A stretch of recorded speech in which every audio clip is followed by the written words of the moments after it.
Es fühlt sich einfach falsch an, was ich hier gerade mache. Fuck.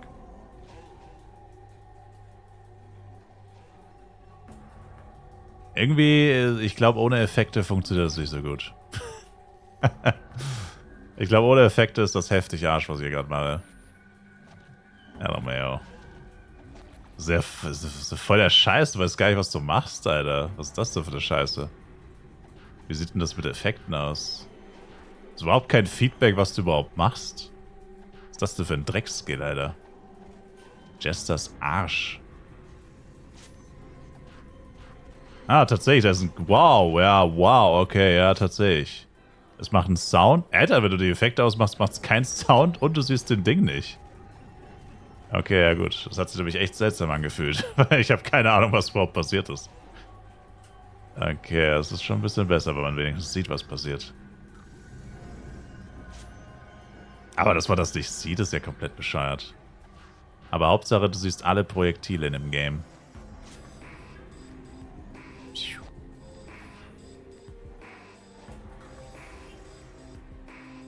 Was das wird, Mr. Bolt? Wir ziehen hier gerade eine Party bei den Mafrinen. Und ich dachte mir, das ist die perfekte Gelegenheit, um Jesters Arsch auszuprobieren. Das kann man auch falsch verstehen, wenn ich sage, Jesters Arsch ausprobieren. Das kann man wohl auch falsch verstehen. Good old Jesters Arsch. Die beste Gelegenheit zu trollen? Ja, der Skill ist echt ein Troll. Jesters freaking Arsch. Vor allem, Junge, die Monster sind einfach 11 Level unter mir und ich mache literally keinen Damage. So, wie viel Schaden macht das? 8000? Oh, 8 bis 11? Hä, wieso macht das denn unterschiedlich viel Schaden? Wieso macht das unterschiedlich viel Schaden?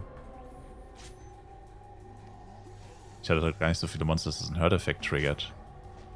17.000. Na gut, aber die Mobs sind 11 Level unter mir. 11.000? Ich check's nicht. Machst du jetzt 11 oder 17? Hä? The fuck? 12? Was zum Teufel passiert hier? Hä?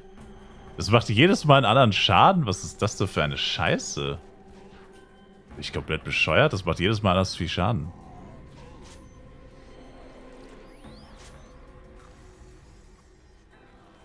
(15, 16? Ups. 10? Beim Countdown macht es mehr Schaden, als wenn du die Bombe sofort triggerst. Achso, abhängig davon, wie weit der Countdown ist, macht es mehr und weniger Schaden, oder was? Ah. Ja, das macht Sinn, weil es zeigt jedes Mal was anderes an. Ja, aber du musst ja die ganze Zeit Bomben triggern, sonst ergibt es ja keinen Sinn. Wenn du nicht die ganze Zeit Bomben triggerst, was willst du sonst in der restlichen Zeit machen? Ja gut, das erklärt es auf jeden Fall, warum du plötzlich einfach doppelt so viel Schaden machst. Ja, keine Ahnung. Wäre halt interessant, wie viel das in Astria macht, aber ich fürchte nicht sehr viel. Beziehungsweise, selbst wenn es genauso viel Schaden machen würde, ja. Was gehen denn mal plus 7? 15.000. 15 Mio, sorry. 15 Mio. 15 Mille. Was habe ich bis jetzt für Quests gemacht?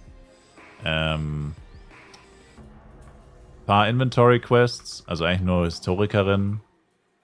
Und, bisschen Inventory und, diese Questreihe hier, weil die relativ viel XP für meine M gibt, habe ich die mal angefangen. Und zum Party ziehen. Ich mache die immer nur zum Party ziehen, diese Questreihe hier. Weil wenn du so arsch viele Wüstenmonster töten musst, passt perfekt zum Party ziehen eigentlich. Und, ja, sonst eigentlich nicht viel, ne? Clockwalks natürlich. Clockwalks Quest muss man ja machen. Sonst eigentlich gar nichts. Der Skill kostet viel zu viel FP. 200 FP, Alter. Das ist der einzige AOE-Skill für Jester und die machen den so teuer. Weil es halt einer von den 100er-Skills ist, aber es ergibt halt überhaupt keinen Sinn. Meine Güte, ey. Das ist schon der einzige AOE-Skill und dann brauchst du echt zwingend einen Vital-Drink, sonst kannst du so zocken. Das ist doch der Wahnsinn, das ist der nackte Horror. Welche Clockworks Quest? Level 70 Dark und Bürgermeister, my boy. D. Clockworks Quest. The one and only.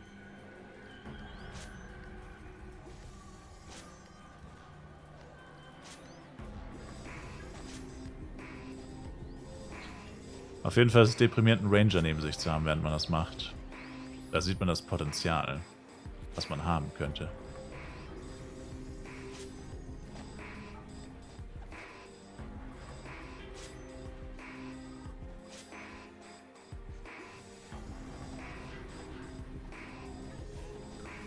Aber wenn ein Monster stirbt, Bolt, explodiert die Bombe dann? Warte mal. Explodiert die Bombe dann trotzdem, wenn das Monster stirbt? Nö, oder? Das ist ein Witz, oder? Wenn du das Monster mit dem Auto-Attack tötest und es hat eine Bombe auf sich, explodiert die Bombe einfach, die macht keinen Schaden. Oh Junge, wer designt denn diesen Abfall eigentlich? Das gibt's doch nicht, das gibt's doch nicht, das gibt's doch nicht. Das ist doch ein Abfall, ist das doch, Mensch. Wieso explodiert denn dann die Bombe nicht? Was für ein Garbage, ey. Und du kannst halt mit dem Skill auch keine Monster pullen, weil der Skill an sich keinen Schaden macht. Der Skill an sich macht keinen Schaden, also kannst du keine Monster damit pullen. Das ist ein AOE-Skill, mit dem du keine Monster pullen kannst. Ah, Jesus Christ. Ein AOE-Skill, der kein Initial Damage macht. Oh, Big Bro. Oh, Big Bro. Wer denkt sich diesen Schabernack immer aus? Das ist einfach Damage über Zeit machen, aus so der Kacke. Ja, also 2 Sachen, die ich ändern würde. Er sollte,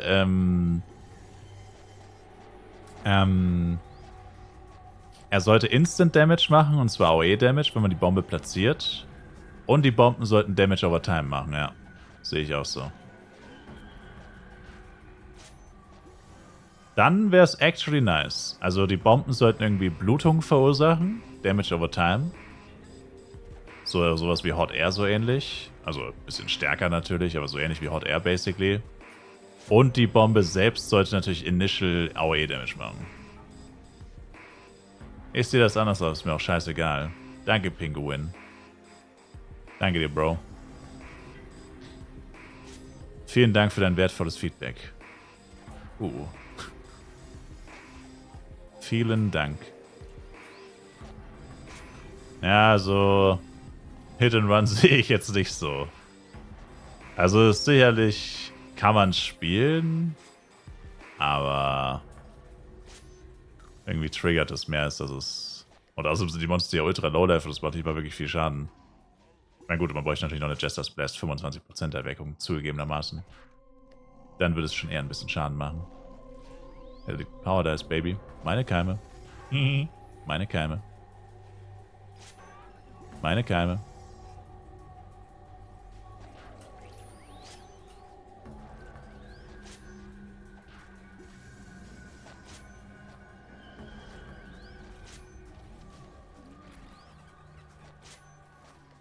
Das heißt aber eigentlich, du pulst die Monster und bleibst einfach die ganze Zeit stehen und spammst diese Bomben. Oder je nachdem, was mehr Damage macht. Sheesh.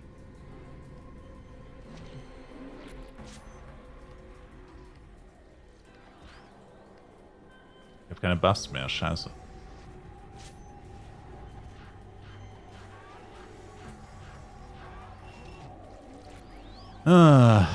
Und dass man Effekte aktivieren muss, triggert mich auch tatsächlich. Weil ohne Effekte checkst du gar nicht, was abgeht bei dem Skill.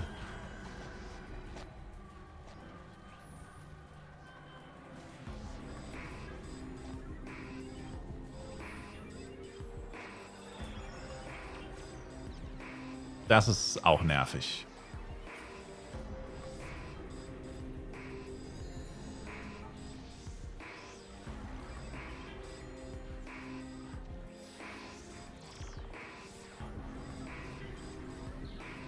So.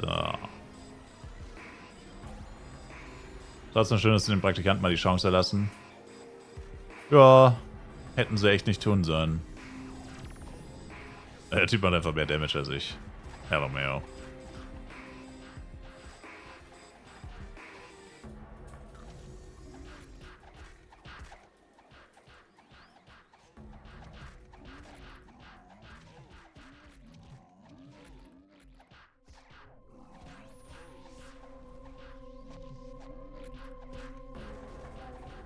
Ist doch ganz schön mutig, dass der bei Mufferins levelt.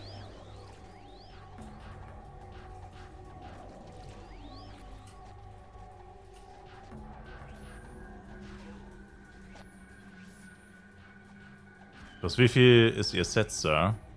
6. Naja gut, was auch noch hinzukommt bei dem Skill tatsächlich, er ist ja STR skaliert, ich habe Dex geskillt. Das ist er gestattet. Das müsste man natürlich auch noch ändern tatsächlich. Also wenn man wirklich, also den Run weiß ich nicht, aber ja gut, das kommt tatsächlich noch dazu. Also 50 STR ist schon relativ viel bei dem Skill, der auf STR skaliert. Das müsste man natürlich auch noch ändern. Zugegebenermaßen. Und eine 25% oder 20% Erweckung, Jester's Blast. Dann würde der hier fast 30k machen wahrscheinlich. Im höchsten. Das höchste, was ich gesehen habe, waren 18k. Ja. Hast du noch Max CC mit Bloody Jojo? Boet, für was hältst du mich bitte? Wieso steht Crit-Rate immer woanders? Ey, was ist denn das? 100... Warte. Ja, wieso steht's jetzt hier? Ich check's nicht. Brauchst du Jester Blast 120er Obsidian und 120er Set? Wieso? Also, das Set ja, aber das Jojo doch nicht. 103 Crit-Rate Boat. 103 Crit-Rate mit Bloody Jojo. Mr. Boat. Ich glaube, ich pull jetzt einfach die Monster und ziehe sie in die Ranger AOE rein. Ich glaube, das ist am sinnvollsten. So werden wir hier am schnellsten fertig. Oh, er hat seine 200, dieser dreckige Hater. Er hat seine 200. Dreckiger Hater. Dreckiger Hater! Das merke ich mir, Sir. Dass sie mich zwingen, diesen Unfug hier zu treiben. Jester's Blast! Ich blaste jetzt eure Faces, ihr dämlichen Mufferins. Jester's Blast your faces, ihr dämlichen Trottel. Got him.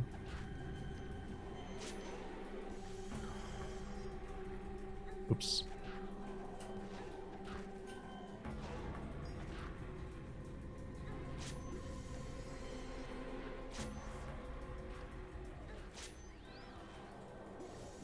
Moment mal, hat es den Countdown vorhin auch angezeigt? Oder bin ich blöd?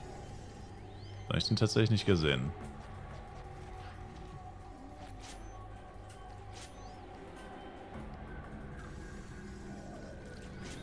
Butters, das bin ich. Jeder weiß, er heißt Butters. Hey, Butters, das bin ich.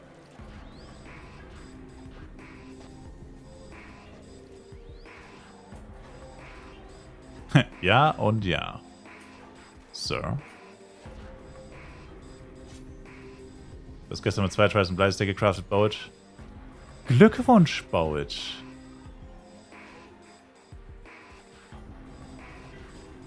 Du hättest so viel Spaß beim Gucken. Das wäre so geil, wenn du so der bist. Ja, wie schon gerade gesagt wurde, ich bräuchte ein Jojo mit einer Jester's Blast Erweckung. Ich bräuchte das Velox Set. Ne, Alter, Jester ist einfach so geil, gell? Bei anderen Klassen so, ja Mann, dann müsste ich jetzt noch das kaufen und das kaufen. Und bei Jester einfach, hier willst du es geschenkt haben? Hier, ich schenk's dir. Es ist so wertlos, ich schenk's dir. Weil Velox-Set, Junge, Velox-Set kostet gar nichts. Das schenken dir die Leute. Das will niemand mehr Geld dafür. Weil es so ein Haufen Scheiße ist. Das ist so geil. Diese Klasse ist so ein Meme. Einfach wertlos. Einfach komplett wertlos, der ganze Schwachsinn. Das ist actually funny. Ich könnte mir legit so ein Set holen, das würde mir wahrscheinlich nichts kosten. Oh my goodness. Das ist schon echt hilarious. So, jetzt müsste ich eigentlich auch fertig sein. Aus irgendeinem Grund hatte mein RM 2 Questies weniger als ich. Das ist seltsam. Ich finde auch die Animation voll wack von der Explosion. Zieht euch mal rein, was das für eine kleine Explosion ist. Das Ding heißt, gut, auf Deutsch klingt es tatsächlich auch wack. Explosion des Narren. Aber auf Englisch heißt es ja Jester's Blast. Und ich finde nicht, dass das ein Blast ist. Ich meine, vergleich das mal mit Meteorschauer von Elementor zum Beispiel. Das ist so eine schwache Explosion. Eigentlich alles an dem Skill ist einfach nur Kacke. Eine Narrenexplosion, ja. Es sieht aus wie so ein goofy-ass Party-Trick. Das sieht aus wie so ein goofy-ass Party-Trick. That's crazy. Nicht mal die Animation von dem Skill haben sie hinbekommen. Level Up. Alter, das hat 33% gegeben. Geil. Sheesh. Let's go, baby. Welche Questreihe ist das? Das ist die Questreihe vom Darkon 3 Dungeon. Guardian Sanctuary startet ab Level 105 bei Großmagisterin Laola.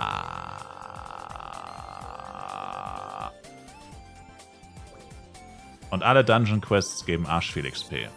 Ab Level 100 zumindest. Und das ist eine davon. Das ist die erste, die sich wirklich lohnt auf dem FEC. Also ich habe es jetzt eigentlich nur gemacht, um Party zu ziehen. Aber dafür passt es perfekt. Meine M kriegt arschviel XP. Und meine Party levelt bei den Viechern noch. Das ist 2 Flies with a Clap. Der Typ heißt einfach Velox. Ist das ein Zufall? I don't know. So.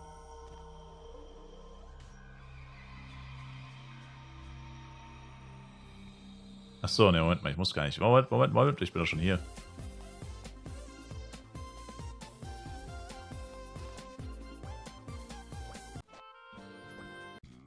Erreiche Level 110. Mist. Weiter geht's dann erst mit 110. Wobei, ich habe noch ein paar Darkon 3 Quests gleich mit dem M. Let me check that. Okay. 5 Scroll of Bonus bekommen. Sweet, baby. Sweet, sweet, sweet, sweet, sweet. Verkaufe segengebundenes Scroll of Bonus. Verkaufe segengebundenes Scroll of Bonus. Verkaufe segengebundenes Scroll of Bonus. Ah! What happened?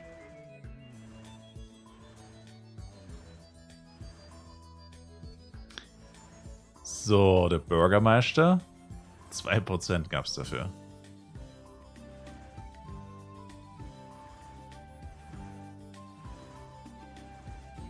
Für die habe ich die Quest gerade gemacht. Echt? Ey, willst du meine kaufen? Sir. Brauchst du noch 10 Stück? Sir. Cheers. Auf uns. Ich gucke erstmal, was bei meinen rauskommt. Flame Arrow of Bloody Bow, oder was? Was ist der Plan?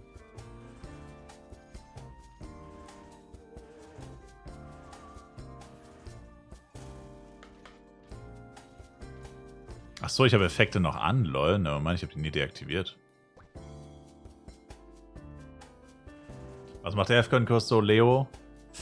Eigentlich nicht viel. 115 bis 120 weiterhin. Erstmal. Mache ich alle Quests und die wichtigsten? Ich queste fast gar nicht. Das ist jetzt nur so ein bisschen, weil die so viel XP gibt, die Quest.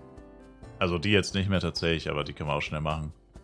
Also das war jetzt wirklich nur für meinen Ringmaster und Party ziehen und so. So ein bisschen nebenbei. Damit der RM auch mal ein bisschen hinterherkommt. Das sind die wenigen Quests ab Level 100 halt, die dann so viel XP geben, dass man schon mal kurz das machen kann. Ach ja, genau, nach Darkon muss ich eh nochmal. Quest-Verwaltungsquests.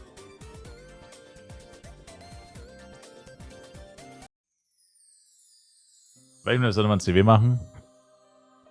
Du musst mindestens 80 sein für CW, sonst nimmt er dich komplett aus dem Leben. Und danach ist es nicht von deinem Level abhängig, sondern von deinem Equipment. Kann man auch durch Power-Ups ausgleichen, theoretisch. Wie sieht es mit dem Inventarplatz aus? Hast du genug? Ja, würde ich schon sagen. Ich schmeiße halt alles weg, was ich nicht brauche. Also normalerweise hebe ich so ganzen Daily-Sachen auf. Das schmeiße ich gerade alles weg, damit ich mehr Platz habe. Oh, Inventarplatz um 3 vergrößert. Easy money, baby. Easy money, baby. Easy money, baby. Easy money, baby. Easy money, baby. Jetzt dreht er komplett durch. Jetzt hat er seinen Verstand verloren.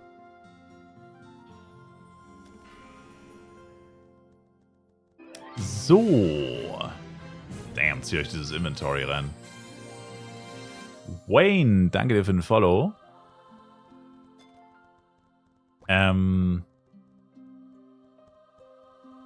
Mars Dungeon Quests geben einige. Die meisten Inventarplätze gibt es bei Dekans Mine und bei Historikerin. Das sind die Goats, was Inventarplätze angeht.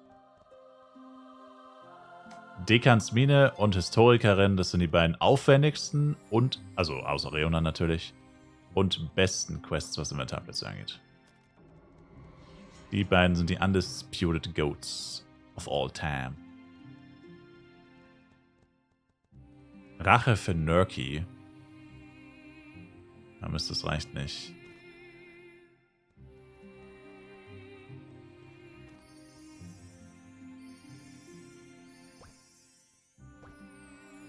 Schade, ich dachte, ich wäre damit direkt Level 110 mit dem AM. Da hätte man die andere Quest auch noch gleich abgeben können. Reicht leider nicht ganz. Habe ich nicht aktiv genug für gegrindet. 69% hat der AM. Schade. Dann sollte man Reonan-Quest starten. Die Reonan-Quest kannst du irgendwann mal nachholen. Die gibt nur einen Inventarplatz und ist auch sonst jetzt nicht so krass eigentlich. Nicht auf dem FEC zumindest. Auf dem Nicht-FEC-Servern ist sie gut. Für Anfänger, für Free-to-Play. Aber hier ist sie tatsächlich nicht so gut.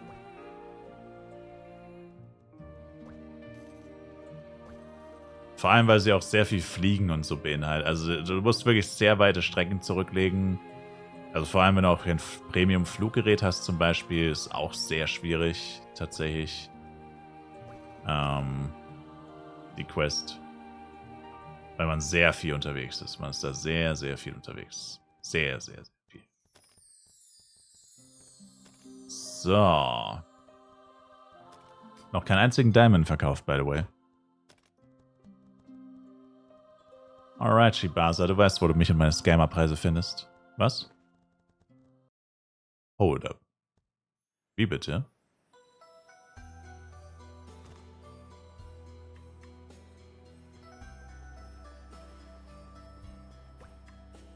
Dann bräuchte ich jetzt nochmal 71, 71 Krasig und Guru. Sir, ich dachte, Sie bleiben in dieser Party, Sir. Sucht noch jemand eine Party? Sucht noch jemand eine Party? Muss man eine Lasagne gleich aus dem Ofen holen. Gestern erst Reonan und Mine nachgeholt. Oh. Leo, Channel 6 Momenskis.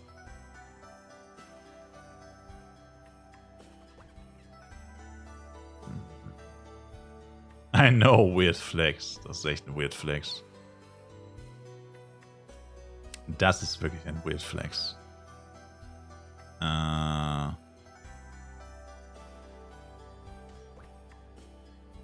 Oh, Wind wäre wirklich tödlich für August. Wind wäre tatsächlich tödlich.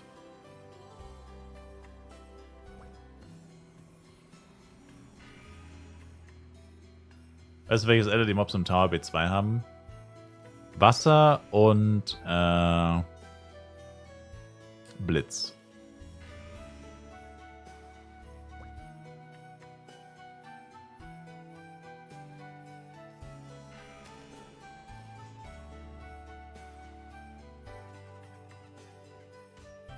Aber die Giants haben kein Element, gell?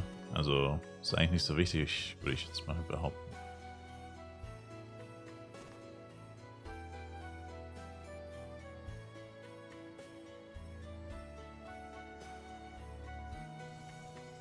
War arbeiten? Oh, das war gar kein Witz. Crafted, Baby. Crafted. Ich muss mal kurz auf meine Lasagne gucken. Lohnt sich Tower von der EP mehr als Map Monster? Level 71. Tower ist ab 86.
So. Fast. Fast fertig. Also Tower lohnt sich generell eher nicht. Nein, Zone am Anfang, XP-technisch.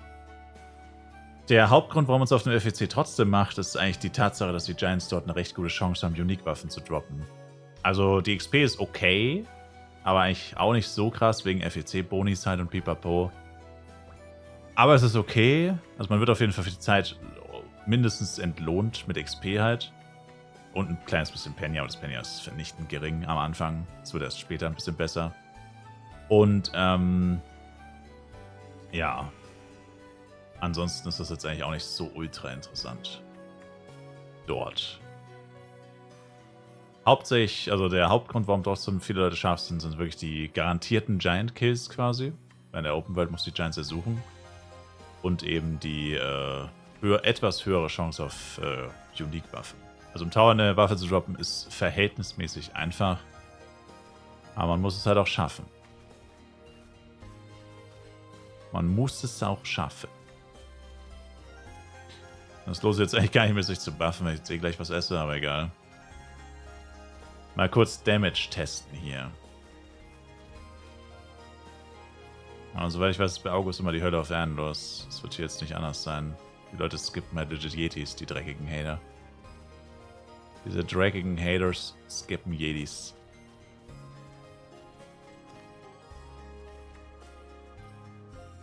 Ja, wo fange ich am besten Catch-up? So eine Quest, wo ich welche abgeben muss. Überall. Also die sind echt... Catchers findest du easy. Am besten Darkon 3 und Asria.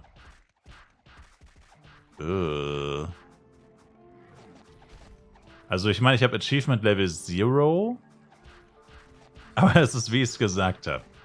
Der Damage ist einfach immer noch heftig Arschritze. Das ist quasi der gleiche Schaden, den ich vorher gemacht habe. Told you. Bloody Jojo wird keinen Unterschied machen. Der Schaden ist immer noch Trash. Ach du Scheiße. Der Typ macht einfach doppelt so viel Schaden wie ich. Der Blader macht einfach doppelt so viel Schaden wie ich. Boah. Ich meine, ja, Achievement Level 0, also bei Yetis hatte ich 12%. Wenn ich jetzt noch 12% draufkomme, ja gut, dann sind wir bei auf jeden Fall ein bisschen mehr. Also der Base Damage ist schon besser, aber es ist voll wenig. Außerdem haben Yetis 130 bis 140.000, die haben 166.000. Also du musst auch mehr Schaden machen, um die gleiche Killtime beizubehalten. Das heißt, eigentlich ist es unverändert. Die Killtime ist die gleiche. Das ist actually trash. Dann vielleicht nochmal ein bisschen Schmuck upgraden, ey. Fuck my life, ey. Wieso macht der Char so wenig Damage? Vor allem, der Unterschied ist auch, Jojo plus 7, Element plus 7, Feuer war es plus 5, 4. Also auch da nochmal ein paar Prozent der Damage rausgekitzelt. Eieieiei.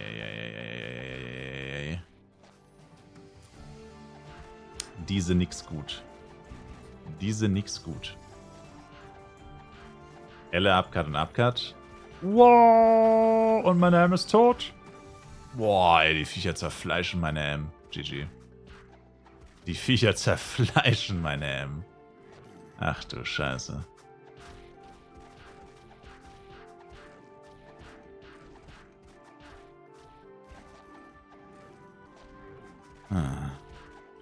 What are you complaining about?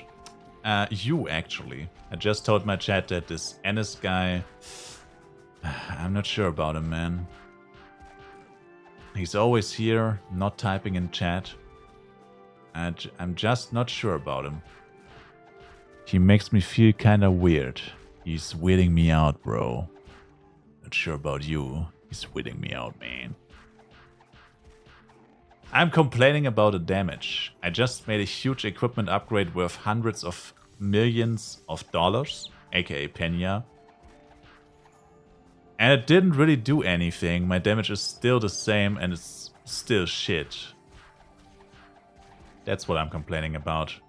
I chose the wrong class. Nobody told me that Jester would be so bad. I didn't know. Nobody told me. I knew. I knew he's shit. I knew it. Egal, ich esse jetzt erstmal was.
Ich bin endlich wieder da.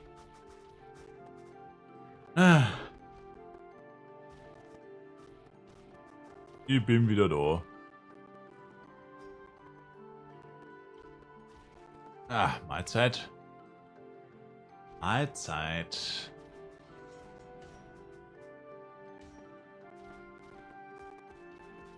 Wie viele Tries das Jojo? 14, aber brauchst nicht neidisch drauf sein, das Jojo ist Trash. Gerade ausprobiert, ich mache immer noch keinen Damage.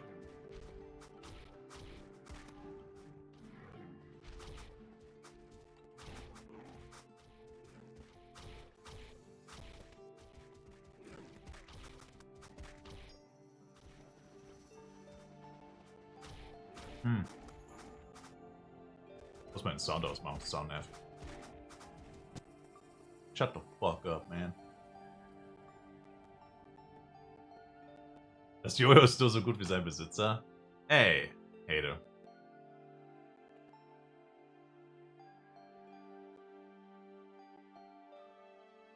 Du verdammter Hater. Braucht der Hypersuit?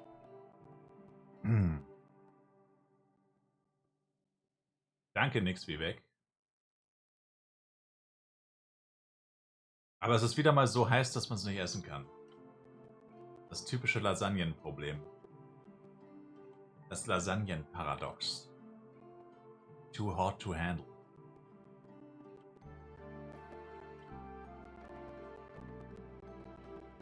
Ich habe noch ein bisschen was weggedingst.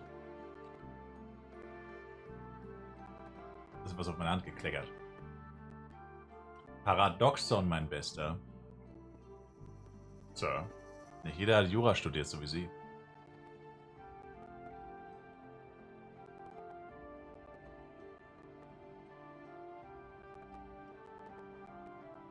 Ein guter Mann. Kannst du ja auch gefroren essen, dann hast du Eis, dann ist es auch nicht so heiß. Danke. Aber warum sollte ich eine Kühlschranklasagne einfrieren? Got him!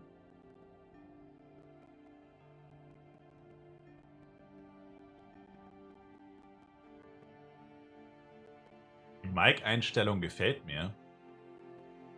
Wieso? Magst du es, wenn ich schwarze Objekte im Gesicht habe? Ich habe mir nichts am Mikrofon geändert, ich habe nur den Tisch ein bisschen hochgefahren.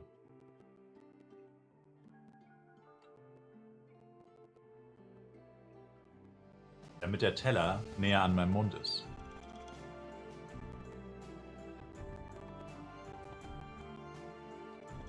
Und da mein Mikrofon am Tisch befestigt ist, fährt es automatisch mit hoch.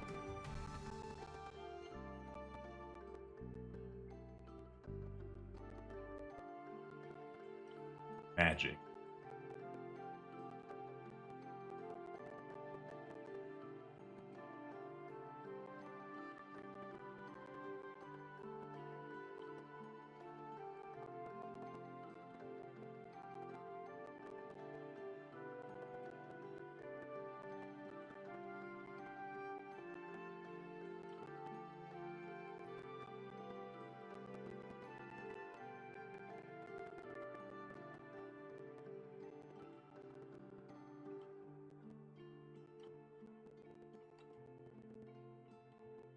Wenn man Bloody craftet, lohnt es sich dann nicht mehr die teuerste zu craften, sich von dem Penner die Waffe zu kaufen.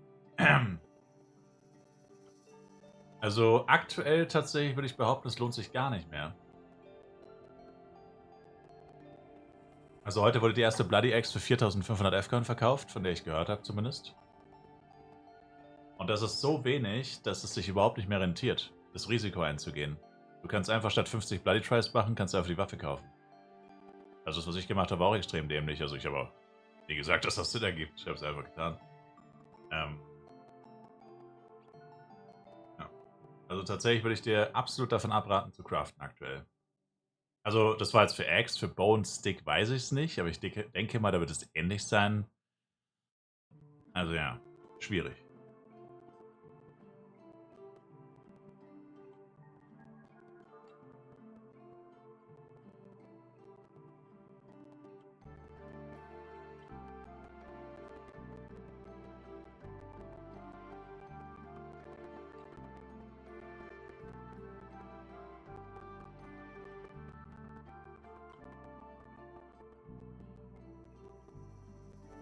Du würdest auch dein Haus nicht verspielen bei einer nächtlichen Runde Poker. Wir sind nicht gleich.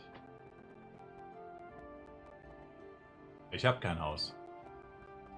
Ich wohne hier nur zur Miete, Bro.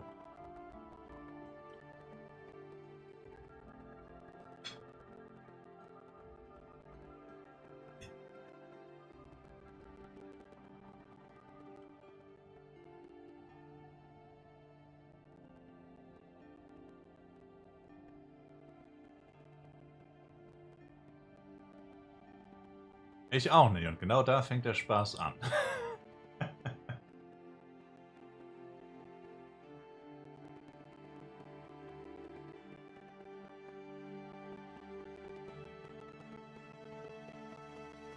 Solange die Preise unter 5K für Bloody sind, lieber kaufen. Auch bei 5K würde ich es nicht machen. Also bei 6K ist es dann schon auf jeden Fall teurer als die 50 Tries, also definitiv teurer.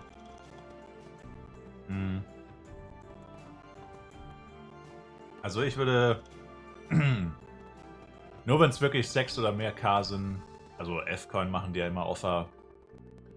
Die schreiben ja nie Penya, aber ja, ist ja egal. Auf jeden Fall für über 6K auf keinen Fall. Für unter 6K. Da würde ich das Risiko nicht eingehen. Selbst wenn du minimal mehr zahlst, selbst wenn du dann effektiv 55 Tries zahlen müsstest oder 60, du würdest dich ja auch nicht beschweren, wenn du craftest und es sind 60. Du würdest dich auch nicht beschweren. So muss man es halt sehen. Aber keiner kann dir garantieren, dass du mit 60 Tries tatsächlich auch die Waffe craftest.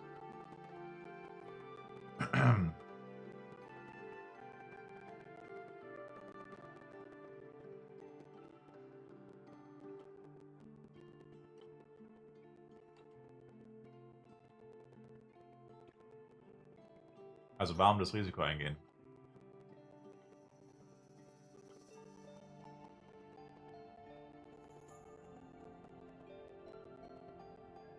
Außerdem muss man sagen, auch mein Cousin meinte, safe mit 60 Tries. Oh, nevermind. Streicht alles, was ich gesagt habe. Eddies Cousin sagt, es ist safe. Bruh. Danke, Eddies Cousin. Danke dir, Bro. Bei Wer wird Millionär rufe ich ihn an. Der weiß, wer es.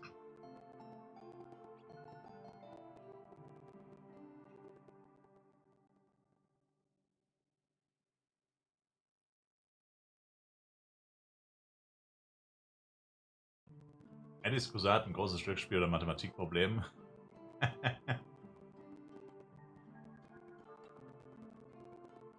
Beides. Ja, Mathe und ich sind auch nicht die besten Freunde.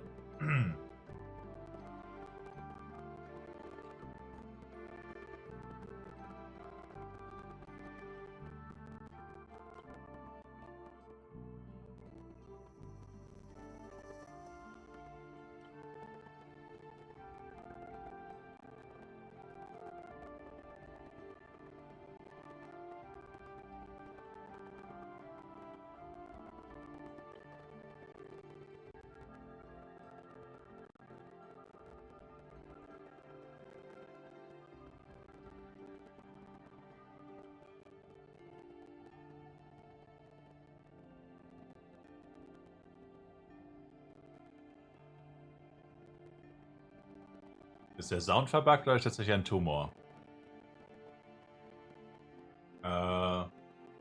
Weiß nicht, Chat, was sagt ihr? Ist der Sound verbuggt?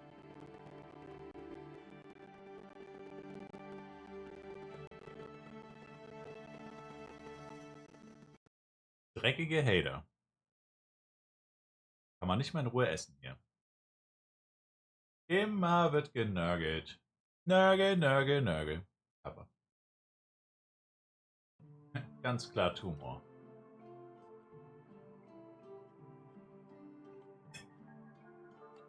Jetzt müsst wieder gehen.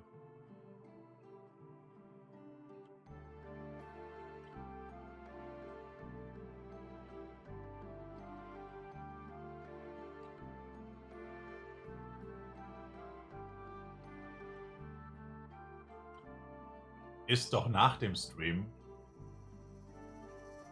Okay. Ah.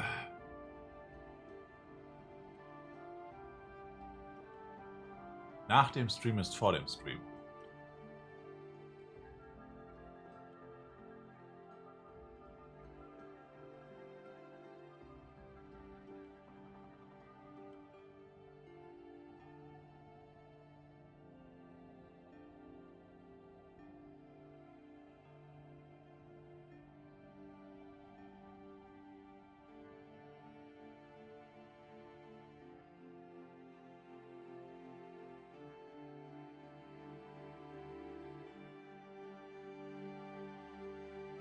Ab wann lohnt es sich, Ranger VE zu spielen? Eigentlich ab Level 60.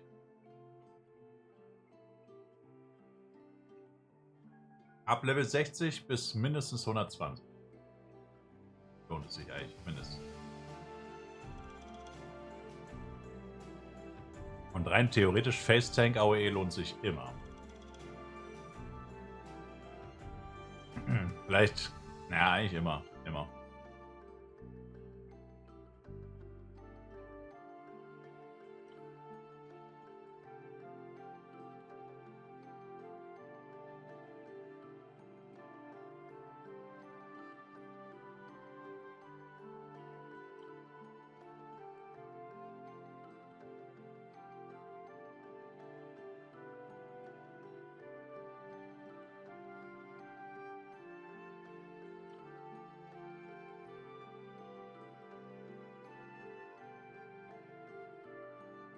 Warum steht bei der Chart mit dem Unique Crafting bei Diamond 120 und 140?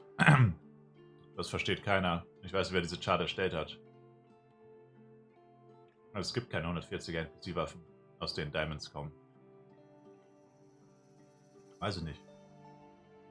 Vielleicht gibt es welche im Code, die aber nicht tatsächlich existieren. Könnte sein, dass es irgendwelche Waffen gibt, die tatsächlich im Game gar nicht droppen, aber theoretisch existieren. Aber ich weiß es nicht, keine Ahnung, wer das erstellt hat. Der Bro missachtet einfach seinen YouTube-Stream. Ja, wieso?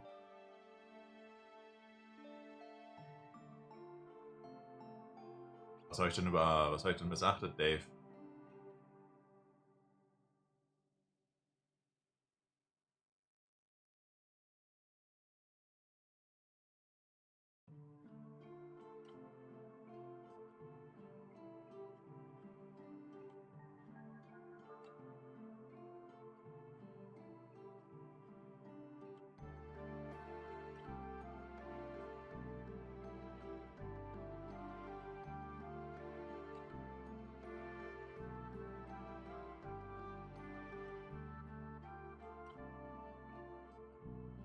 Das kann ich dir nicht beantworten, Bro. Also nicht definitiv, aber ich gehe mal von 2% aus.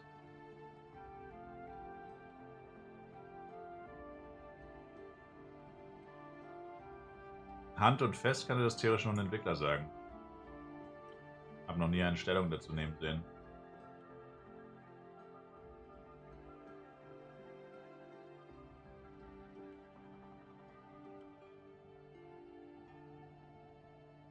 Aber ich würde sagen, die meisten gehen von 2% aus.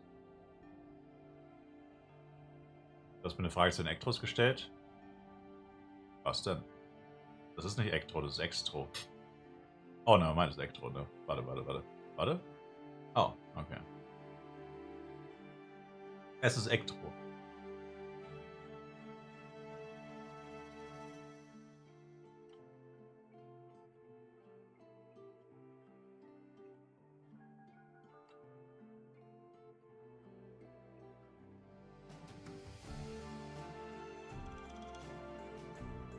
Haare, was geht ab?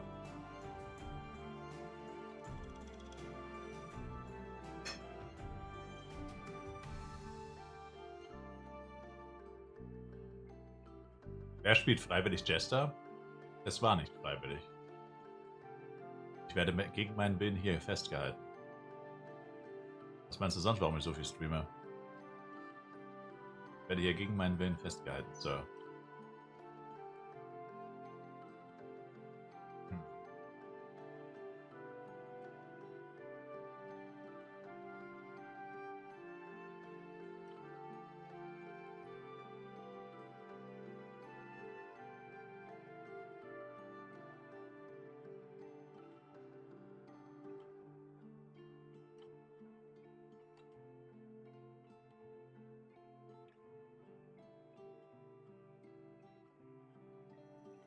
ist die ekligste 1v1-Klasse? Ja.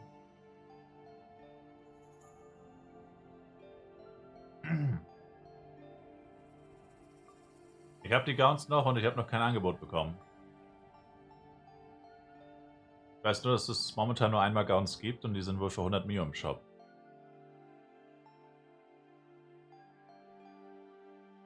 Oh, jetzt gibt es sie zweimal.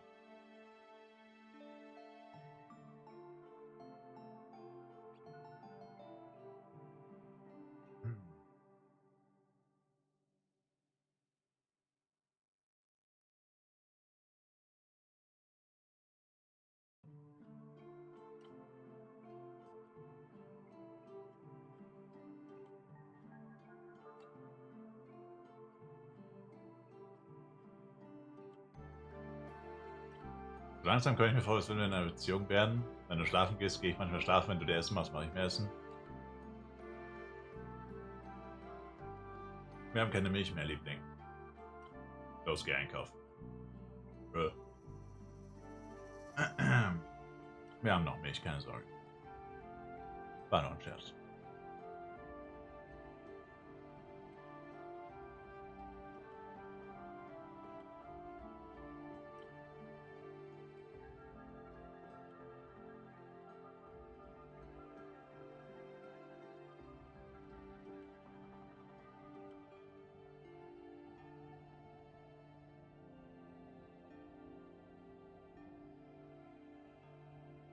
Dann weißt du ja, was du zu tun hast. Ey! Edo.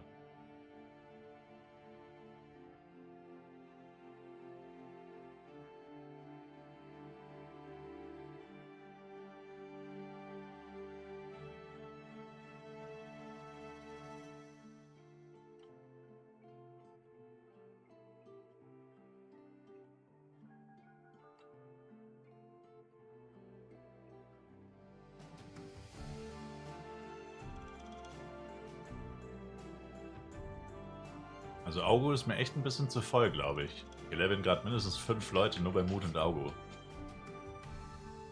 Das ist Arsch.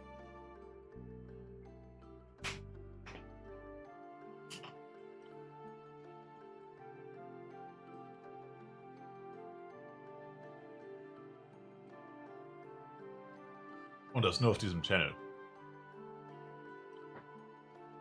Also ich habe die Gowns schon mal für 60 verkauft, darf und weiß nicht. 30, also ich will nicht greedy wirken, aber mein 30 ist schon eher wenig, glaube ich tatsächlich.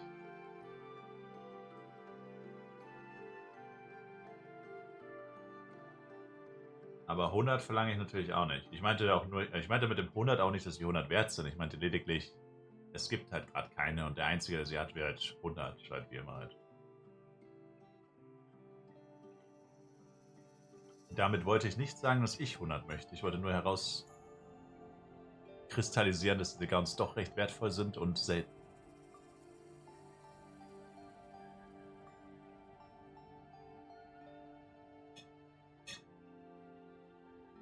Momentan zumindest noch. Greedy Styler. Sir, ich habe in meinem Chat Crit-Rate-Pads für 3,5 Mio verkauft. Die werden immer noch für 12 oder bis zu 12 gehandelt. Also ich verkaufe hier permanent Sachen für 10 bis 50% unter Wert. An die Boys. An die Homies. An die Gang. Sir. All day, all night. Gang Nation. Wir machen hier richtigen Gangnam-Style.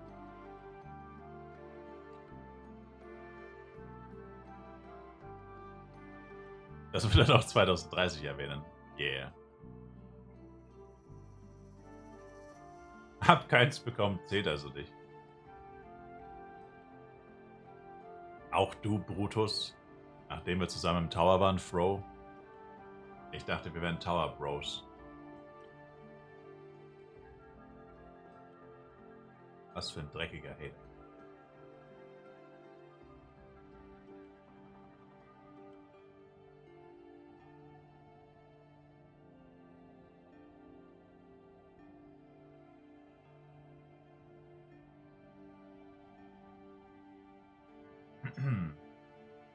Ich hab's gleich. Aber die Lasagne am Anfang ist immer so heiß, es dauert so lange, die zu essen dann.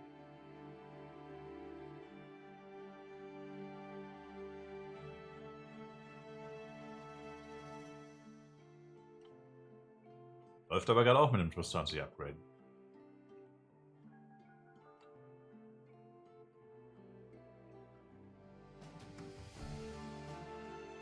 Also für 50 würde ich auch machen.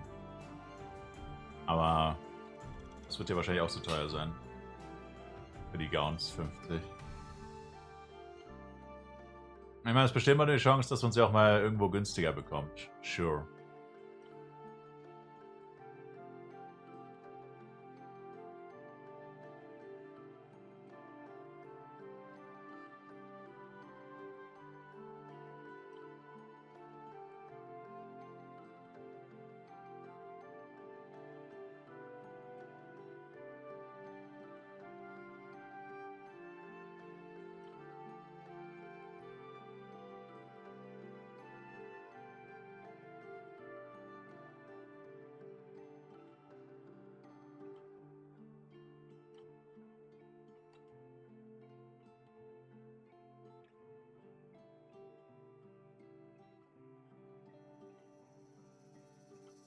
Berg, also 420er Schrotten, NPC oder Shop?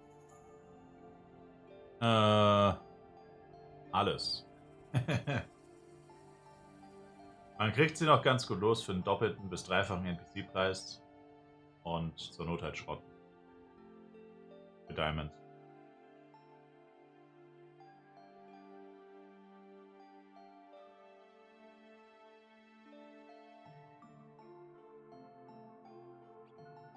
Bis heute Abend aufheben.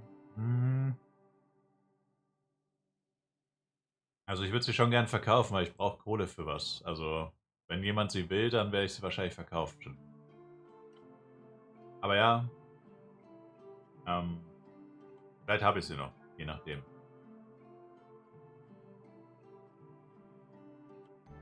Ich kann es dir nicht versprechen.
Warum laufe ich eigentlich mit einer Patient plus 7 rum? GZ, by the way. Wofür?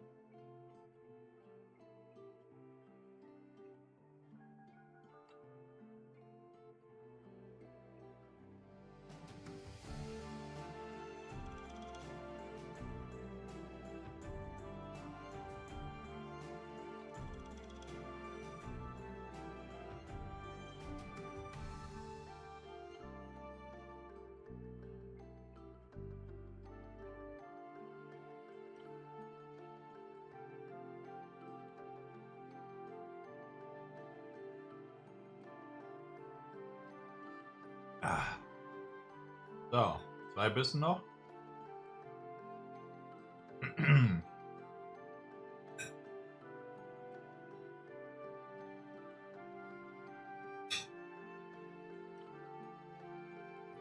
Bild.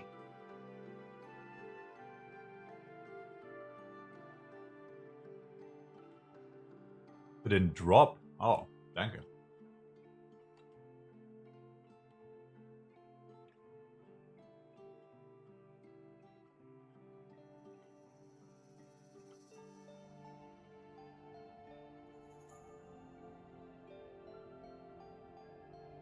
Ah.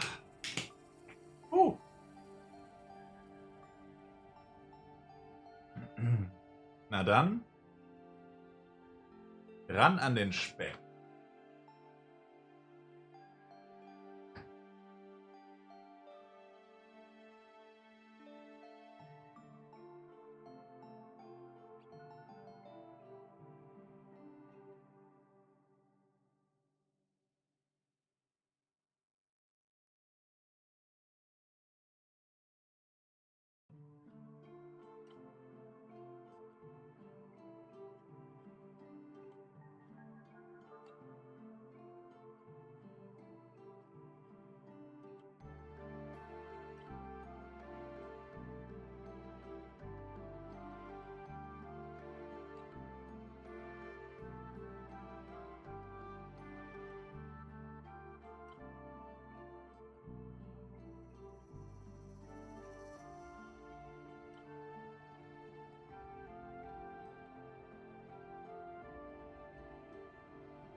Ah, so.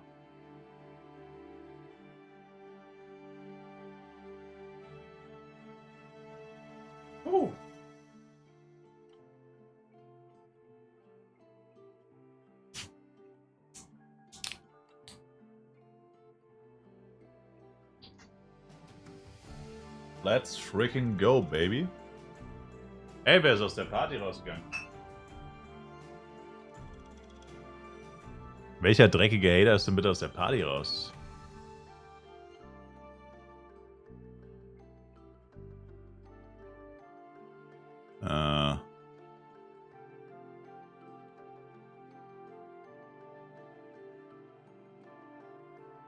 Billy G und Billy B. Das sind irgendwie geile Charnamen. Die Billys sind beigetreten. Du bist erstmal raus, Wahres. Alright, boy.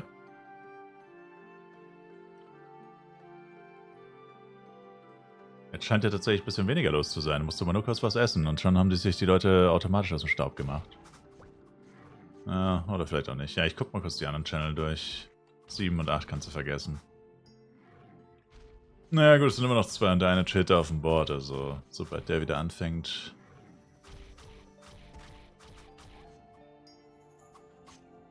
Oh, aue. Hell no.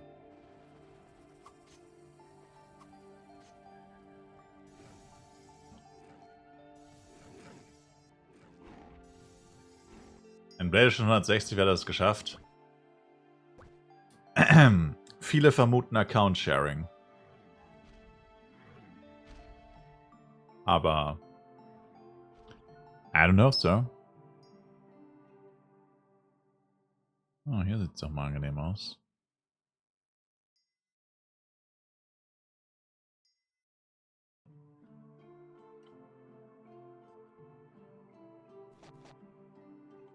Hat die ganze Zeit gestreamt? Ich habe das ja auch nicht gesagt.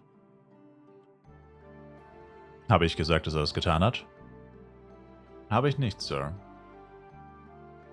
Ich lese literally nur den Chat. Ich schaue nicht auf die Website. Ich weiß nicht, was gerade das höchste Level ist. Ich konzentriere mich nur auf meinen eigenen Progress, Sir. Und lese lediglich, was ihr in den Chat schreibt. Sir. Mehr tue ich nicht.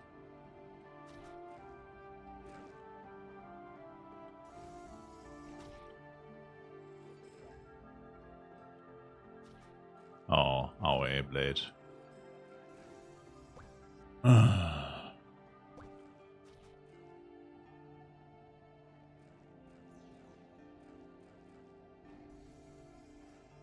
Den gibt es schon lange nicht mehr, Evoli, nein.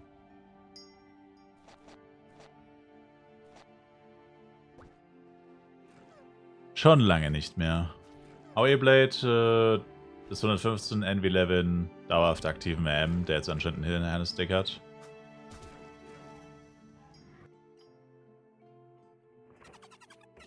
Uff. Wieso sind auf Channel 7 und 8 immer die Aueela?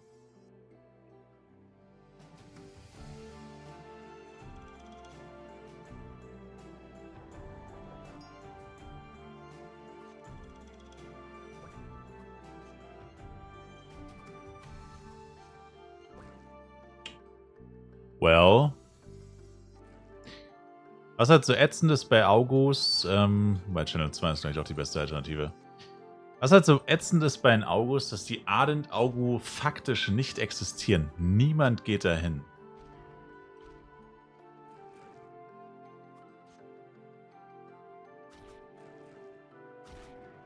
Und das ist so eine Scheiße, ey.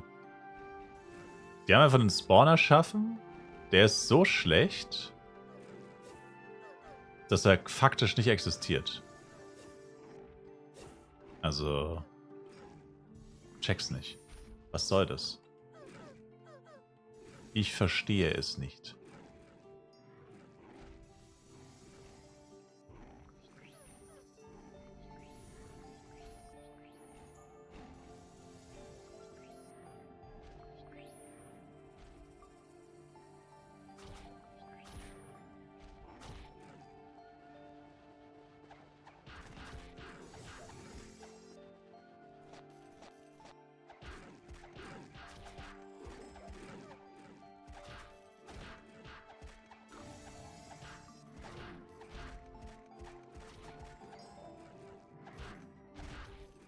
Vergesst nicht euer Cheer.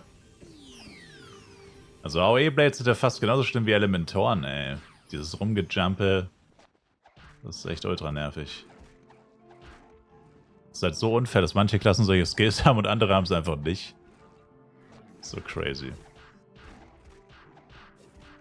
Seit wann gibt es Card und Dice Pieces?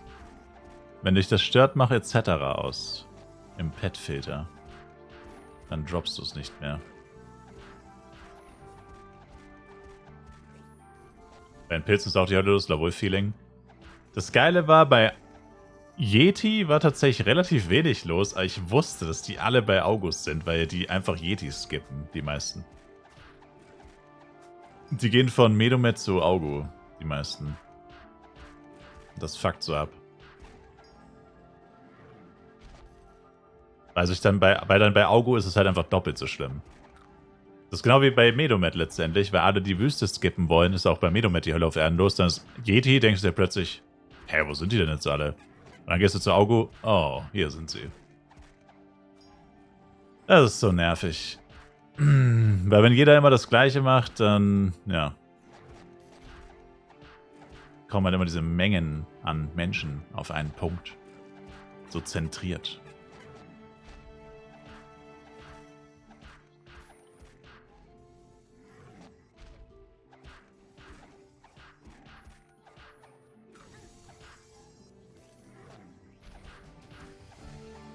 Einfach keiner Suit droppen. Forben würde schon reichen. Die ist auch schon etliche 1000 wert. Millions and Billions in Cryptocurrency.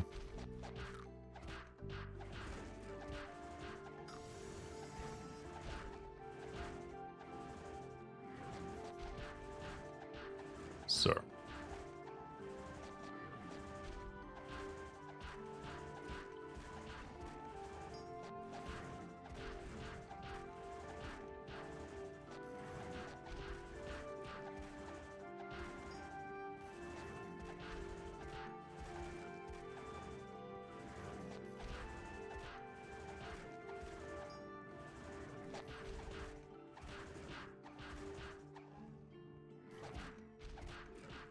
Ah.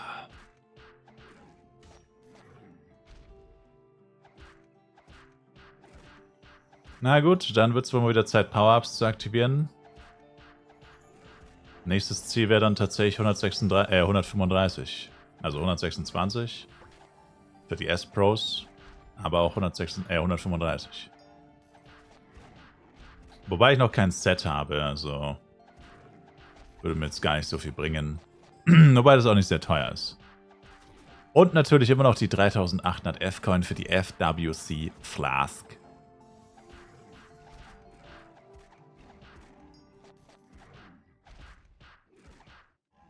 Die gute alte FWC Flask. Also bitte, wenn ihr schon soweit seid, was wahrscheinlich so viele von euch sind, aber falls ihr es seht, Nanex, also weiblich, ich verwechsel die ganze Zeit die beiden Sets. Nanex müsste das weibliche sein. 135 Jester weiblich, falls ihr das Set-Title findet mit STR, egal, 1, 2, 3, 4, I take it all. Könnt ihr mir Bescheid sagen. Die Dinger sind so gut wie wertlos, also zahlt euch trotzdem einen fairen Preis dafür.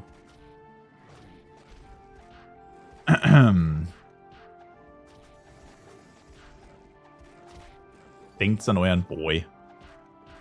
Denkt's an den Boy. 5 nicht, Bolt. Ja, 5 gibt's nicht. Nur wenn STR drauf ist oder auch clean? Nee, nur wenn STR drauf ist. Clean findet man die ja easy. Also ich meine, ja, nee, also jetzt will ich keine clean Teile kaufen. Was will ich jetzt mit clean Teilen? Ich bin erst 123. Wenn ich 135 bin, kann ich es mir jederzeit einfach kaufen. Für so gut wie nichts.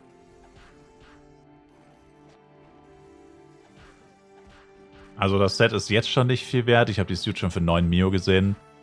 Wenn ich 135 bin, in, keine Ahnung, whatever, dann kriege ich es wahrscheinlich für, keine Ahnung, das ganze Set für 5 Mio wahrscheinlich. Also das, das ist geschenkt. Sir.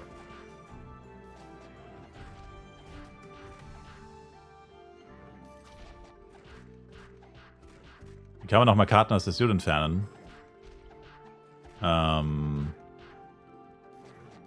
Du müsstest zu Peach, glaube ich, gehen. Juwelenverwalterin Peach in Flares. Und kostet 5 Mio each, by the way. Das ist nicht sehr empfehlenswert. Aber es müsste bei Peach gehen.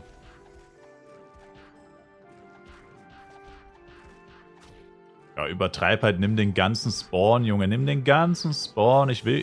Nein, passt schon. Nimm den ganzen Spawn, Bro. Alles gut.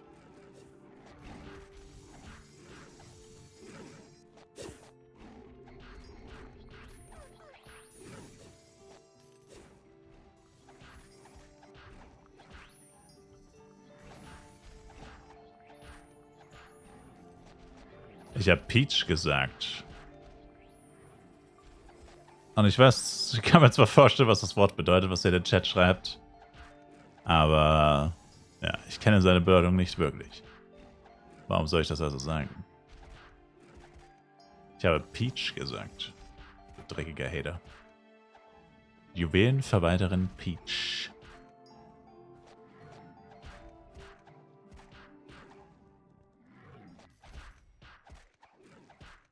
Pfirsich. Yeah. Hat genau die gleiche Sprache. Das ist mir sowas von Wayne. Bruh.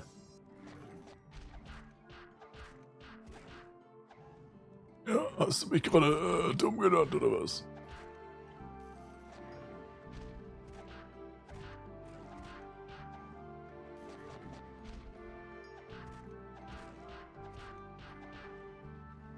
Ist wie Shamutras Suit.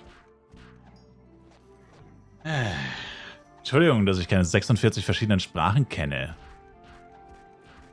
Im Chinesischen und Koreanischen gibt es auch ein Wort, das sehr viele Amerikaner erzürnt, wenn sie es hören. Aber es heißt halt nicht das, was es dort heißt. Sirs. Yeah. Let's not talk about that.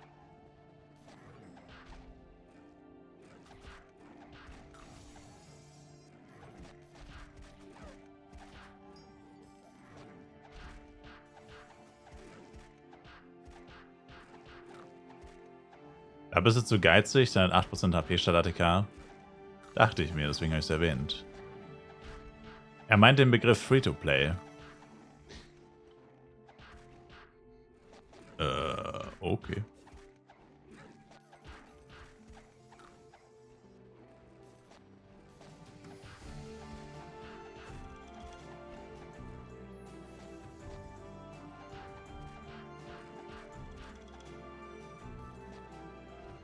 Oh mein Gott. I'm so terribly sorry. Hat niemand was gesagt. Dann tun wir einfach so, als wäre es nie passiert.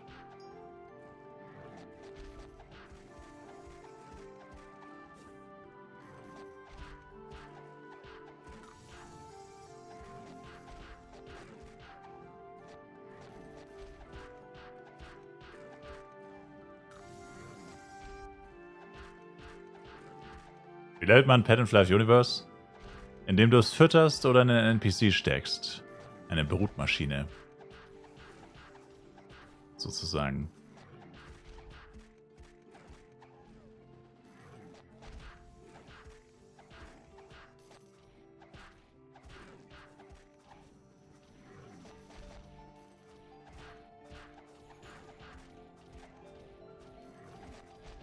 Kommt mir das so vor, dass man ab 30 mit dem Boost schneller ist vorher? Ja, das ist so der Sinn von Doppel-XP. Das war so der Sinn davon, ja. Food immer noch über Questies. Nö, Berries und Penya. Berries und Le Penya.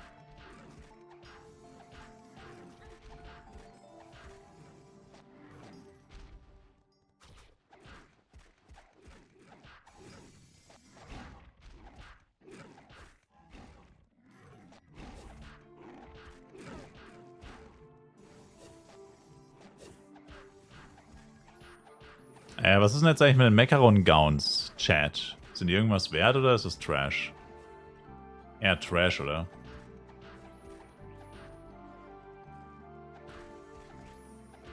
Ich könnte das Ding jetzt einfach mit genug Berries und Penya maxen. Ja, genau. Kostet 540 Millionen. Penya. Ist also nicht besonders klug, das zu machen. Vor allem nicht seit es Reroll-Pets aus Dungeons und die Pet-NPCs gibt. Seitdem ist das nicht nur nicht klug, sondern sogar total bescheuert. Boah, meine Fresse, der Typ übertreibt halt wirklich komplett, ey. Kein Wunder, dass der niemand da war außer ihm. Das ist ja schlimmer als ein Elementor-Mensch.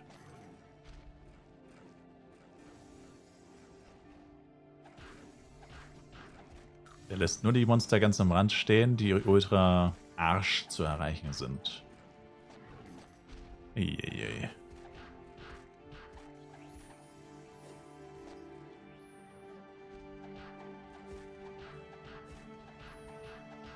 Interessant wäre mal, wie viel Damage hier Jester's Blast macht. Trotzdem. 19.000. Ja, aber auch nur, wenn der Timer ganz durchtickt.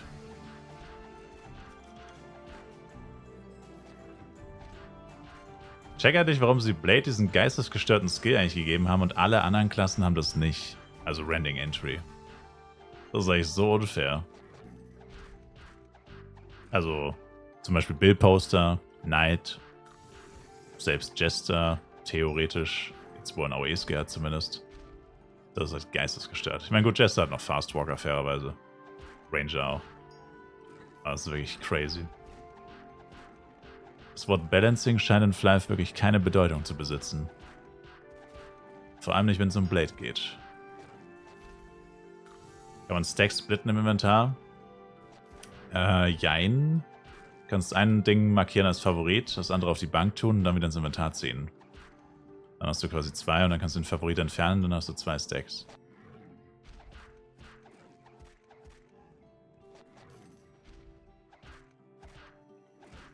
Habe ich gerade richtig gesehen, dass Party auf Level war? Nein, nein, nein, Sir, no, no.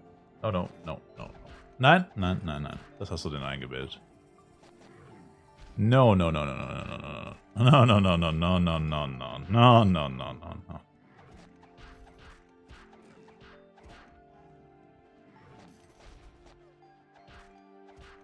Blade müsste auch mal ein Buff bekommen, damit man Damage macht. True.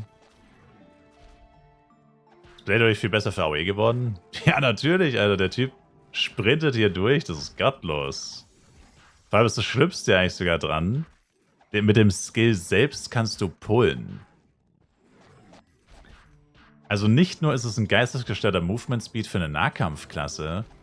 Nein, wenn du in 5 Monster reinspringst, pulst du sie zeitgleich mit dem Jump. Das ist sogar noch besser als Blinkpool tatsächlich. Wenn man es so einsetzt. Also es ist komplett absurd eigentlich, was sie sich dabei gedacht haben. Und wie gesagt, als Ausgleich für Bill, Poster, Knight und so weiter gab es einfach gar nichts. Also, es ist sehr merkwürdig. Ja, es hat aber keiner was gesagt zu Party auf Level. Es hat keiner was gesagt. Ich habe selber kaum bis gar nicht gelevelt. Ich war ja nur in der Wüste. Keiner hat was gesagt, Mensch. Das hätte euch doch auffallen müssen, Leute. Das wird tatsächlich das erste Mal passiert auf dem Server.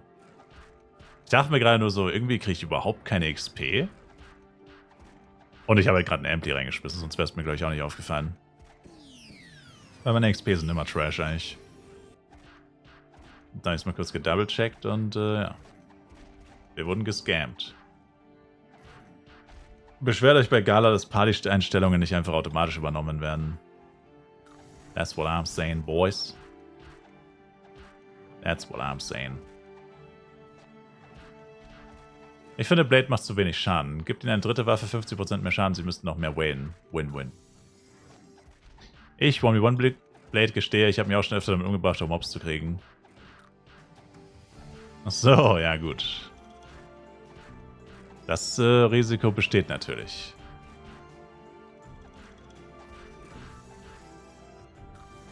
Eine in Anführungszeichen falsche Anwendung dieses Skills. Dadurch hat der FS gut aufgehört, dass verloren wurde nichts. Ja, ich meine, es war ja nicht lange. Was war das jetzt? Eine Stunde vielleicht? Ich sage mal, es gibt Schlimmeres. Das passiert einem zwangsläufig. Irgendwann passiert es immer mal.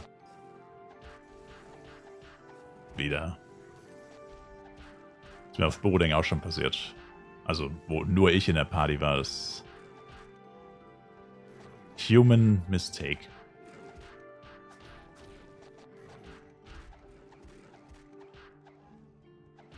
Ich bin halt ein Human und kein Dancer. Was soll ich sagen? Habe ich Humans oder Dancers? I don't know. Ich denke, ich bin eher ein Human, kein Dancer.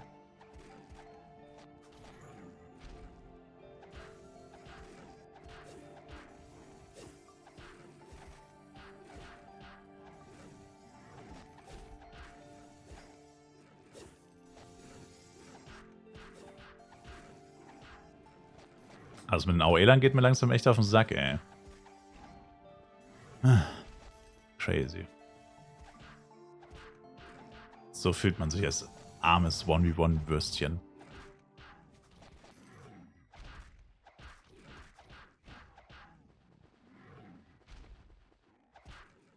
Wie viel würdest du mal noch für das Huge? 12. Sir. 28 Grad haben wir heute schon. Ich glaube, im Juli bin ich tot. Wieso? Vertragen es deinem Menschen nur Temperaturen bis 30 Grad und dann lösen sie sich auf, oder was? Ah, Sky-Menschen. Sky-Menschen. Also ich hätte noch Macaron-Gown zum Angebot und Ektro. Ektro und Macaron hätte ich noch im Angebot. Für die Satire Nation.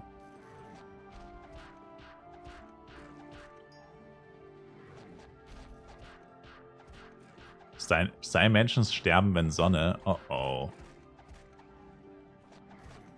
Da musst du dahin, wo es ein halbes Jahr lang Nacht ist. Was ist das? Skandinavien? Oder so ein Scheiß.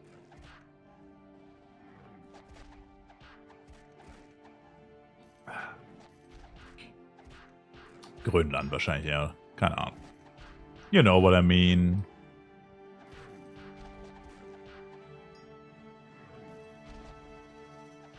Du hast es gut, deine Wohnung liegt an der Nordseite. Schön für sie.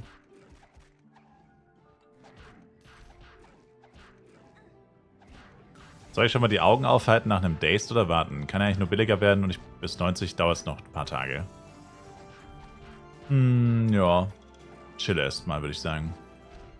Man sollte nie zu früh zuschlagen, sonst bereut man es dann auch wieder. Außer man sieht halt einen Schnapper, dann sollte man eher zuschlagen.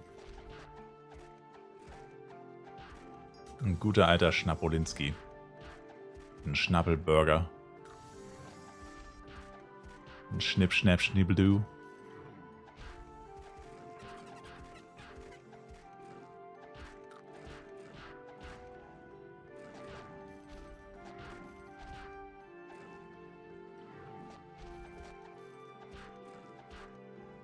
Gestern Johannes-Gowns für 10 Mio gekauft. Ja, das wäre so ein Schnappel. Schnappel-Dü-Dü-Dü. Schnappel-Didi-Dei. Dort wäre so einer.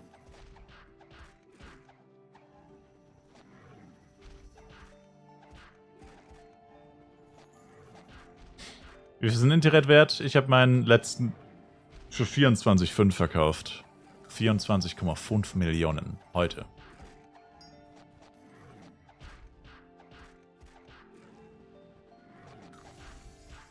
Dabei läuft mein eigener RM noch mit 2 Intellis plus 3 rum.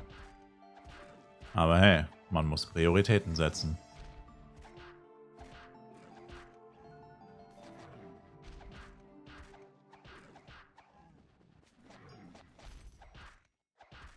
Oh, der Shop von meinem scheiß RM läuft gleich ab. No way. 5 Waffen wurden wieder nicht verkauft. Man.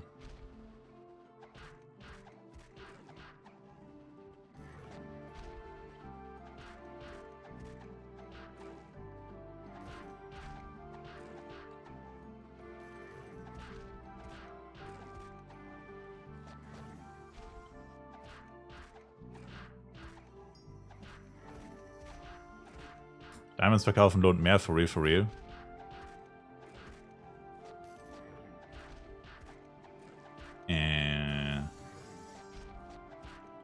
Okay, Dr. Professor Gamble Bowett.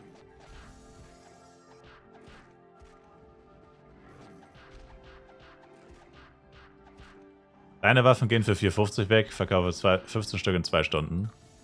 Ja, und mein Shop hat sich gerade nach 3,5 Stunden geschlossen und ich hatte sie für 360k drin. Also was willst du von mir? Mein Shop heißt literally 120 ist gleich 360k.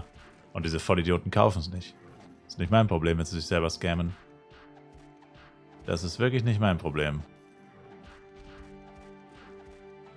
Ich kann dir lediglich sagen, meine Waffen werden so gut wie nie verkauft. Sir. Achso, nur Axe und Stick? Ja, pff. Sir. Meiner heißt 120, 330k und keiner kauft. Tja, weil das einfach nur Garbage ist. Die Bloody Era ist schon wieder vorbei. Herr Neos Waffen sind jetzt der neue Shit. Herr Neos Waffen sind jetzt der neue Shit. Der heiße Scheiß. Der heißer Scheißer.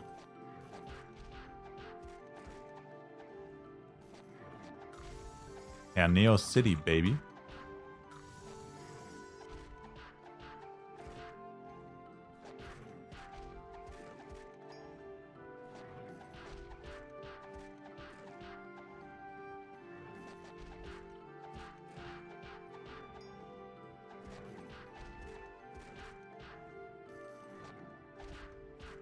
GTA delayed for another year?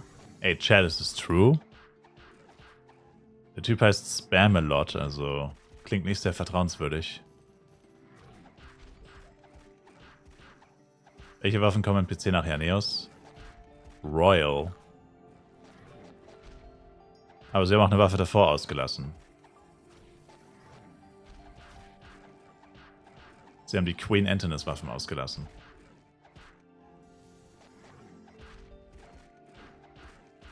Sie haben Queen Antinous ausgelassen. Die würden also auch noch fehlen. Um den Mai 2026. Und warum?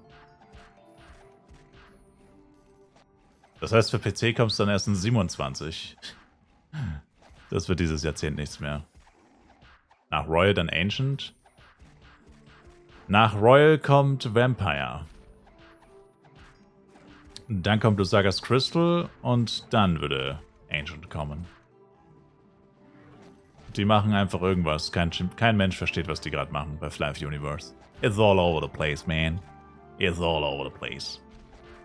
Jetzt kommt nämlich einfach Behemoth. Dabei haben wir noch gar kein Ancient, Royal, Queen, Vampire. These dudes are crazy, man. They're just skipping stuff left and right. Versteht kein Mensch, was die vorhaben.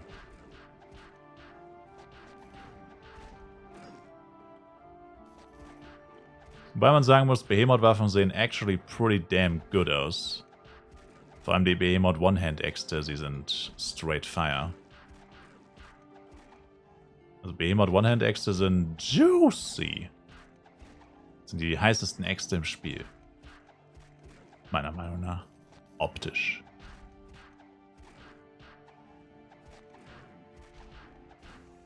Lusaka Crystal war doch 75 Master, oder nicht? Ja, aber 75 Master kommt nach 120, Sir.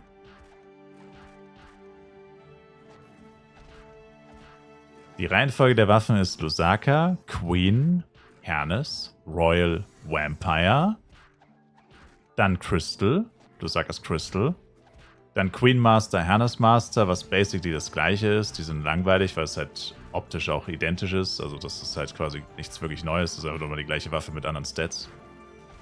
Und, also bei Royal genau. Royal Master ist das gleiche. Und dann kommt Ancient. Und dann kommt Behemoth. Und dann kommt Yggdrasil. Und ja. Ach, wo kommt der denn jetzt her? Wieso ist denn jetzt der da? Nee, ey! Und der Channel ist ruiniert.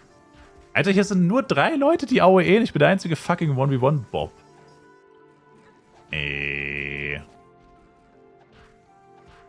Bullshit. That is some bullshit.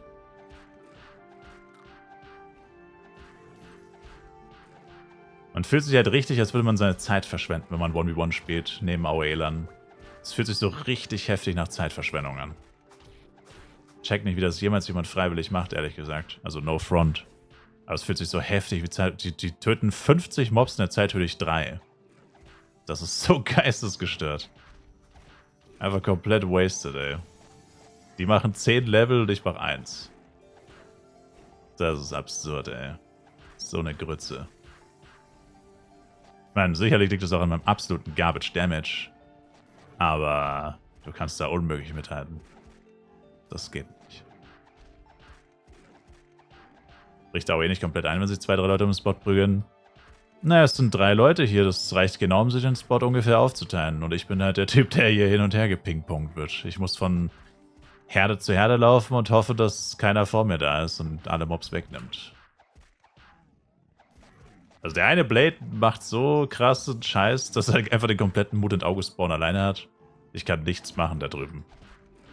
Das ist noch mehr Zeit. Ich laufe nur den Monstern hinterher, die er quasi wegnimmt. Das ist crazy. Und das halt als fucking Blade, Alter. Normalerweise sollte Blade nicht in der Lage sein, so geistesgestört abzugehen. Aber dank Rending Entry,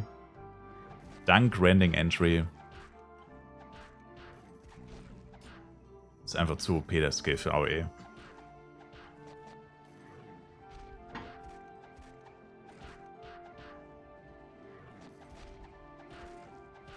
This is not normally.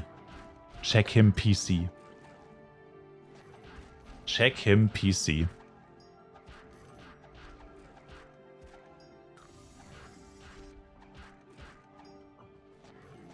Need to check him PC. Hater. Bin ich auch. Werde noch zum richtigen AOE-Hater. Bin ich schon. Ich meine, die Leute gehen mir auch auf den Sack, wenn ich Elementor spiele, davon mal abgesehen. AOEs hassen sich auch gegenseitig. Als ob ich Elementor spiele und dann kommt ein anderer Elementor und ich denke mir, ey, Bro, ey, yo, Elementor Gang, ey, skru. Natürlich hasse ich den Typen genauso, weil der geht mir auch als Elementor auf den Sack. Also daran ändert sich eh nichts. Die hasst man auch, als wenn man selber AOE spielt. Eigentlich hasst man in Flive jeden, der ihm beim Leveln begegnet. Beim Leveln will man alleine sein. Am besten. Schön gediegen, alles easy, voller Spawn. Das ist eigentlich das, was man sich wünscht. Aber natürlich kriegt man das nicht auf dem FEC-Server. Aber es ist wirklich so, Flive ist so dieses typische Game eigentlich. Ich meine, es gibt eigentlich keine typischen Games, die so sind. Aber du willst keine Leute sehen. Deswegen habe ich das immer so irritiert, dass Leute so sagen, oh, ist so schade, dass man nie jemanden beim Leveln sieht. Und ich denke mir so, Junge, es ist das Beste, was dir passieren kann, dass du keinen beim Leveln siehst. Dann hast du wenigstens deine Ruhe und hast maximale XP. Weil dir niemand die Monster irgendwie streitig machen kann oder so. Besser geht's gar nicht, wenn du niemanden siehst. Das ist das Beste, was dir passieren kann. Aber da hat wohl jeder eine andere Meinung. Bloody Bow mit 23 Flame Arrow 650. Ist das ein gutes Angebot? Ist der geupgradet? Wenn er noch plus 8 und sowas ist, dann wäre es auf jeden Fall gut. Clean wäre es okay, würde ich sagen. Sonst clean. Oh, Alter, hat der reingelackt oder was? Ah, ich meine, aber du willst doch 1v1 spielen, oder? Was willst du da mit 23 Flame Arrow? Jetzt kommt der Blade auch noch hier rüber gelaufen. Wie unverschämt ist das? What the fuck? Junge.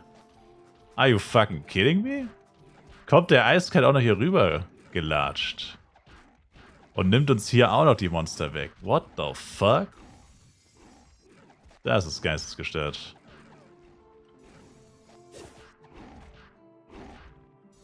Dachte nur, dass cleane Bloody Bows auch schon für den Preis weggehen. Ob sie dafür weggehen, weiß ich nicht. Ich hab Bows irgendwie gar nicht gesehen. Also vorhin wurden irgendwie mal 5 Äxte zeitgleich verkauft oder so. Ich habe nur nur Äxte gesehen, eigentlich. Die waren so zwischen 5.000 und 6.000 F-Coins. Also quasi 550 bis 660 Mille, ja. Aber Bow, Axe, Stick, die sind meistens ziemlich ebenbürtig.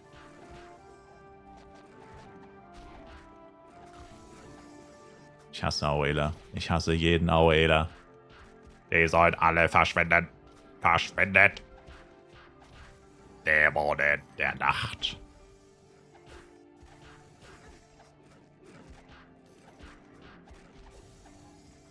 Draußen so 5 KF-Coin. Ja, so genau wie Äxte, sag ich doch. Äxte sind 5 bis 6 KF-Coin. That's what I said, baby.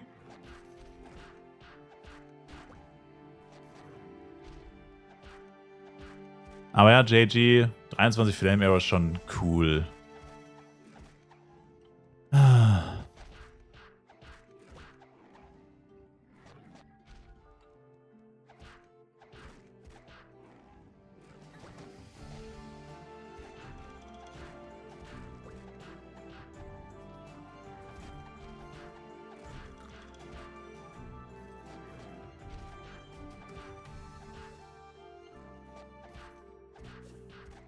Vergesst nicht euer Cheer. Hat er mich gerade Ho genannt? Sollte wahrscheinlich Hi heißen.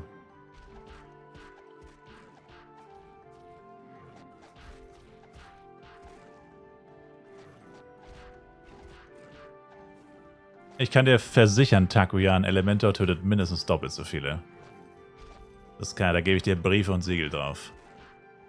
Ey, yo, Simon. Ey, Automod. Ey, wo? Automod? Ey, lässt du ihm das durchgehen? Ey, yo. Ich müsste der Automod jetzt die Scheiße aus dem Leib prügeln. Oh, fuck?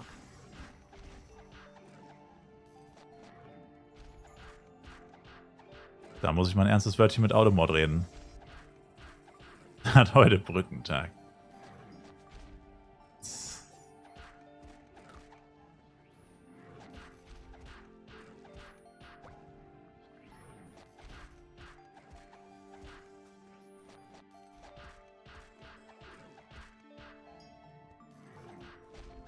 Bitch.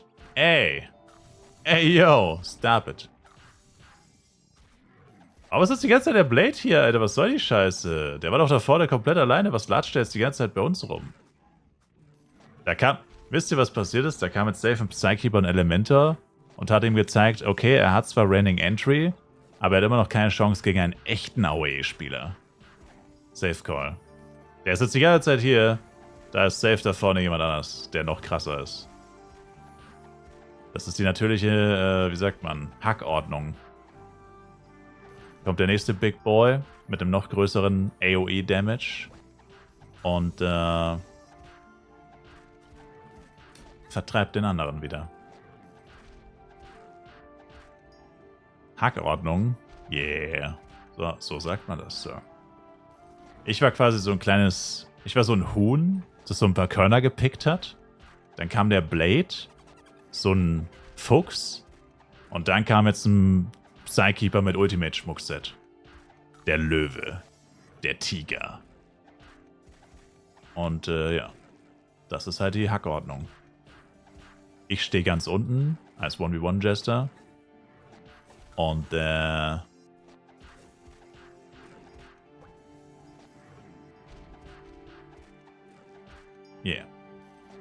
Ich denke, ich muss es nicht weiter ausführen. Wärst du mal AoE-Jester? True. Du stehst nicht ganz unten? Ach ja, und wer steht unter mir? Der AoE-Jester steht ganz unten. Na, actually steht der, glaube ich, auch über mir. AoE-Jester mit Velox-Set.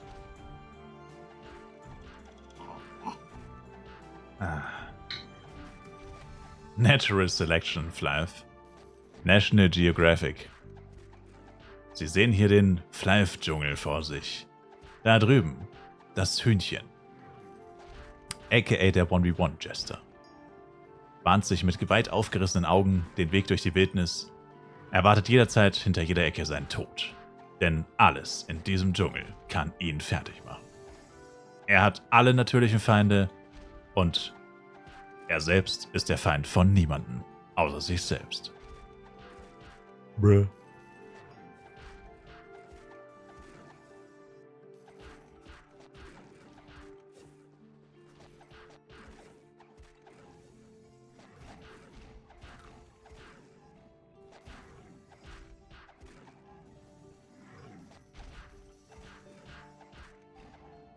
Naja, das größte Problem bei den August ist einfach, dass es halt die Ardent August effektiv nicht gibt, wie ich es vorhin schon gesagt habe. Damit staut sich halt bei den normalen, bei den Mutants umso mehr. Versteht einfach nicht, wie man so... Also der Mutant August Spawn, ne? Das ist so der erste Spawn, der so richtig reinknallt nach den Medomeds. Und ich verstehe einfach nicht, wie kann man als Entwickler das machen, dass man den Mutant August Spawn erschafft und dann macht man Ardent Augu. Ardent Augu, 10.000 Wände, wo du immer wieder hoch und runter springen musst und what the f... Also so komplett einfach nur... Du denkst einfach, du gehst da hin und denkst dir so, what the fuck is happening? So, die Monster sind einfach 100 Meter oben, da musst du wieder runterspringen, da musst du wieder hochspringen, spawnen irgendwo saukomisch, einfach nur arschnervig und sau viele Hindernisse und so. Und dann gibt es einfach Mutant Augu. Eine flache Fläche, super schmal, alle Monster saugeil. Und ich denke mir so, okay, es muss natürlich jeder Spawn so geil sein, aber was soll die Scheiße bei den Ardent August? Was soll die Scheiße? Niemand will da leveln. Was soll die Scheiße? Also, es ist halt crazy. Weil jetzt bin ich endlich mal in der Position als 1v1, dass ich den AoE dann aktiv aus dem Weg gehen könnte. Aber bei August kannst du es vergessen, weil es gibt nur die beiden Spawns hier. Es gibt den normalen August-Spawn hier und den Mutant Augu daneben. Und Ardent Augu existiert einfach nicht. Also, was für eine Scheiße, Mann. Übelst der Trash. Ghosts müsste ein bisschen besser werden, hoffentlich. Bei Ghosts müsste man theoretisch ein paar Möglichkeiten haben, wo die AoEler vielleicht nicht so hingehen. Hoffe ich zumindest. Aber hier kannst du es vergessen. Das ist literally 2 Spawns und das war's. Mehr August gibt's nicht. Und deswegen ist es ja auch so ätzend mit den AoElern. Du kannst denen nicht aus dem Weg gehen. Can't do anything about it. Also freut euch schon mal auf August, weil wenn... Also das wird hier doch richtig schlimm. Jetzt sind nur ein paar AoEler pro Channel, was schon schlimm ist. Aber in 2 Wochen sind hier 10 AoEler pro Channel. GG. Channel 4 und rein in die Olga. Kannst den Blade eh nicht töten. Hat ja 100% Ausweich- und Blockrate. Du wirst den kein einziges Mal treffen, während er dich auslacht und one-shottet.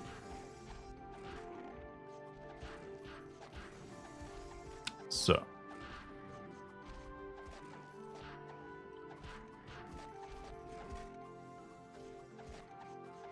Yvonen Hopjester. Oh. Das ist mir zu teuer, Sir. Hit of Penya kostet Penya, Sir. Das ist mir zu expensive.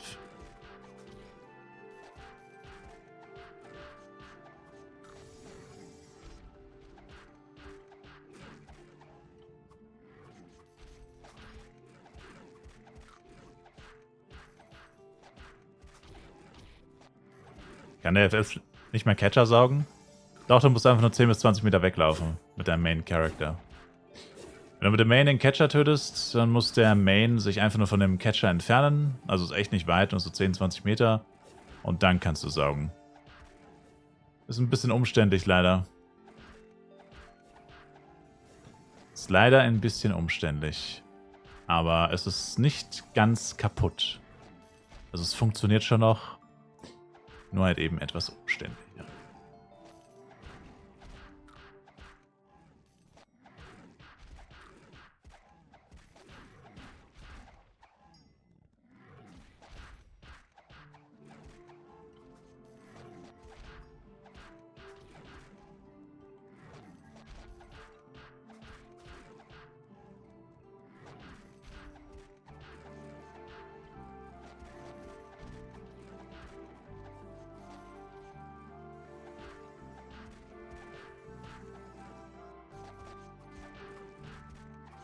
Common Set Clean.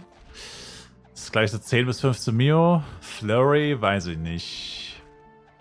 Da habe ich schon lange nichts mehr von gehört, von dem Flurry. McFlurry, glaube ich, so 2,50 wahrscheinlich.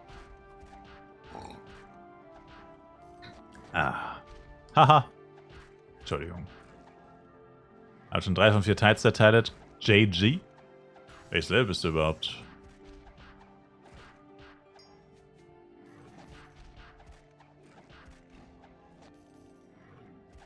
Oh. Nice. Nice, nice, nice.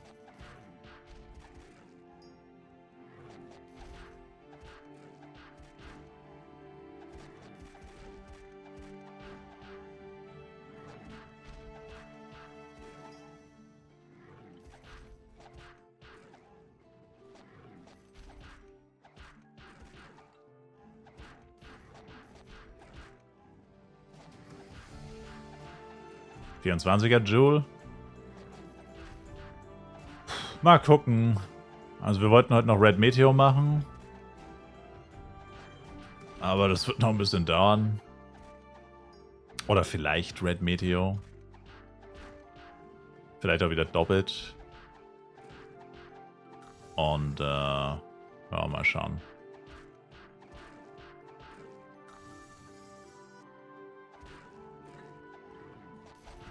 Mal Lucky machen.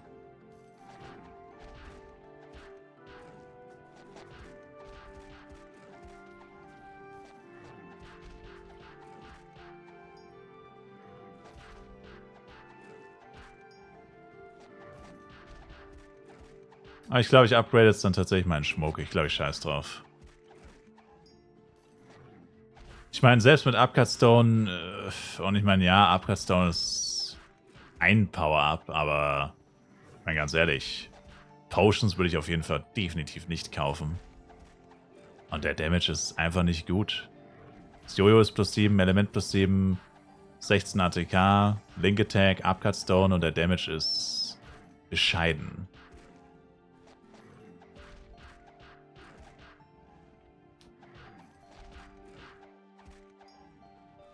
It is what it is. Gotta do it, man. Gotta do what you gotta do, man. Und ein paar Power Dice sammeln und dann rein. Rein da. Die Demols hochpushen. Die Demöllingers. Es hilft nichts. Es hilft einfach nichts. Scheiß auf Upgrade-Event. So kann ich nicht auf 7 Tage spielen. So kann ich nicht auf 7 Tage spielen. Das halte ich nicht aus. Das wird es auch nicht sehr viel besser machen, aber ich meine... ja. Ghosts wird halt wieder schlimmer. Ghosts haben noch mehr HP. Das ist halt das Blöde. Am Anfang ist es ja so eigentlich, dass sich die HP der Monster kaum verändert. Die steigt um 500, 1000.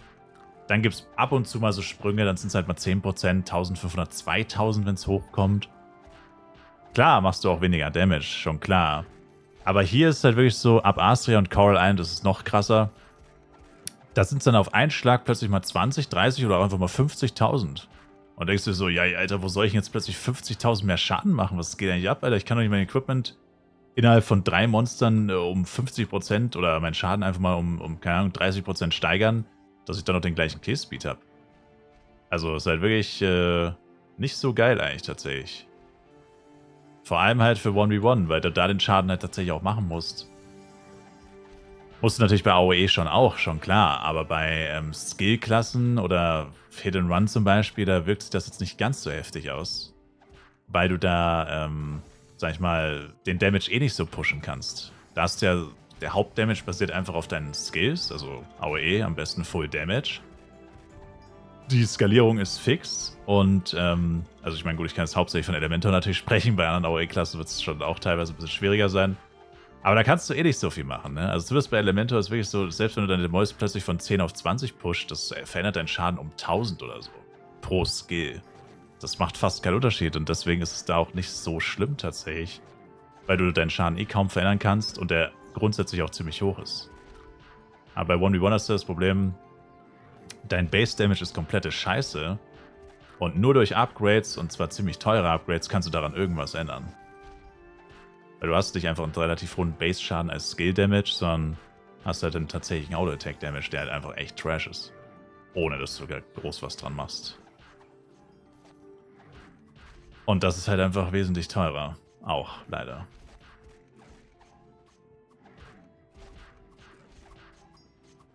Aber, naja. Vielleicht gewöhnt man sich noch dran. Aber es wäre auch nur halb so schlimm, wenn, wie gesagt, nicht die ganze Zeit AOEler vor dir rumlaufen würden und dir unter die Nase reiben würden. Ja, das ist halt AOE versus 1v1 so. Das ist eigentlich das Schlimmste, ne? Es müsste 1v1-Only-Channel geben, wo du alle AOE-Skills deaktivierst. Wo keiner AOE kann. Das wäre geil. Das wünsche ich mir für den nächsten FEC. Nochmal 2 Channel. Es gibt ja Channel 7 und 8 mit No Giants Bosses. Und dann brauchen wir noch Channel 9 und 10. Only 1v1. Das sind einfach alle AOE-Skills deaktiviert. Da geht es nicht. Da kannst du nur 1v1 spielen. Dann könnt ihr auch diese ganzen RMs nicht mehr auf den Sack gehen. Da sind dann nur solche Geringverdiener unterwegs. Das wäre doch mal was. Dann könnt ihr es dir nicht mehr so frech unter die Nase reiben, wie heftig sie abgehen. Mit ihrem Hit and Run und Moonbeam und Merkaba und der ganzen Scheiß. Na gut, Moonbeam würde immer noch gehen.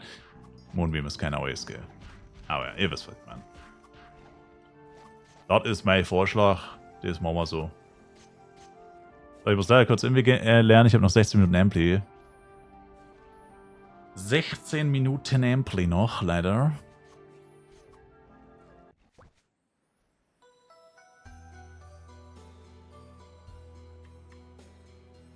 Aber das ist auch das Geile am August-Spawn tatsächlich. Das ist direkt daneben. Also da kannst du fast hin und her fliegen. Endlich nicht mehr so weit fliegen. Yetis war ja teilweise auch noch relativ weit weg, weil du noch über diese ewig lange, eigentlich auch komplett unnötige Brücke fliegen musst. Das ist eigentlich auch so etwas, was man eigentlich einfach entfernen könnte und noch einen fetten August-Spawn hinpacken könnte. Einen fetten Yeti-Spawn, einen fetten August-Spawn. Auf jeder Seite der Schlucht noch einen richtig fetten Spawn. Das wäre auch geil. Einfach die halbe Astria-Map besteht einfach aus dieser Schlucht, wo einfach keine Monster sind.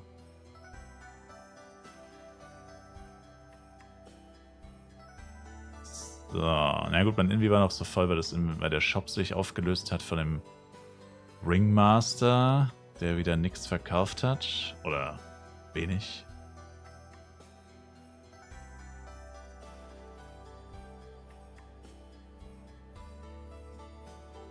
Demol oder Vigor Prio Silver Wing, by the way? Demol. Demol soll die Prio sein und wie schon gesagt, oder na gut, du warst vielleicht auch nicht da, keine Ahnung. Ja. Ich habe jetzt den Vigor geupgradet noch als dritten. Und ich werde maximal 3 Sachen tatsächlich upgraden. Wegen Schmuck plus 20 machen. Ich weiß zwar nicht, ob ich das wirklich hinbekomme, 3 mal plus 20 machen. Aber es wäre theoretisch das Ziel, ja. Oder auf jeden Fall 2 mal plus 20. So, schauen wir uns mal den Arnend Auge Spawn an. Hab zwar eine MP laufen, aber es ist eigentlich egal. Ist hier genauso ineffizient wie bei den ganzen Auelern darum zu gurksen. Also zieht euch das rein, das ist schon mal übelst Trash. Du musst halt erstmal rausfinden, wo sind die Monster das erste Mal. Und, ist nicht, dass Demoy die Prio ist. What? Ey, wer ist aus der Party rausgegangen? Ey, wie hießen die nochmal? Barry G und Barry B haben die Party verlassen. Diese dreckigen Hater. Barry G und Barry B. Dirty ass haters. Oh, never mind. Billy G.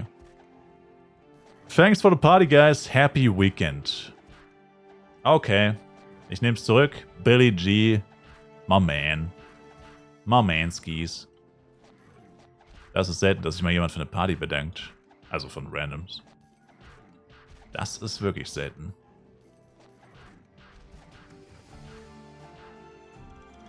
Nicer Dude. Warum droppt der Easy und mit CW so viel besser als der Harte? Wieso? Was hast du auf Hart gedroppt? Hast du keinmal, also hast du keinen 3 Schmuck mal gedroppt oder was? Hab vorhin mit ihm ein bisschen gechattet im Party. Oh. Ja, passt. Dafür ist der Party-Chat da. Ja, ich habe immer mein Partyfenster drüber und ich beobachte so ein bisschen den Shout meistens auch. Wenn ich mal in den Chat gucke, beobachte ich meistens so ein bisschen den Shout. F-Coins werden, by the way, aktiv für 120 Mio verkauft. Gekauft vor allem. Das ist schlecht, das heißt, ich brauche noch mehr Geld. Scheiße. Das ist für mein Vorhaben tatsächlich sehr schlecht.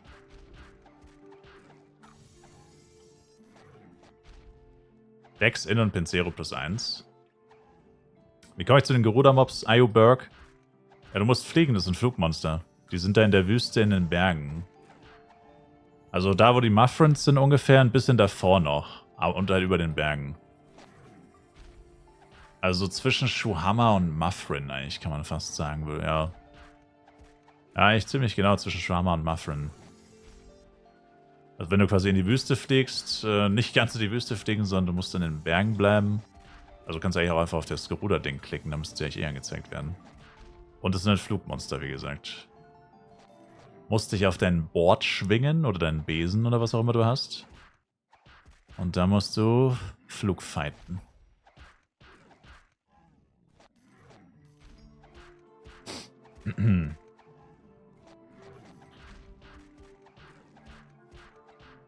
Oh, come on, Bro.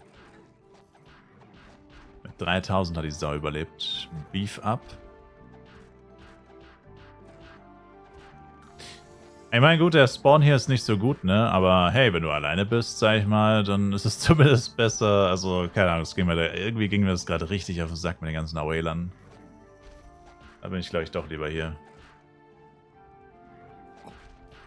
Ist halt nur arschnervig, wenn du da hochspringen musst, weil die Monster dann alle da oben sind. Aber naja. It is what it is. Dann machen wir das halt.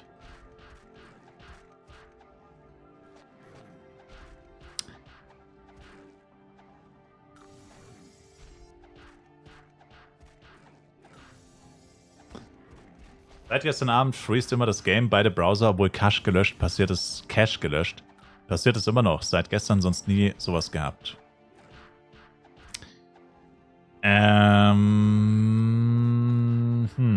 Robert, das sagt mir jetzt tatsächlich auch nichts. Freeze, kennt sich hier jemand aus mit Freeze? Der Browser freest, das Game freest im Browser? Ist bei dir auch? Ja, und was machst du dagegen? Hab ich noch nie gehört. Was machst du dagegen?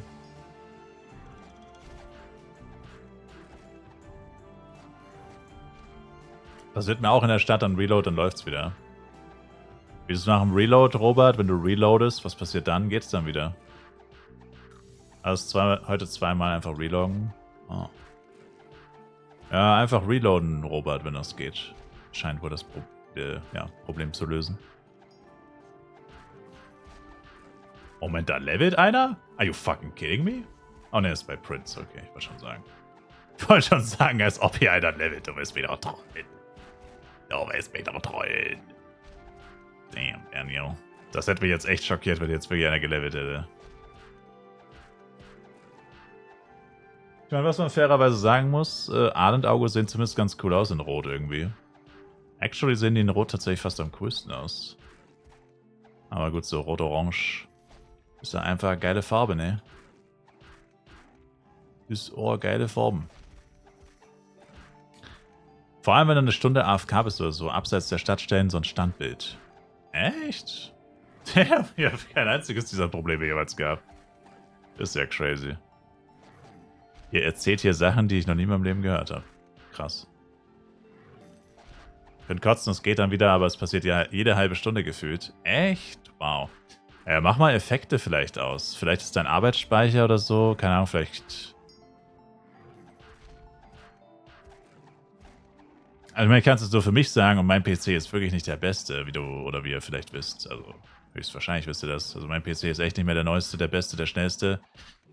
Ich habe das tatsächlich nie, aber ich spiele halt auch komplett ohne Effekte. 60, also ich habe halt niedrige Einstellungen, sag ich mal. Ich habe Einstellungen, dass das Game halbwegs gut aussieht und halt aber flüssig läuft. Also Wetter aus, Effekte aus, Leuchten aus und so ein Scheiß. Das ist ja alles nur Zeug, was die Leistung mindert. Also vor allem in der Stadt natürlich. Ich meine, da ist geistesgestört mit Effekten. Das ist ein Laptop mit 64 GB RAM. Oh, what the fuck? Ein Laptop mit 64 GB RAM? Damn, Daniel. Ich wusste gar nicht, dass sowas existiert. Crazy. Na gut, dann wird es daran wahrscheinlich nicht liegen, ne? Enten holen. Ja, jetzt kommen sie und flexen ihre fetten Bricks. Ich habe auch 64 GB RAM. Alle haben 64 GB RAM. Okay, Entschuldigung. Das ist wohl nicht die Hardware.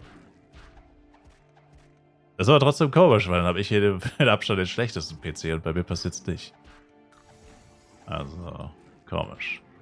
Aber dann scheint das Problem ja eher mit dem Browser selbst zusammenzuhängen.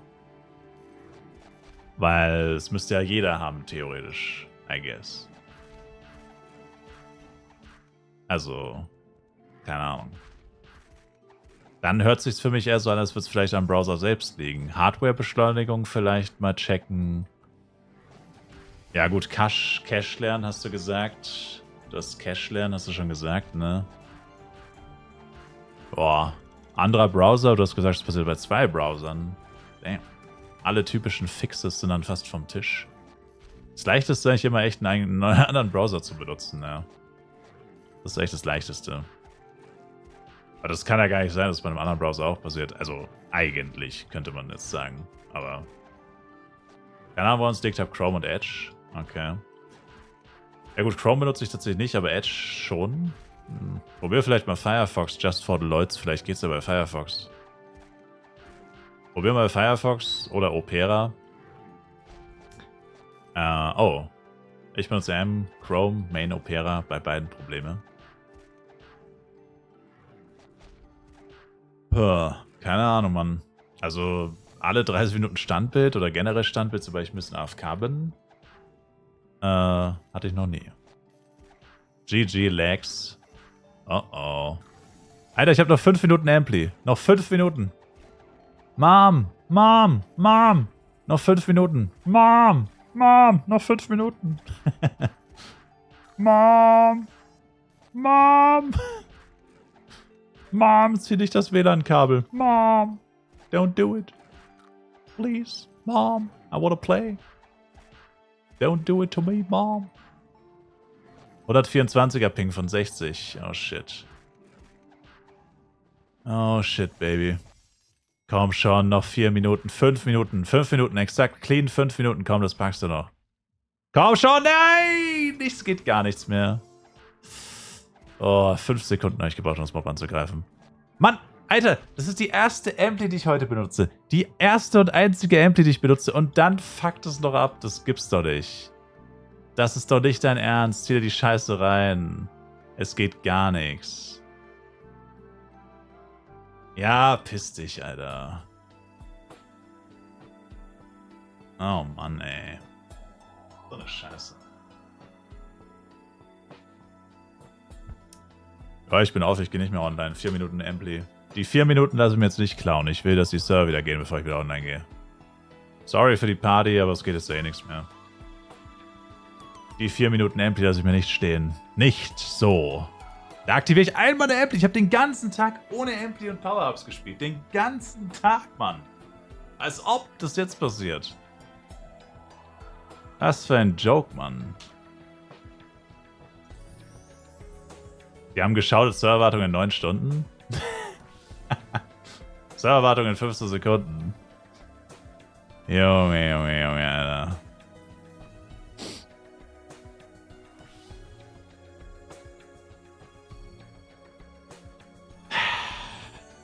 Das gibt's nicht, ey. Maintenance. Neustart. KW. Meine Güte, ey. Das ist das... Was machen sie jetzt? Ein Entschädigungs-Event für das Entschädigungs-XP-Event? Jetzt machen sie ein Entschädigungs-XP-Event für das Entschädigungs-XP-Event, oder was? Also, langsam wird's echt lächerlich. Also, langsam reicht's, ne? Sei oder Elle für 8 Schadtaktik? Definitiv Elle. So. Endlosschleife jedes Wochenende. Ja, also, ey. Jetzt sind es ja schon 11 Tage? Ne, 9 Tage. 9. Tag. Also, es reicht langsam. Also, irgendwann müssen sie es ja mal hinbekommen. Das kann ja nicht wahr sein. So schwierig kann es doch nicht sein. Da musst du halt einen IT-Spezialisten einpflegen oder was weiß ich. Also, das ist ja lächerlich. Die machen sich ja total zum Affen damit. Also, das ist ja wirklich so.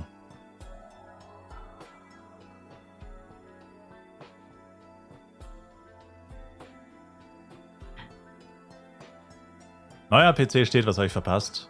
Server down, kannst schlafen gehen. Ruh dich aus für Red Meteor. Wie oft ist der Server heute schon abgestürzt? Das ist das erste. Es ist das erste Mal heute, dass es nicht funktioniert.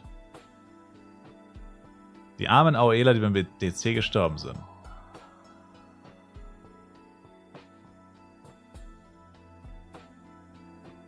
Fuck 'em.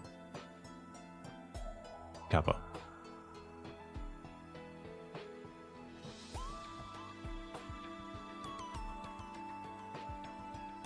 Ich wollte gerade eine Stunde leveln. Oh. Mir tun besonders die Hit-and-Run-AMs leid.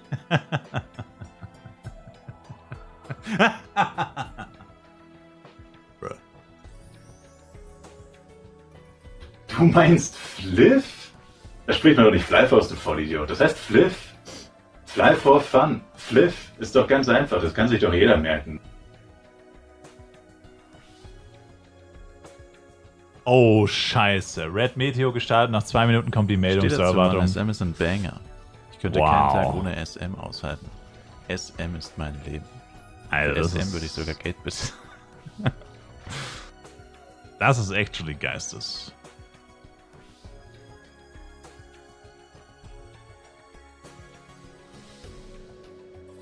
Ja, das ist Geistes, damn.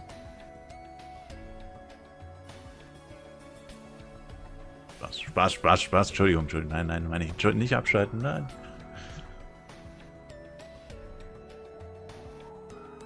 Habe ich noch das Playboy-Poster vom Flive-Clip? Nee, ich glaube nicht. Wenn ihr jetzt nicht gleich das Spiel startet, dann DDoS ich euch. Dann startet nie wieder jemand dieses Spiel.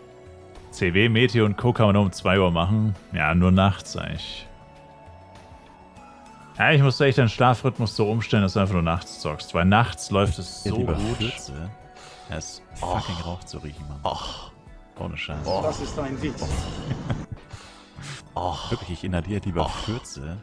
Er ist fucking Rauch zu riechen, Mann. Also die so von 3 bis 10 lief, also eigentlich bis vorhin halt. Das lief so smooth, das hat sich angefühlt wie Bowling. Da ist halt kein Schwein online. Das ist schon geil. Also gefühlt.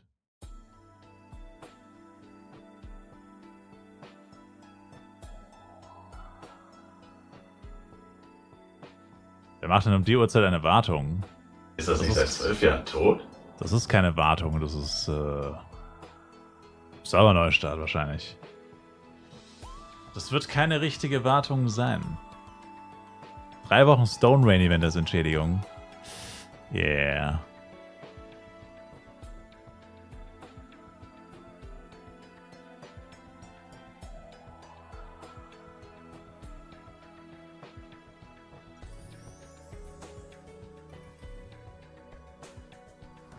Ja.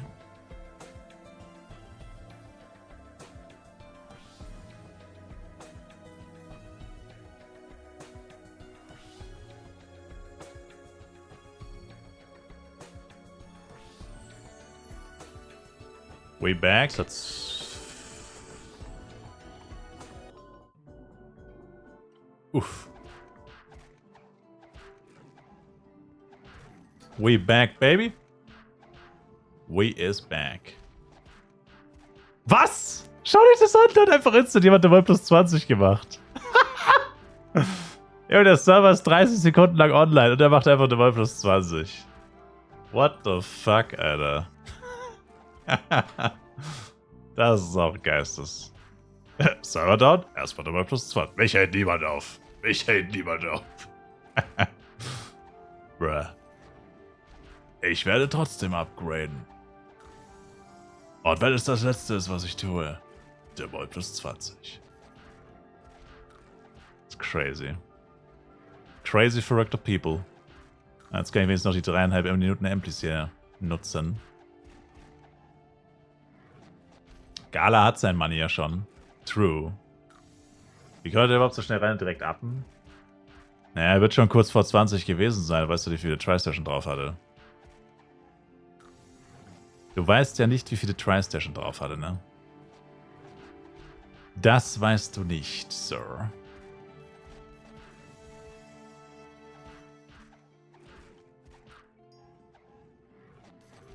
Was ihr habt, knackt G. Moment. What's poppin'?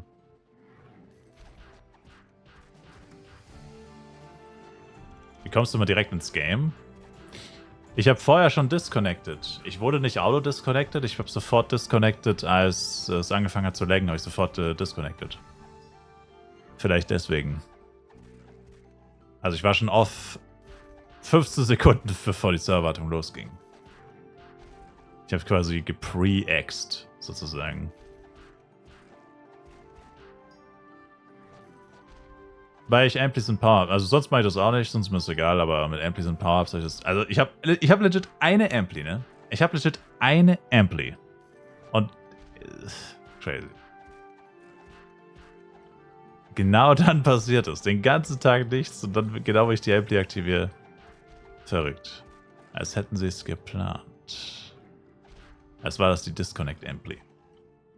Na gut, fairerweise ist es am Ende der Ampli passiert, aber trotzdem.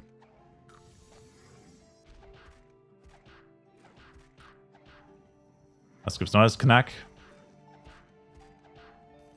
Knack, was soll ich sagen? Du hast alles verpasst, Knack. Wir hatten John Cena im Stream. Leute, noch ein Dimmer plus 20. Wir hatten John Cena im Stream. Er ist tatsächlich gerade auch da. Da drüben steht er. Siehst du ihn? Da steht er. Und, ja. War nice. Wir haben die Zeit ohne dich genossen, Sir.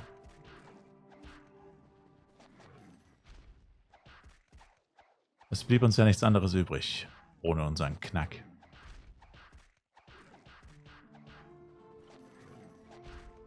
Ohne den alten Knack. Oh, aber Chi habe ich verloren, ne? Na gut, bitte. Mein Chi haben sie mir trotzdem weggenommen. Und meine Chi-Dinger auch geresettet.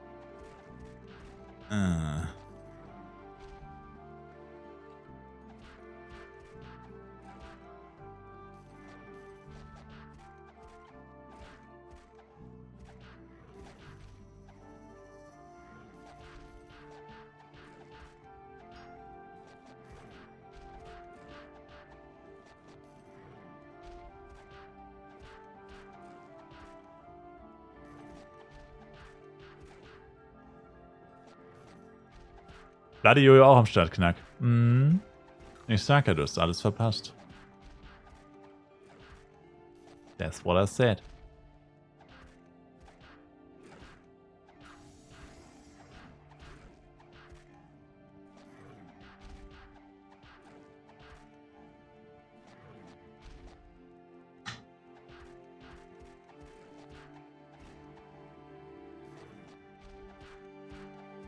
Sag ja nicht, wie viele Tries. Es wurde jetzt schon 10-mal in den Chat geschrieben, Bot. 14. Wurde doch schon zigmal in den Chat geschrieben, als du gefragt hast. Set noch das alte? Yeah. Yeah. Das Set ist immer noch Garbage. Derselbe alte Garbage.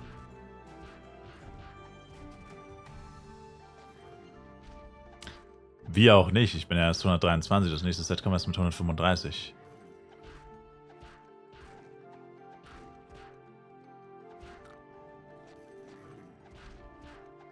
Da gibt es so schnell leider kein Upgrade. Und ich meine, selbst wenn, also es ist natürlich besser. Aber ich meine, die nächste Stufe wäre dann eigentlich auch die 28%, aber das, keine Ahnung.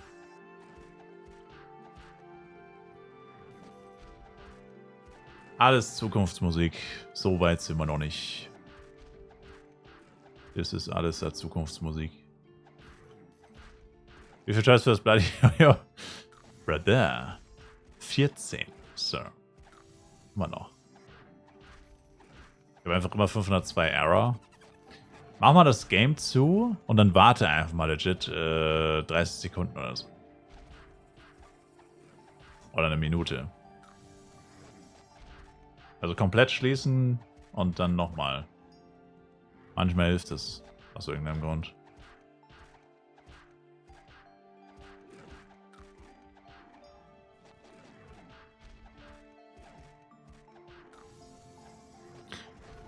Aber ja, ist schon nervig auch. Also ich verstehe auch nicht, warum das dann so ist, wenn die Server neu starten, dass du dann irgendwie da 10-mal im schlimmsten Fall, keine Ahnung, ein Aufzu machen musst. Ich weiß auch nicht. Was? 15? Ich kenne jemanden, der hat 14 gebraucht. Schön für diesen jemanden. Freut mich für ihn. Klingt nach einer duften Type.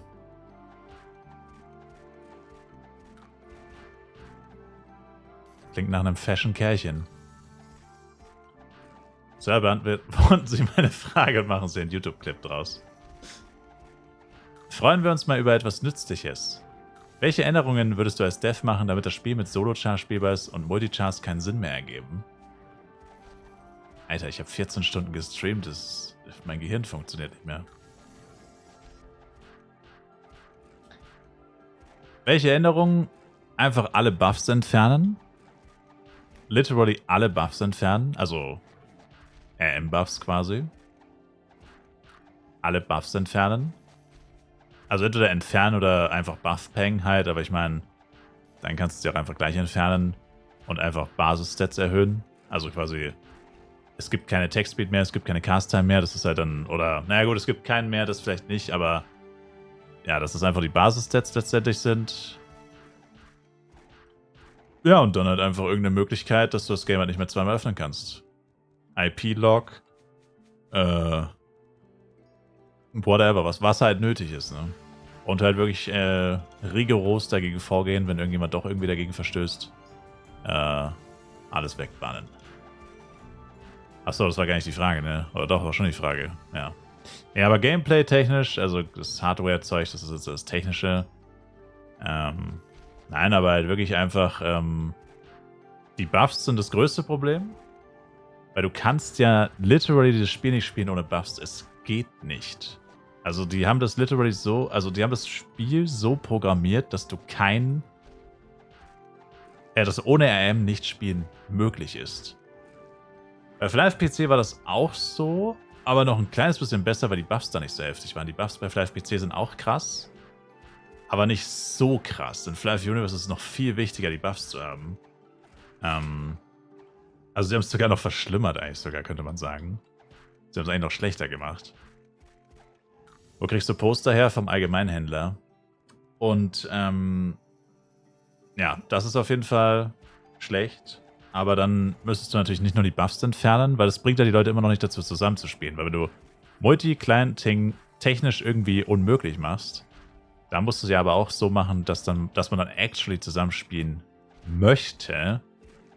Und das heißt, da müsstest du halt sowas machen, also da müsstest du halt an den Party-Sachen was ändern. Also jetzt aktuell ist es ja so, das Effizienteste sind 2 Chars, einer healt, einer levelt. Es gibt nichts Effizienteres eigentlich. Also AOE ist das Effizienteste und so weiter. Also, darum geht es nicht, aber es geht einfach nur darum, das ist das Effizienteste, das ist schon klar, das sollte natürlich auch so bleiben. Aber was zum Beispiel jetzt nicht wirklich effizient ist, also man profitiert nicht wirklich davon, wenn man jetzt zu 4 levelt. Oder auch Link Attack ist eigentlich auch so ein Schwachsinn. Allein schon Link Attack sorgt ja dafür, dass du eigentlich gar nicht zusammen leveln. Also, wenn du zusammen AOEst, sag ich mal, das ist die einzige Ausnahme. Beide tanken Monster, man teilt sich einen riesigen Spawn zu zweit auf, der eine pullt links, der andere pullt rechts, man trifft sich in der Mitte. Das ist so das Einzige, wo das nicht so ist. Aber wenn du jetzt wirklich 2 Blades, die beide 1v1 leveln möchten, in einer Party hast, ist das ja eigentlich Schwachsinn, weil der eine verzichtet freiwillig, oder weil es ihm zu teuer ist ja egal, verzichtet er auf 20% extra Schaden durch Link Attack, weil er halt nur Global Attack hat. Und auch das ist ja eigentlich, also vielleicht war es noch viel schlimmer, da waren es 80% weniger Schaden. Und das ist ja eigentlich auch so hirnrissig. Was heißt ja eigentlich auch, eine Party besteht immer aus dem einen, der den ganzen Schaden macht und die anderen können vielleicht mitmachen, aber eigentlich ist es so auch voll scheiße, wenn man so drüber nachdenkt. Also lauter solche Sachen müsstest du halt einführen oder ändern. Also Party-System müsste grundlegend überarbeitet werden, wahrscheinlich komplett ändern. Alles ändern wahrscheinlich, als so wie es jetzt ist. Und ja, also ich denke mal, das wären die beiden wichtigsten Sachen. Party-System komplett neu überarbeiten, natürlich dann mit dem Hintergrund halt, dass jeder nur noch einen Chart und dass sich das Zusammenspielen halt viel mehr lohnt oder dass man wirklich auch zusammenspielen will.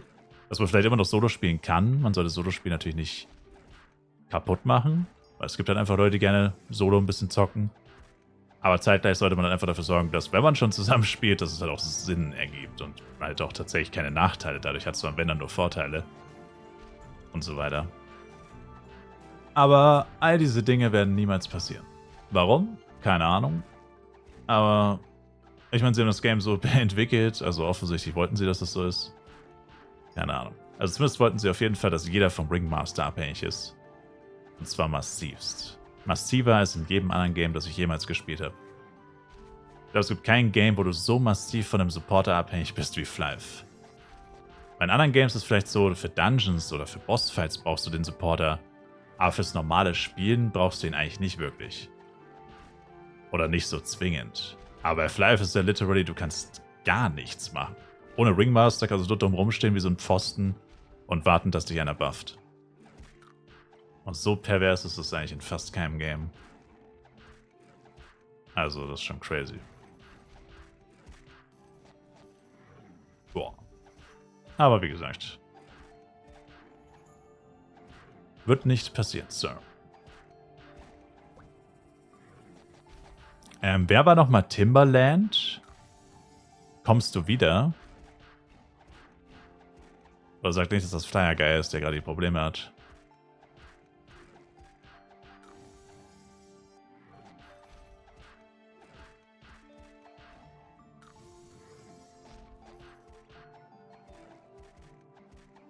Echt traurig, dass jeder einfach weiß, dass sowas wird nie passieren. Naja, sie hatten bei Flyff Universe ja theoretisch die Chance, das zu ändern, haben es nicht getan. Du bist wieder drin, Flyer Guy, ja? Aber bist du auch in der Party? Ich weiß leider nicht, wer bei mir in der Party ist. Also bist du das Timberland oder was? Ich habe keine Ahnung. Ich wusste nicht mal, wer das war. I'm sorry. Es tut mir leid.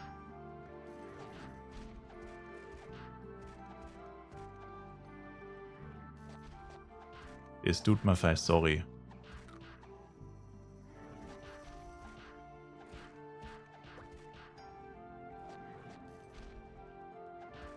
Meinst du, jetzt ist eine gute Zeit, mit 8 Chars anzufangen und noch 1-2 Wochen warten?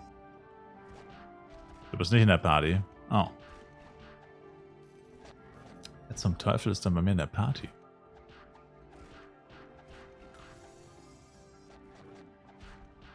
Vielleicht war es ein Random? Ich habe keine Ahnung. Kann actually sein, dass es random war, ich weiß nicht mehr. Da sich hier keiner meldet, scheint er wohl nicht hier zu sein. Am Blade und Dam soll ich dann Link Attack und Global Attack anmachen, wenn mein Party voll ist? Ja, du sollst Link Attack aktivieren. Global Attack ist halt für die anderen. Also wenn du aktiv andere Filler brauchst und willst, dass die auch deine Party pushen, dann musst du halt für diese Leute Global Attack anmachen, natürlich. Alles andere wäre asozial, aber da würde dir auch keiner filmen, wenn du kein Global Attack anmachst. Niemand geht in eine Party ohne Global Attack.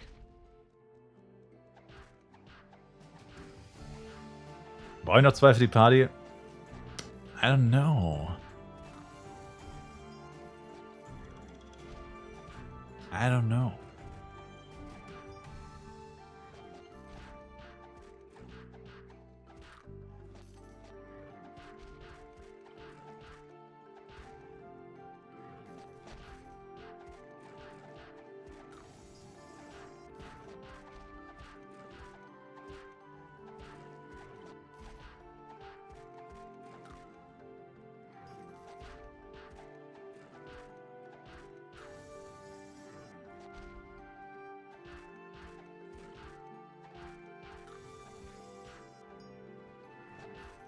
Das war jetzt die Antwort auf die 8-Schar-Frage?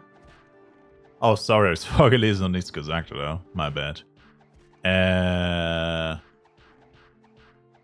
Ja, gute Frage.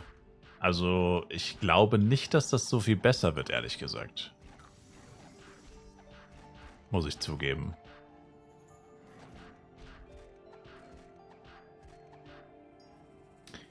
Also, ich denke nicht, dass die Spawn-Situation irgendwann groß besser wird, weil schau mal, ich habe letztes Jahr, habe ich ja auch sehr langsam gespielt, ne? Zeitlicher Ablauf, keine Ahnung, müsste man nachschauen, weiß ich nicht mehr. Aber ich habe auf jeden Fall jeden Tag nur maximal 4 Stunden gespielt. Also Flight Universe so 4 bis 5 Stunden. Aber davon war auch sehr viel Zeit tatsächlich das Anniversary-Event. Da war dieses riesen Anniversary-Event, wo man eigentlich effektiv auch sehr viel nicht tatsächlich gegrindet hat, sondern mit diesem Event beschäftigt war. Und Burodeng halt natürlich, Tower Dailies und solche Geschichten. Das heißt, effektiv gegrindet habe ich wahrscheinlich maximal 3 Stunden die ersten 1,5 Wochen. Und danach war ich dann so demotiviert, weil ich den Start eigentlich komplett verpasst hatte, dass ich dann eigentlich auch nicht mehr so viel mehr gespielt habe, glaube ich. Und dann immer noch plus Burodeng halt jeden Tag. Das ist auch immer minus 1 Stunde dann quasi gewesen. Oder minus 40 Minuten, whatever. Die ich zwar gespielt habe, aber nicht auf FEC halt. Und da war ich Wochen später, zum Beispiel Wochen später in Astria als die meisten anderen. Ich war Wochen später in Dark 3 als die meisten anderen. Und es war trotzdem arschvoll. Also ich glaube nicht, dass die Spawn-Situation jemals wirklich viel besser wird. Weil das ist es halt. Die Leute ziehen sich alle nochmal neue Charakter hoch. Also viele nutzen das, um sich gleich noch einen Charakter zu machen. Nochmal vielleicht irgendwas auszuprobieren. Noch einen zweiten Main-Charakter, den man das Equipment dann rüber tauschen kann. Mehr Clockworks farmen, mehr Bosse farmen, mehr was auch immer farmen. Und so weiter. Könnte natürlich dieses Mal ein bisschen anders sein, weil wir dieses Mal ja dieses Update wahrscheinlich irgendwann bekommen, wo man dann eher wieder mit dem Main-Char weiterzockt. Aber du weißt ja nicht, wann das kommt und so und wie genau das abläuft, weißt du auch nicht. Deswegen würde ich sagen, dass es wahrscheinlich relativ egal ist. Also wahrscheinlich lieber in 1-2 Wochen als jetzt. Also ich denke mal, es könnte etwas besser werden. Aber von dem, was ich so höre, Dark 3 soll wohl momentan komplett die Hölle sein. Komplett Dark 3.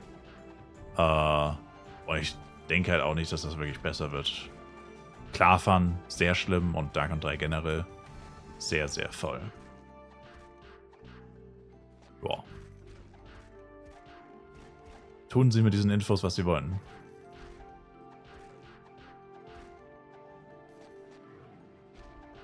Ist das der allererste Hernes im schaut? I doubt it.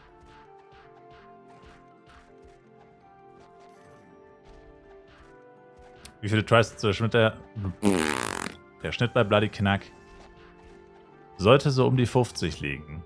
50 plus. So.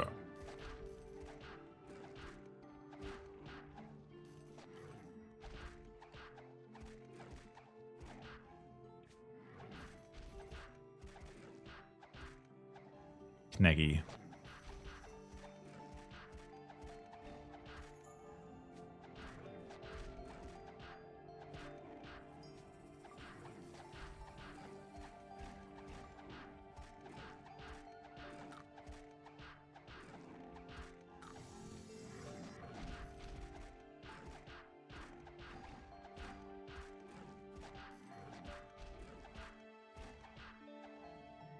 Void schreibt, er ist bei 113 ohne. Autsch. Autsch.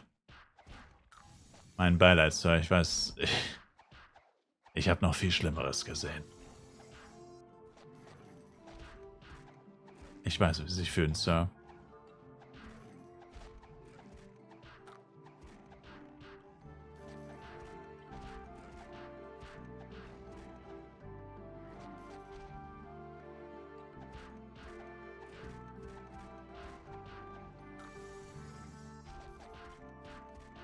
Das ist nicht ausgeglichen, Bolt. Das ist 123 für 3 Waffen. Das ist übelstes Glück. Was ist daran bitte ausgeglichen? The fuck? Das ist weit unter Durchschnitt. Das ist ganz schön unverschämt, Sir.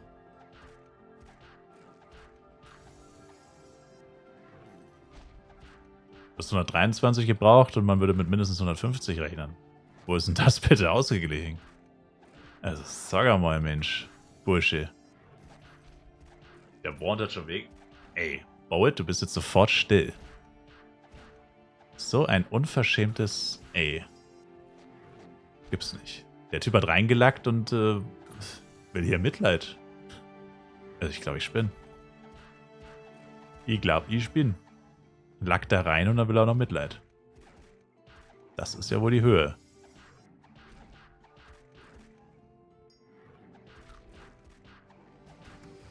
Also sei mal nicht böse, aber das ist ja schon unverschämt. Reinlacken und dann sollte man schön ruhig sein. Wenn andere von ihren Leidensgeschichten erzählen. Das wäre die feine englische Art. Schweigen und genießen.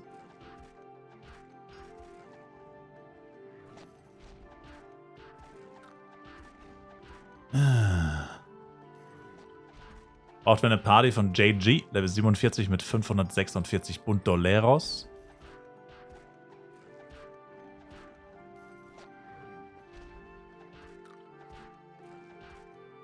Wird auch eher ab Level 135 eher leichter oder schwerer.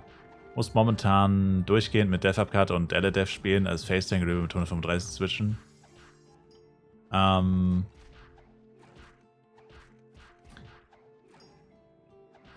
Ob es leichter oder... Also leichter wird es eher nicht, würde ich jetzt mal sagen. Du hast jetzt die 200 A-Pros geknackt, plus alle Tight-Set-Teile zusammen. Aber du hast vor, für die A-Pros den Bloody Boat zu holen, oder? Oder willst du beides? Damn, 200 A-Pros, Sir? You crazy, wo zum Teufel hast du so viele A-Pros her? Sag mal. Wo printest denn du dein Money? Lass die Hund setzen, Bloody Waffe carried eventuell. Also ich sag mal so. Du müsstest halt dein Equipment irgendwann mal halt so verbessern, wie du es vorher noch nicht hattest. Sonst wird es nie wirklich besser. Weil die Monster werden ja auch immer stärker. Also zum Beispiel, was Bolt gesagt hat, da mit den Adeptringen, Pipapo. Ein Unterschied zum Beispiel oder ein Gamechanger wäre zum Beispiel Ultimate-Schmuck versus kein Ultimate-Schmuck.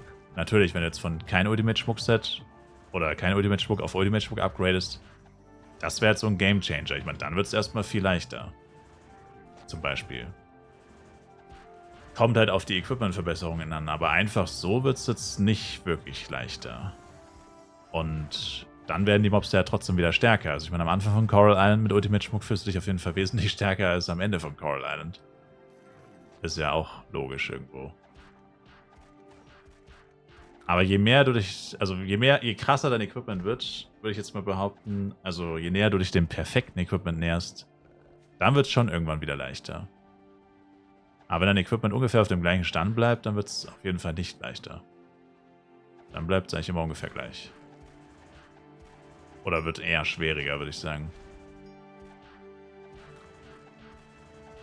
Kommt auch ein bisschen auf die Klasse an, weil als AOE nicht alle Klassen skalieren gleich gut. Also AOE Knight wird übelst gehatet im Endgame. Sagen alle, dass er komplett Trash ist im Endgame. Elementor und Psy zum Beispiel, sobald die 200 Cast-Time knacken, Servus, gehen was geht? auch im Endgame ab wie Schmitz Katze. Die werden überhaupt nicht schlechter dadurch, dass dann halt die Monster noch stärker und pipapo sind. Also es kommt auch noch ein bisschen auf die Klasse an, die du spielst. Weil nicht alle gleich gut ins Endgame scalen. Oh, du bist AOE Knight. Oh, das hätte ich nicht sagen sollen. Also ich weiß es ja auch nicht, ich habe noch nie einen AOE Knight im Endgame gespielt. Aber jedes Mal, wenn man darüber redet, sagen alle, der ist langsam, macht keinen Damage und ist scheiße. Und ich meine, so objektiv müsste das schon ungefähr stimmen, ja. Auch ohne es jemals ausprobiert zu haben, wüsste ich jetzt auch nicht wirklich, was da jetzt gelogen sein sollte. Und man redet ja eigentlich selten seine eigene Klasse Trash, wenn man keine guten Gründe dafür hat. Sage ich jetzt mal. Ja, das ist auch das Problem mit Power Stomp bekommt die Cast-Time dazu. Die meisten Klassen bleiben ja eigentlich immer gleich. Und nur die Magier, wie gesagt, das ist halt das mit dem Skalieren. Also die Skills und so skalieren immer gleich. Aber die Cast-Time kommt halt dazu. Und alle anderen bleiben einfach so, wie sie sind, kriegen halt mehr Schaden, aber die Monster kriegen halt auch mehr HP. Dann, wie gesagt, wenn du durch überdurchschnittlich besseres Equipment, kann man natürlich noch an Stärke dazu gewinnen.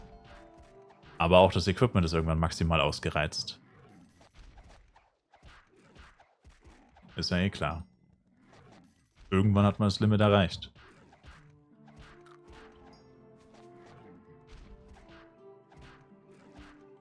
Danke für den Resub, Marus, by the way. Vielen Dank, Sir. Appreciate it. Dann hilft irgendwann nur noch Cash. Wie viel krasser ist Ultimate-Schmuck? Geistesgestört.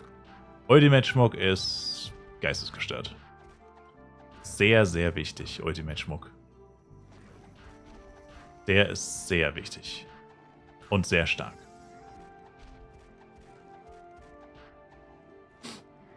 Ist es normal, dass BP nach Job Change mies schlecht ist? Ich fürchte ja. Ich fürchte ja. Eigentlich sind alle 1v1-Klassen mit Level 60 ziemlich schlecht. Bei denen einfach alle essentiellen Werte fehlen. Manchen fehlt sogar Attack Speed, was richtig schlecht ist. Und Hitrate teilweise und Crit-Rate, Crit-Damage. Die haben halt einfach noch nichts. Die haben da einfach gar nichts. Diese Noobs.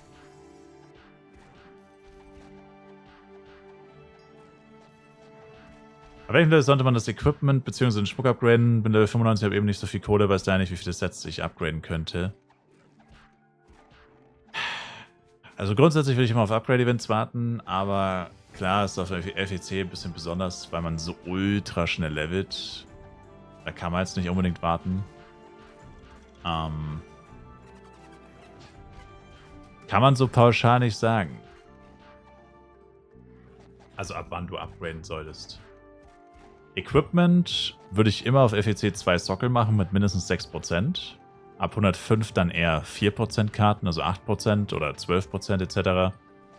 105er Sets trägt man in der Regel ziemlich lange. Da könnte man dann auch überlegen, macht man vielleicht 16%. Auf 110 kriegt man zum Beispiel gratis Product.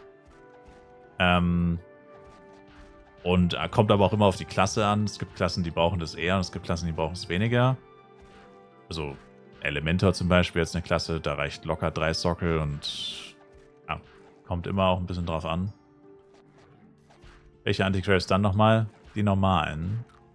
Kern auch die normalen. Beste Wege, Money zu grinden als Free-to-Play 1v1 Ranger. Level 111. Clockwalks.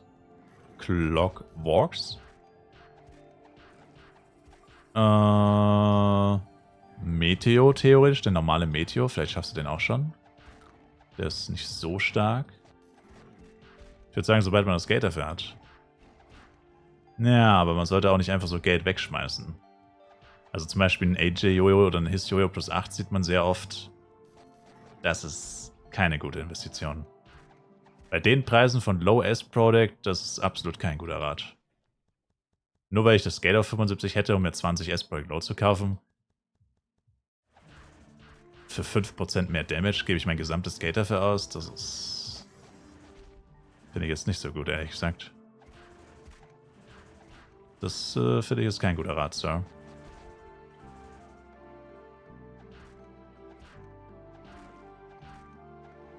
Wow, ist der weit weg.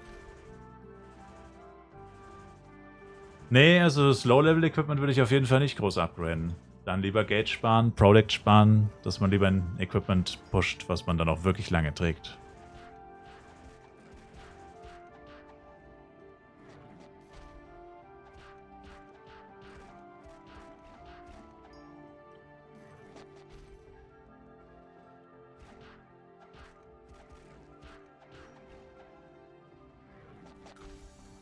Nicht bei Waffe, sondern Schmuck?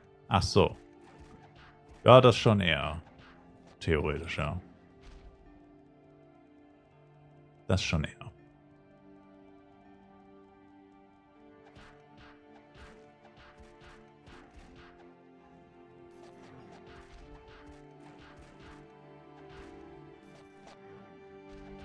Dieses RFC wirst du auch nicht zum ersten Mal eine Ultimate-Waffe haben.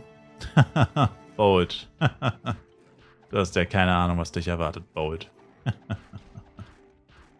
Ich werde der erste Jojo-Jester Level 190 mit Bloody Jojo.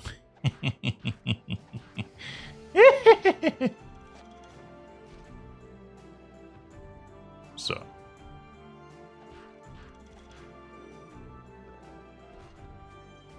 Erster Jojo-Jester 190, Hero 180 mit Bloody Jojo only. Let's freaking go, baby.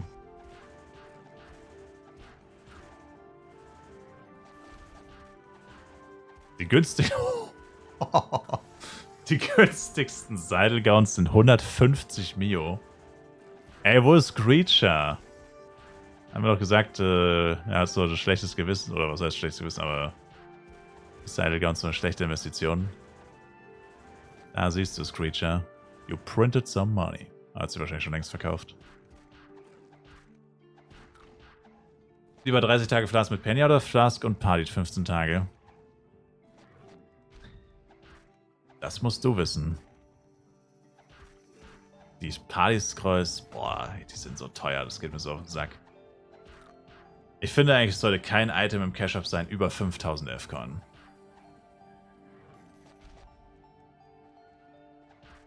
Also 5000 ist auch schon lächerlich, aber noch diese 5500 komplett geisteskrank.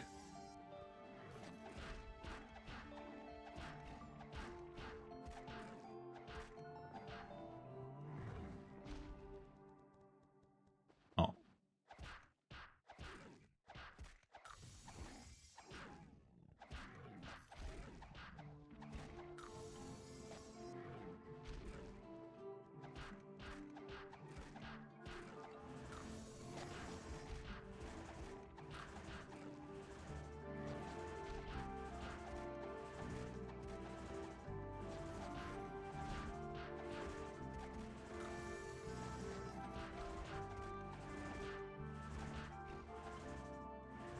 Einfach Anus-Set spielen. Das ist pervers, Boat. Anus-Set wird hier nicht gespielt, Sir.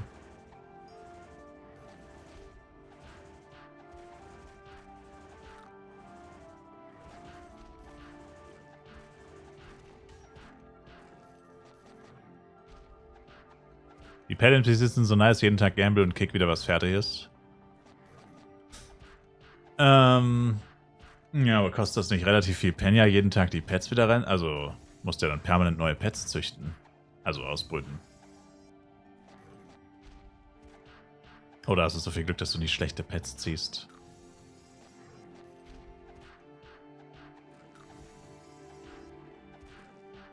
Klingt nach einem Gamble-Problem.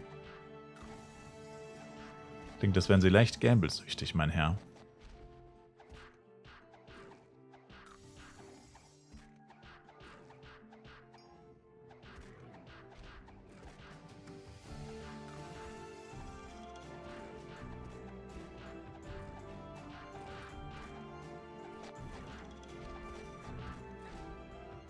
Ob profitabel, keine Ahnung, aber es macht Spaß. Ach so, na. Ich sagte ja, klingt nach einem Gamble-Problem. Vielleicht habe ich mit Spilo angefangen. Ja, also bei sowas schadet es schon nicht, wenn man sich das mal durchrechnet. So einfach mal so. Ich meine, kannst ja trotzdem weitermachen, aber ich meine, es kostet ja nicht viel, das stimmt schon. Aber schade nicht, wenn man sich vielleicht trotzdem mal durchrechnet. Wobei du kannst ja nicht wirklich ausrechnen, wie viele Pets, also, ja. Whatever. Ist nicht mein Bier. Ist nicht mein Bier.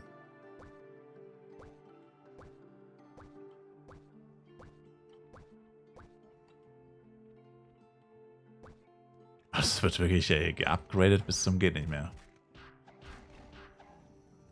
Wahnsinn, was da hochgepusht wird. Die Leute mussten eine Zwangspause vom Leveln machen. Jetzt stehen sie alle in der Stadt und upgraden bis zum geht nicht mehr. Bis sie keine Products mehr haben. Wird das Zeug hochgeknüppelt.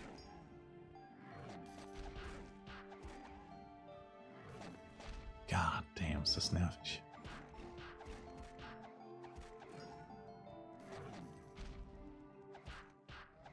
Was da für Kohle verbraten wird, ja, es ist uferlos. Hinter jedem plus 10 und plus 20 stecken ja meistens hunderte Protect. Gut, bei plus 10 vielleicht nicht unbedingt. Da könnte es auch mal nur 50, 60 sein. Wenn man ein bisschen Glück hat. Aber so im Schnitt, was da dahinter steckt an Kohle, also an F-Coins und damit an Euro, ist schon... Das ist schon Wahnsinn. Gut, es gibt auch einige Projects in-game, muss man dazu sagen. FWC Level Reach, Violets und so. Ich meine, nicht alle Projects wurden für echt Geld gekauft, aber... Naja, schon die meisten. Schon die allermeisten auf jeden Fall. Vor allem bei A-Projects. Vor allem bei den A-Projects. Und Quests natürlich, da gibt es natürlich auch welche. Hast du Tipps für Violets? Macht es Sinn, niedrig gelevelte zu legen wie den S-Pro? Falls ja, wie viel maximal niedriger? Ich würde so maximal 5 Level sagen. Mit Violets kannst du auch 10 Level drunter töten. Die können ja immer was droppen. Und die S-Pro Glow und Blessing of the Demon, wegen denen man die killt, die sind ja auch relativ unselten tatsächlich. Aber,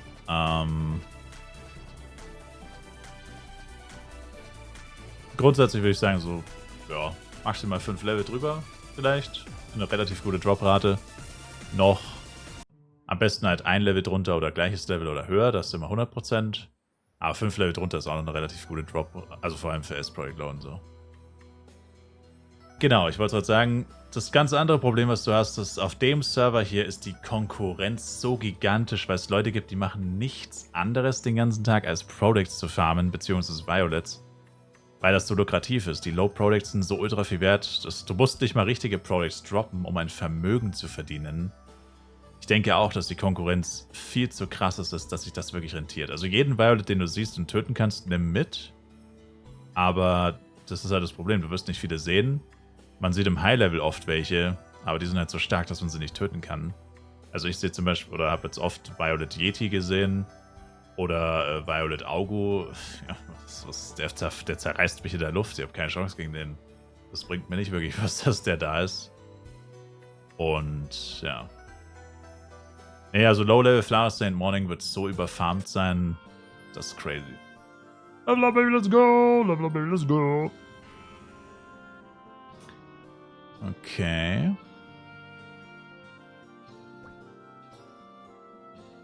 Ja.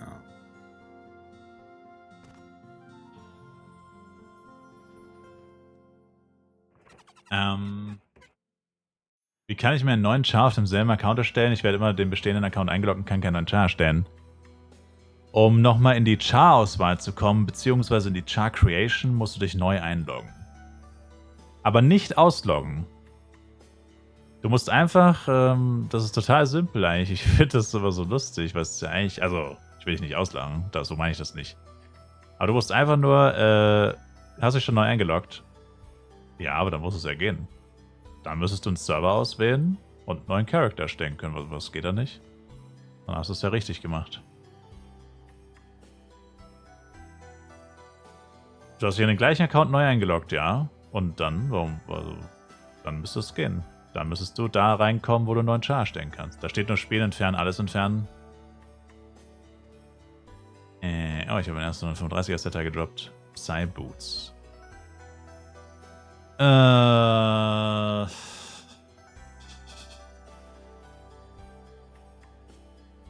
Let me check that real quick.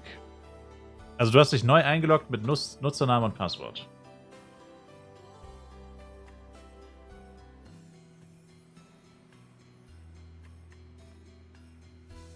Du kommst gar nicht in die Char-Stellung. Dann hast du dich aber nicht neu eingeloggt. Weil das, was du siehst, schau, das, was du siehst, ist das hier und das ist falsch. Das ist falsch. Schau. Das, was du meinst, ist das hier. Ja, und das ist nicht richtig. Also du machst einfach hier, du aktualisierst einfach. Möchtest du Verbindung trennen? Nein. Und das ist nicht einloggen. Das hier ist einloggen. Das musst du draufgehen. Dann kommst du in die Serverauswahl. Und dann kannst du einen neuen Charakter erstellen. 1000%ig, das muss gehen. Ich weiß, dass es geht, Sir. Du klickst jetzt da drauf, mit E-Mail und Passwort anmelden. Und dann kommst du in das Fenster, wo du den Server auswählst. Und nachdem du den Server ausgewählt hast, kannst du einen Charakter erstellen. Und nicht ausloggen. Weil wenn du ausloggst, ist deine Saved Session weg. Ich gehe auf E-Mail, logge mich ein und dann bin ich wieder in den bestehenden.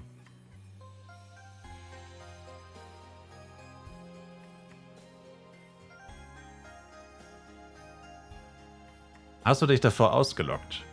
Du darfst dich nicht ausloggen. Ist nur die Auswahl, die ich gerade sehe. Hast du nicht ausgeloggt? Dann weiß ich es auch nicht. Das muss gehen. Also bei mir geht das immer. Das muss gehen. Also wenn das nicht geht, dann musst du, keine Ahnung, Support schreiben. Also das kann nicht sein, dass es nicht geht. Eigentlich. Also bei mir geht es immer. Genauso wie ich es gerade gesagt habe, so muss es eigentlich gehen.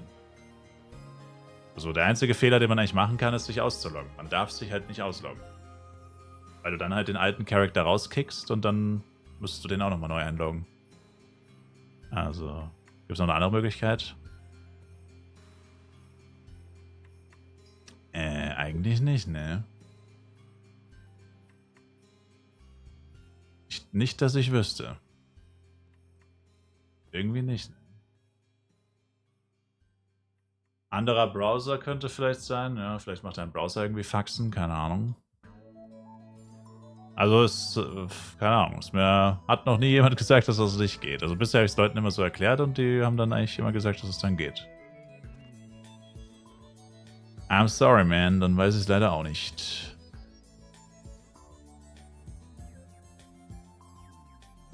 Zwei Level noch, Sir. Ja, es ist... Junge, warum muss es auch so gottlos heiß sein heute, ey? Es hat fucking 35 Grad draußen gefühlt. Was geht eigentlich ab, Mann? 2. Mai und es fühlt sich an wie fucking Mitte August oder so. Das ist gottlos heute. Ist absolut kein Wetter zum Zocken, eigentlich. Ich verglühe in der Scheißbude. Das ist nicht gut. Nochmal letzter Aufruf. Ich hau die jetzt in den Shop. Electro-Gowns. Wahrscheinlich gibt es die jetzt 10 Mal. Ich habe zu lange gewartet. Oder auch nicht. Das gibt sie gar nicht mehr.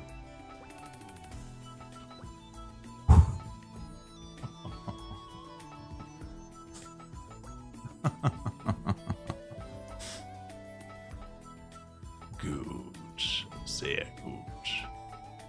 Gutes Wetter, um in kurzen Hosen zu zocken. Maybe.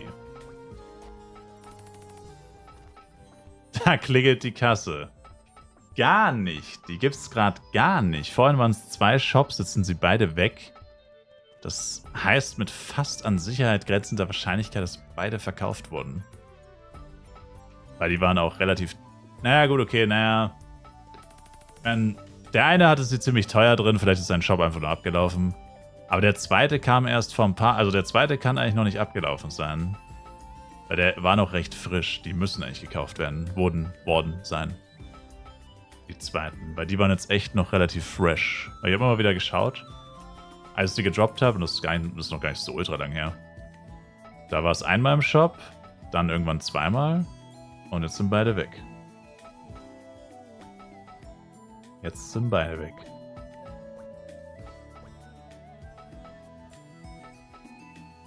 Du bräuchtest extra Giants, Niki. Für was?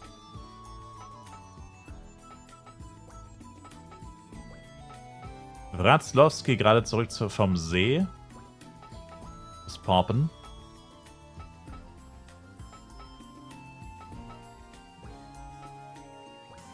What is the Poppen?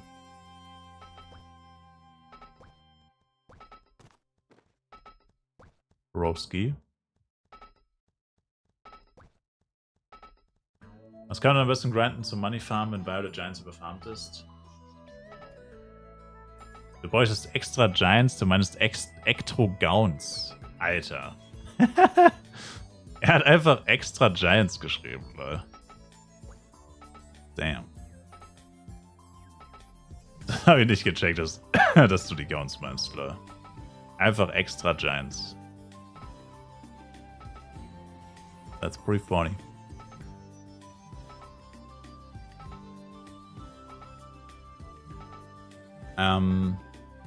Was wäre denn Ihr Angebotsteuer? Also ich habe aktuell ein Angebot von 30 auf dem Tisch. Das ist mir aber tatsächlich zu wenig, weil ich habe sie bereits für 60 schon mal verkauft. Deswegen ist mir das tatsächlich zu wenig.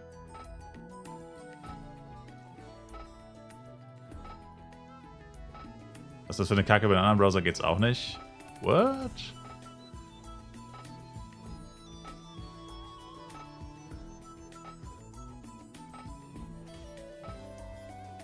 Also ich habe davon noch nie gehört.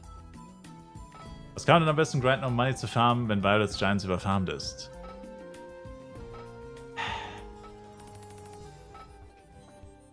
Envy Deaths wäre eine Möglichkeit, ist aber recht schwer, vor allem wenn man kein Equipment oder kein sehr gutes Equipment hat.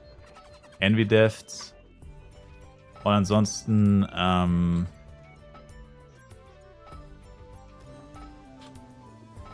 ja. Clockwalks. Solo-Bosse. Clockwalks, Meteor, Red Meteor. Gut, das Low-Level gesagt, oder? Nee. Nee, ist nicht Low-Level gesagt, ja.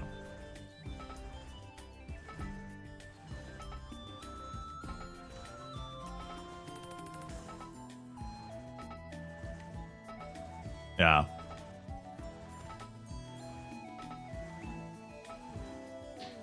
Natürlich neu im Game. Wie machst du das, dass du mit dem Yo-Jester killst, mit dem MD Catcher saugst? Bei mir geht das nicht trotz Party. Du musst mit dem Main Character, der den Catcher getötet hat, musst du einfach nur so 10, 20 Meter weglaufen, dann geht's. Das ist ganz neu. Man muss einfach nur weglaufen.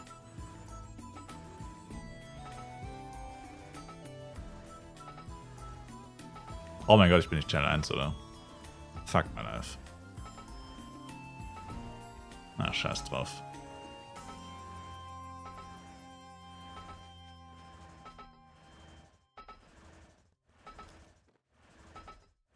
Kauft so oder so keiner. Jo, ist mein Schmuck IU Borg? Noch nicht sehr hoch, Sir.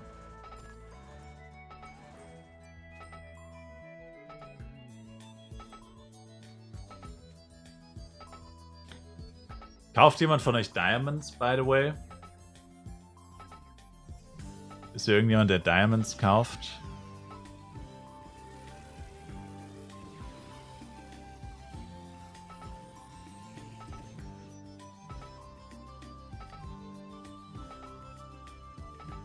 Für wie viel? War 4,3? Ist eigentlich ein guter Preis. Wenn sie nichts geändert hat. Vorhin wäre es ein guter Preis gewesen.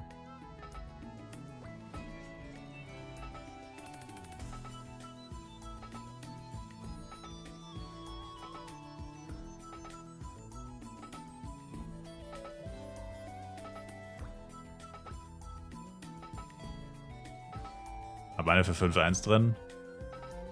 Weil du ein dreckiger Reseller bist. 5,1 ist halt gottlos. Die kauft halt kein Mensch. Dirty ass scammer, man.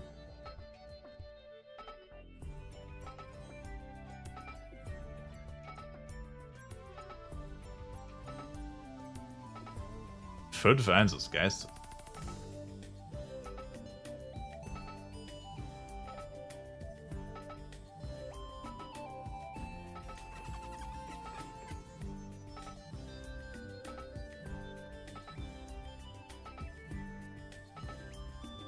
Hold up.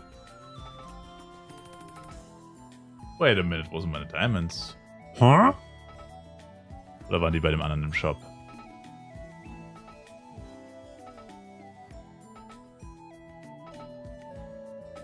Wait a minute, wo zum Teufel sind meine Diamonds? Huh?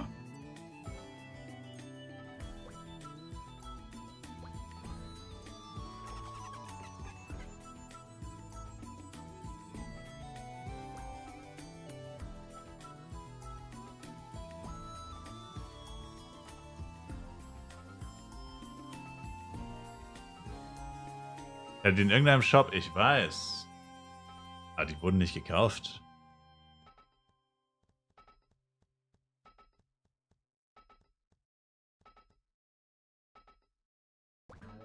Die können nicht gekauft worden sein. Ich hätte dann über 300 Mio gehabt.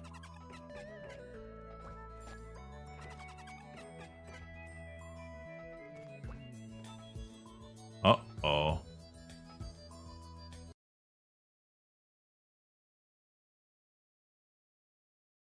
The fuck? Also, es ist zu wenig Geld. Es ist viel zu wenig Geld. Es müssten mindestens 100 Mio mehr sein.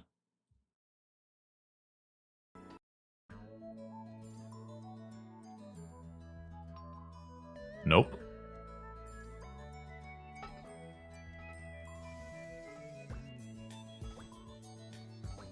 Replay. Wie viel Geld hatte ich vorhin? Habe ich so viel Geld für die Products ausgegeben? Nee. Ich hatte 208. 194. 41.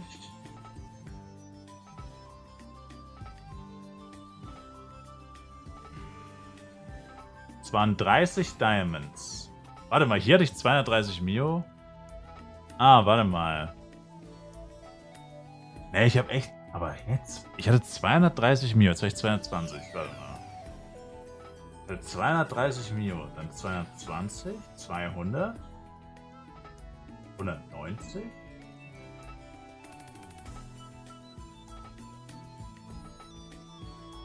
Alter, what the fuck? Ich habe so viel Geld ausgegeben?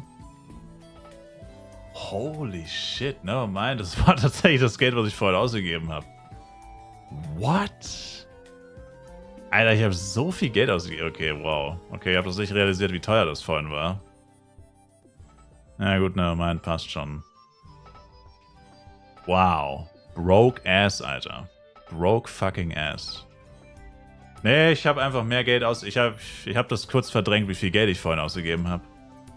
Ich hatte die Diamonds tatsächlich verkauft, bevor ich das Geld ausgegeben habe. Habe ich irgendwie gar nicht realisiert, weil ich danach wieder so wenig Geld hatte wie davor gefühlt. Damn, Daniel. Crazy. Das habe ich echt verdrängt. Gut, dass es Replay gibt auf YouTube. Da kann man sich so schön durchskippen und sieht genau, wie das Penya weniger wird. Uff. Oh. Oh, okay. Okay, oh yeah, yes. Okay. Oh yeah, yes. Okay. Give me some diamonds, baby. Give me some diamonds. Ich bin im Diamond-Rausch. 10? Yes, 11. Okay. Yes. Give me more. Okay, jetzt habe ich wieder welche. Let's go. Also 11 Stück hätte ich. 11 Stück hätte ich. Ja, es sind nicht ganz die 30 von vorhin, aber hey, es sind immerhin 11. Oh. Also, Butters. Nehme ich? Sehr gut. Maman. Brauchst du auch Shining Power Dice? Die sind für mich jetzt nutzlos. Hätte ich auch abzugeben. Insgesamt 12 Stück. 11 Diamonds und 12 Shining Power. Das ist doch fast ein komplettes Upgrade-Kit. Einfach komplettes Upgrade-Kit. Kannst du das Geld senden? Ja, was würdest du für die Power Dice sagen? Oder brauchst du die nicht? Lohnt sich dir das Verkaufen am meisten? Ja. Also ich drop so viele Waffen, das ist viel zu viel. Das kannst du gar nicht in Shops packen. Und die Preise von den Waffen sind auch richtig kacke momentan. Also nur Axe, Stick und Bow gehen wirklich weg. Die anderen werden so gut wie gar nicht gekauft. Also zumindest nicht für gute Preise. Und du droppst einfach zu viel. Wenn du zwischen ein paar Stunden durchlevelst, du droppst einfach viel zu viel. Das kriegst du nicht los. Also bräuchst du halt literally ein paar Shop-Charts dafür. Sonst kriegst du es nicht los. PD hast du genug?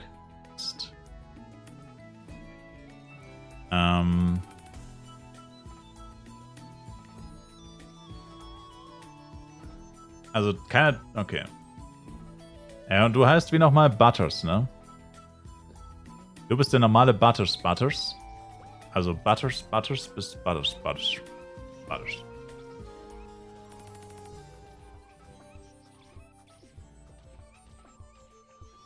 Danke, Forever Iron 4. Genau. Jeder weiß, er heißt Butters. Butters, das bin ich. Gut, dann hätte man das auch erledigt. Ja, muss jetzt diese Gowns hier einfach für einen sehr teuren Preis verkaufen, fürchte ich. Ja, was war jetzt eigentlich, Niki? Hast du auf die Gowns überhaupt geoffert? Niki? Ich sehe kein Offer von Ihnen, Sir.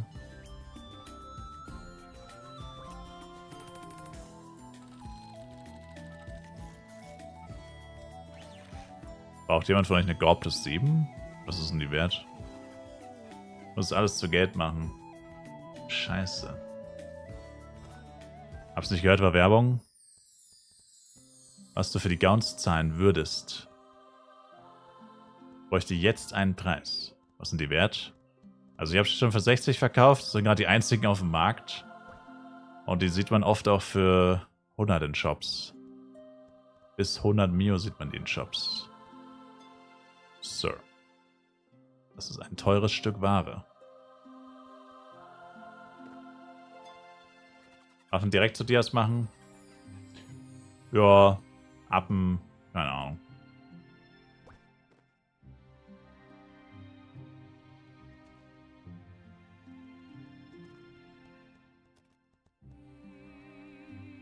Bei VC lese ich aus irgendeinem Grund öfter Volcano, Vakuum als Volcano.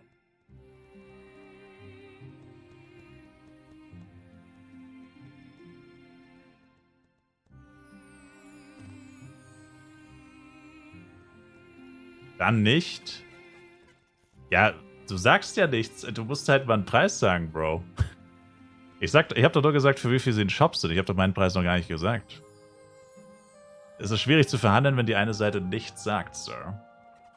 Das ist immer schwierig. Du schlägst ja nicht mal einen Preis vor. Du probierst es ja nicht mal. Das ist sehr schwierig zu verhandeln mit jemandem, der keine Preise sagt. Aber gut, dann halt nicht. Dann tue ich es jetzt hier für 65 in den Shop und hoffe, dass jemand kauft.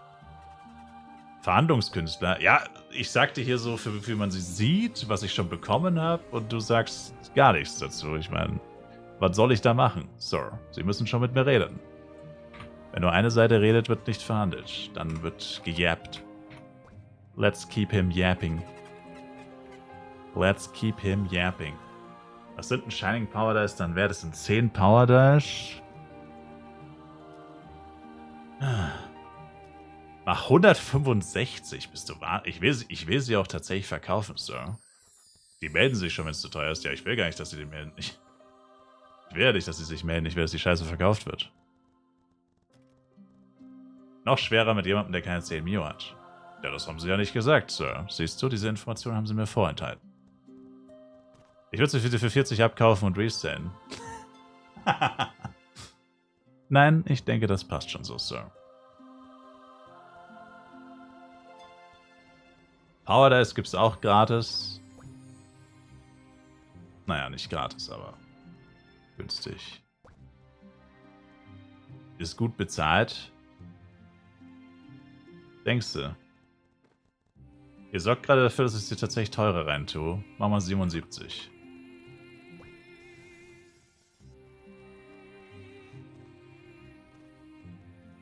Tja, Jetzt ist das Resale gerade ein bisschen teurer geworden. Du wirst erstmal teurer. Na, wie gesagt, ich habe sie schon für 60 verkauft. 77, also 60 an jemanden aus dem Stream. Und ein Random zahlt 77. Das klingt doch ganz gut. Das ist genau zwischen dem, was ich schon bekommen habe und was manche Leute auch verlangen. 100. Also ist ja ungefähr in der Mitte davon. Genau. Und ja, das war's dann eigentlich eh schon wieder, ne? Das war's dann eigentlich eh schon wieder.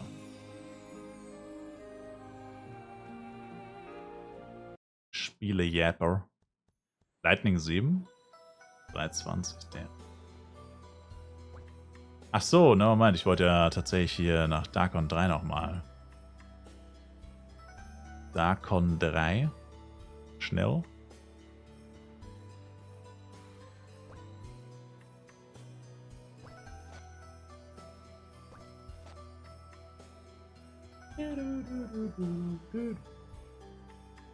Das vorher nicht so ganz mitbekommen. Also darf man jetzt nicht mehr gleichzeitig mit Man in the M spielen, oder wie? Was? Nein.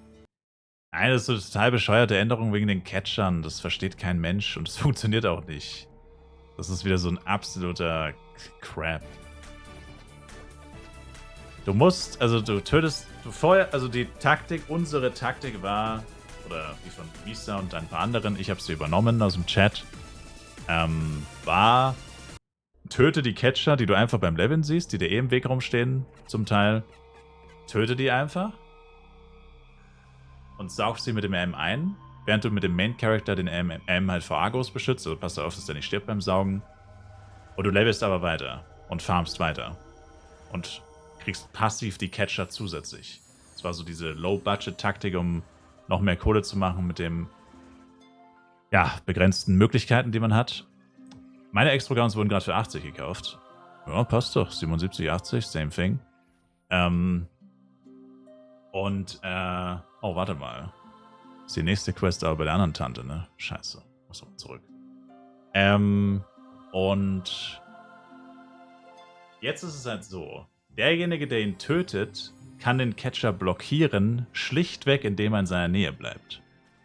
Also, wenn ein Catcher jetzt getötet wird, reserviert der Töter, der Tötende, den Catcher für sich, es sei denn, er geht weg. Das ist jetzt das neue, faire Catcher-System. Keine Ahnung, was die unter fair verstehen. Kein Mensch versteht, was überhaupt damit gemeint ist. Oder ich verstehe es auf jeden Fall nicht. Und das heißt, du kannst jetzt einen Catcher blockieren, indem du einfach drauf auf seiner Leiche stehen bleibst. Dann kann ihn keiner klauen. Niemand. Nicht mal jemand aus deiner Party. Also nicht mal dein eigener Charakter.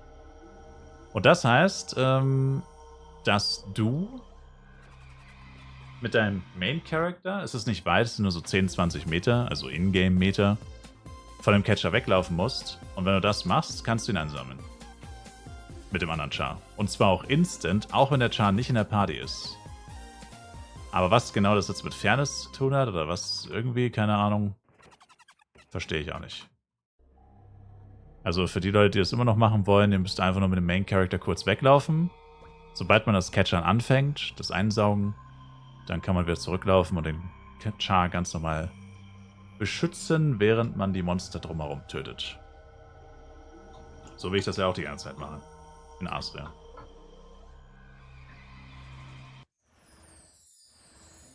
Also keine Ahnung.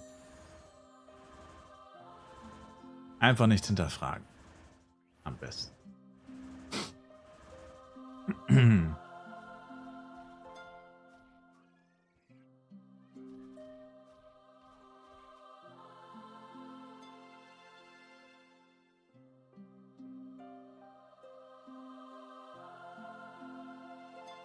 Gut, also wenn die Gowns gekauft werden würden, habe ich immer noch nicht genug Geld. Aber gut, ich kriege noch das Geld von den Diamonds, von Butters, das bin ich. Oh, ich fliege gerade in die Nähe von jemandem aus meiner Party. Aber der ist hier sowieso solo in der Party, die eigentlich nur aus Duos bestehen sollte. Also soll er sich nicht beschweren.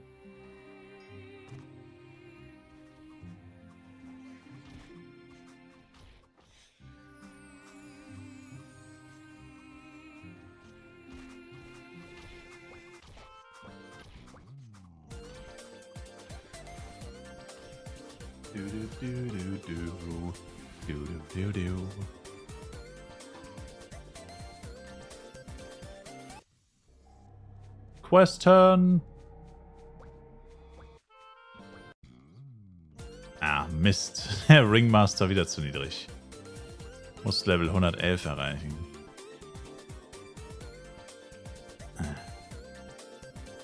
Auf was wird gespart? 30 Tage Adventurers Flask.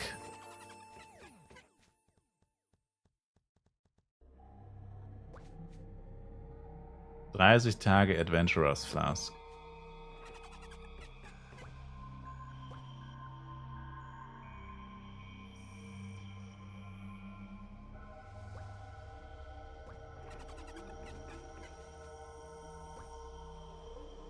Seit wann wird gespielt, Helea?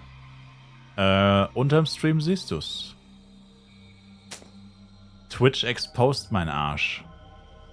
Wie man so schön sagt. Twitch ist mein Arsch am Exposen.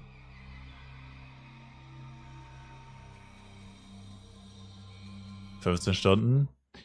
Wenn das da steht, dann wird es wohl stimmen. Steht das da, dann ist das wohl so.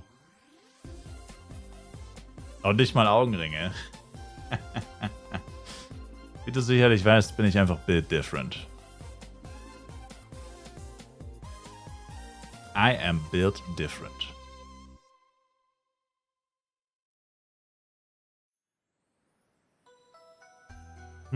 Irgendwie dachte ich, dass ich eine Quest habe.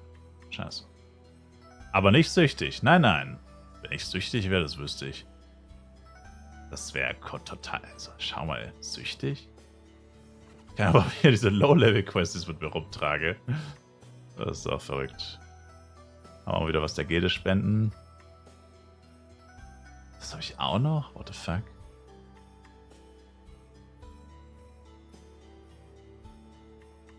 Aber auch mal wieder was der Gilde spenden. Da sind auch wieder Questies drin. Oh. E-Sportler hat keine Rechte. Der E-Sportler hat nicht mehr Rechte, auf das Gildenlager zuzugreifen.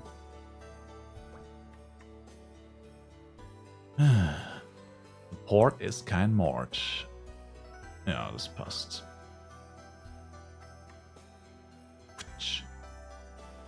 So. Braucht jemand von euch Pine Boots? 135er Psy. 60 Mio Extra Gowns, please. 75. Bam.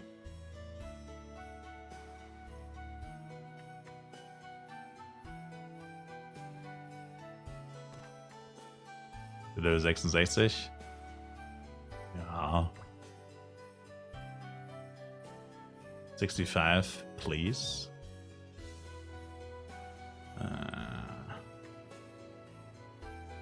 Ich weiß nicht, was das bedeutet, Bro.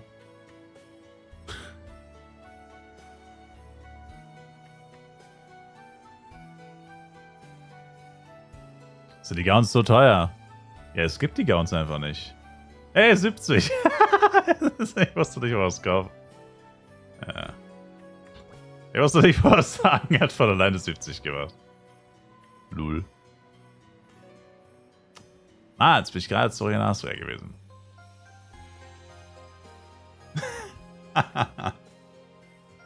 Ja gut, vielleicht will er die sogar resellen, ne? Vielleicht, Alter, vielleicht hat er jemanden, der sie für 100 kauft. Vielleicht hat er jemanden, der sie für 100 kauft. Also scheißegal, ich bin die Scheiße los, muss nicht mehr drüber nachdenken. Ich hasse Verhandeln so sehr. Vor allem auf diesem Server. Und 70 ist 10 mehr, als ich für die letzten bekommen habe, von dem her. 70 nah, wer kennt's nicht? Daran merkt man halt, dass man tatsächlich mal ein gutes Item bekommen hat. Fuck, wo steht mein Shop? Ah, hier.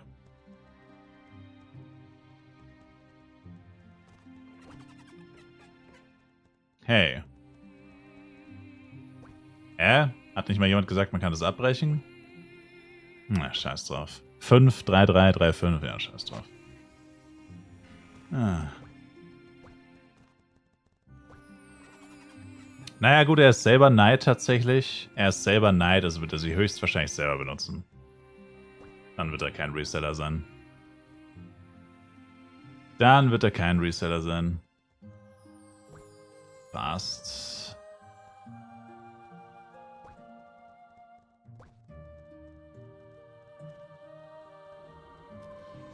Ja gut, passt doch. Coole Sache. Der verkauft es an einen anderen Knight, der 120 zahlt. Schreibe ihm Thanks, Poe. So. Ja gut, jetzt muss ich eigentlich nach Flaris gehen. Shining Power, der ist im Darkon verkaufen. Oh, er antwortet gar nicht. Ja gut, dem wird das jetzt nicht so geschmeckt haben für 70, aber... Ey, ich meine, was soll ich machen, Alter? Ich sage ja nicht, dass die 70 wert sein sollen, ne? Also... Was soll ich machen? Es sind literally die einzigen Gowns auf dem Markt. Also, I mean, what the fuck? Kannst ja auch nicht verschenken. Ich konnte ja nicht, ich konnte den Markt nicht kontrollieren.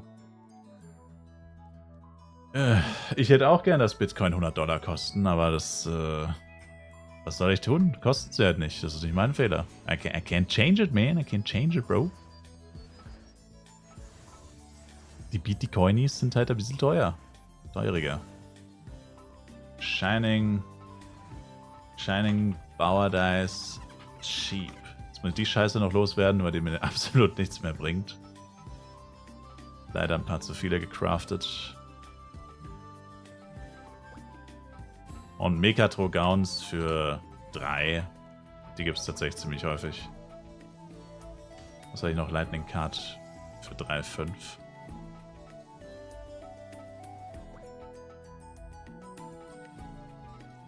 Wieso habe ich ein Bloody Jojo AO8?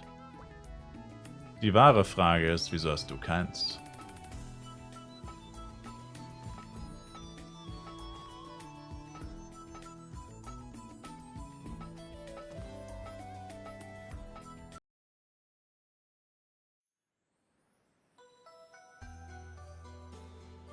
Weil ich kein Jester bin.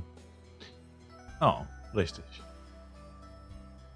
Ja, das ergibt wohl Sinn.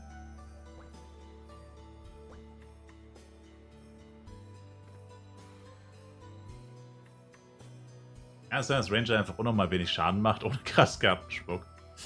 Ja, das ist so. Wo kann ich denn so einen Catcher kaufen? Meinst du Staubsauger zum Catcher einsaugen? Den kriegst du beim Allgemeinhändler. Kostet leider 5 Millionen Penya. Ultra Collector heißt der. Den brauchst du zum Catchern. Den gibt's bei jedem Allgemeinhändler, da wo du auch Pfeile kaufst zum Beispiel. Oder Poster.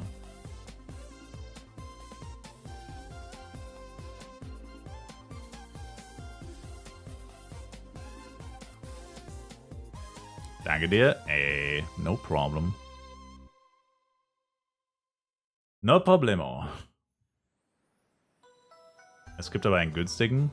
Der ist aber sehr schlecht. Na, mit diesem günstigen Collector fangen wir gar nicht erst an. Das ist Müll. Also wenn man wirklich catchern will, dann sollte man schon die 5 Mio zahlen. Das ist... Na. Weil du kriegst ja nicht die 100 Materials pro Catcher. Das ist ja dann Schwachsinn. Also...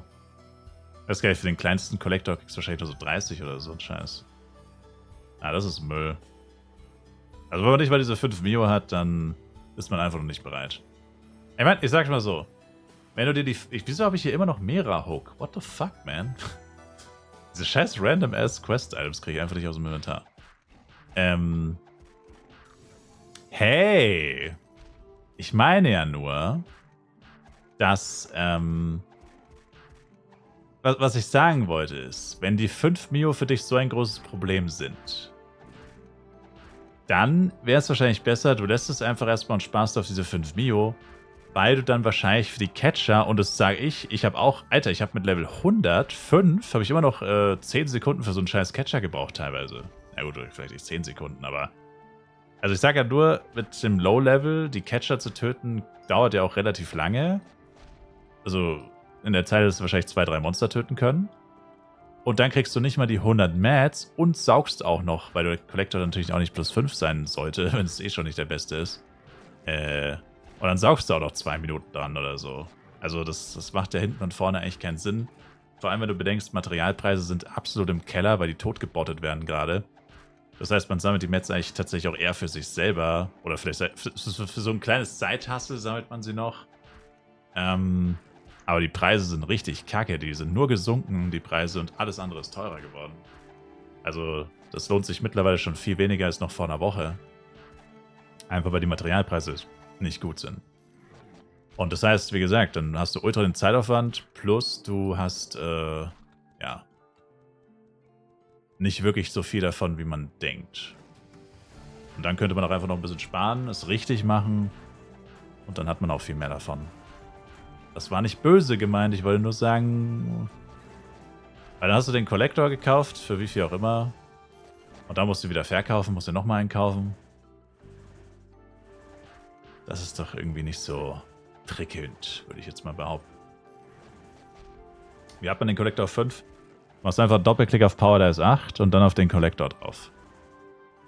Geht im Inventar, Collector kann nicht kaputt gehen, es kann fehlschlagen, aber der Collector geht niemals kaputt. Und das war's eigentlich auch schon. Fristzeit im schlimmsten Fall, es hat gerade einer in den Chat geschrieben, 73 Tries für plus 5. Meiner ist noch plus 4, weil ich mich nicht weiter traue. Also ich habe auch so 28 investiert oder so, und der ist immer noch, also ist gerade mal so plus 4 geworden. Ich habe es dann aufgegeben erstmal. War mir zu teuer. Meiner ist nur plus 4.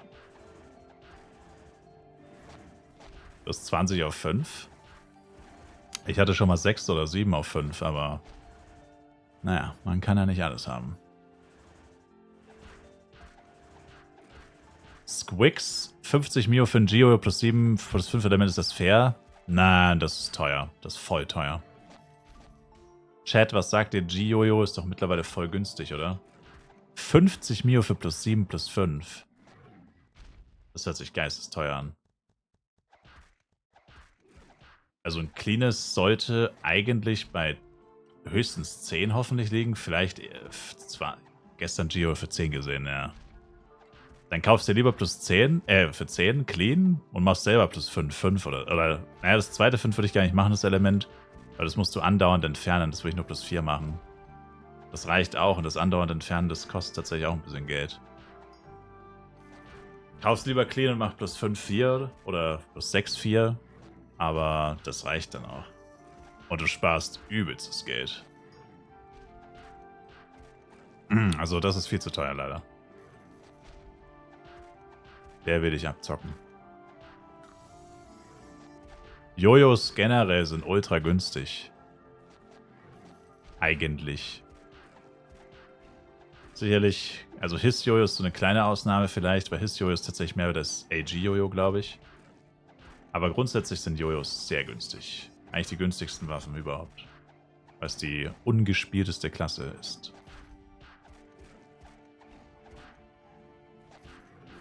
Und die unbeliebteste. I know what I'm talking about. So, jetzt müssen wir mal ein bisschen Party-Skills stacken. Stack it.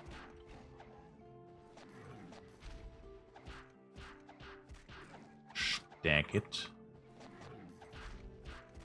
Stack it to the limit.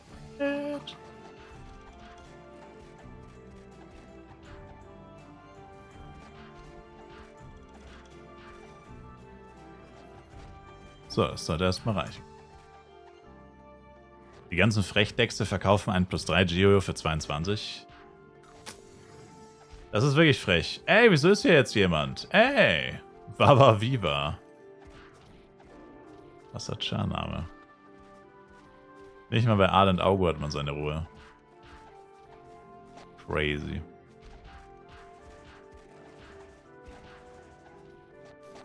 Umgespielt? Lurky Girl? Ich glaube, es war Lurk Girly. Aber ja. Hast du Angreifen mit einem Klick aktiviert? Nee, mich fuckt das übelst ab. Ich hasse das. Ich bin da leider kein Fan von diesem Angreifen mit einem Klick. Ich finde das komisch. Ich mag das nicht. Ich mache immer anklicken und F1.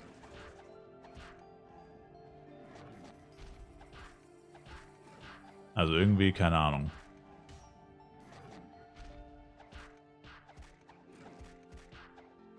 Du spielst immer mit Doppelklick?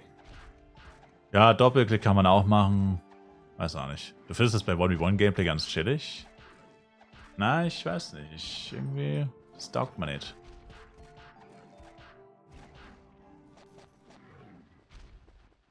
Vielleicht muss man sich erst dran gewöhnen.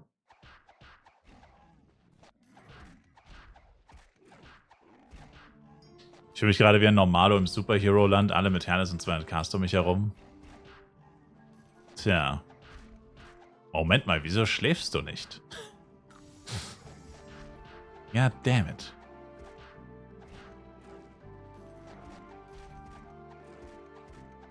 Whee! Ein Klick ist so geil. Okay, dann probier es nochmal aus, wenn ihr hier so geil drauf seid. Mit einem Klick angreifen.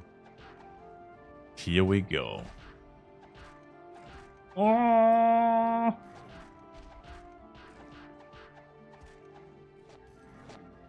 Wann droppen eigentlich die Pieces vom Stone Drop Event? Ab wann?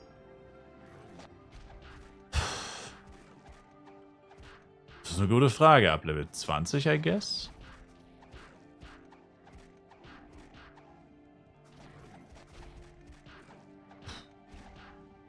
Normalerweise 20.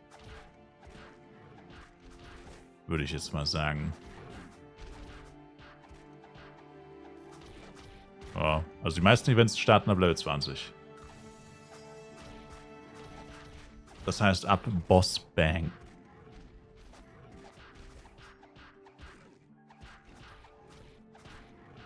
Warum ohne Amp? Weil ich keine habe. Ich habe keine.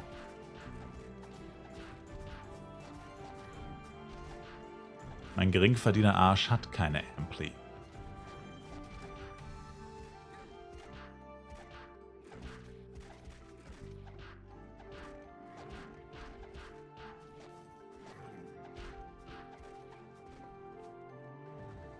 Ja, Beute sind ja auch nur Herneswaffen. Warte mal ab, bis die ersten Crystal-Waffen kommen. Die kosten safe wieder 2k. 2k Dollares. Das sind jetzt ja nur die Billigwaffen, die Plastikwaffen.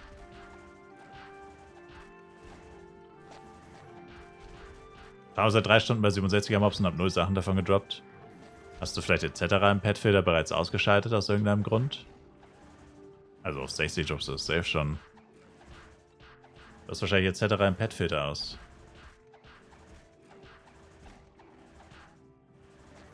Warum auch immer du das ausgeschaltet hast. Etc. ist an. Das kann eigentlich nicht sein. Also auf 60 droppt man das 1000%ig schon.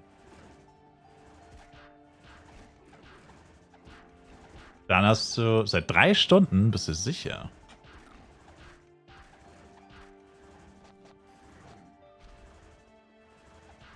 Keine Ahnung. Kann ich dir auch nicht sagen. Das Event läuft selbst schon mit 60. Das ist komisch. Also ich habe tonnenweise von dem Scheiß. Nur nichts von dem guten Scheiß. Jetzt hast du Power Dice 6 Piece bekommen. Damn.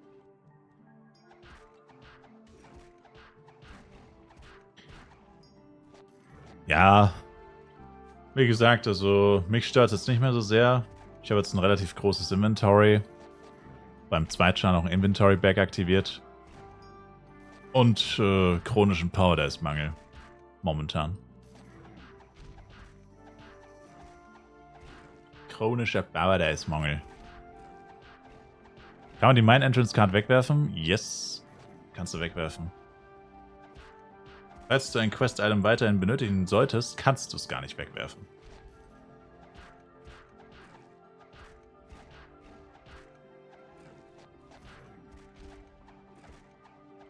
Also Quest-Items, die man zwingend noch braucht, die kann man nicht wegwerfen.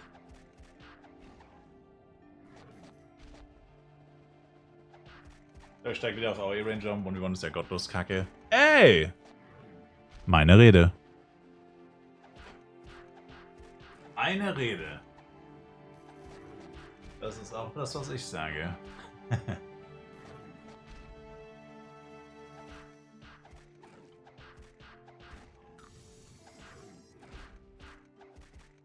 Gelöwet wie ein Rede. Gelöwet wie ein Rede. Hm.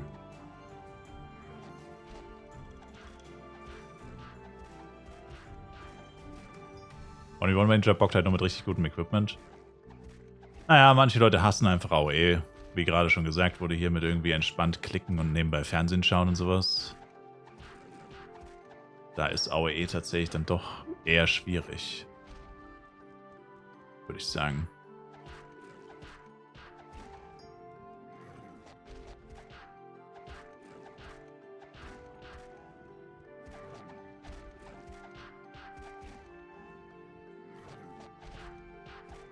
Ich dachte, Bloodborne 105 ist jetzt der Moment, um 1v1 zu werden. Naja, frühestens. Aber ein 75er Blade macht ja mehr Schaden als die Tragödie hier. Ja. Ja. Also vor Bloody Bow 1v1 Ranger halte ich auch für ein Gerücht. Ich sag, das ist Peak Live, paar Mobs anklicken und Serie nebenbei auf zweiten Bildschirm. Ja, das kann ja jeder so spielen, wie er will. Es ist ein freies Land. Spui, wie es mixt. Mir ist es wurscht.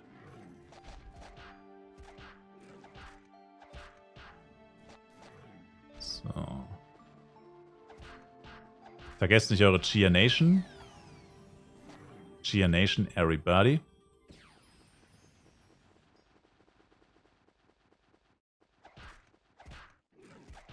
Manche Leute siehst du die ganze Zeit Sachen plus 10 upgraden. Fragt man sich, ob die eigentlich überhaupt, keine Ahnung, unendlich Geld haben einfach. 120er Set war das für AOE nochmal, oder? Ja. Aber 120er Sets sind alle AOE. Das sind die AOE-Tank-Sets. HP, Blocken und Fähigkeit. Also nicht Fähigkeitsschaden, sondern PvE-Schaden, aber das ist halt effektiv Fähigkeitsschaden, weil 1v1 trägt es nicht. 1v1s tragen das nicht.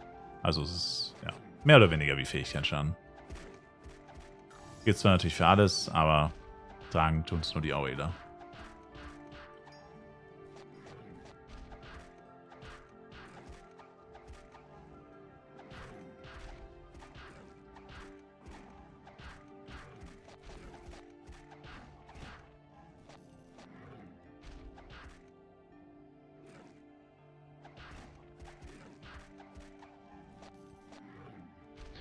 So, jetzt muss ich mal da hochjumpen. Das ist das, was ich vorhin gesagt habe, warum dieser Spawn hier so unbeliebt ist.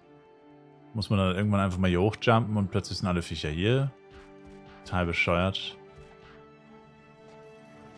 Nach wie vor, ich habe es gestern oder so schon mal gesagt, ich verstehe nicht, warum die Berge, vor allem in Levelgebieten, so groß sind. Es mag vielleicht schön aussehen optisch, ich meine, tut's nicht. Aber was ist der Sinn davon? Das macht den Levelspot so kacke einfach. Es müsste halt viel niedriger sein, einfach so, dass man auch tatsächlich hochlaufen kann und nicht durch den Berg springen muss.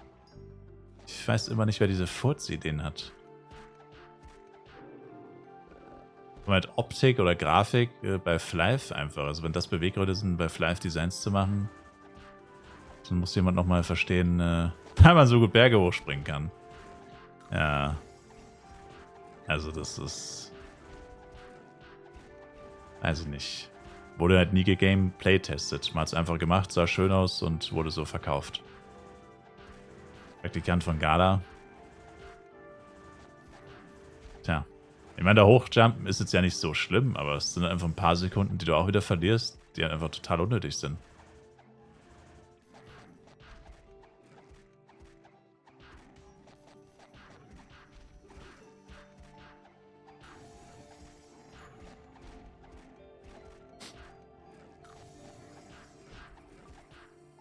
Spiele ich ohne Upcut? Ja, ich habe nicht viele Upcut Stones, die muss ich mir einteilen.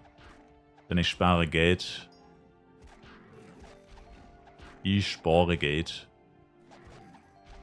Ich habe gerade 15 Low Upcut Stones und 3 Flower Pots. Na gut, effektiv 6. Genau.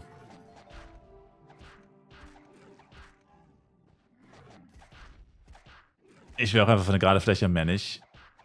Ja, ich meine, es muss ja nicht ganz gerade sein, aber ich meine, wie gesagt, also das ist halt komplett übertrieben hier.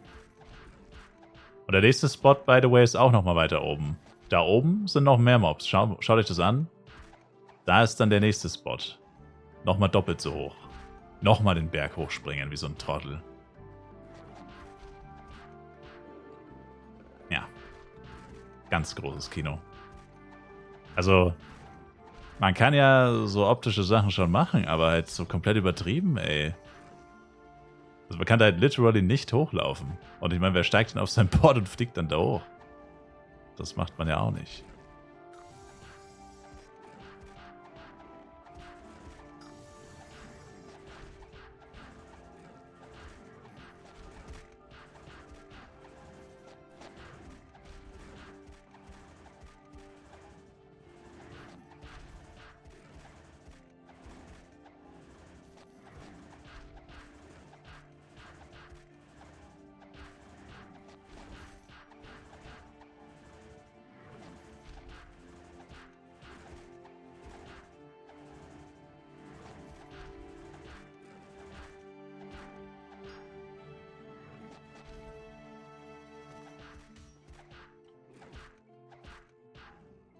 Und weiter geht's. Und wieder eine Ebene höher.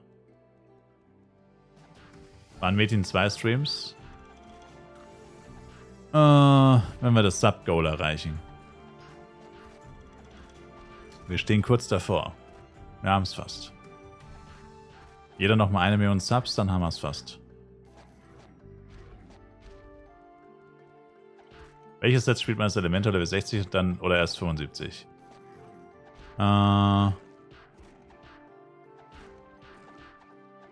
Eigentlich kannst du alle wählen, fast. Tatsächlich. Bei Elementor kannst du eigentlich literally jedes Set spielen, theoretisch. Hauptsache es gibt Cast Time. Aber es wäre natürlich Schwachsinn, so auf das Set zu wechseln, deswegen macht man das nicht. Oh, Imus Pipi. Da ist wieder Imus Pipi.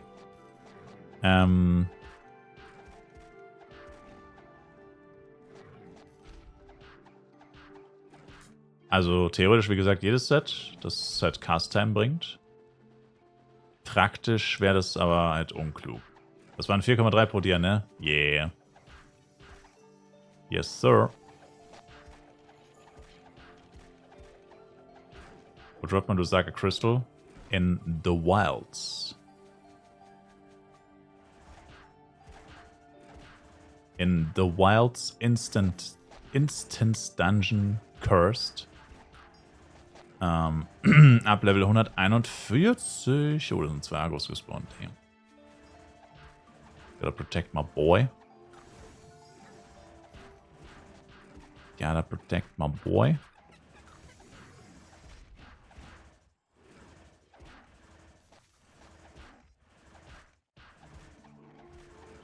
Also die ersten Lusagas Crystal Waffen könnten bald auf dem Markt sein, ja.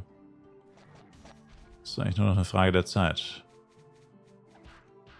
Ich denke halt persönlich, dieses Wochenende wird er noch gelevelt und dann ab Montag wird es die ersten Waffen geben. Spätestens. Und dann geht's wieder los. Current Offer 160.000 F-Coin. Sofort kauft 200.000 F-Coin. Current Offer 180.000 F-Coin. Und du denkst dir einfach nur so: Wait a minute. Wow, warte. Ich habe schon Nax heute, beziehungsweise gestern. Okay, woher soll ich das wissen? Sir. Ich verfüge über keine Datenbank, die jedes Item trackt, Sir. Dann hat sich das wohl erledigt.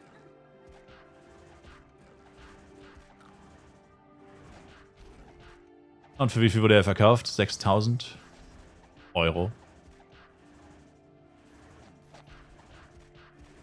Also wie man das kauft? Tja. Gibt genug Leute, die das kaufen. Keine Ahnung, was mit denen nicht stimmt. Aber schön meiner Ruhe da bei Island Augo. Ja, weil die Spawns Trash sind. Keiner hat Lust, die ganze Zeit diese Berge durchzuspringen. Aber es ist besser, als die ganze Zeit so einen Aui-Fritzen vor der Nase zu haben. Das schon, ja.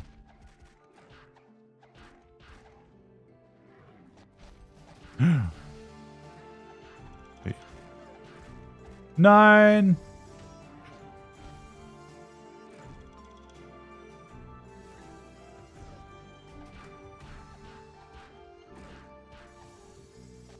Boah. Die nehmen meine M echt geistesgestört auseinander.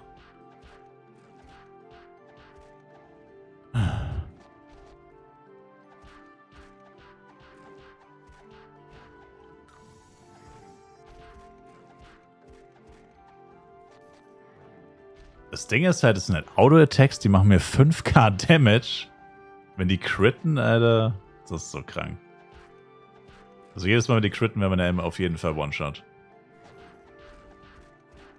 Kaisans tut 6,5 KF-Con. Yeah.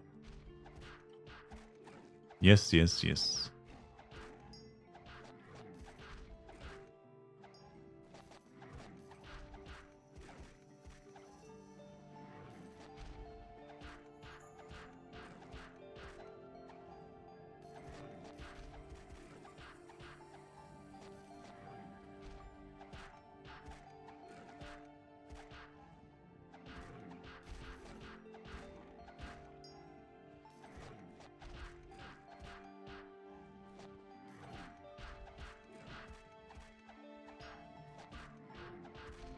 Welches hat der M?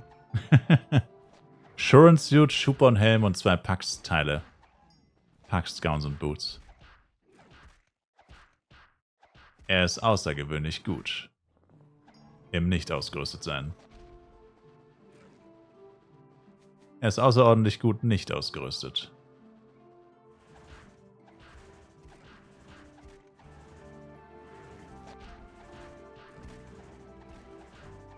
Ja, ich mach mit dem mal nix. Der läuft mir nur hinterher und bufft. Ich meine, wofür soll der so ein schweineteures Set haben?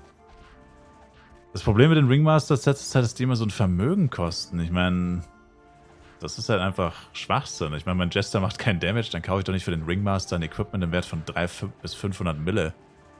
Kompletter Unfug. Und mit einem Wedge-Set wäre erst recht One-Hit. Das mache ich ganz sicher nicht. Das heißt, der trägt halt einfach das, was ich so finde. Ich habe tatsächlich erst ein einziges Necklace-Set-Teil gedroppt. Zweimal die Boots. Einmal habe ich sie, glaube ich, noch. Irgend, oder? Ja, aber ich glaube, ich habe sie beim NPC verkauft. Ja, keine Ahnung. Ohne die Suits ist es halt schwierig, da irgendwas groß zu machen. Und die Suits sind halt das, was so schweineteuer ist. Aber das, wie gesagt, bin ich halt nicht bereit zu zahlen. Und wenn ich sie selber drop, bin ich ehrlich, dann verkaufe ich sie lieber. Und hole mir lieber Damage für den Jester.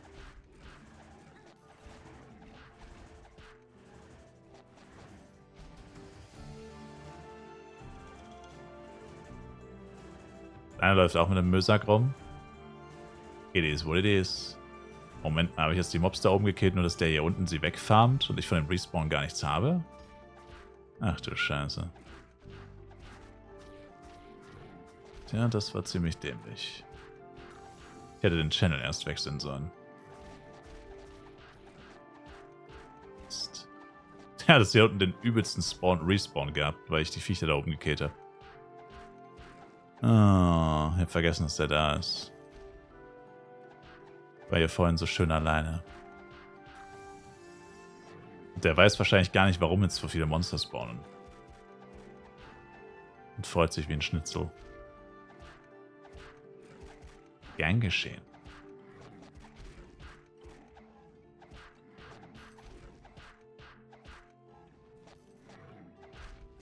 Hail Shield, das ist gut.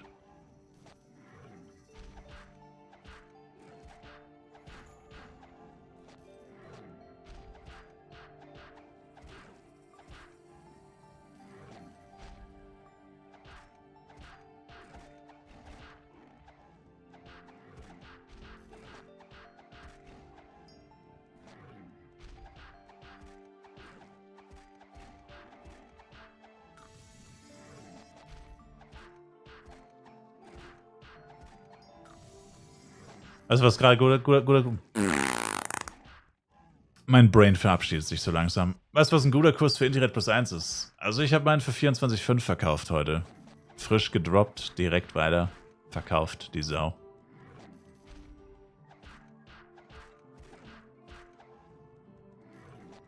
Meinst du eigentlich, du machst mit dem Jester mal Schaden, wenn du an das Bloody Jojo rankommst? Ich fürchte nicht, nein.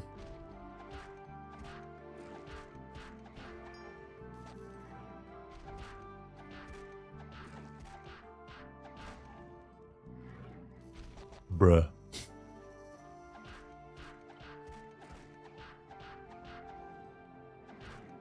Ich fürchte nicht.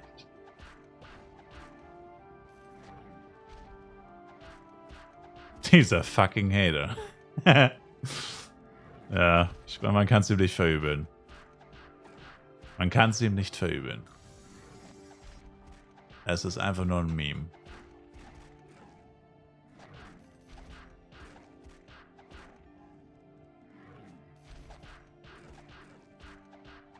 Versuchst du auf 135er seit 28 ATK und plus 10? Machen wir mal eins nach dem anderen hier, okay? Machen wir mal einen Schritt nach dem anderen, bitte. Einen Schritt nach dem anderen, bitte. Ich bin noch nicht mal 125. Wollen wir mal hier nicht übermütig werden.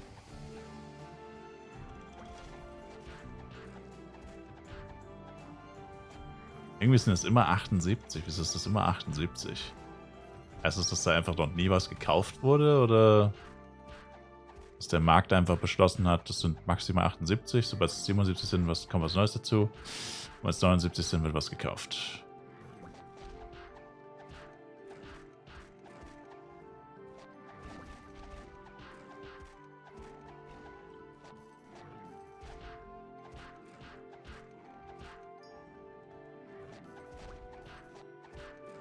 Wie habe ich meinen 105er gehabt? Plus 6 mit 16%. Soll ich beim Jovic ist er Full SDR oder ein bisschen Dex? Also wenn du Free-to-Play bist, empfehle ich dir ein bisschen Dex. Wenn du Free-to-Play spielst. Maximal 50 jedoch. Nicht mehr als 50.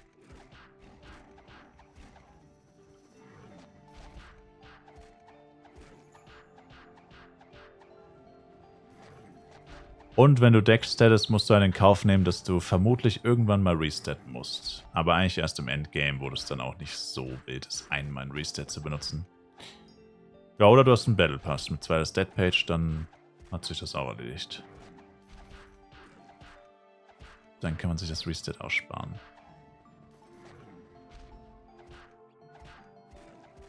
Junge, Alter, der Chat, ey.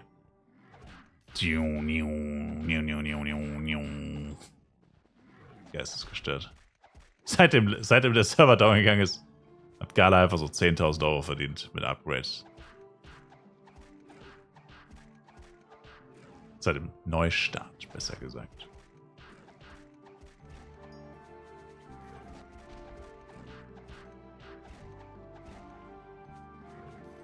Also er dann Full SDR, hat mir jetzt einen Reset gekauft. Wie, was, wieso? Wieso hast du den Reset gekauft? What?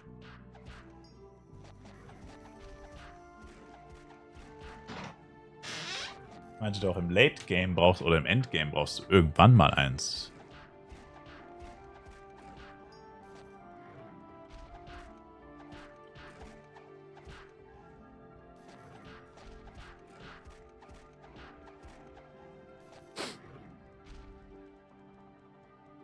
Anscheinend kein Free-to-Play. Hat heute Morgen geschrieben, da war der doofe Jester auf Pur Dex. Ah, so. Sorry, wusste ich nicht mehr, dass du das warst.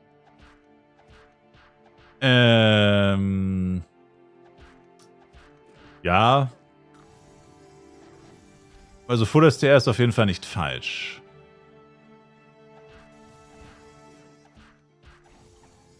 Full STR ist auf jeden Fall nicht falsch, ne.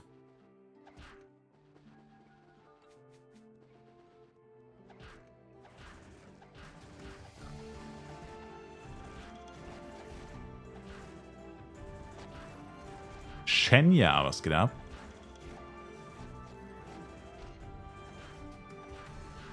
Du solltest dann aber, wenn du wirklich Full STR gehst, dann würde ich auf jeden Fall Dex-Ringe und einen Dex-Cloak empfehlen, dass du trotzdem ein bisschen Dex bekommst. Arex statt Vigos sind meistens eh günstiger, oder Dexion statt Strente ist meistens auch günstiger, spart man sich auch noch ein bisschen Kohle. Also ist nicht viel, vielleicht ist es 10% günstiger, aber es ist ein bisschen günstiger. Meistens. Weil die meisten Klassen brauchen STR und nicht Dex. Genau. Also dass du zumindest so 30 Decks aus deinem Equipment ungefähr bekommst, oder mindestens 20. Schon ein bisschen Bus. Aber ja, ansonsten passt.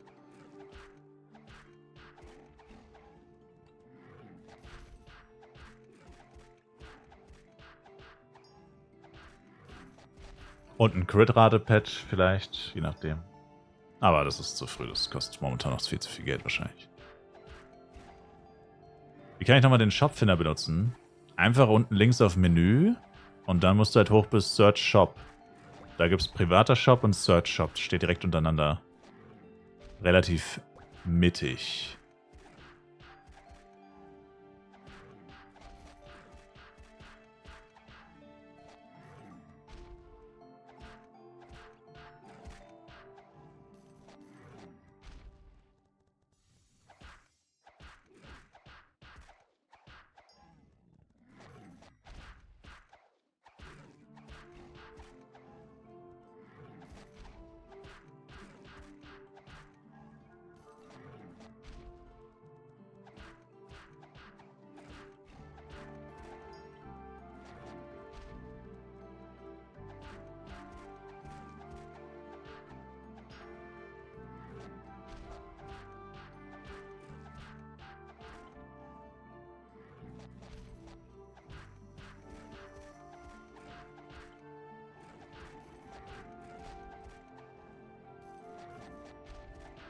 No problem. No problemo.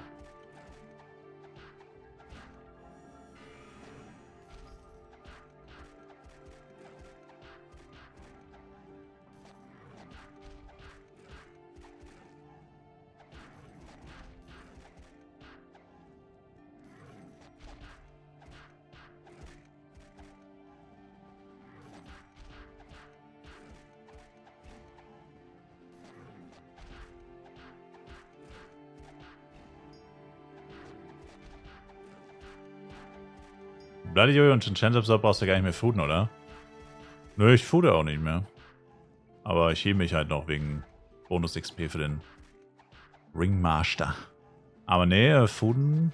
Oh, gefoodet habe ich eigentlich nie wieder, ne? Bin ja auch nie wieder Lowlife. Wie du siehst, bin ich ja eigentlich permanent Full-Life. Aber das ist ja normal mit Bloody-Waffen. Also ich meine, das ist einer der wenigen Vorteile von 1v1 mit Bloody-Waffen. Wie oft muss man hin, dass die XP contributed? Eigentlich bei jedem Mob, um sicherzustellen, dass es wirklich immer funzt. Wenn du eine schnelle Killtime hast, dann reicht bei jedem zweiten bis dritten theoretisch. Schnelle Killtime, gute Mobdichte, dann sollte bei jedem zweiten, dritten reichen, aber... Ich habe mir das mittlerweile so angewöhnt, dass ich eigentlich wirklich jedes Mal, wenn ich Monster anklicke, heal ich kurz. Ja gut, manchmal mache ich es nicht, manchmal bin ich faul. Aber, ja. Ups.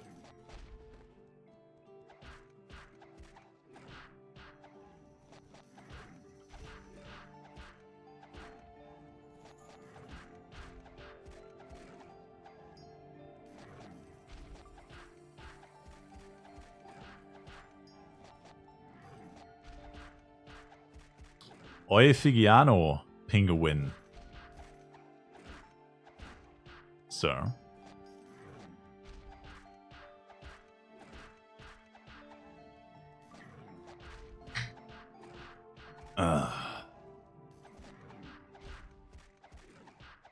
Wie kann ich dieses Erz abbauen? Ich habe die Osterspitzhacke, aber der sagt mir, ich soll zu irgendjemandem gehen.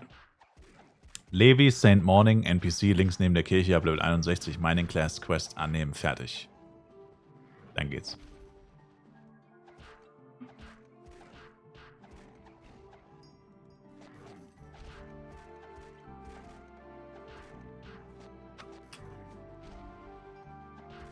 Danke. Get you back, boy.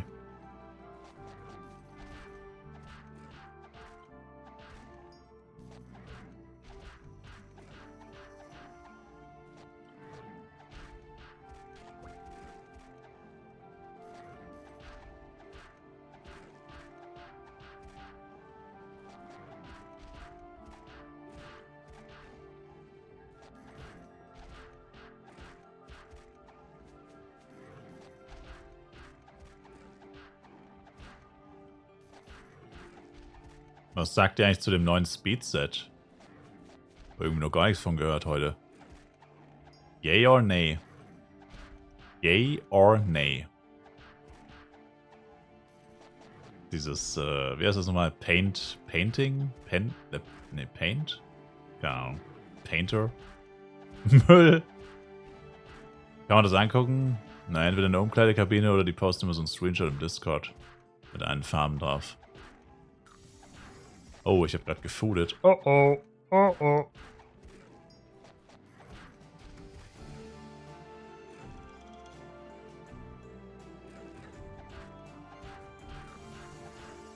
Oh shit. Oh shit. Nein! Mein Helm wird angegriffen. Oh! Ich muss zeitgleich mit 2 Chars weglaufen. Oh Gott. Alter, das ist... Alter, ich hatte 5 Agros am Arsch und bei meinem M war immer noch einer. Wie? Bin extra durch die ganzen Agros durchgelaufen, damit er saugen kann. Oh, es ist ja wohl immer noch einer da. Asria ist so ein Upturn, was Agros angeht. Das ist einfach komplett übertrieben, ey. Wieso folgen die mir jetzt immer noch alle? Ich bin doch gerade... Fuck off, Mann. Junge. Ein Catcher, 22 Agros. Ein Catcher, 22 Agros. Der neue Film, jetzt im Kino. Also, Junge, übertreibt das komplett, ey.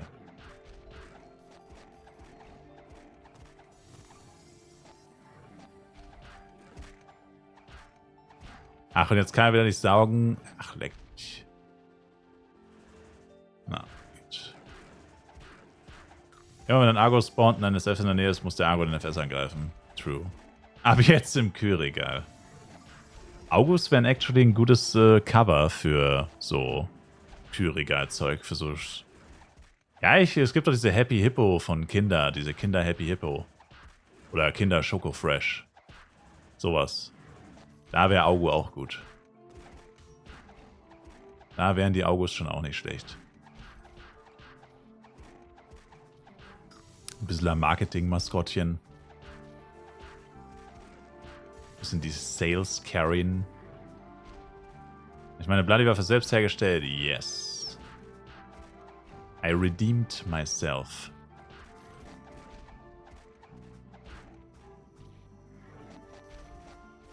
Hat das ganze Pech doch mal zu was geführt. Statt Dino Nuggets, Augu Nuggets. Yeah. Wow, Augu Nuggets, hear me out. Ja, Augus sind schon coole Viecher auf jeden Fall. I like them. Vor allem im Rot. Ich finde, in Rot ist mal was erfrischend Neues, weil ich bei denen noch nie gelevelt habe, wirklich. Ist mal was anderes.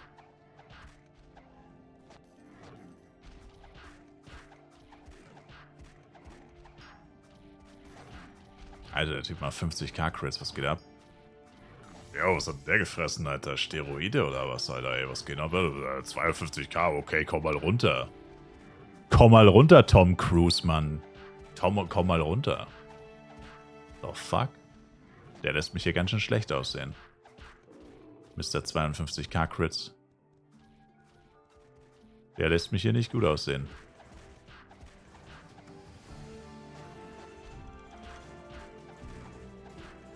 Fucking Spider-Man.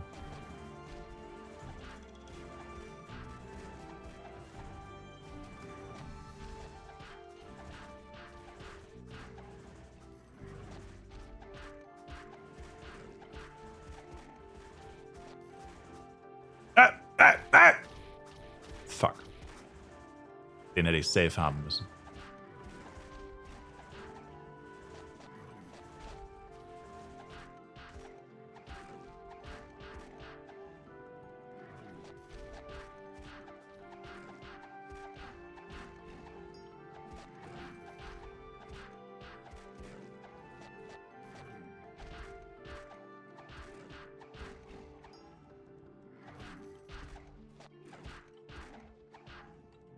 Ja.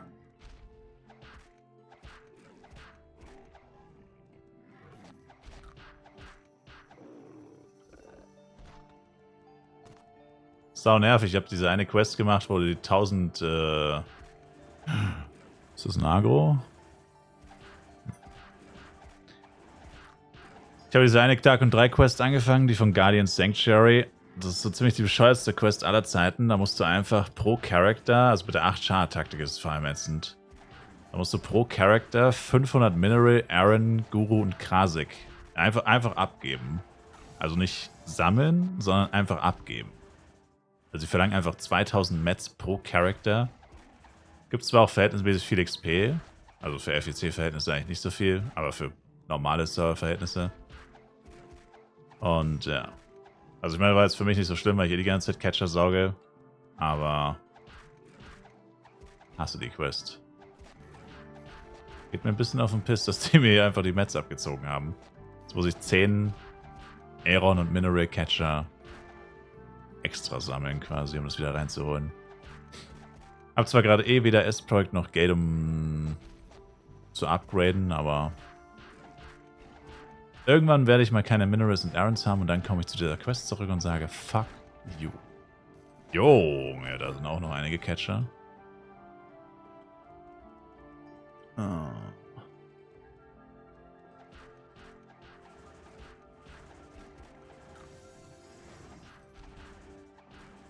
Darkon angekommen, fast unmöglich zu leveln.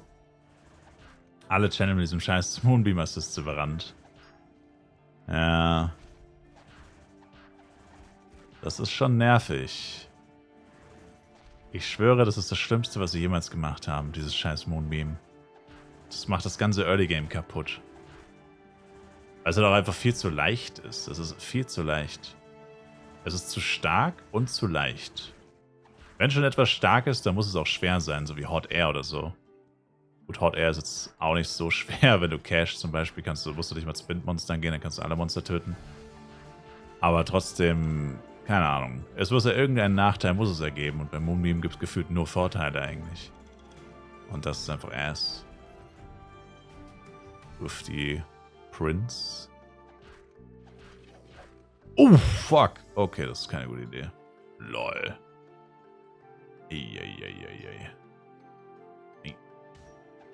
Das war close. Das dachte ich mir schon, dass das so endet. Muss irgendwie kommen sehen. Aber ich meine, immerhin sind die Argos von dem Catcher weggegangen. Gerade aus Versehen mit dem Elle 30 Mobs aus dem AOE abgezogen. Nem Elle. Ja, aus Versehen natürlich. Zwinker.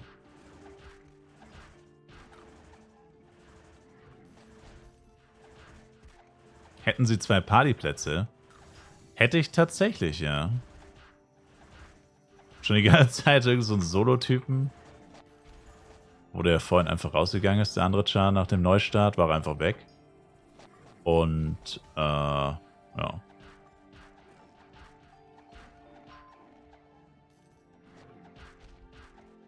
Zu spät, Greacher. Alex war zuerst.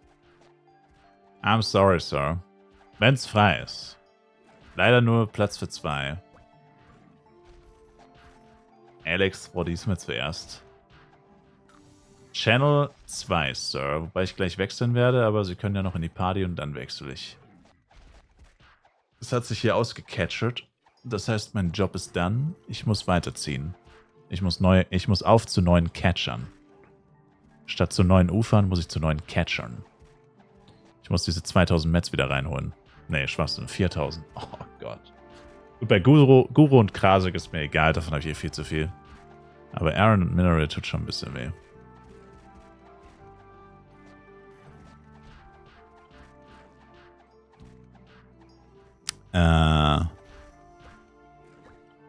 Oh, ich muss erstmal nicht aufwendbar machen.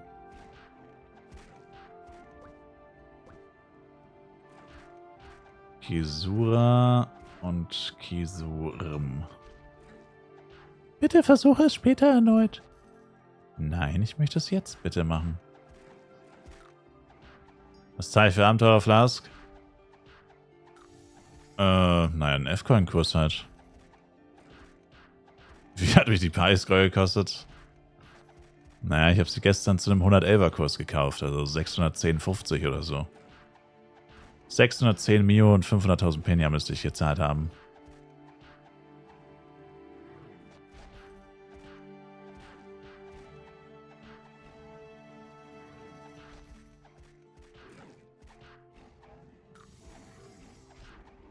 Jetzt würdest du nochmal deutlich mehr zahlen. Caesar, was geht ab?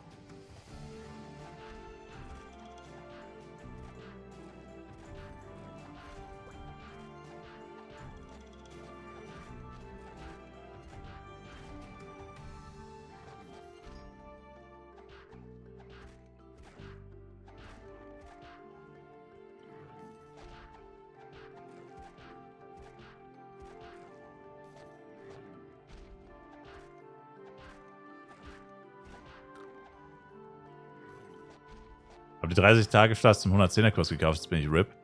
Ja, ich habe auch gerade gesehen, dass einer 110er F-Coins verkauft zum 110er-Kurs wieder plötzlich. Obwohl schon so viele Leute geschrieben haben, ich kaufe für 120. Und das passiert immer, wenn ich kein Geld habe. Das ist jedes Mal so, wenn ich die Kohle gerade so nicht habe. Mir fehlen halt legit so 30 Mio oder so für den 110er-Kurs. Ist jedes Mal die gleiche Scheiße, ey. Und wenn ich es dann gleich hab, ja, jetzt kostet es 130. Ist jedes Mal die gleiche Scheiße. Geht mir das auf den Piss. Ich habe immer so ein schlechtes Timing.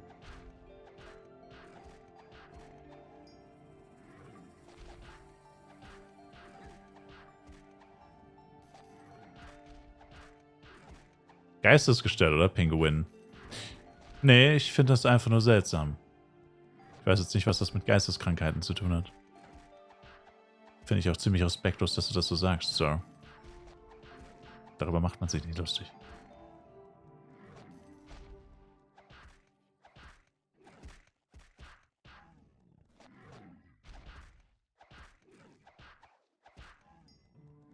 So.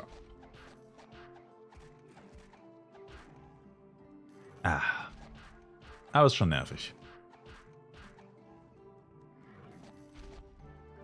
Auf jeden Fall gut nervig.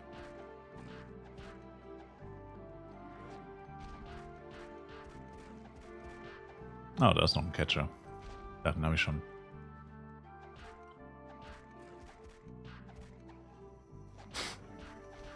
Du hast gestern gesagt, man kriegt einen Hirntumor bei den Leuten auf dem Server. Ja, ich denke, wir stehen 1:1.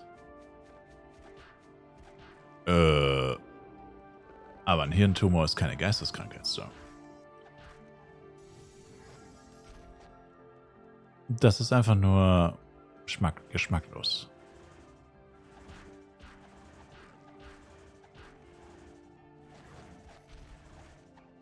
Was sind meine Ziele gerade im Game? Mein nächstes Ziel ist gerade 3800 F-Coin für die 30 Tage FEC-Flask zu holen. Zu farmen.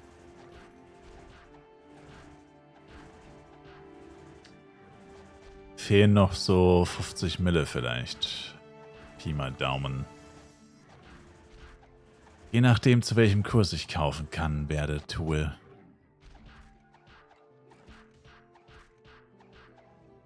Auch einen Unterschied zwischen beiden Preisgrößen zusammenfassen. Die eine Preisgröße hat alle Preisgrößen in einer und die andere ist halt einfach nur Reichweite der Preisskills. Kostet dafür fast doppelt so viel. Also die beste, also die alles hat.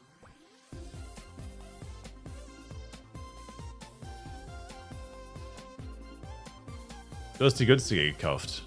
Nee, ich habe beide gekauft. Einmal die günstige, einmal die teure. No! Wieso sind hier plötzlich Leute am Leveln?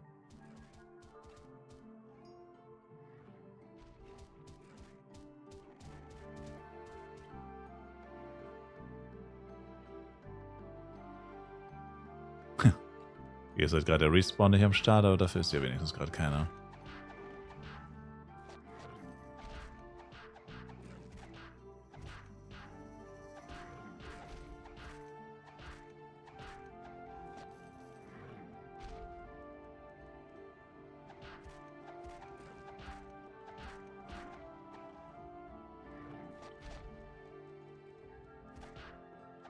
Spielen Level 60 Elemente mit Guardian Stuff?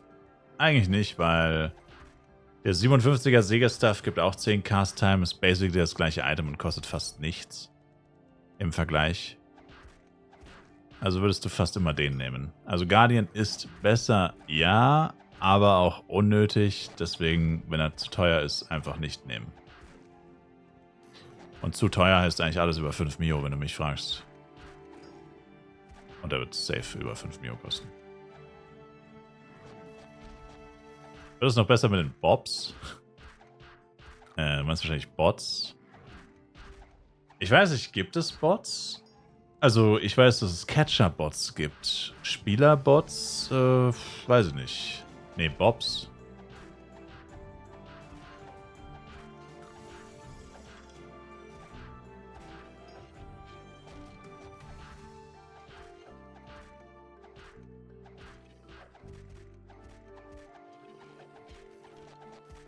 Alle, die rumrennen und Moonbeam spammen, sind kleine Schmutzbobs.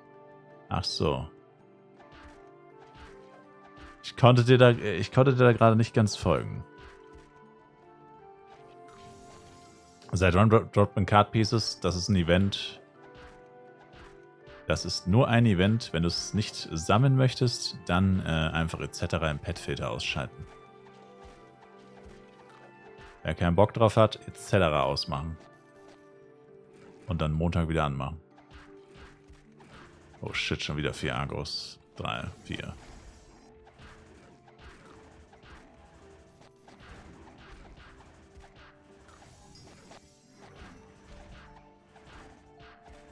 Achso, genau. Ein und die Dailies mit ein Chance of Borodeng. Ja, für heute habe ich sie schon erledigt, tatsächlich. Für heute bereits erledigt.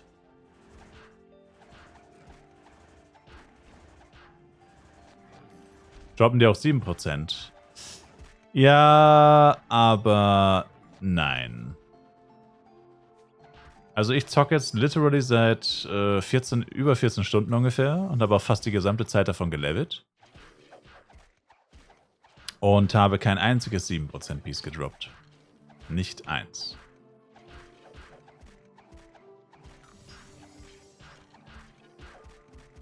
Läuft bei mir, würde ich sagen. Und tot. Puh. Jesus. Glück gehabt.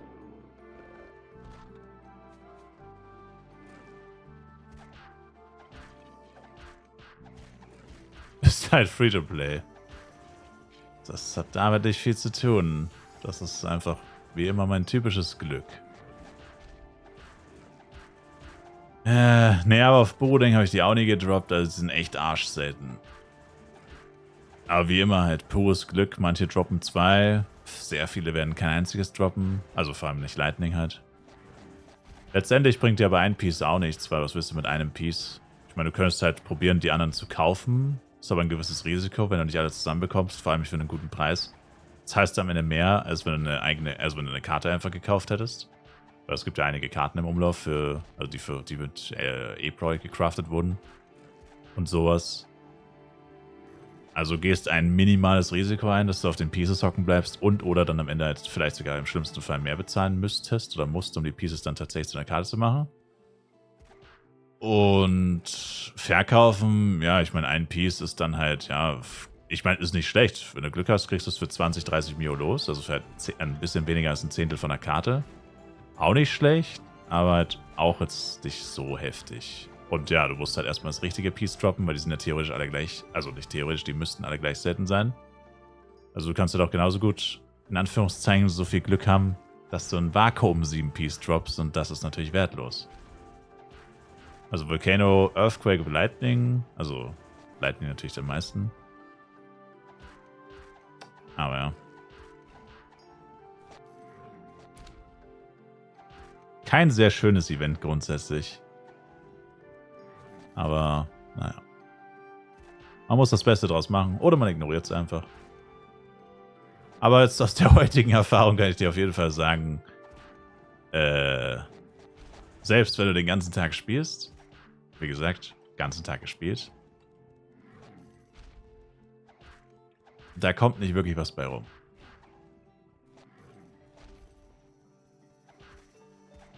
Also Power Dice halt, ne? Ich habe jetzt halt so 10 Power Dice extra bekommen. 10 Power Dice 8 und 4, 6 auch so knapp 10. Habe jetzt 4 Power Dice 10 Pieces hier. Also wenn ich Glück habe, habe ich am Ende vielleicht noch am Sonntag 2 Power Dice 10, 1, 2 Power Dice 12. Aber das ist alles nichts, wo ich... Also, das macht am Ende vielleicht 20 Mio aus. Auf einem Server, wo 20 Mio halt nicht sehr viel sind.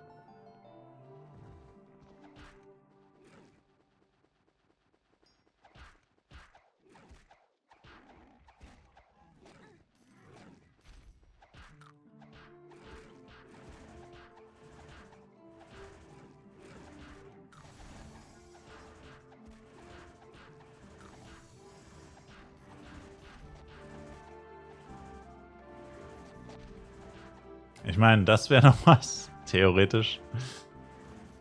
Bei dem Event wird es sich auch wieder lohnen, wenn du der Einzige bist, der es aufhebt, der könnte sich auch AFK zu Klarfahren stellen. Wenn dann alle Leute bei Klarfahren das den ganzen Tag liegen lassen und du bist da 24 Stunden AFK am Farmen, hast du am Ende dann so 30 Power Dice oder so for free. So könnte man das Event ausnutzen. Wieder die gute alte Klarfahren-AFK-Taktik mit Pet draußen. Bruh. Also, ja. Das wäre vielleicht ein Denkanstoß. Wenn du Glück hast, lassen die Leute da auch 7% Pieces liegen. Oh, ich hasse das, wenn die Self-Buffs auslaufen, dann machst du plötzlich überhaupt keinen Damage mehr. Nicht, dass du so jemals Schaden machst. Aber dass man die überhaupt manuell aktivieren muss, ist sowieso der Trash. Ich hab gerade einen Shop vor mir, Angel Big X plus 5, 2 Sockelplätze, 30 Mio, W oder L. Das weiß ich nicht. Chat, W oder L. Angel Big X 15, 30 Mio plus 5, 2 Sockel.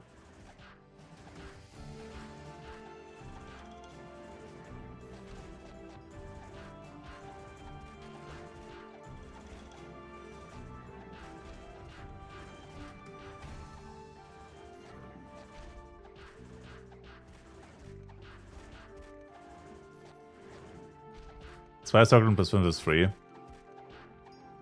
Misa.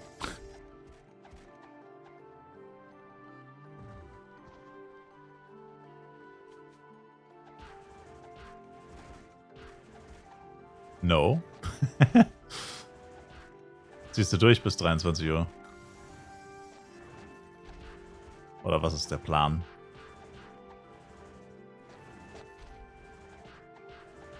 Siehst du nur? Nice.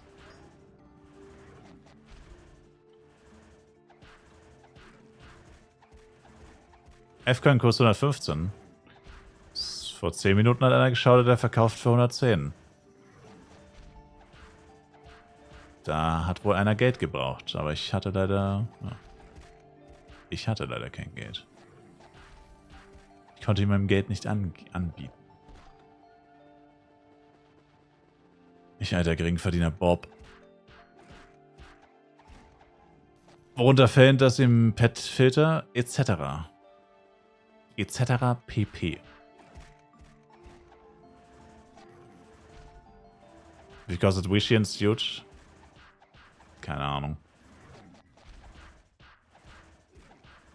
Ich hatte noch welche, ich habe eben 1 KF-Con 250 Mio verkauft.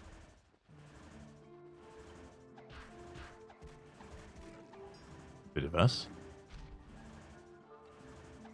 Huh? What?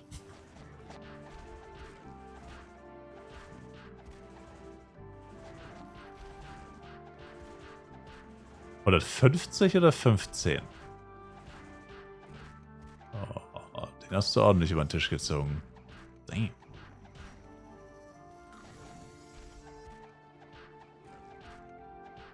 Ich habe ihm geschrieben, wenn er den Kurs so macht. Hat er geschaut, der kauft für 150. Ja, moin. Erstmal F-Coin aufladen, war. Er hat den Kurs gemacht. Was wollte er? Was hat er gekauft? Was hat er gekauft? A-Product. A-Product für 7,5 each. Bruh.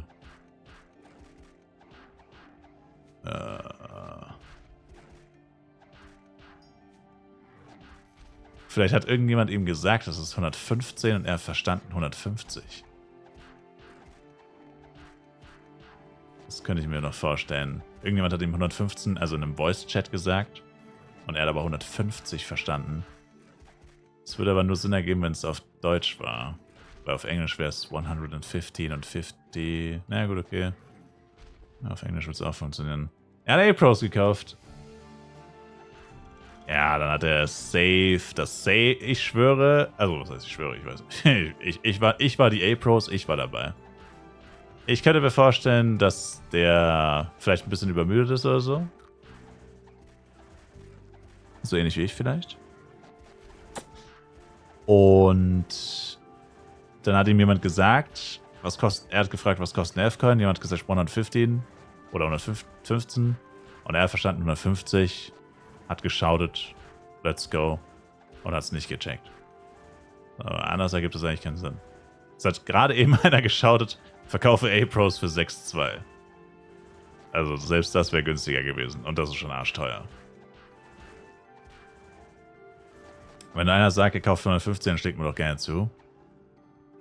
Ja, normalerweise würde man denken, der will einen verarschen. Ja, bei A-Products, was soll da groß schief gehen? Ich meine, am schlimmsten verkaufst du halt A-Products und er nimmt sie dir nicht ab, aber jeder nimmt die A-Products ab. Also würdest du ja auch nicht drauf hocken bleiben. Ja, ist interessant, was es so für Leute gibt. Das ist doch höchst interessant.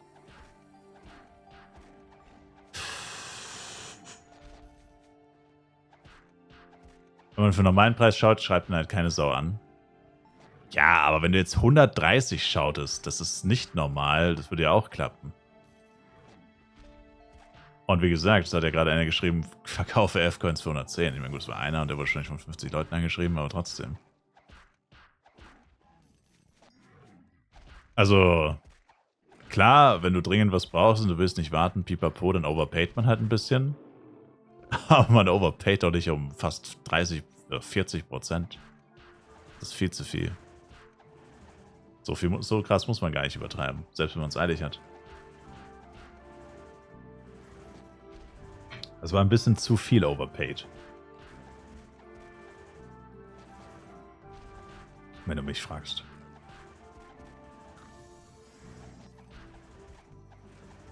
Also ich overpay auch manchmal. Besser ist dann eine halbe Stunde rumzulatschen wie so ein Trottel. Und wie du schon sagst, niemand schreibt einen an und so.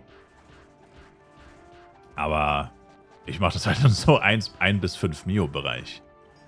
Also wenn alle 110 schreiben, mache ich halt 111 oder so oder 112 oder so. Ich probiere jetzt so eine kleine Edge mir zu suchen, dass ich zumindest sagen kann, naja, zumindest zeige ich den besten Kurs oder so. Also irgendwie so halt, aber im Minimalstil.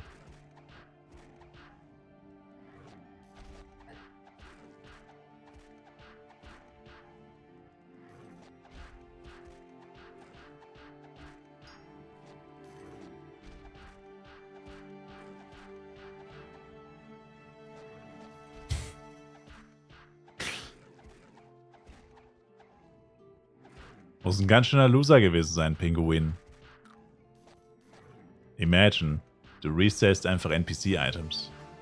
Imagine einfach. Pinguin. Crazy, oder? Was es für Leute gibt.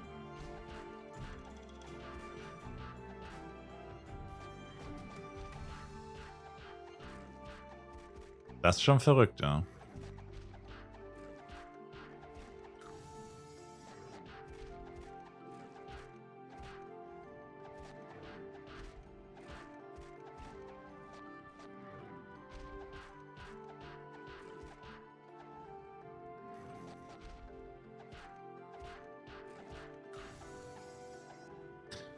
Hab gerade meine Bloody von 7 auf 9, 10 S-Bros gebraucht, hatte ich von der Quest. Geil. GZ, my man.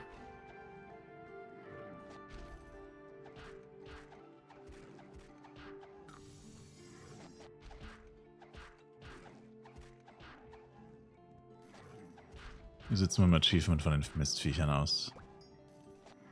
6%, bald 9.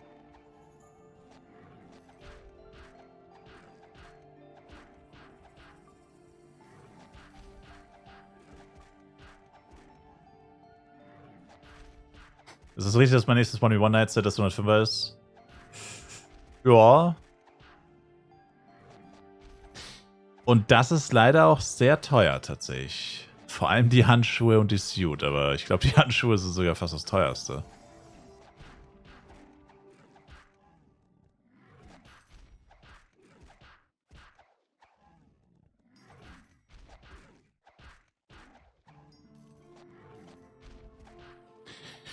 Musst du Niere verkaufen?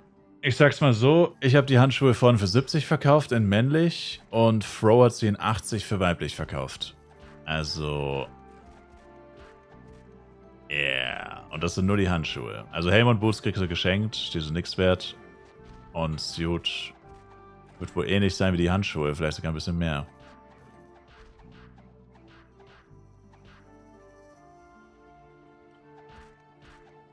Aber man muss fairerweise sagen, es gibt halt einfach die Sache, es gibt's halt einfach nicht. Es gibt die Handschuhe, die hat einfach keiner. Also es ist leider Angebot und Nachfrage. Vorhin gab es kurzzeitig mal einfach gar keine. Meine waren die nächsten. Und dann wurden die jetzt auch wieder gekauft und es gibt wieder keine wahrscheinlich. Also ist halt dann auch leider so.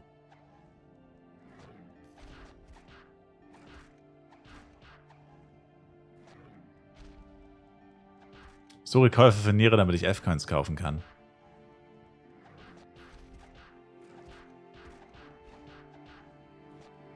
Kein Interesse. Habe noch 30 Level zum Sparen. Ach, bis dahin wird es bestimmt ein bisschen günstiger. Hoffentlich.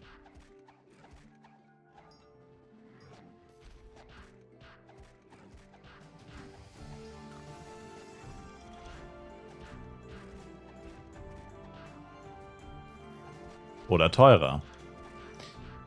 Naja, es ist schon extrem teuer. Also noch teurer kann es eigentlich fast gar nicht werden.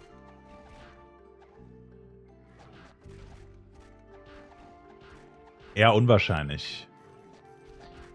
Weil es davon grundsätzlich immer mehr gibt. Je mehr Zeit vergeht, gibt es immer mehr.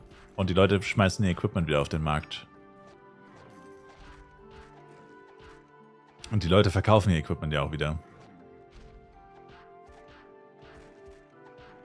Ich vermisse die Sounds von Astria Roboter-Mobs. Hast du sie nicht gehasst?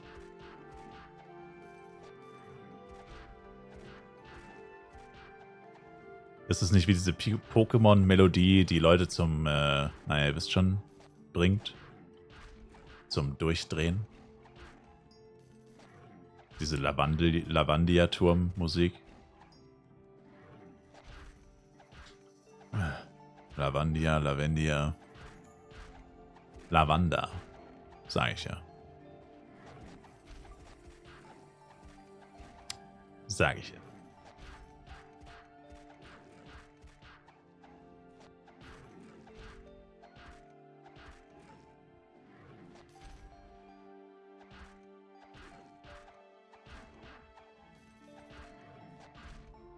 Lavandia, actually. Okay. Pokémon Mansion, ihr Nerds. Habe ich einen L auf der Suit? Ja, ich mache immer +4. Wasser +4 habe ich gerade. Sirs. Sir. Mann, Ghosts? Siehst du nicht den Damage, den ich mache? Ich werde hier noch 3 Jahre bei August verbringen. Can't you see the damage? Ich auch nicht, und das ist das Problem. There is no damage.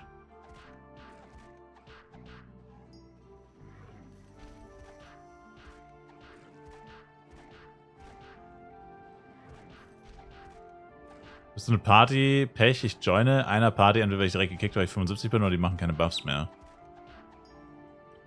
Ja, es ist schwierig. Manchmal lädt man aus, ja, das Party-Zeug ist echt dumm, ja. Am besten, eigentlich ist es ganz gut, Wenn du in einer nicen Party bist, wo die Leute nett sind, am besten addest du die und so. Oder merkst du die Namen, dass du halt die Spreu von den anderen trennst, ne? Dass du ein bisschen an Pool von nicen Partyliedern hast. Vielleicht. Nett, Leute schreiben. Also vorhin war mein Boy Billy G und Billy B in der Party und die haben ein bisschen gechattet, ja? Hat sich sogar für die Party bedankt.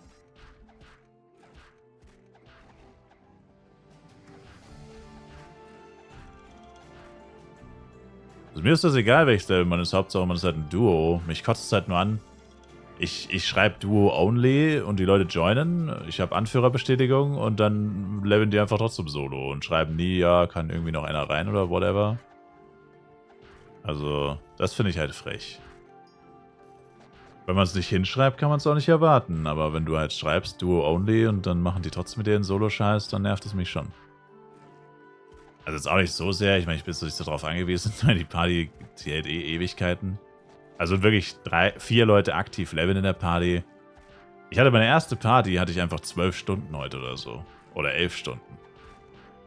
Also, die hat geistesgestört lange gehalten. Die war Level 160 fast. Nur heute gezogen.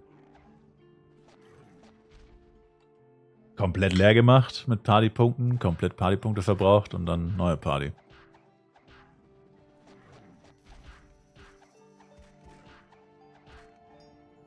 Deswegen stört es mich jetzt nicht so sehr, vor allem wenn die Party eh schon recht fortgeschritten ist, wo man weiß, okay, selbst wenn jetzt 4 Leute aktiv leveln, da passiert nicht mehr viel, weil... Ach, what the fuck mache ich? Da passiert nicht mehr viel. Dann ist es mir egal, sag ich mal. Aber, ich bin zu inkompetent, gerade Items rüber zu tauschen. Wie gesagt, wenn ich halt gerade im Aufbau bin und so, dann nervt's schon.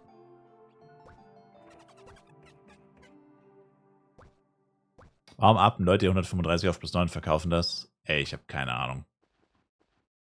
Ich habe keine Ahnung.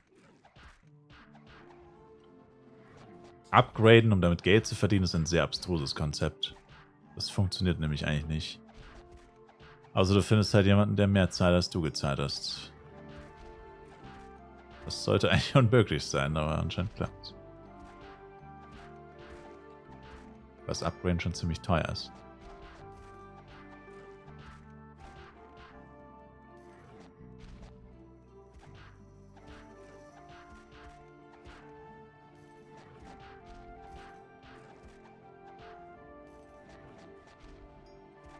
Wobei man sagen muss, seelengebundene Protects wären noch so ein Ding, ne? Du kannst ja theoretisch ein Equipment auch mit seelengebundenen Protects hochschießen.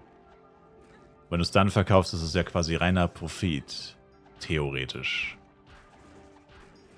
Aber ein komplettes Set auf +9, nur mit gebundenen Products, ist schon eher unwahrscheinlich. Und dann ist trotzdem immer noch die Frage, wenn du dein Set verkaufst, mit was spielst du dann? Aber gut, vielleicht haben die dann schon 150er Equipment auch. Also die Möglichkeit gibt es natürlich grundsätzlich schon noch. Theoretisch.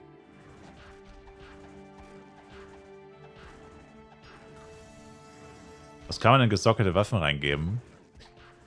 Die Karten aus den Dungeons. In Dungeons droppen die Waffenkarten. Electric, zum Beispiel mit Dex. Crit-Rate, Crit-Damage-Karten und so ein Zeug.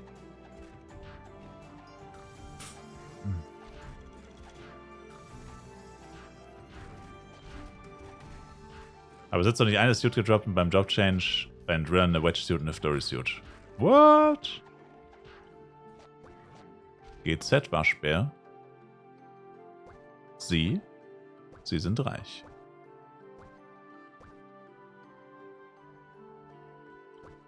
Wir haben gerade einen Jackpot gewonnen.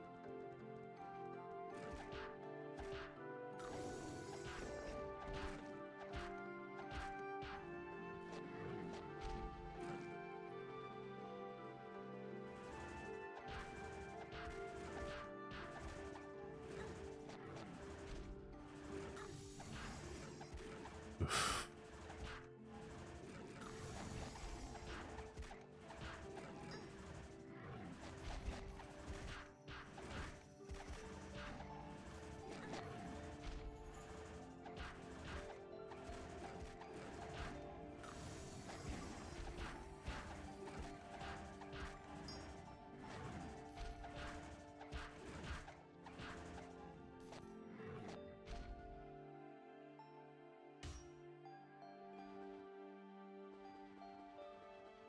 Schon wieder da, Bomber?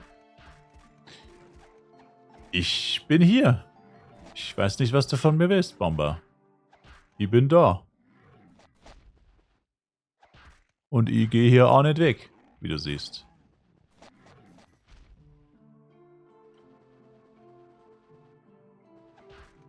In den anderen 45ers wird es noch was wert? Nicht wirklich.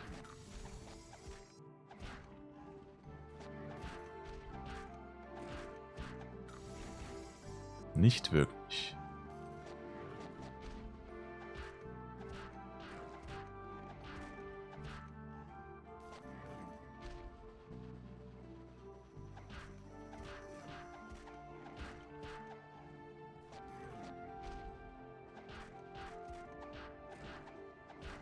Ich sehe gerade Streaming Time 16 Stunden.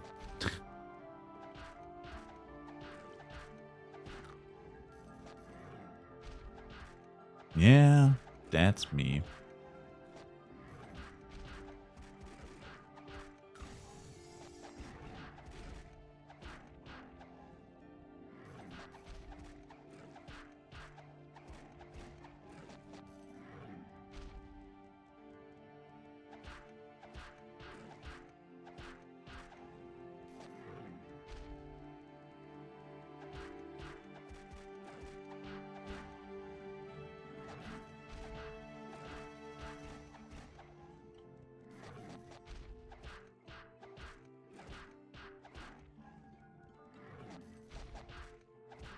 Dein erster CW heute Morgen hat dir 110 Mio gebracht. Ja, ist doch cool. GZ.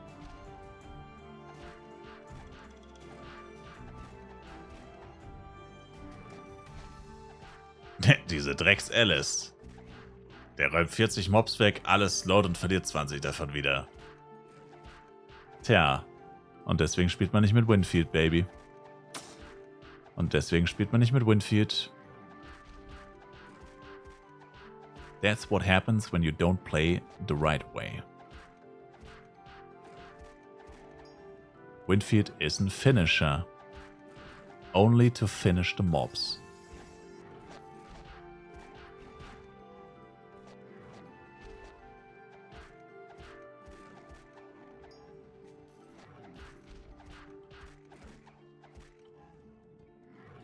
Sie sind das Essen und wir sind die Jäger.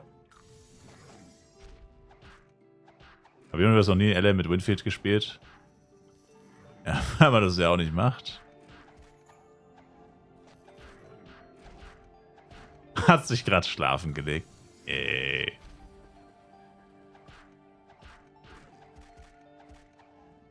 Die dumme Sau. Man merkt, du bist leicht angesäuert von dieser Person.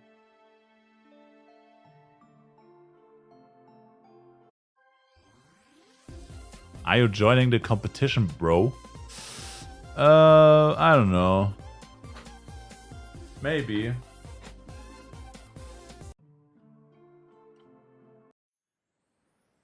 Maybe just for fun. But I would need someone who knows a lot about PvP, because I don't. But that is for another day. Right now it's just about a grind. The competition will be way much later, so it's not really on anyone's mind right now. Ich kenne mich mit PvP aus. Damage machen und nicht sterben, oder? Ja, das ist alles, was man wissen muss, denke ich auch.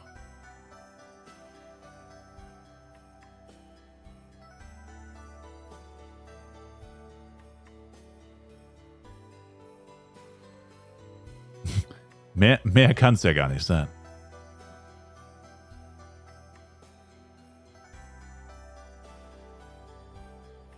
So schwierig ist das schon nicht. Und gewinnt einfach 110.000 $.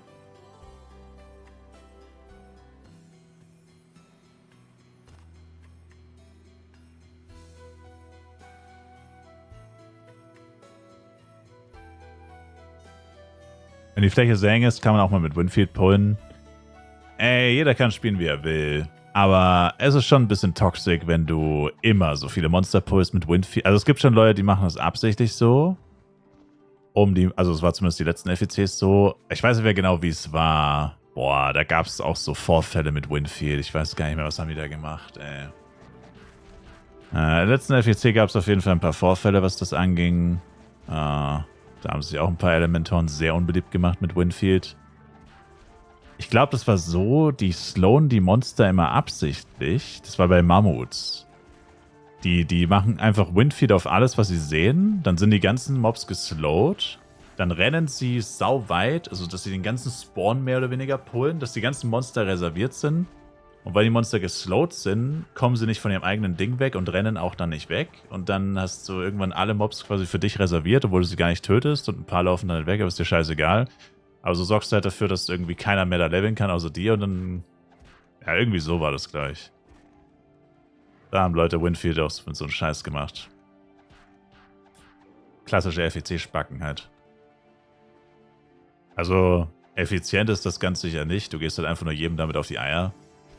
Machst dich halt ultra unbeliebt. Also, ich meine, du bist eh schon unbeliebt, wenn du Elementor spielst, weil dich so schon jeder hasst dafür. Aber so machst du es halt auch nicht besser. Aber ja, irgendwas, das war schon so.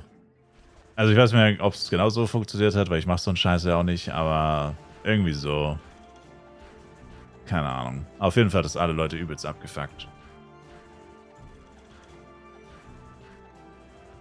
Und es gibt leider eine Gruppe von Leuten, die spielen halt sehr viel mit Winfield. Also die benutzen gefühlt gar keine anderen LSGs. Also eigentlich genauso, wie man nicht Elementor spielt. Oder zumindest nicht den Most Damage macht. Aber halt nicht im Sinne von, weil sie jetzt Winfield benutzen, sondern im Sinne von halt irgendwie, weil sie diese Abfuck-Technik benutzen, damit halt jeder sich verpisst dann, weil er die Schnauze voll von denen hat. Ich schätze mal, das ist der Grund, warum sie das so machen. Und man sieht ja, es funktioniert. Du bist abgefuckt. Offensichtlich funktioniert's.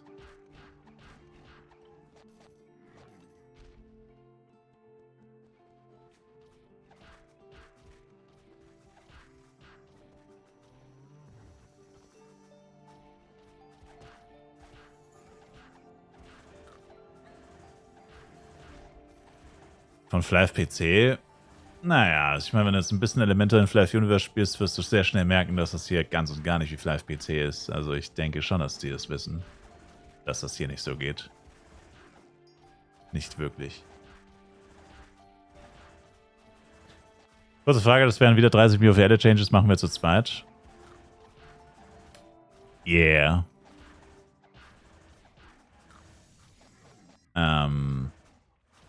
Ja.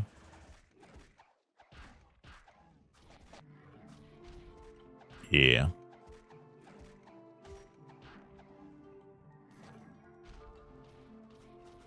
Zusammen ist echt das Crap-Event ein. Ich bin desperate. Ich brauche Power Dice. Ich habe einen chronischen Power Dice-Mangel. Und außerdem bin ich ein Broke Boy. Ich bin ein Broke Boy und ich sag's auch.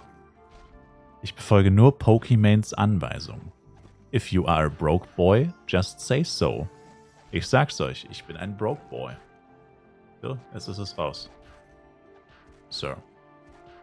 Danke, Pokeman. Danke dir.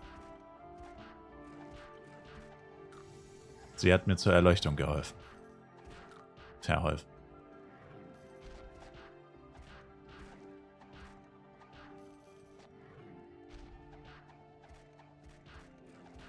My Queen. Direkt nochmal so eine Packung Kekse für $30 bestellen.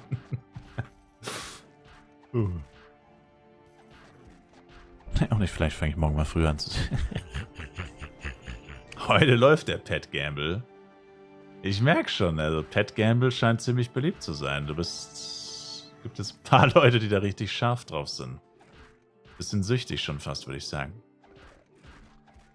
Aber naja. Pet Gamble ist wenigstens Low Risk, High Reward, würde ich fast sagen. Na gut, das macht nicht wirklich so viel Sinn, ne? Aber ja. Aber man merkt ja schnell, ich meine, wenn du den 10. Hippogriff in a Row bekommen hast, ich meine. Und dann sind ja auch nur 20 Mule weg, also. Oh, das ist ziemlich unwahrscheinlich, dass das passiert. Gibt ja doch auch einige gute Pets. Und viele Leute, die keinen Bock haben zu gamblen und einfach die Pets kaufen. Vor allem die guten.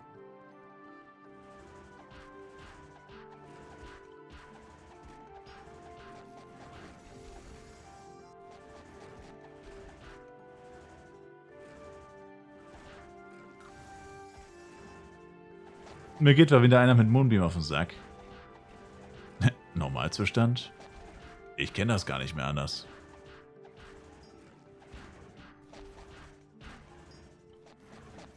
Aber wann lohnt sich die Krabbe? Oh, scheiße! Die Krabbe, fuck. Schon wieder eine Stunde ohne das Pet gelevelt. Hättest du das nicht früher sagen können? Wieso sagt keiner das Stichwort? Krabbe. Meine 4% Crit Damage. Meine 4% Crit Damage. Kein Wunder, dass mein Damage so kacke war.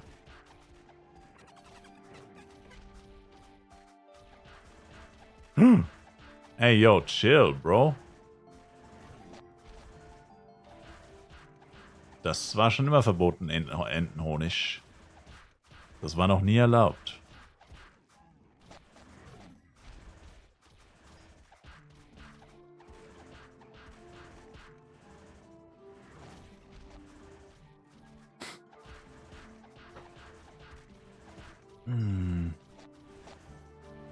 Alter? Bro? Chill mal, Mann. Du tötest fast meine M beim Einsaugen. Die Chinesen da sind ganz schön, ganz schön nah dran, meine M zu killen. Collateral. Ich werde fast zu einem Collateral von den Chinesen.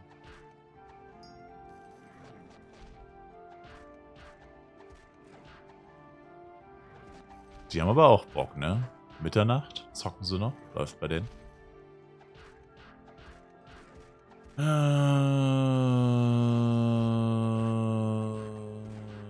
Ab wann lohnt sie sich denn, Fro? Ja, wie, ab wann lohnt sie sich? Ich meine, sie gibt Crit Damage.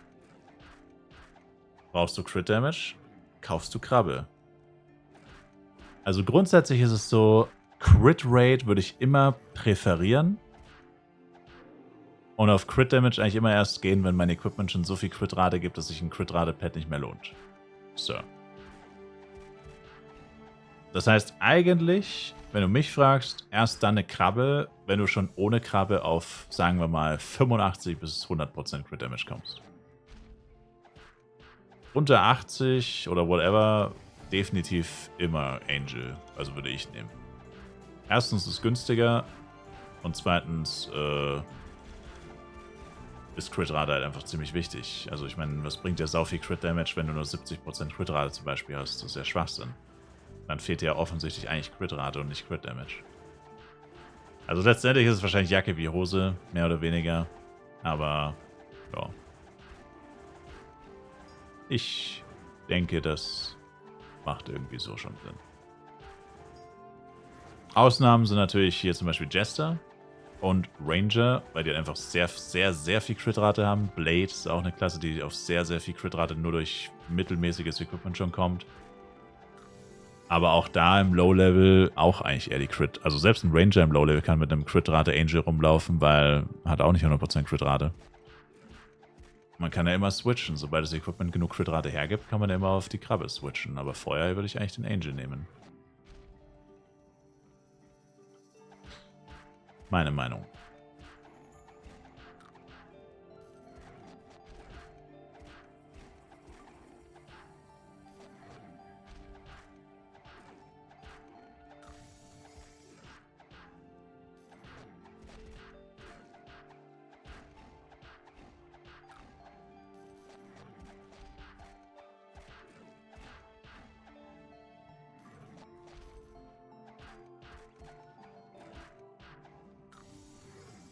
So.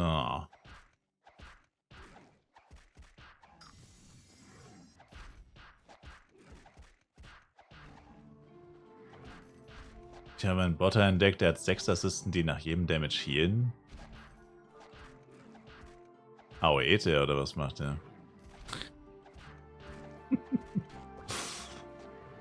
Manche Leute sind so dreist, ey, das ist...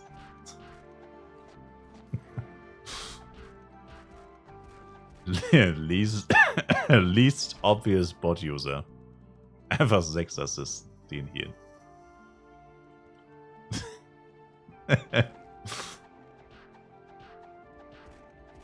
Ey, wenn du bottest, mach's nicht zu auffällig. Okay. Geht klar. Das kriege ich hin. Bruh.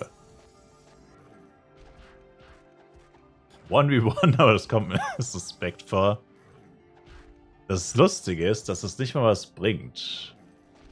Weil das funktioniert nicht. Also wenn einer ein Monster tötet und 6 heilen ihn, dann kriegen nicht alle 6 die maximale XP. Also so funktioniert das tatsächlich gar nicht. Wenn das so funktionieren würde, würde das ja jeder so machen. Das funktioniert nicht. Das ist ungefähr genauso effektiv, wenn eine Party einfach auf Level machen würde. Sollte ungefähr genauso effektiv sein wie Party auf Level. Also können sich das auch einfach schenken, die ganzen Chars aufs Board packen und einfach nur die Monster töten. Aber so viel Hirnschmalz war wohl nicht mehr übrig, nachdem man sich den Bot gekauft hat.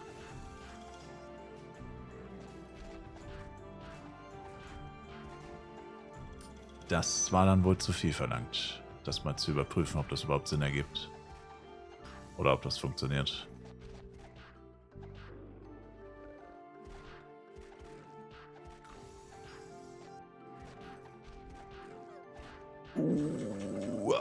Wow.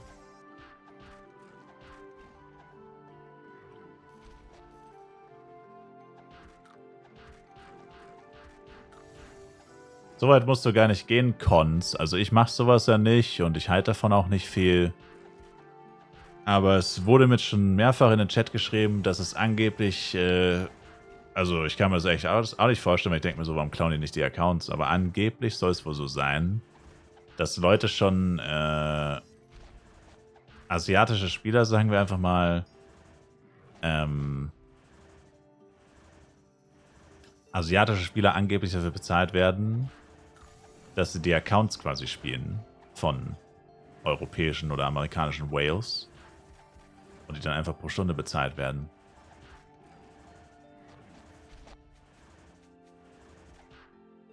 Also weiß ich nicht, ob es das wirklich gibt oder keine Ahnung. Aber ja, Elon Musk zum Beispiel macht das ja letztendlich auch. Der bezahlt ja auch jemanden, dass er seinen Account hochspielt und so. Ist natürlich eigentlich nicht erlaubt. Also Account-Sharing ist erlaubt, aber natürlich nicht für Geld. Aber ich meine, gut, wie wollen sie das nachweisen? Das ist unmöglich. Also ob da Geld fließt oder nicht, das kann man gar nicht beweisen. Also, ist ja gar das Problem, nicht meins. Aber ja, soll die wildesten Dinge geben. Es soll die wildesten Dinge angeblich geben hier. Wie gesagt, ich frage mich halt, wenn das wirklich ein Whale-Account ist und der hat Equipment, sagen wir jetzt mal zum Beispiel Lusakas Crystal oder so oder krassesten Items, dann denke ich mir jetzt so, okay, was hält jetzt eigentlich den Typen ab, der den Account gerade hat und hochlevelt? Was hält denn jetzt eigentlich davon ab, einfach alles zu klauen? Das ist das, was ich mich so frage. Aber ja, keine Ahnung. Weiß ich nicht. Gibt anscheinend eine Anti-Scam-Vereinbarung oder so zwischen diesen Parteien. Aber naja. Eigentlich ist das alles schon ein bisschen übertrieben. Es ist ja nur ein Videospiel. Aber manche Leute... Ja gut, okay. Ich glaube, das Recht habe ich mir jetzt verspielt, das zu sagen, ne? Nachdem ich jetzt hier so am Suchten bin. Ich wollte gerade sagen, manche Leute treiben es wohl wieder ein bisschen zu weit, aber gut. Ja. Das kommt jetzt gleich etwas komisch, wenn ich das sage. Mit einem Blick auf die Uhr, wie lange ich schon live bin. Ich glaube, das Recht habe ich mir jetzt ein bisschen verwirkt. Ups. Aber hey, wenigstens spiele ich selber. Habe noch nie jemand anderen in meine Accounts gelassen. In meine Accounts hat sich noch nie jemand anderes eingeloggt, außer ich. So viel kann ich zumindest sagen. Meine Accounts sind genauso schlecht, wie sie sind, nur durch meine schlechten Entscheidungen. Und Skill-Issues. Immerhin das kann ich sagen.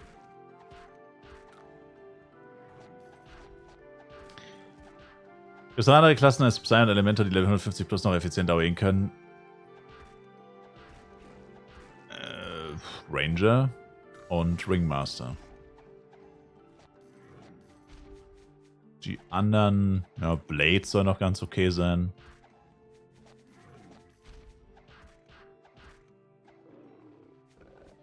Und ja. Ich stehe dazu, Mann. SM ist ein Banger.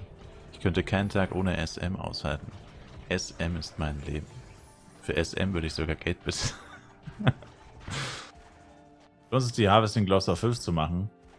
No. BP, hallo? Hallo BP. Hi. Saint Morning ist dein Leben? Wieso Saint Morning? Hä? In dem Clip geht es doch um was ganz anderes. Kappa. Wegen SM. Ach so. Ja, sagen wir Saint Morning.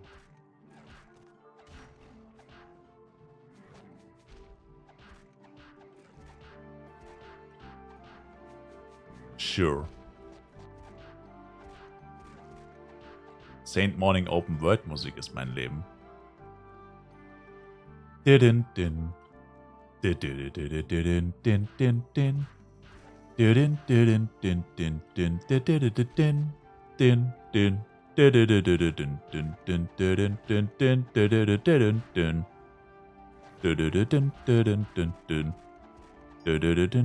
din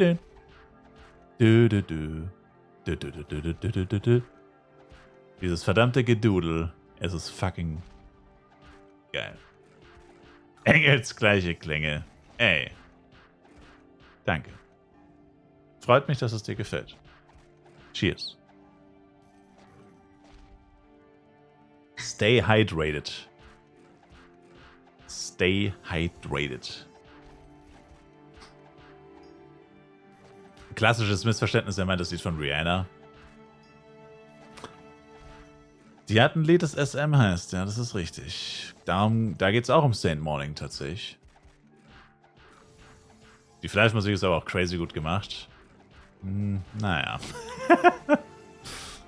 Also ja, es gibt ein paar gute Tracks, aber ja. Bibi. Ich glaube auch, das ist eher noch, also es ist schon, also ich weiß, es ist nicht schlecht, ja. Aber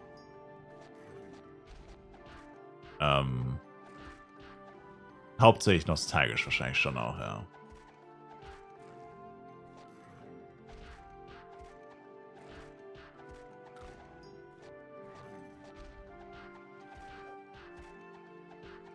Wer weiß, ob man die Musik so enjoyen würde, wenn man sie nicht schon seit 20 Jahren kennen würde.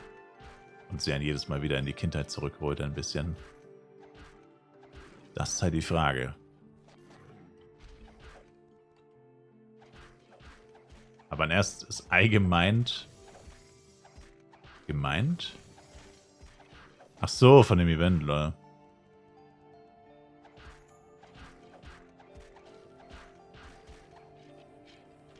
Ich dachte, du meinst ein Pet-Ei. Hat Rihanna schon mal Flive gespielt? Natürlich hat die schon mal Flive gespielt, ey. Was denkst du denn? Ich habe seit 2021 keinen Ton mehr in Flive an, aus gutem Grund. Weil du es bei mir jeden Tag hörst. True. Gern geschehen.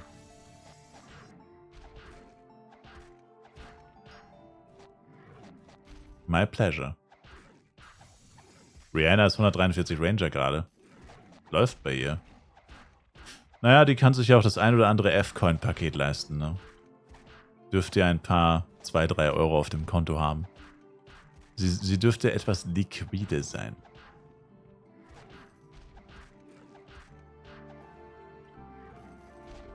Wo bekommt man die Ho? Er meint sicherlich die Sense.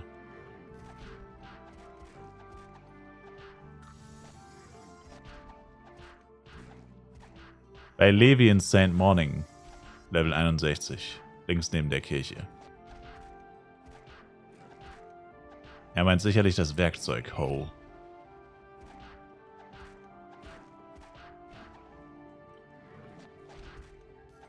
Sichel, Sense, whatever.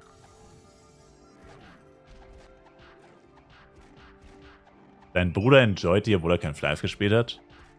Na, dann wird es höchste Zeit, dass er mal anfängt.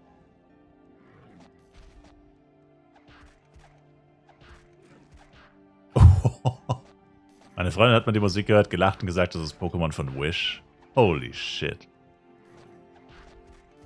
Was ist denn ihr scheiß Problem? Warum ist das so ein Hater? Dreckige Haterin.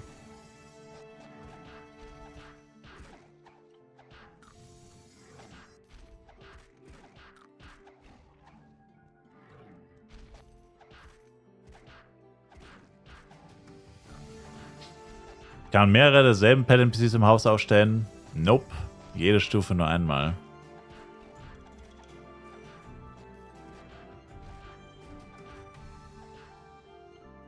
...488er Ping. Oh nee. No, nicht schon wieder. Nein. Nein. Okay, Leute, jetzt geht's doch einfach offline. Es gibt hier nichts mehr zu tun. Das Wochenende ist gegessen. Ihr müsst offline. Nein. Nein, nein. Nein, das darf nicht sein.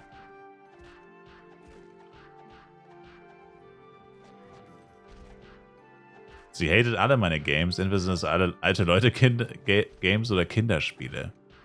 Ach so, ein Pokémon ist kein Kinderspiel. Ja, Pokémon ist ja so erwachsen. Pika Pika! 11-Jährige, die den ganzen Tag rumlaufen und Pokémon-Viecher quälen, ey. Super erwachsen. Tolles Erwachsenenspiel. What the fuck ist ihr fucking Problem?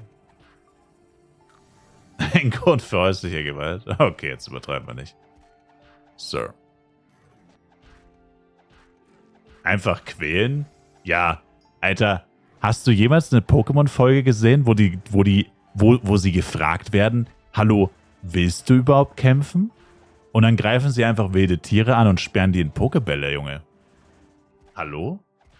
Und das soll keine Tierquälerei sein, oder was? Das ist fucking garbage. Sir. Ich habe nicht eine einzige Pokémon-Folge gesehen, wo die tatsächlich gefragt werden, ob die überhaupt kämpfen wollen. Dreckiger Pokémon-Hater. Ich habe ihm nur ein paar Argumente fürs nächste Gespräch mit seiner Freundin geliefert. Wenn sie wieder grundlos Flive hatet.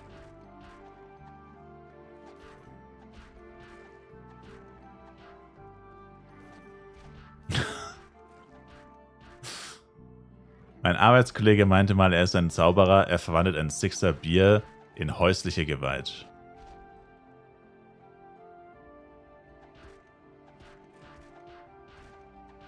Sir.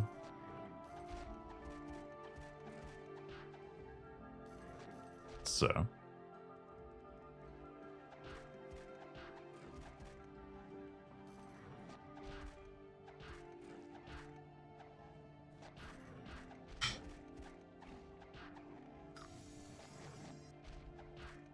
Gab's wieder Lags heute, Bomber?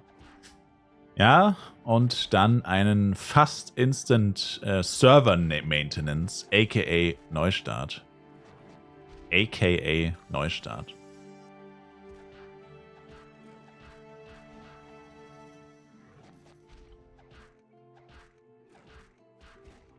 Wann war das? Ah, so vor 2 Stunden oder so. Ja, ziemlich genau vor 2 Stunden, würde ich sagen.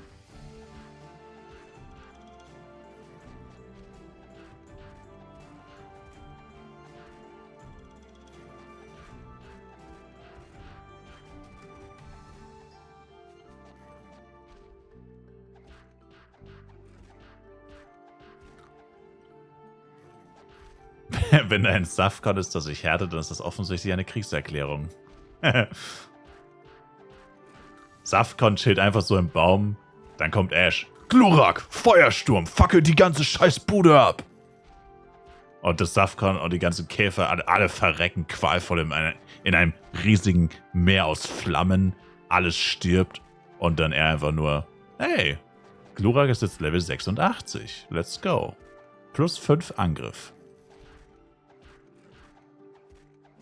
Let's go.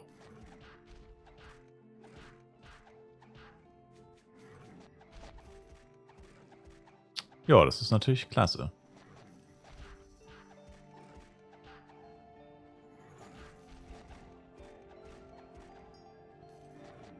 Ja, es scheint nur so ein kurzer Lag-Spike gewesen zu sein.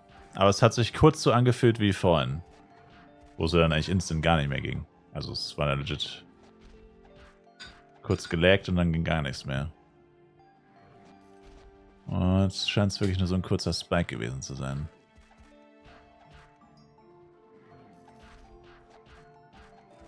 Wir haben jetzt einen Lehrling abgestellt, der 24 Stunden im Serverraum sitzt, den Notstecker schnell zieht und wieder einsteckt.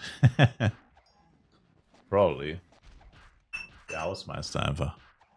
Hausmeister verdient sich einen 10er die Stunde dazu. Schatz, kommst du irgendwann auch wieder zu Hause? Ich verdiene hier Geld. Ruhe, Weib, ich verdiene hier Geld.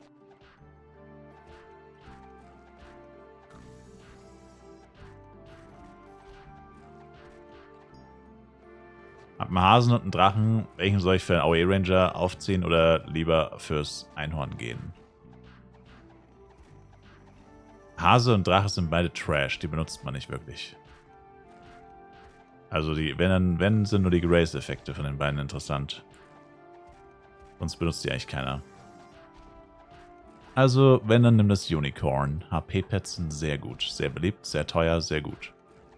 Sehr vielseitig einsetzbar.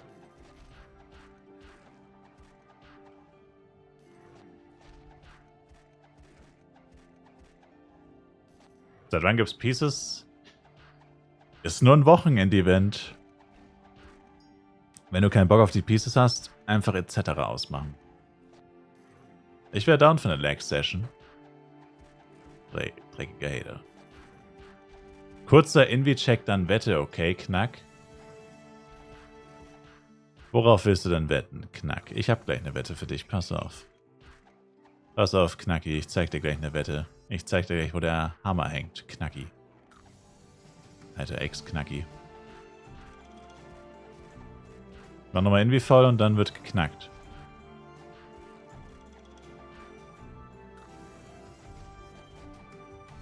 Wurde gerade einmal quer durch halb Flares geportet.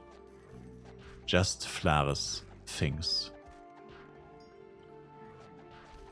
Für mehr Damage beim Ranger gibt man auf Demol oder Arik beim Appen. Demol. Sammelst du die 4 guten denn, also die Pieces?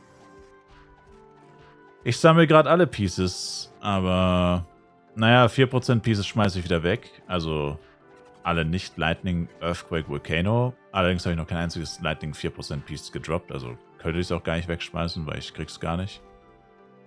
Und ja. Also hauptsächlich bin ich eigentlich interessiert an dem Power Dice. Aber ja, läuft insgesamt jetzt nicht so prickelnd tatsächlich. Läuft gar nicht mal so gut. Wenn man bedenkt, wie lange ich schon dabei bin.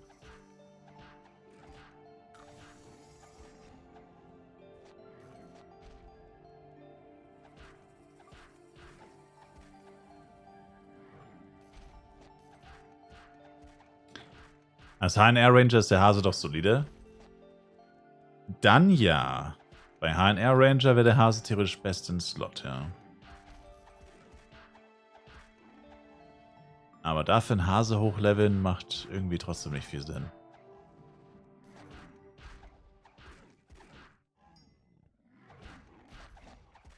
Kann man nicht auch theoretisch MS Main spielen? Yeah. Und dann den zweiten Char weglassen? No.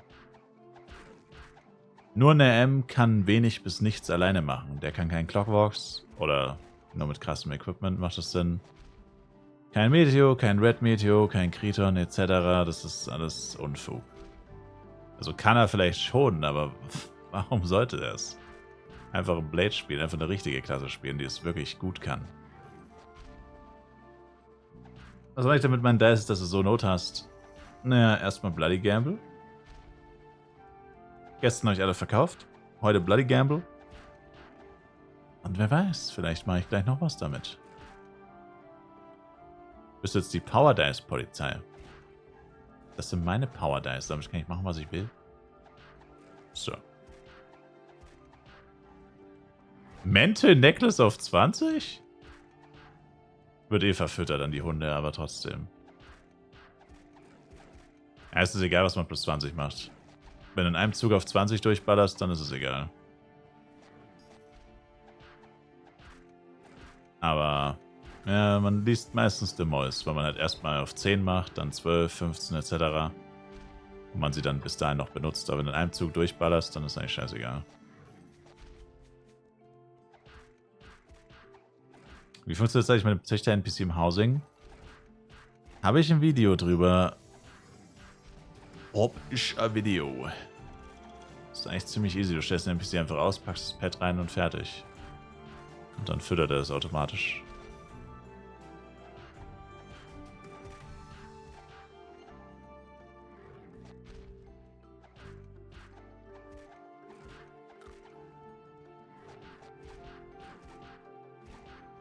Oh.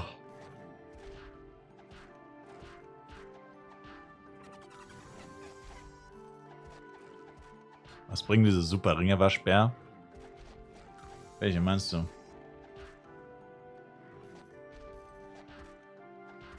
Welche Ringe?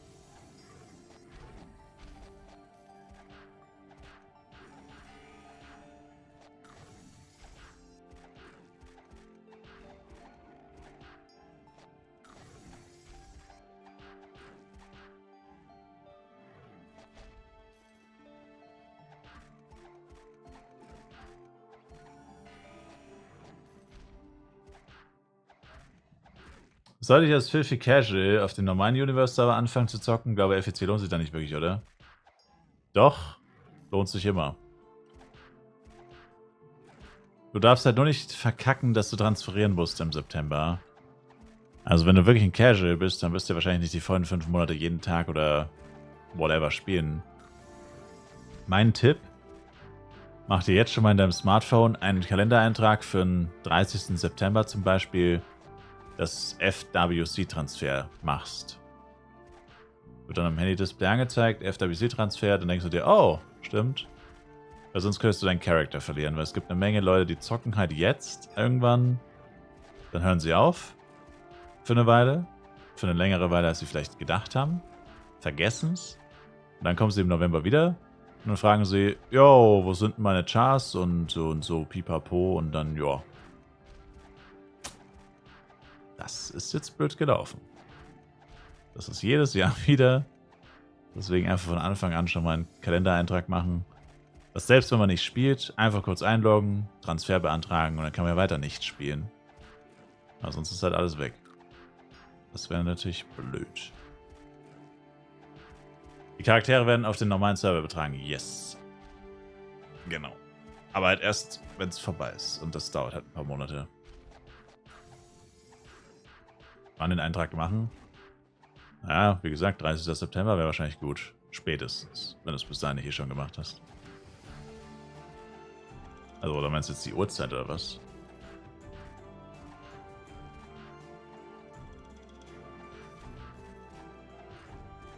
Es geht einfach einen Tag vorher. Nein, das geht schon 4 Wochen vorher.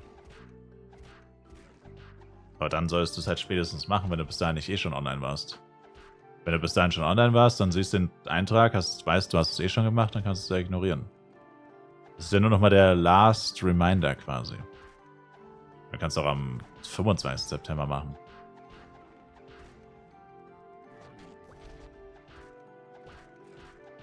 Also normalerweise 4 Wochen vorher sollte es sein. Oder spätestens 2 Wochen vorher.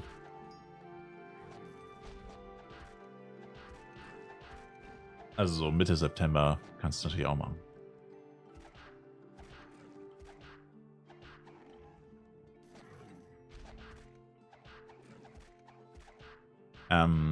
Genau.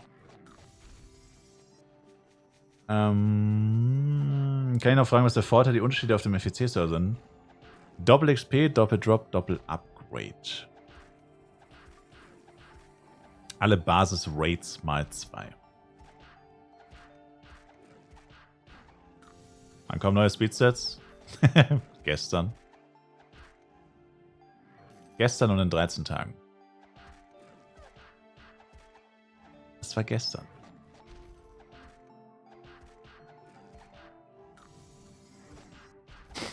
Kann nämlich sein, dass ich wieder ein halbes Jahr gone bin auf einmal. Na. Na, bist du nicht. Ich verbiet's dir einfach.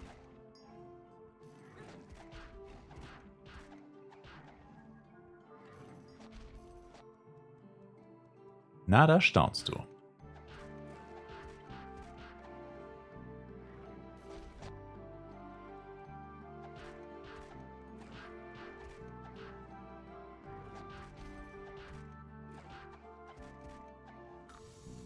Schach und Matt. So läuft das hier.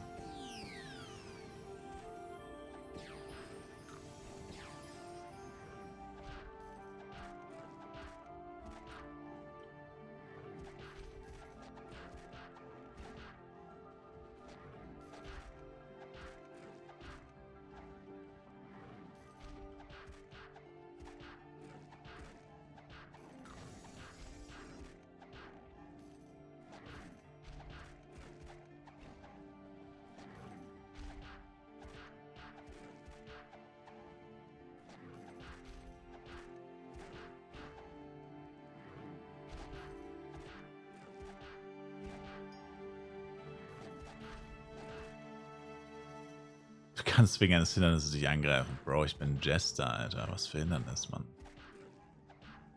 Ich hab aus Zero Range.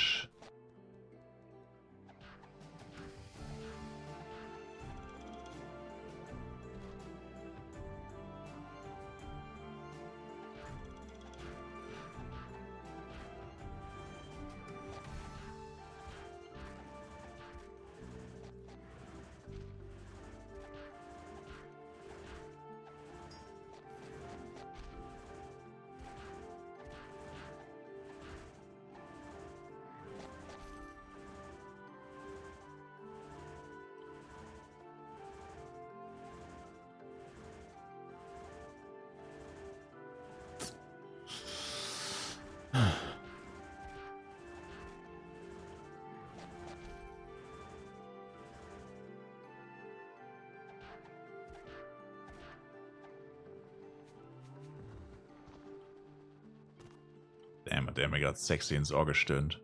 Crazy.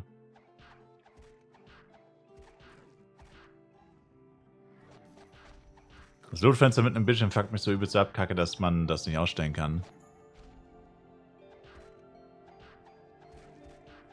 Was machst du denn?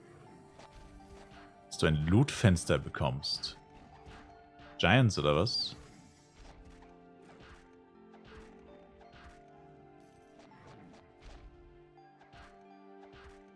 Upgrade bis +4 war safe. Yep.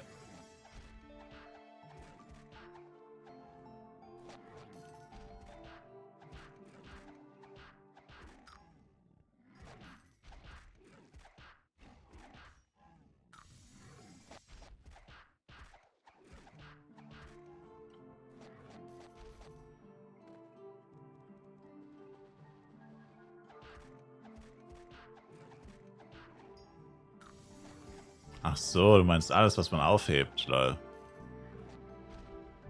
Du meinst das da hier. Das sehe ich gar nicht mehr.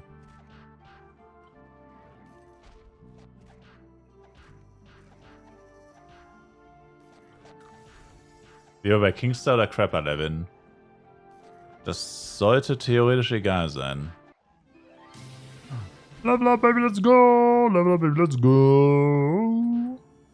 Level up, baby, let's go! Jetzt kriege ich jetzt 5 Amplis. Level erreichen. 5 Amplis, 5 Upcuts, 5 Dev-Opcots, 5 Vital-Drink.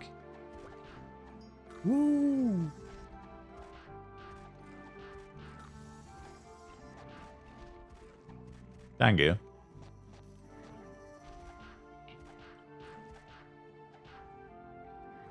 Oh, sorry.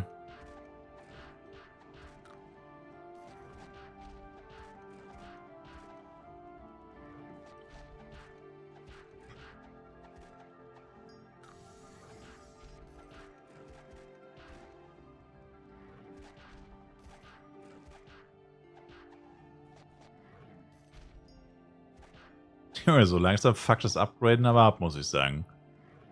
In einer Tour wird hier plus 20 gemacht und plus 10, ey. Es nervt langsam.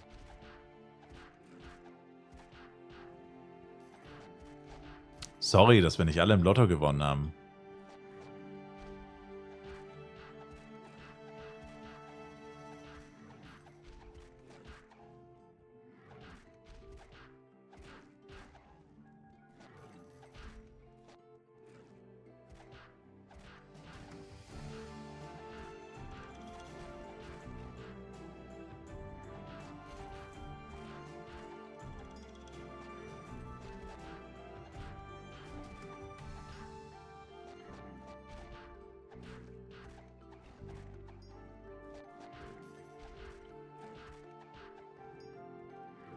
Das sehe ich gar nicht mehr.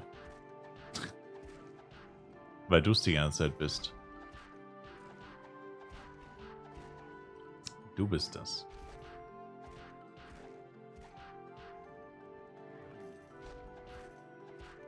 Reicht mir jetzt mein Name, kriegst das Remingster. Das bringt nichts, der stirbt trotzdem noch. Das bringt gar nichts. Habe ich meinem Name damals auch gegeben, hat gar nichts gebracht. Da hat er halt 2 Auto-Attacks überlebt von den Argos. Toll, ist trotzdem noch gestorben. Hat nicht wirklich was gebracht.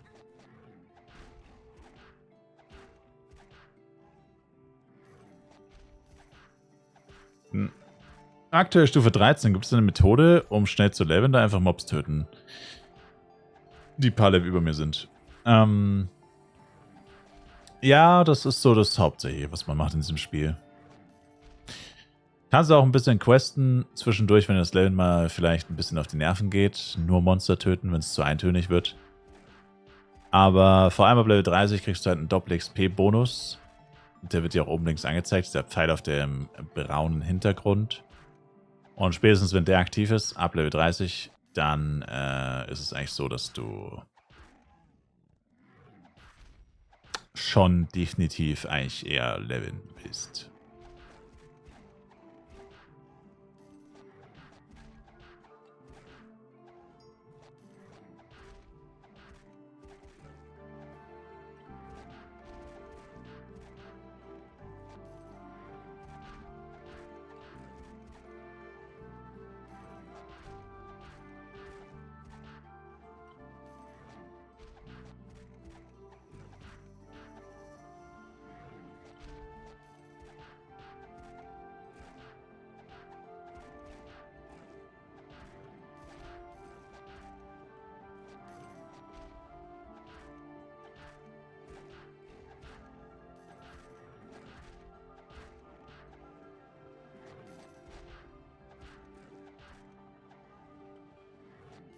Und welchen Knuckle macht man Bloody? Lordorble, 120er. Nicht Federhorn und nicht Nightheel. Lordorble heißt der. Der Lordorb. Kann man dann ab Stufe 15 die Skills zurücksetzen? Yes. Auf 15 wird alles zurückgesetzt, was du bis 15 getan hast. Ist nochmal ein fresher, cleaner Start.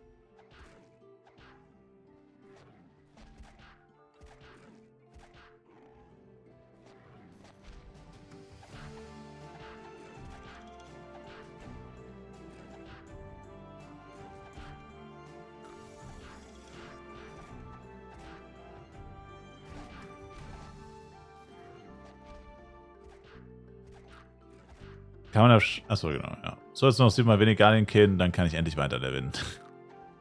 Jetzt noch 7 mal wenig Guardian killen und dann kann ich endlich spielen.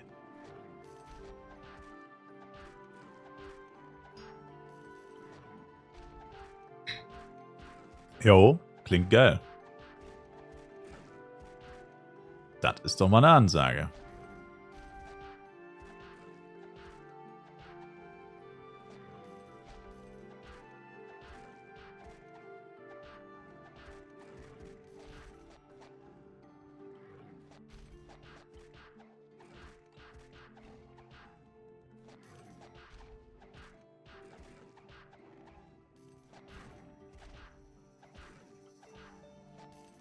Viel Erfolg dabei.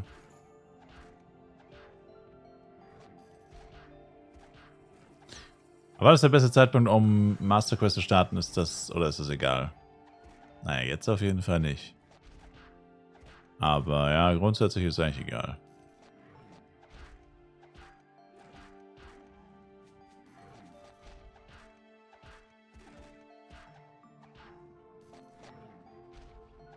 Hast du die Jobquest und damit 8 Chars? Ja. Gibt sicherlich geilere Dinge, das stimmt schon.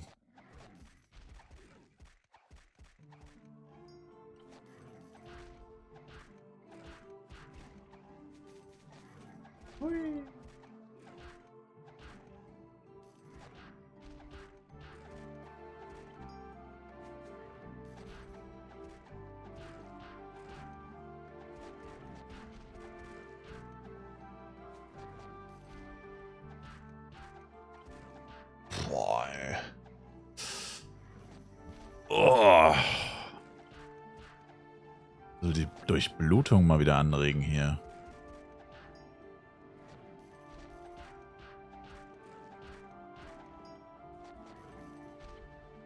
Was bringt Master? In hier kennst du nur von Flive PC, gibt es da Unterschiede?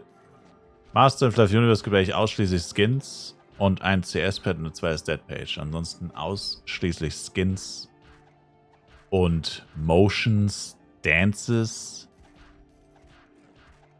Die größten Schwachsinnsbelohnungen eigentlich. Also das ist eine einzige Zeitverschwendung eigentlich. Das ist nur für den Flex. Das ist für Leute, die jetzt absolut zu viel Freizeit haben und unbedingt angeben wollen, wie geistesgestört viel Zeit sie in dieses Game gebuddelt haben. Mehr ist es nicht.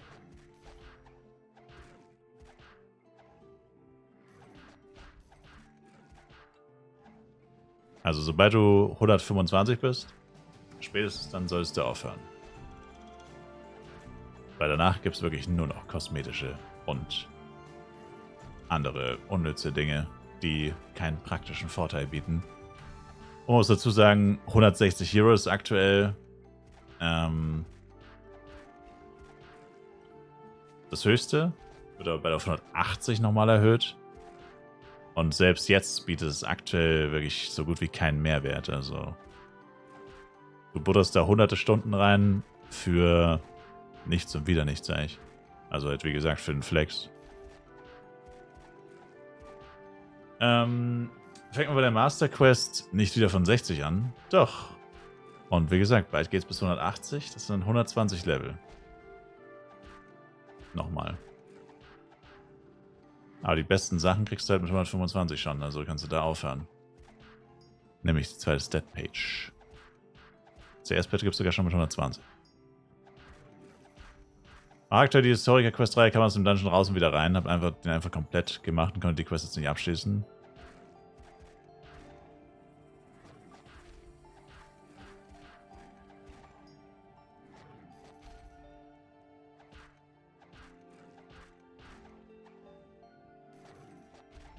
Dungeon bei der Historiker-Quest?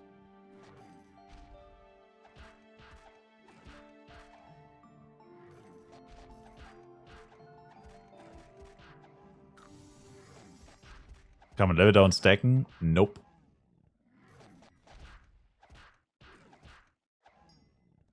Ich habe ehrlich gesagt keine Ahnung, wovon du redest. Was für ein Dungeon? Da gibt es keinen Dungeon bei der Historiker-Quest.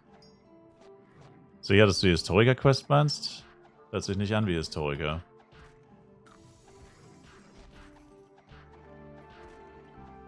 Hört sich nicht an wie Historiker. Da ist kein Dungeon involviert eigentlich. Zuerst kriegt man für Master den Tamed Bolo, diesen Gorilla. Ape-Shit, quasi.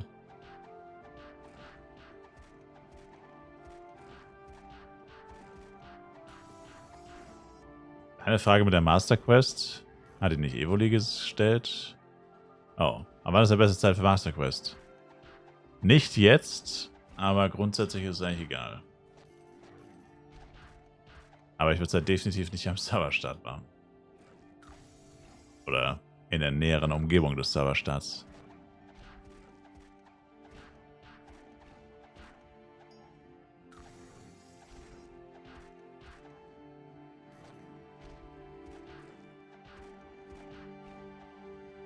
Das Scan in Yeti, den gibt's ja auch nicht mehr, oder?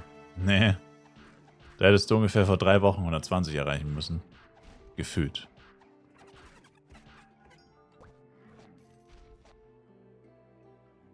Als du Level 10 warst, hättest du 120 werden müssen für den. Checkst du?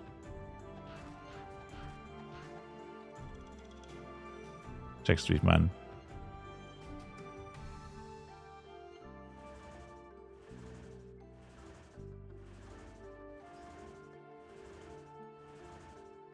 Das war leider den Wahlen vorbehalten. Und Misa.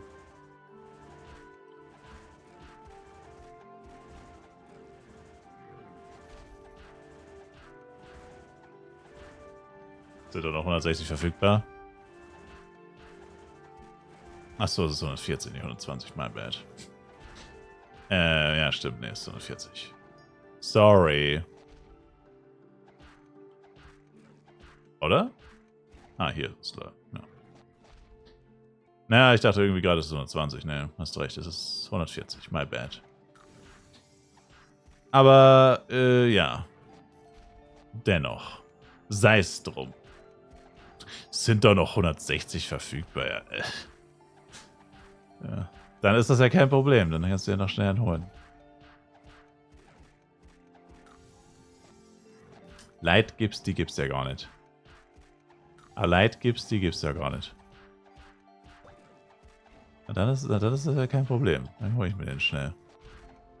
Zieh doch mal ein bisschen an. Okay. Na, dann mache ich das doch mal schnell.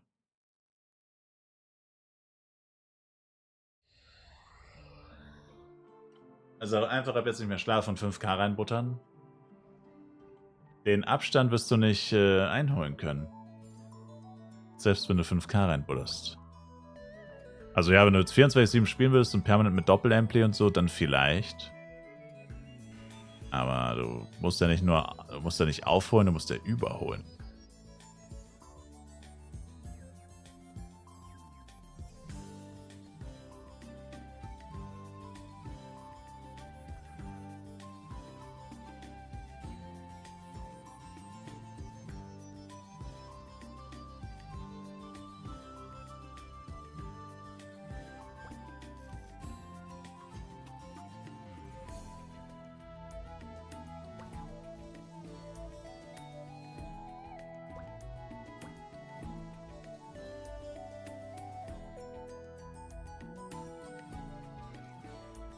Du hast die falsche Questreihe verfolgt.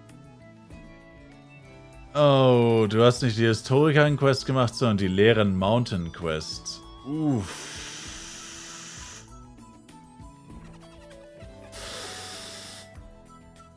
Die startet auch bei der Historikerin, ja, das ist richtig. Na, oder? Beim Bürgermeister. Ja, die fängt so ähnlich an wie die Historiker-Quest, aber ist eigentlich, ja. Das ist bitter.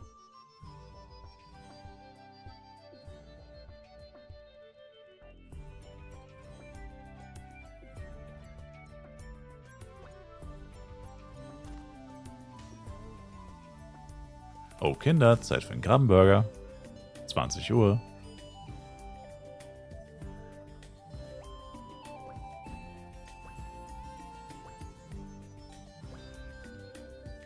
Nein.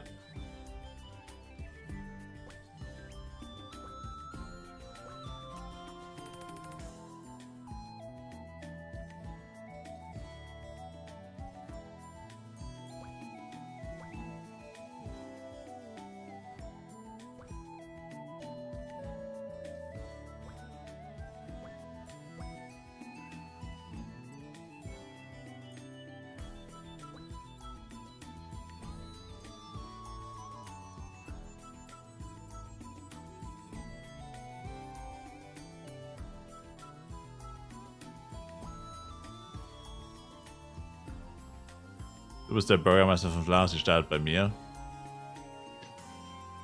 Keep dreaming, Bro.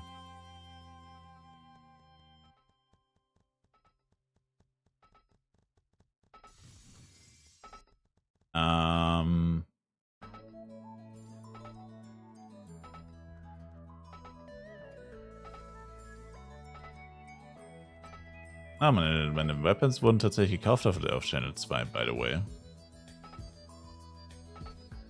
Aber jetzt bin ich nicht mehr Channel 2.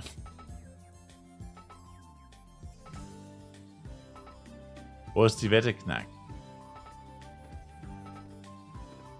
Sie kommt gleich.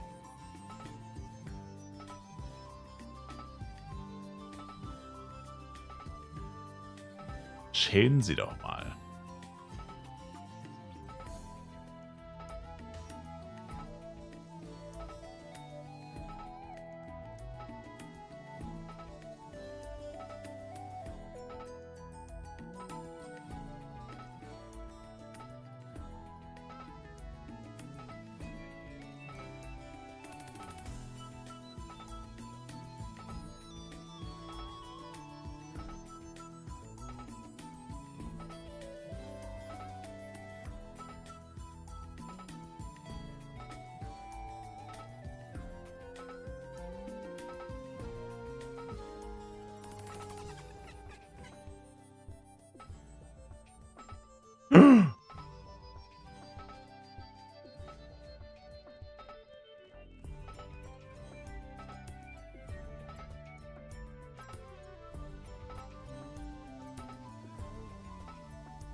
So geht es nicht. Aber wegen dem Komma. Warum ist Komma verbotener Punkt nicht? Was ist das eigentlich? Scheiß Diskriminierung, Mann.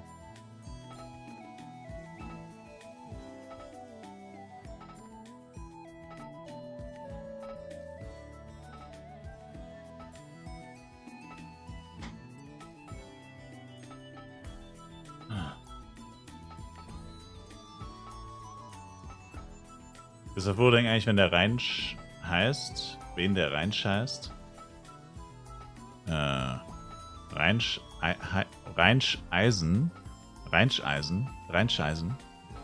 Reinscheisen. Ja, den gibt's. Der begegnet mir fast täglich.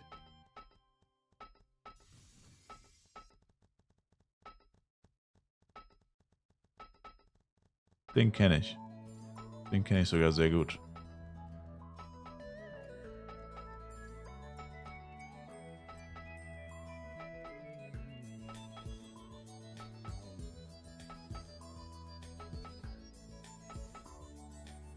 Guter Mann. Hm. Ich höre nur Positives über ihn. Und seine Taten.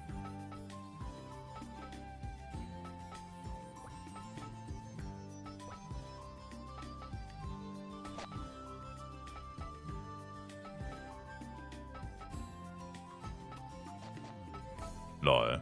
Da hat gerade jemand eine Vagrantiot gedroppt, dass ich meinen Demonizer dann geschmissen habe.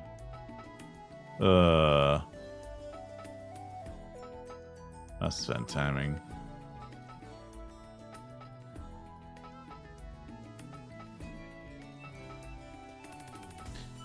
Wie viele Diamonds, Chat? Das ist die Wette, Knack. Knack, konzentrier dich. Du hast nämlich nur 1 Minute Zeit. Oh.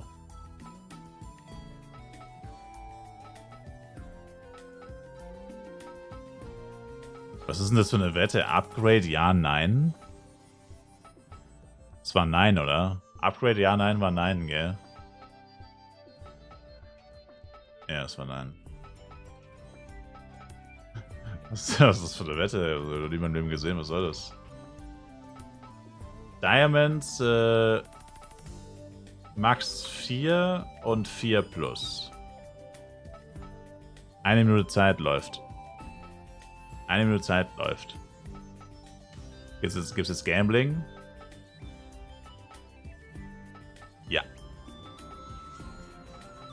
Gamba. Mit dem Gamba Spar-Abo. Thanks, Homeboy.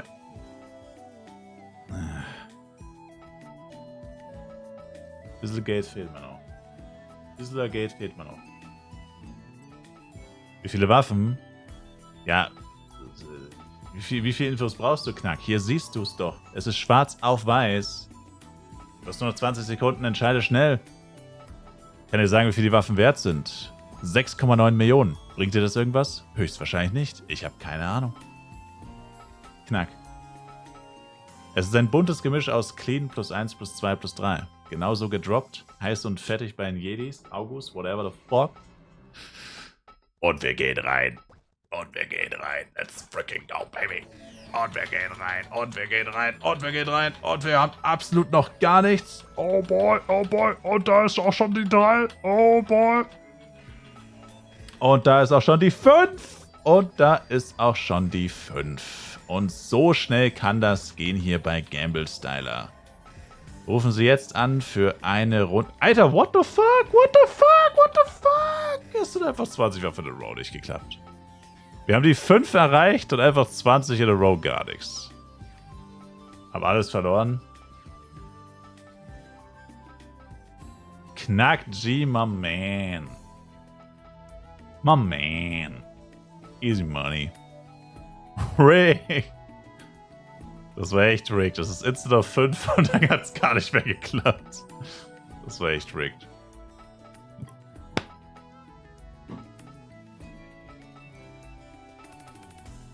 Wie letztes Mal, glaube ich, muss bei 5 einfach aufhören. Ich schwöre, wie ist das möglich? Ey, wir haben die 5 und dann einfach literally 20 in a row. Das ist ein Schwachsinn, Alter. Aber ist scheißegal, weil so oder so easier die Diamonds zu verkaufen als die scheiß Waffen.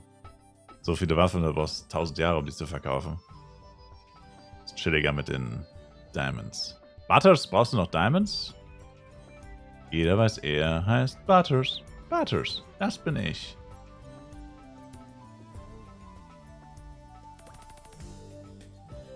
Wären Sie so freundlich, einmal detailliert zu erklären, wie der Envy Death's Grind genau funktioniert? Also ab welchem Level? 61. Ab welchem Level ist wie genau generell Ablauf? Welche Tickets sollte man dafür nutzen und wo kriegt man die her? Dungeon-Tickets gibt es im Cash-Shop. Muss jetzt mal kurz auf Purodenk schauen, by the way. Also nicht Tower Days, die habe ich schon gemacht. Ich muss kurz gucken. Dungeon Coins gibt es im Cash-Shop. Der generelle Ablauf ist, du brauchst guten AoE-Damage und ein bisschen 1v1 für den Boss. Ranger eignen sich das sehr gut. Ringmaster ist auch okay. Am besten, also beste Kombi meiner Meinung nach ist Ringmaster und Ranger. Und ja. Ist eigentlich pretty easy.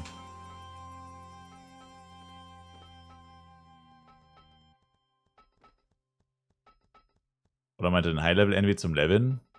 Weiß ich nicht. Wie viele Dias habe ich? Nur 5.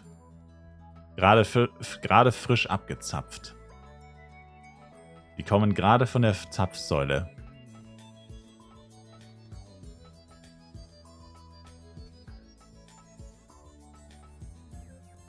Die sind noch heiß.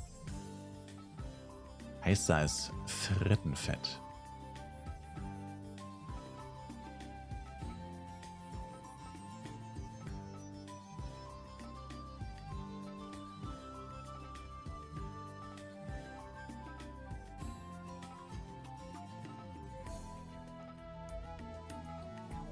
Ich würde dir das Geld geben, wenn du die tryst. Also Waffe, Shiny und dir das Geld insgesamt 5.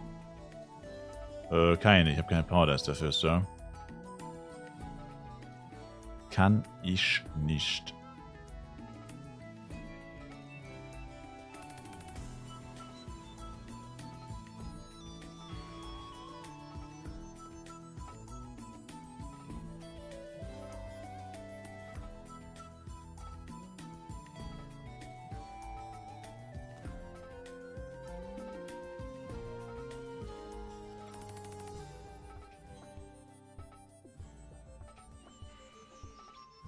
Un momento, por favor.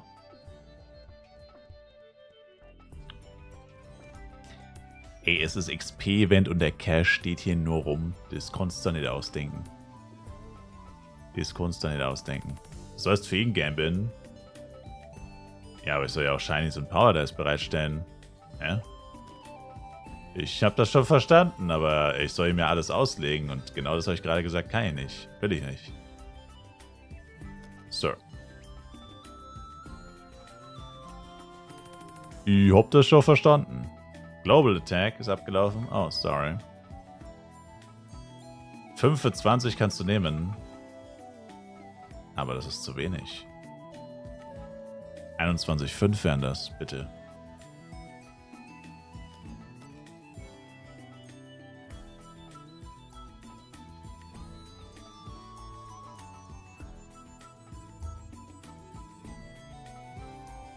Auf diesen 1,5 bestehe ich.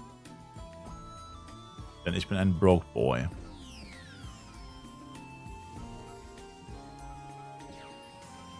If you are a broke boy, just say so.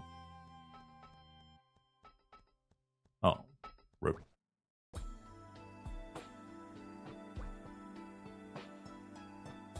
Ja.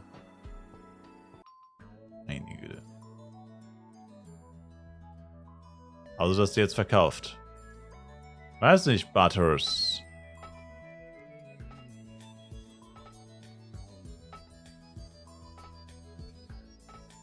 $21,5.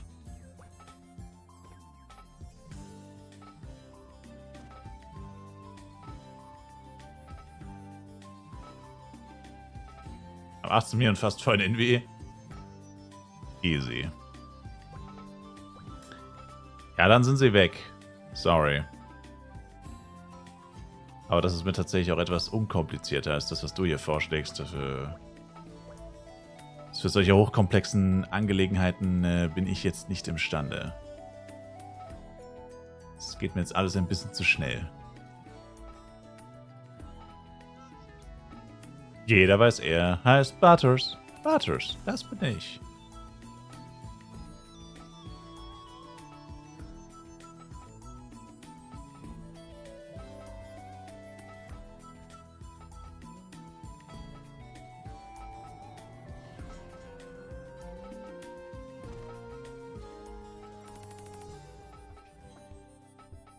So, Momentchen.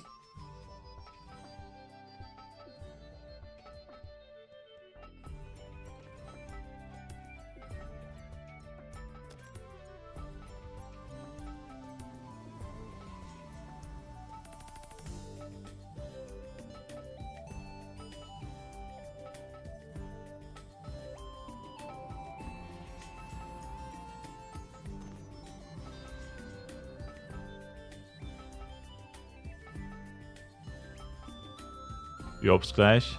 Item zerlegen muss ich machen für Dias, oder? Nein, Juwelen erstellen. Juwelen erstellen musst du machen.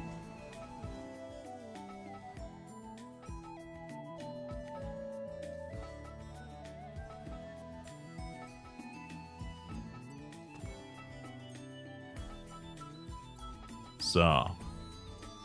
Gut. Und dann? Wo ist E-Sportler?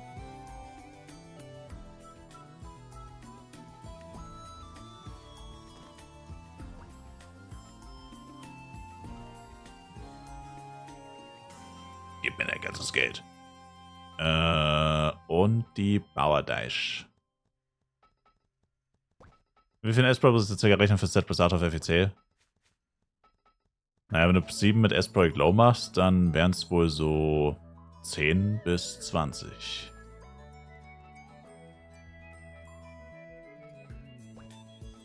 Komm, jetzt Schmuck-Upgrade. Ja. Mir bleibt wohl keine andere Wahl. Ich muss gegen diesen Low-Damage vorgehen. Ich habe 2 mal Demol plus 10 und 2 A-Products. 2 mal 30 A-Products. Wie viele Upgrade-Stufen schaffen wir? Also 2 mal 11 wären 2. 2 mal 12 wären 4 und so weiter. Wie viele Upgrade-Stufen schaffen wir, wenn wir sie abwechselnd upgraden? Sind es 4, 5, 6 oder nur 3? 2 Minuten Zeit.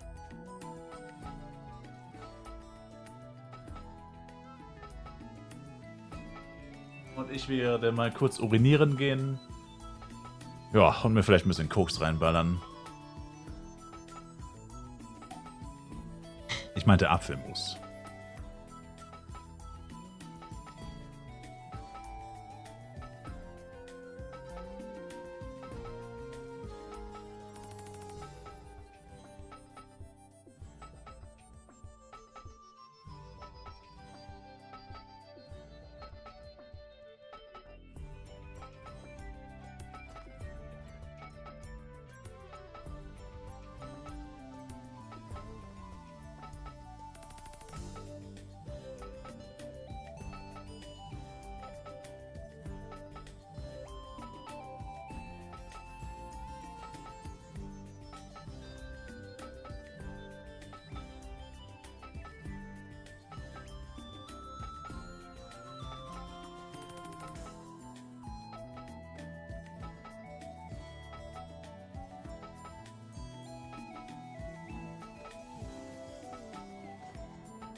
So.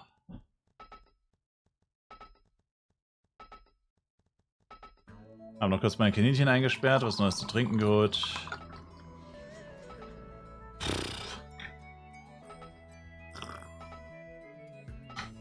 Ah. Dann ran an den Speck. Upgrade. Und theoretisch könnten wir in beide einfach 30 reinballern, aber man hört ja nicht auf, wenn man dann schon eine Gefäß hat. Aber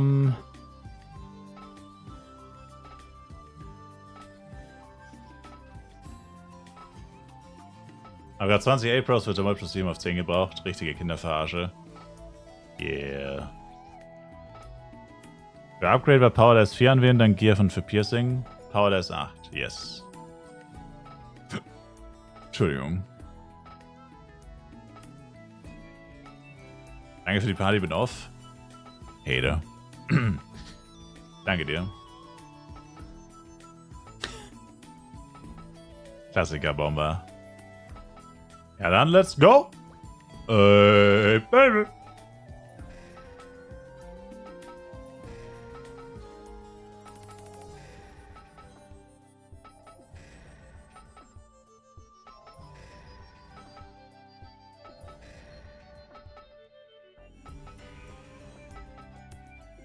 Oh! Oh! Let's go!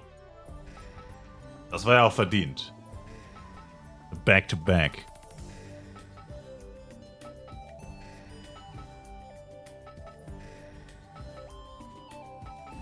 Oh, stopp, stopp, stopp, stopp, stopp. Ah! Fuck! Ey, ich hab Stopp gedrückt, es geht einfach weiter. Jo! Okay.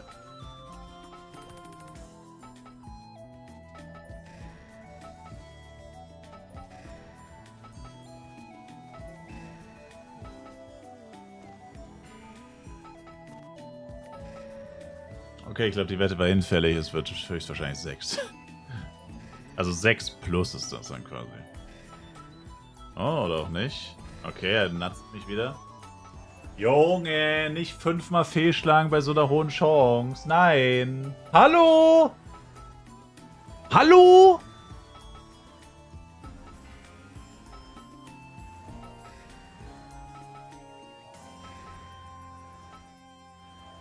Den noch auf 13 und alles restliche in den anderen. Komm.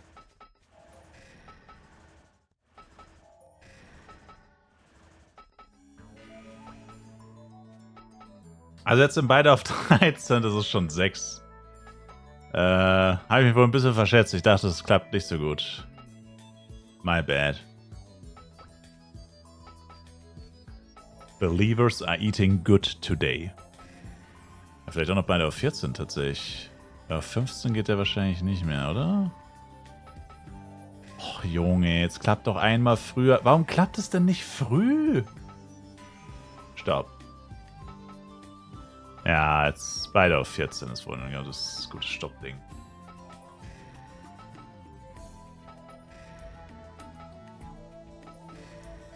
Ich habe 89 Tries von 17 auf 18.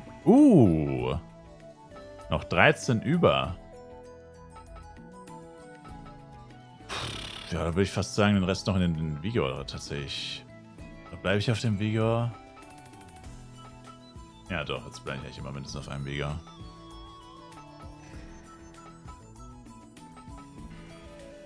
Oder? Ja, scheiß auf den Vigor. Aber da klappt hier nichts mehr. Und du lagst hier wieder rein? Ey, Bold, ey, wirklich, ey.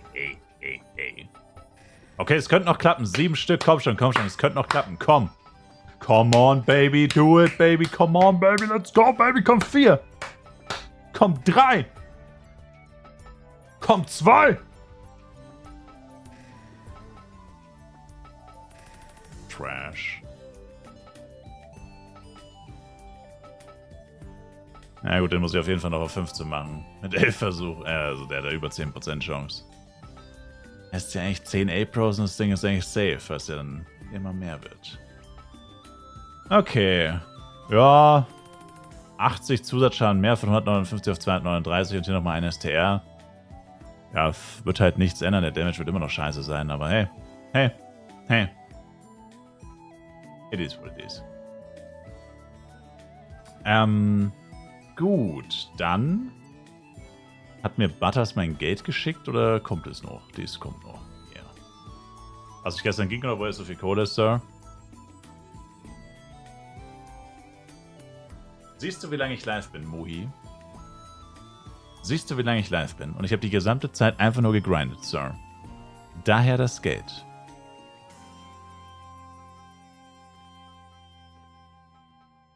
The money comes from the farming. And the farming comes from the süchtig. Sir. Woher kommt der ganze Game? Ich zocke dieses Spiel 17 Stunden am Stück.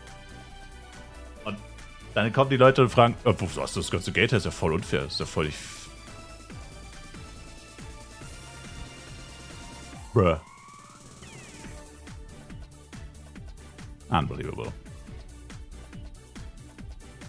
Bin ja literally mein Leben am ruinieren für dieses Game. Das ist nur NPC-Selling. Überwiegend, ja. NPC-Selling und halt Diamonds craften und Diamonds verkaufen. Das ist einfach nur alles, was du so von scheiß Monstern droppst. Wenn du das lange genug machst, ist das halt auch viel Geld wert. Muss man halt lange genug machen. Abgesehen davon sind es umgerechnet 40 € für 18 Stunden Spielen. Das ist eigentlich nicht sehr viel. Das ist verdammt wenig. So rechne ich es nicht um. Aber ihr tut alle so, als wäre es so unfassbar viel. Das ist sau wenig für die Zeit. Das ist halt literally nichts. Also hört bitte auf, so zu tun, als wäre das viel Geld. Das macht es nur noch deprimierender. Weil es das nicht ist.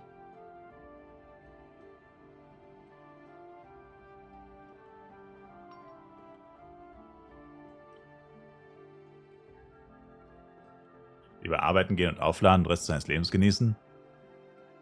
Das würde Sinn ergeben, Bold, wenn du aufladen würdest und dann nicht 20 Stunden zocken würdest. Aber das Ding ist ja, die Leute, die aufladen, zocken ja genauso lange wie ich. Also, where's the difference? Das würde nur Sinn ergeben, wenn die weniger spielen würden, was sie nicht tun. Die meisten, oder viele zumindest nicht. Sir.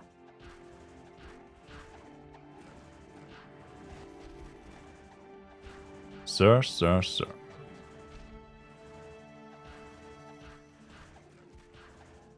Manche spielen sogar noch mehr als ich, was schon krass ist.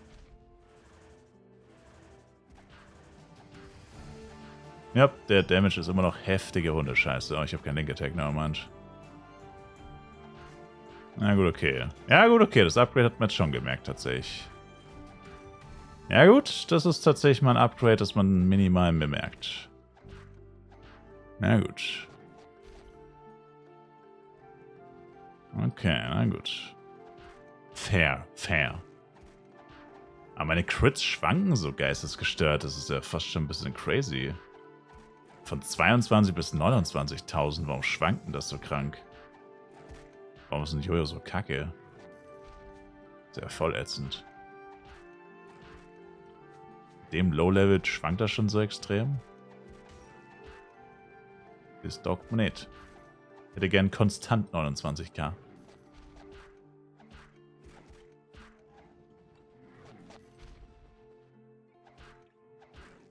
Mit welchem Level bin ich nach Astria? 108.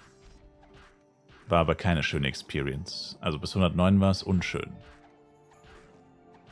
Spanne wie bei SF. Ja, das ist echt so. Dann zeitnah Waffen-Upgrade-Knack. Ja, wenn ich 126 erreiche, kriege ich 15 S-Products. Damit könnte ich dann die Waffe upgraden. Mit diesen 15 S-Product.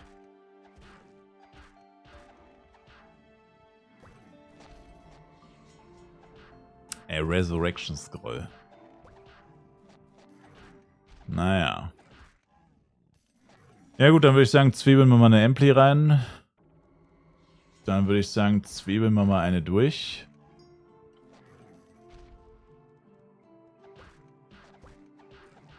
Zwiebeln wir mal eine rein. Wie die Scheiße wieder nicht stackt, ey. Das ist wirklich...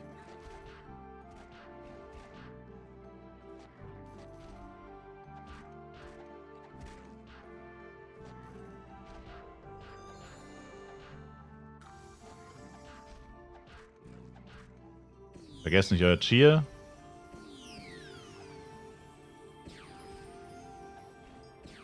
So, mit dem Damage kann ich jetzt langsam leben. Langsam. Aber da ist immer noch eine Menge Luft nach oben. Da ist immer noch eine Menge Luft nach oben.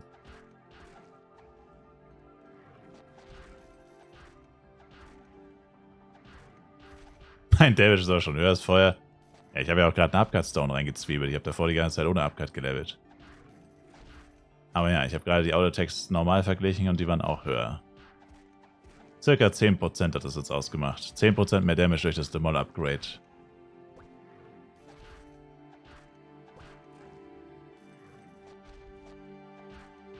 Junge, was ist das, Alter? Bugoi Nachikoi.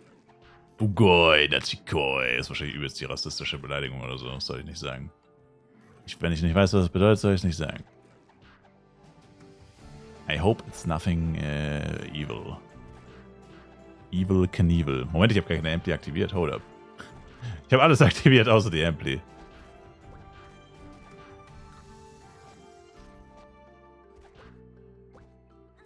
So.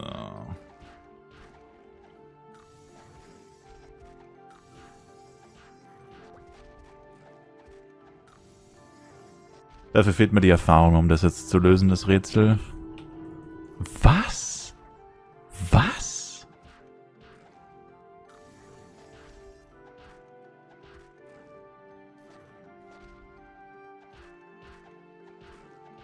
So. Helle Upcuts, dann was bei 50k Crits. Ja, und nichts weniger habe ich verdient, Sir. Und nichts weniger habe ich verdient, mein lieber Sir. Und wo ist der Clip in dem Rätsel? Da habe ich mit meinem Arcanist Nein, da habe ich noch mit meinem Elementor in Dark Ratesia gelevelt. Und in Dark Ratesia funktioniert Hit and Run bei Flav PC nicht mehr so gut. Weil die Monster da random Portbugs haben und du dann immer stirbst. Und es einfach keinen Sinn ergeben hat. Und genau in dem Moment, wo ich das gesagt habe, bin ich nochmal gestorben. Und deswegen habe ich gesagt, was? Was? Was? That's the clip. Ich weiß noch, als wäre es gestern gewesen. Es war vor 6 Jahren. Oder so. Jeder soll 2 Euros benutzen können, so viele Blade, dann wäre er nicht so kacke. So wie Blade, dann wäre er nicht so kacke. Okay.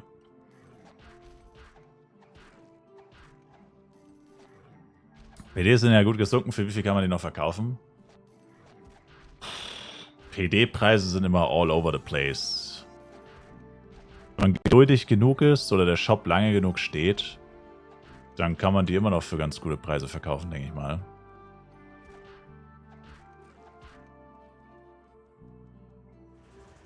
Das ist halt alles nur eine Sache der Location, der Shop-Länge, wie lange steht der Shop da, wo steht der Shop. Aber ja. Ich habe jetzt in 7 Stunden Spielzeit heute 6 Geilfolgen gemacht. Ich Level Service lohnt echt. Level Service? Damn. Hast du schon wieder Hunger oder wieso jetzt das Zwiebeln? Das sagt man so.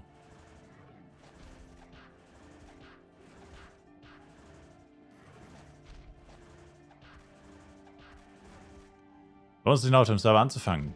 Yes.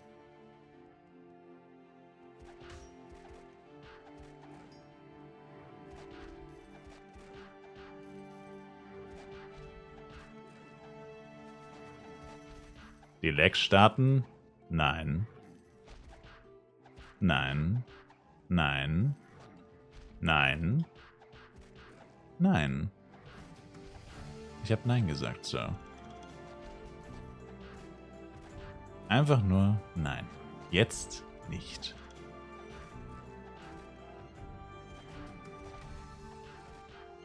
Jetzt passt es gerade gar nicht.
Was halten Sie davon, wenn wir auf dem Weg zu Red Meteor 3 Geek-Drachen umhauen und restlichen Quests ignorieren?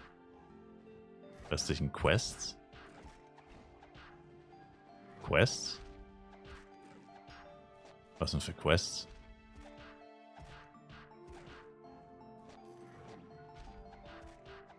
Und warum sollten wir nur die erste Quest auf dem Weg einsammeln? Ich will die Quests überhaupt nicht machen. Meine M ist noch nicht so weit. Meine M ist noch nicht 117. Und wird er auch nicht. Der ist gerade mal 111. Ich habe ihm jetzt gerade auch eine Ampli reingehauen, der hat 13%, also... Da ist nichts mit Questen. Hatte ich auch nie vor, habe ich auch nie gesagt.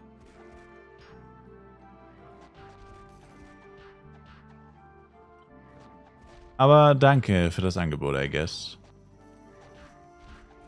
Na, wir gehen da nur rein, um fette Kohle zu verdienen. Kohle, Chefin. Ein bisschen am Money-Making. Für nichts anderes geht da eine. In das Höllenloch.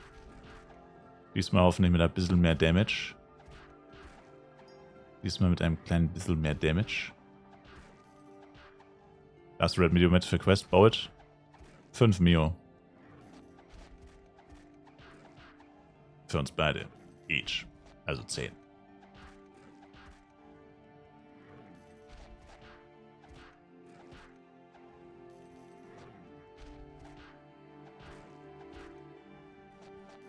Überlegen Sie es sich, Sir. And yes, I'm a greedy ass.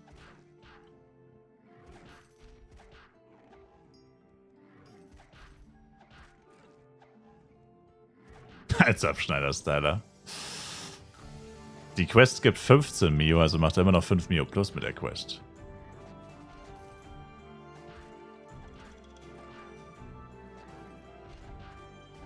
Er würde immer noch plus machen.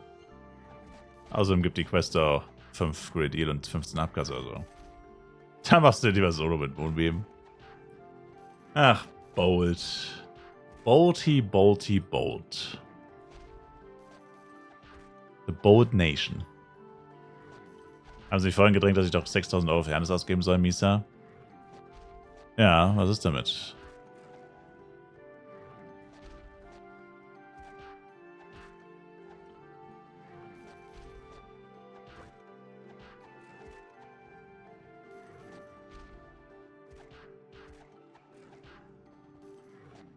Warte mal.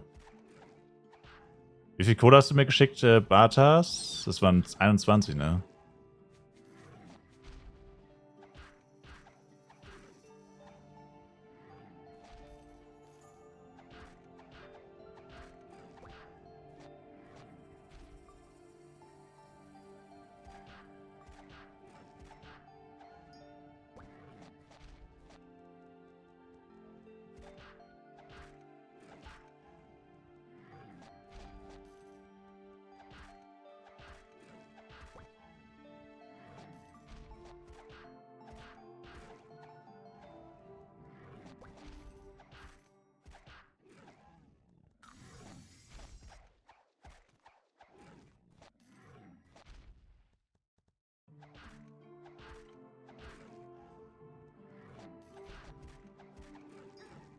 Bringt aber auch mehr Damage für Skills. Die Mäuse erhöhen generell einfach deinen Schaden, ja. Sämtlichen Schaden.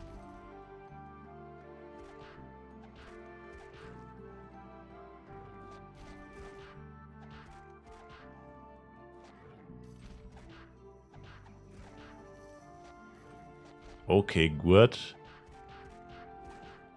Ja, das ist gut. Da hast du recht.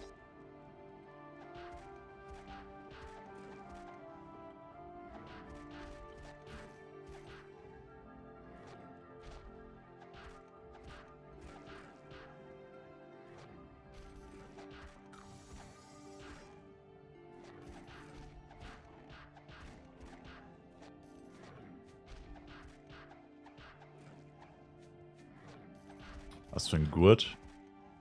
Joghurt.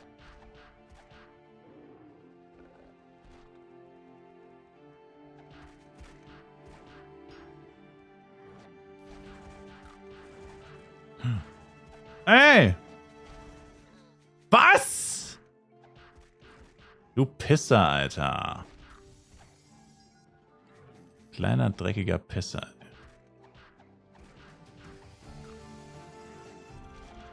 Mann, ey, immer spawnt ein scheiß Agro da. Immer spawnt ein scheiß Agro. Bin instant weggelaufen, natürlich one-shot er meine M mit einem Crit.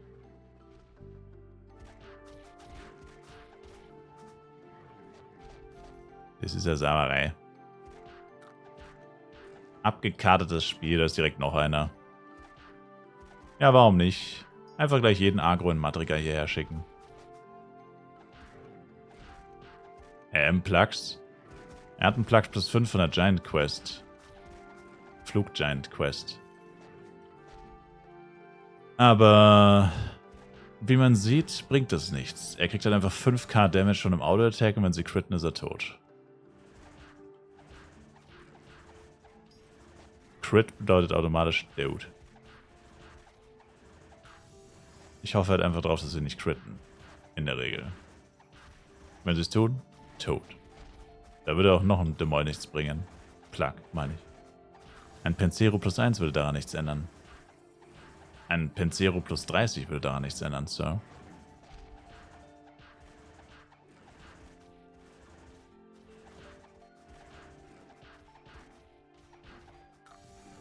Hoppala.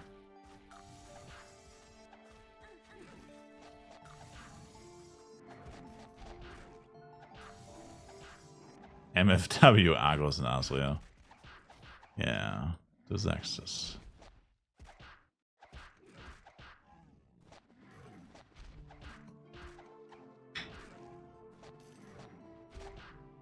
Du hast noch ein Pensero plus 30 Pinguin. Cool.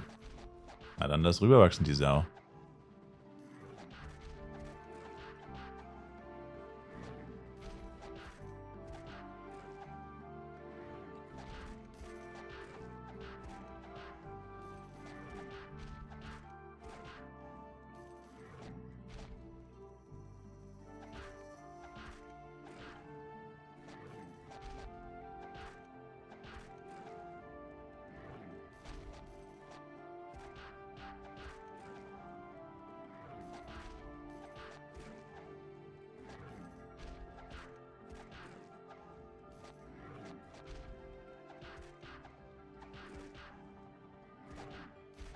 Kaufe ich eigentlich die Penya Power-Ups? Die Upcut Stones habe ich gekauft, ja, bevor sie geresettet wurden. Habe auch noch 15 Stück davon übrig. Ich probiere sie nicht zu verschwenden.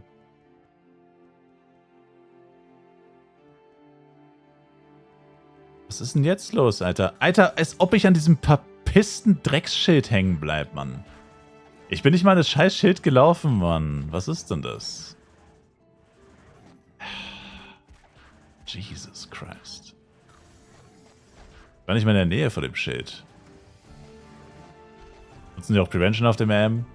Wenn du gewone-shottet wirst, bringt dir Prevention nichts. Es bringt nichts. Wie oft noch? Wenn die critten, bin ich tot. Er rastet wieder komplett aus, Pinguin.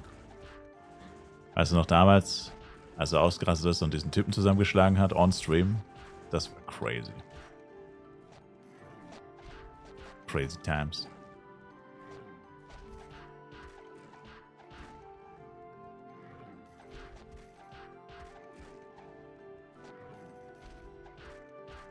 $1500er Ping? Nein.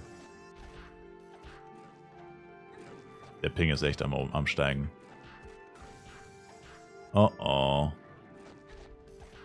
Wie kann es sein, ich aktiviere zweimal Amplis und zweimal fängt es an zu laggen? Das hängt halt literally miteinander zusammen.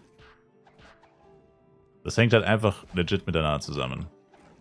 Den ganzen Tag ohne Amplis gespielt. Ampli 1, Lags, Ampli 2, Lags.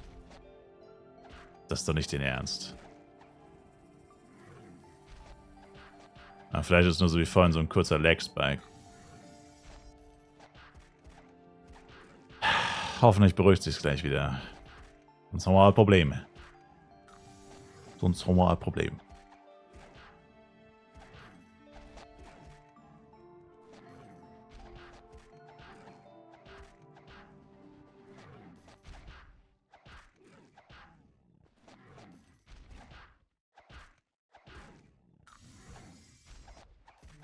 Als 1v1 kannst du easy weiterleveln. Ja, Bo, das 1v1 level ich weiter, wenn ich auf jedes Monster 5 Sekunden warten muss, bis ich es angreife. Wahrscheinlich level ich da weiter, oder? Bruh. Da gehe ich natürlich offline. Komplette Zeitverschwendung, da weiter zu leveln. Jede Aktion dauert 5 Sekunden länger. Da levelt kein Mensch weiter, der noch bei klarem Verstand ist.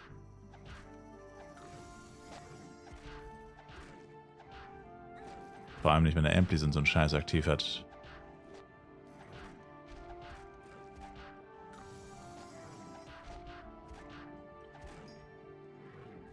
Hätte uns Counter-Attack auch geskillt?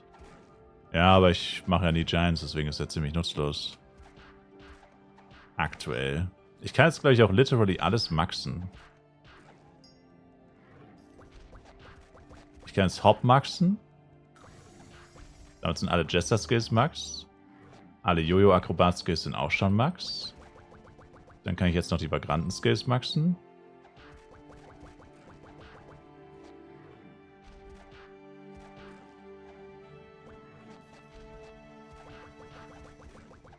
Und dann kann ich jetzt noch die Bauakrobaten-Skills maxen. Läuft bei mir. Ich habe so viele Skill-Punkte, ich kann einfach alles machen. Ich kann alles machen, was ich will. Zum Beispiel ein Seestern. Patrick, du bist ein Seestern. Party Invite. Geht ein Invite. Ich habe gerade Hako Goes RMT geschrieben, Leute. Help. Help.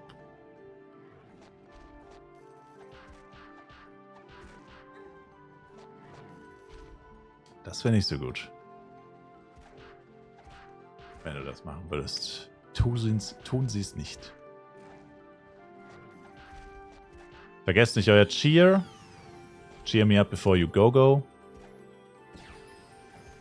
Don't leave me hanging like my yo-yo. Jester.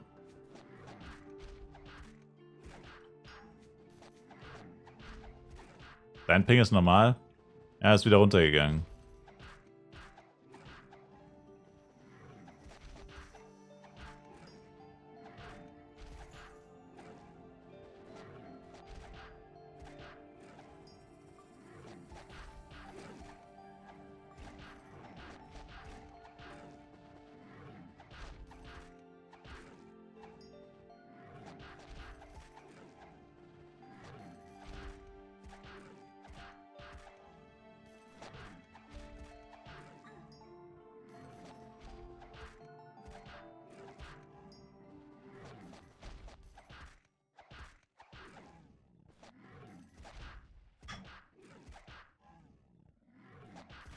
Scammer. Oh dude, wasting my ampli to make level 30 for multiple characters.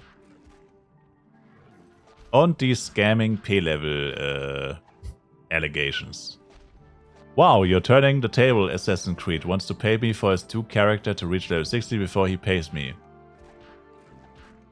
And let the drama start, baby. Drama TV ist am Start, baby. Let him cook. Na, da warten wir doch mal auf die Fortsetzung. Level Service ist immer Drama TV. Bei Level Service gibt es immer Beef. Immer, alle sind Scammer, alle sind immer scheiße und Arschlöcher und alles scheiße. Ja, so sind sie. Die Level Service Boys, immer ganz freundlich zueinander.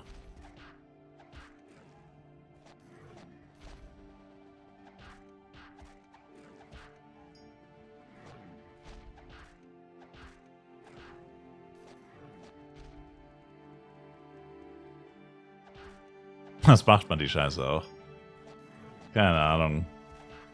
Aber das gibt's jeden FEC, gibt's immer so Shouts, wo sie sich gegenseitig als Scammer beleidigen und bezeichnen. Das ist jedes Jahr das Gleiche. Wahrscheinlich sind es auch immer die gleichen Leute.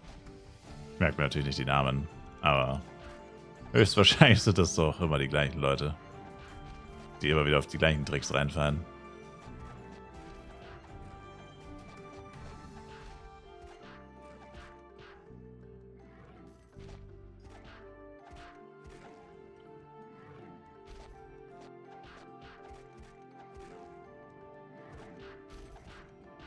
Gab tatsächlich noch 2 weitere Shouts, aber basically einfach nur, dass sie sich gegenseitig als Scammer bezeichnen.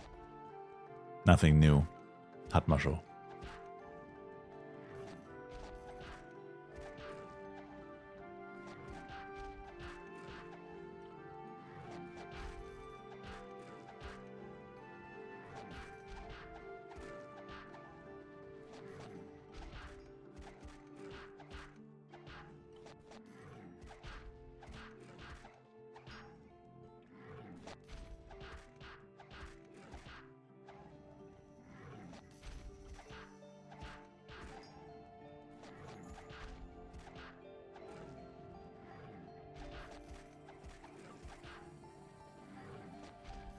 Brauchen eigentlich beide Chars die Quests, um CW zu machen? Nö. Nur der aufmacht. Nur der Charakter, der öffnet. Der andere kann einfach reinjoinen, egal ob er die Quest hat oder nicht.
Hast du noch mal Tanka was wert? Nichts, die droppt da jeder, der da levelt.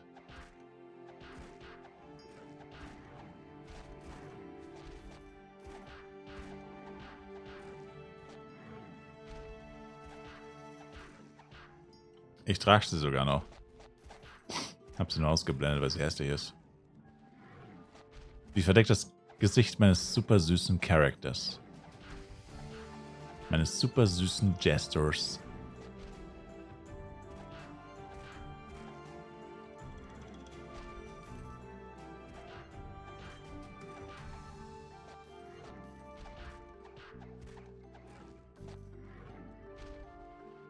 Einfach jedes Transmog-Item instant weggeworfen bisher.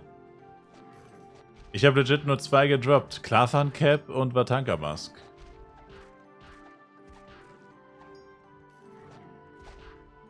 Ich war, was das angeht, eher unlucky, würde ich sagen. Oh, allein bei Irene, Klarfan, da gibt es ja mehrere Skins. Mashpoi gibt es auch mehrere. Carrier Bomb war ich auch. Steel Knight war ich auch relativ lange. Also ich habe einfach gar nichts gedroppt. Und ein Irene Bloody Bow.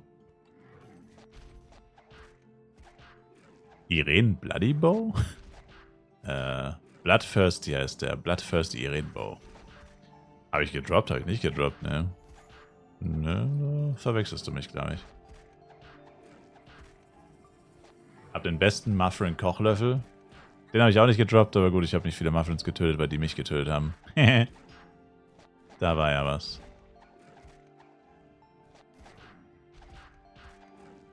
Die haben mich getötet, die Schweine.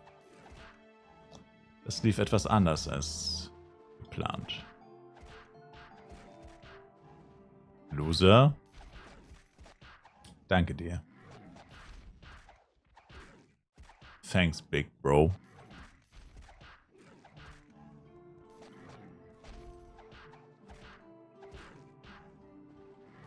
Haben wir die gleichen CW-Timer schon gelaufen heute? Ja, schon vor 15 Stunden oder so. Ich bin doch hier am Schuften, natürlich habe ich das gemacht. Jetzt tut er so, als wäre er Unlucky Knack.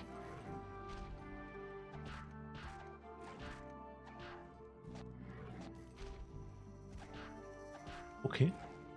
Okay. Okay.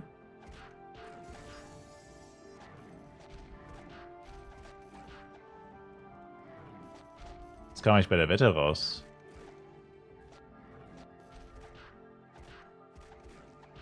Knack ist auf 5 gegangen, ja. Ach, Knack, Mann. Das Ergebnis war 9 Knack. Oder 8. 8. Ja, so krass verschätzt habe ich mich eigentlich gar nicht. 8 war jetzt auch nicht so viel besser.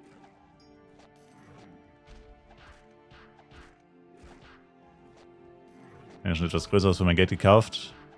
Nö. Ich will jetzt die 30 Tage FEC-Flask und dann geht alles in Aproids. Hab die Schnauze voll, ich will jetzt endlich an Damage machen.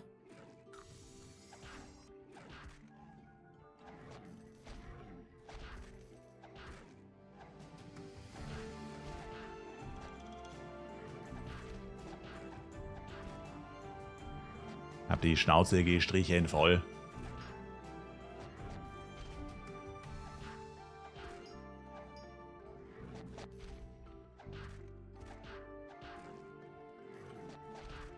Also ist der Boas Waschbär? Keine Ahnung, vermutlich nicht sehr viel.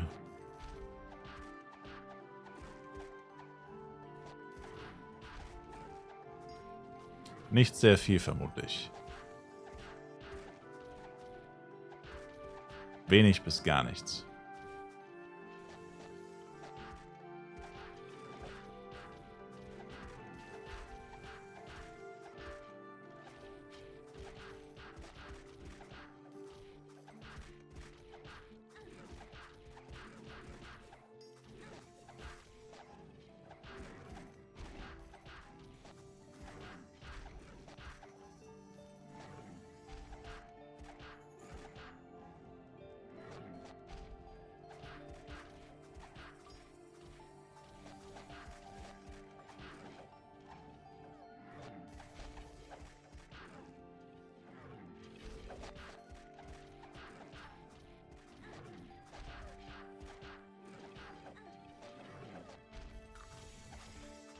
So geben mir die Viecher nicht so hart aufs Maul, Alter.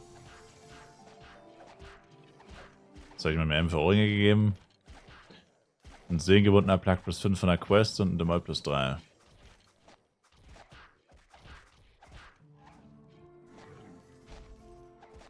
Schon müde, Chamäleon. Du redest hier mit Spiele 24 Hour of Life Styler. Sehe ich etwa aus, als wäre ich müde? Lil Bro. Server am Arsch? Nee. Ich fürchte, das sind nur sie ausnahmsweise, Sir.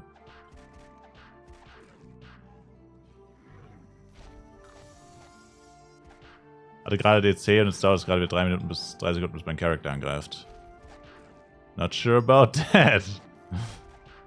Doch. Es ist nur Nafta. Ich habe noch 31 Minuten Ampli. Es ist nur Nafta. Ihr geht jetzt gefälligst alle offline.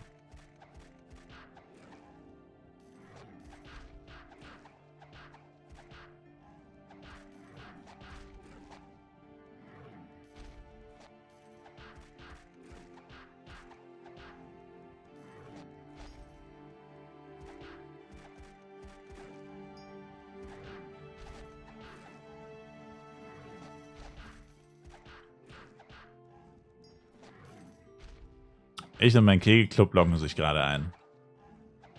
Geht's gefälligst wieder auf die Kegelbahn, Mensch.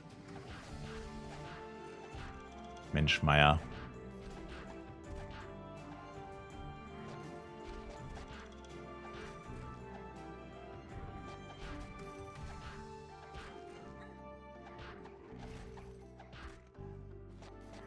Adreninsminister war aus, was uns tun, Bomber. Hat's auch nicht. Hol am besten gleich 80 Chars online.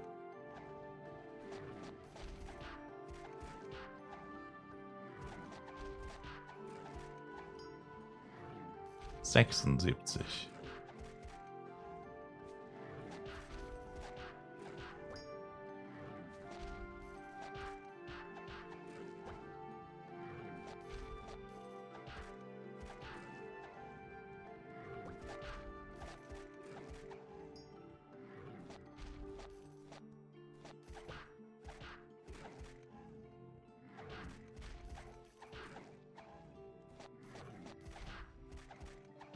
Das war die Seal mit Dex plus 4.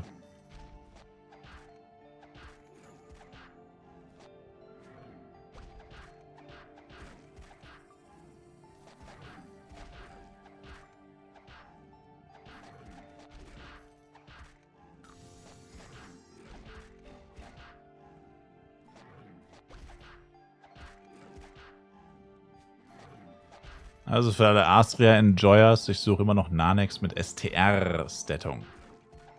Nur STR. Also STR und irgendwas geht auch, aber es muss STR drauf sein. Wenn kein STR drauf ist, uninteressant. Immer noch online, AO8. Ja, Mensch, mit wem redest du hier denn bitte, Mann? Überrascht dich das noch?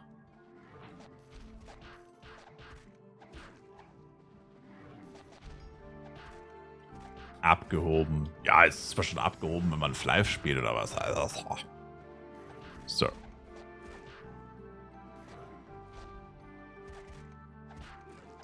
Jetzt jeder Tag 24 Stunden Stream. Es läuft wohl darauf hinaus, ja. Es läuft wohl darauf hinaus. Es liegt mir im Blut. Warum nur STR knackt?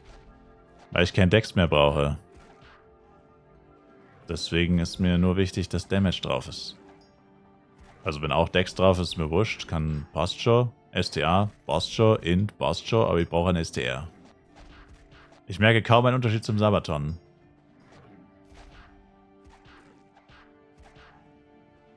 Ist das jetzt eine Beleidigung oder ein Kompliment?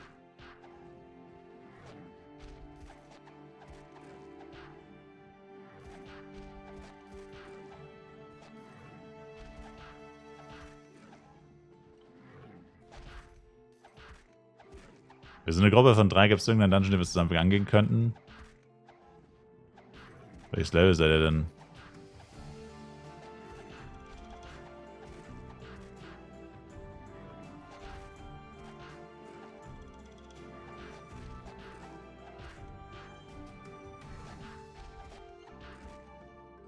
Ungefähr 90. Wenn ihr alle maximal 90 seid, könnt ihr Envy Deaths zusammen machen. Wenn ihr das nicht seid, dann fürchte ich nicht, dass da irgendwas geht.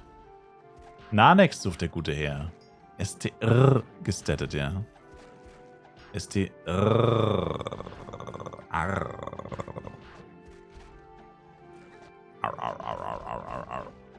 Aber nur gestattet, denn er ist abgehoben. Vor allem bin ich erst 125, also was will ich jetzt bitte mit dem normalen Nanex-Set? Sir. Außerdem muss man sagen, es ist echt traurig, dass ich noch kein einziges gestattetes Set bekommen habe durch diese Aussage hier. Also entweder sind wir einfach nur mies unlucky oder ich werde hier sabotaged. Kannst du es downen? Nope, kein Geld für sowas. Jupp, kein Geld für sowas nicht. Überhaupt kein Geld für sowas nicht. Nee, da.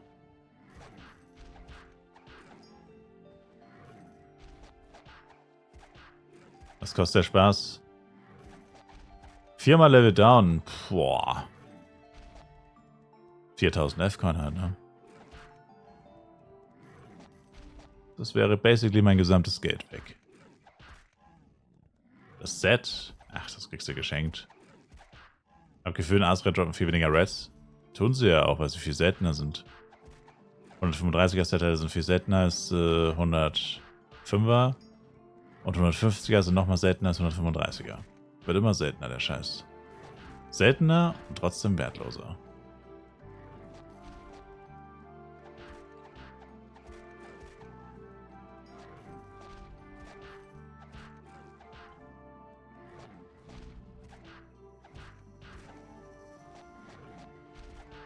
Und ich habe Pine Boots gedroppt und jetzt gerade einen Oaken Helmet.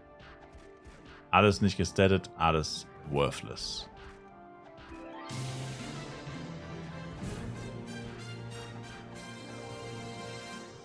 Neon Donut, danke für den Follow. Appreciate it.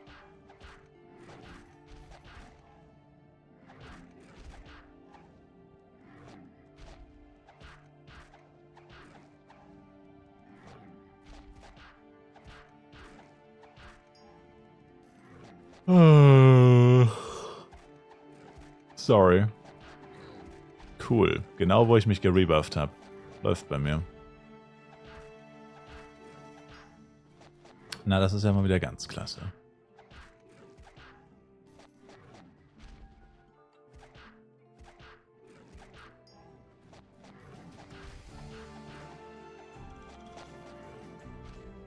Wieso sieht es aus, dass ich 50% Attack Speed? Weiß ich auch nicht. Ich habe 100% die ganze Zeit. Also jetzt nicht mehr, als wird es mein Buff ablaufen. Es hört sich auch so an, als hätte ich 100% Attack Speed, aber ich... 80. Weiß nicht, was das für eine Drecksklasse ist. Keine Ahnung. Ich würde es gerne verstehen, aber ich verstehe es absolut nicht.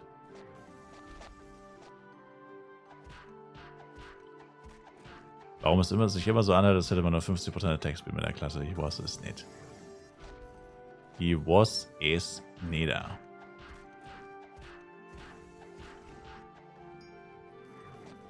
Sogar mit 80% hört sich an, als hätte ich 50%.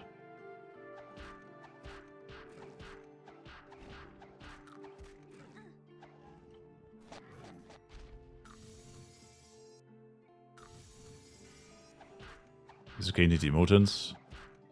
Da ist mir zu viel los. Zu viele Toxic AoE-Spieler. Zu viele Toxic Hit-and-Run-Elementoren.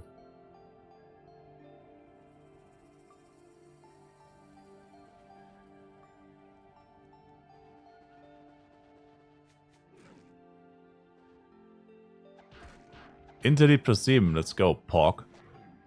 Tja. Ich laufe immer noch mit plus 3 rum.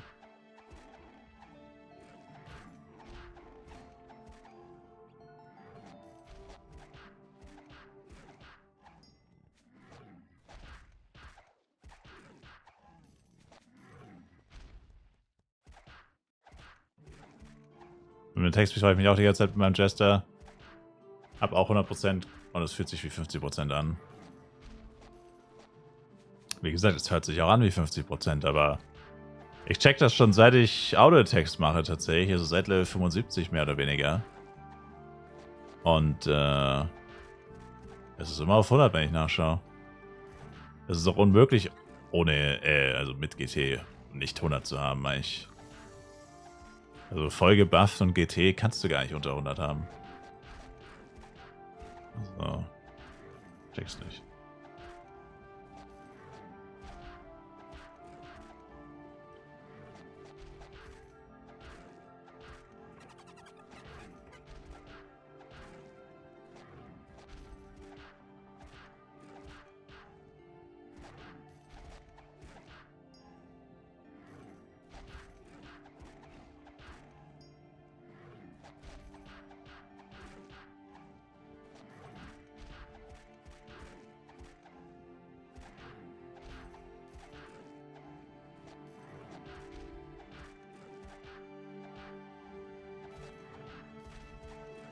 Tja, das mit F-Coins wird wohl schwierig, ey. Alle, die verkaufen, wollen 130.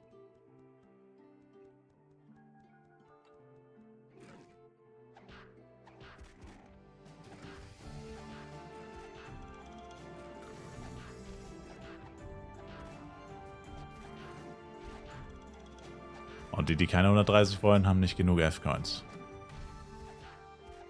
Ein Teufelskreis. Vor einer Woche warst du noch bei 75? Jo. Vor der Woche warst du bei unter 50.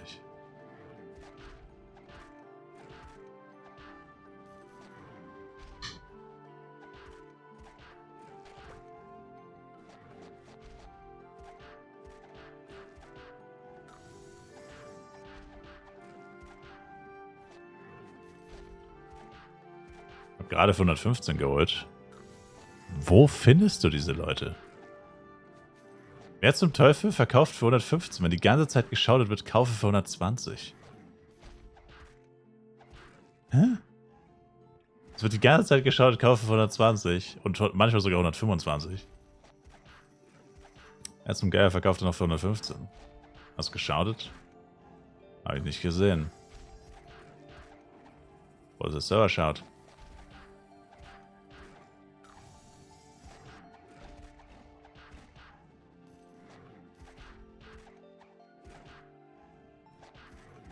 ACW nur leicht und Mitteltimer heißt es, ich kann hart noch laufen. Nope. Ich weiß nicht, was die Timer bedeuten, beziehungsweise warum nicht immer alle angezeigt werden. Aber es ist so. Dass du auf einen Cooldown hast. Auch wenn es da nicht steht. Vor einer Stunde schon. Oh. Tja.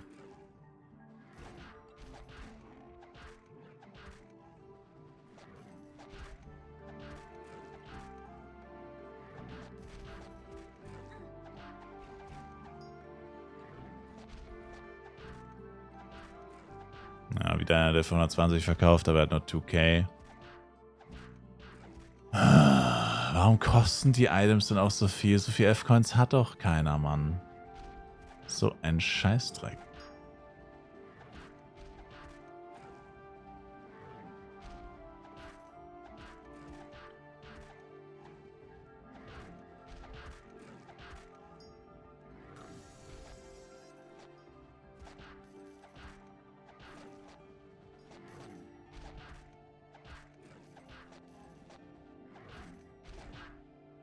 Wo sehe ich die Timer? Auf Taste J Dungeon. Du hast nur 14k. Verkaufen Sie denn auch etwas davon?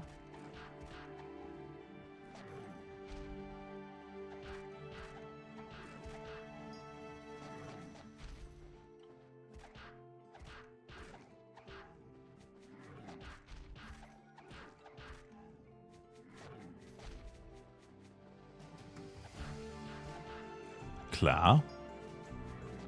Okay.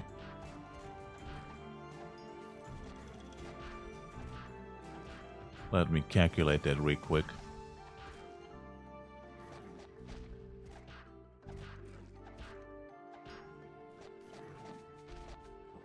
Ich würde Ihnen den 121er Kurs zahlen. Das ist 1 Mio mehr als die meisten zahlen. Und 6 Mio mehr als Creature zahlt. Der dreckige Scammer. Und das wären dann 459,8 Millionen Benia.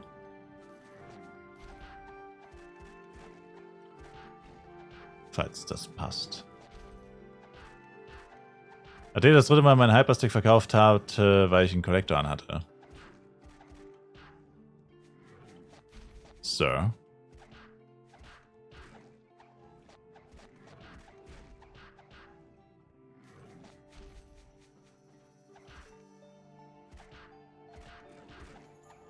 Crazy.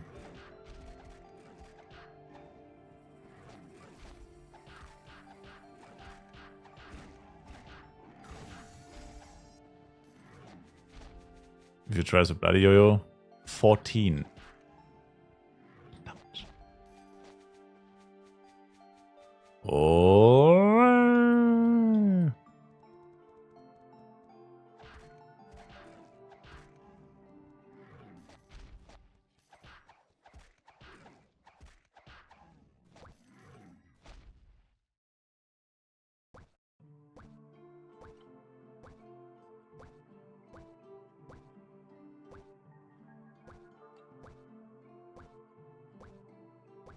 Boah, das Traden leckt wieder so geistesgestört.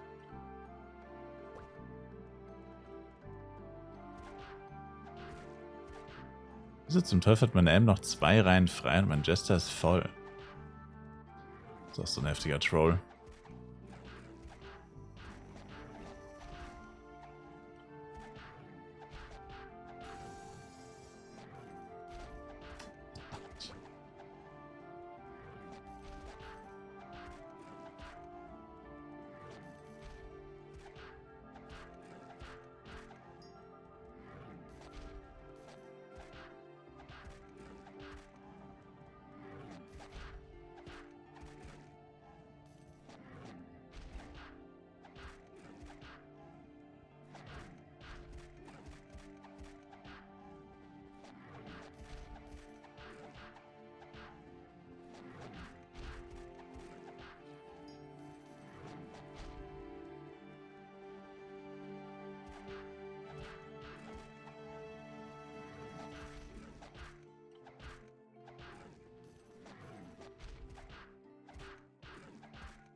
Jetzt auf die 30-Tage-Flask.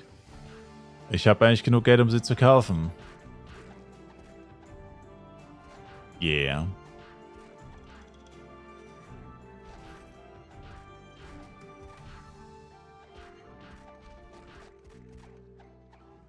Ich müsste sie kaufen können, eigentlich. Warum sieht es aus, wenn der Text wieder 80%? Oh, jetzt ist tatsächlich GT abgelaufen. Das sieht aber immer noch so aus, ich weiß es nicht. Also das eine ist, dass Jester irgendwie extrem verzögert angreift. Zieht euch das rein. Jedes Mal, wenn er vorher angreift, steht ihr das? Bleibt er einfach so eine halbe Sekunde stehen. Also, ich weiß nicht, leckt gerade der Server oder? Gerade ist richtig pervers, also. Keine Ahnung, aber es hört sich immer so an und es sieht auch immer so aus, als würde ich nicht 100% Attack-Speed haben, obwohl ich es eigentlich immer habe. Keine Ahnung.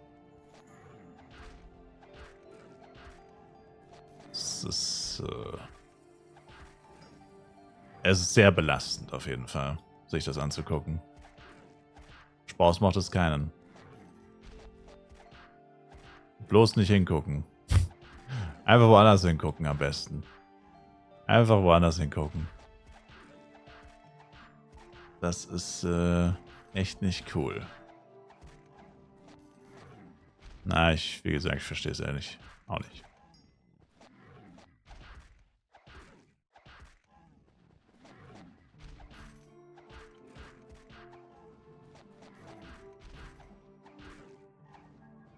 Also sich mehr als 250 Tage zu nehmen, damit deine M auch eine hat. Scheiß doch auf den RM. What? Ich gebe doch keine 2000 F-Coin für diesen Piss-RM aus. Bist du wahnsinnig? Also, no front, Sir, aber hell no. Ich grinde mir doch richtig den Arsch ab für diesen RM. Sir, Sie müssen noch mal in die Spielestyler Grundausbildung. Der Ringmaster ist Abschaum. Und er verdient Abschaum. Er ist Abschaum. Er wird behandelt wie Abschaum. Ist das klar? Sir. Er kann froh sein, wenn er Klamotten bekommt.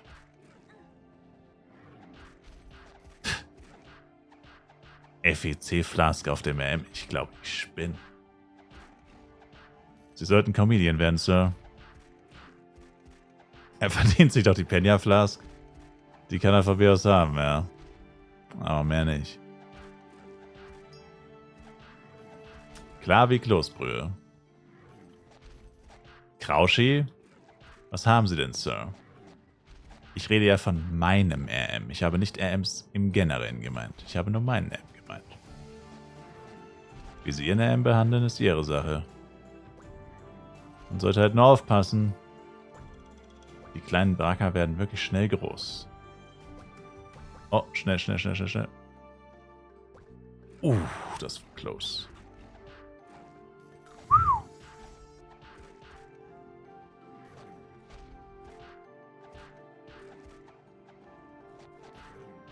Meine M ist wie ein treuer Hund. Ach, und das ist besser, oder was? Ach, das ist besser. Wir nennen jetzt schon Menschen Hunde. Und das ist besser, als wenn wir sie Abschaum nennen. Alles klar. Alles klar. Da ziehst du also die Grenze, ne? Ja, moin. Meine M kriegt auch noch die Penna Flask. Penya Flask. Nein, das hat schon gepasst. Das war schon richtig so, Sir.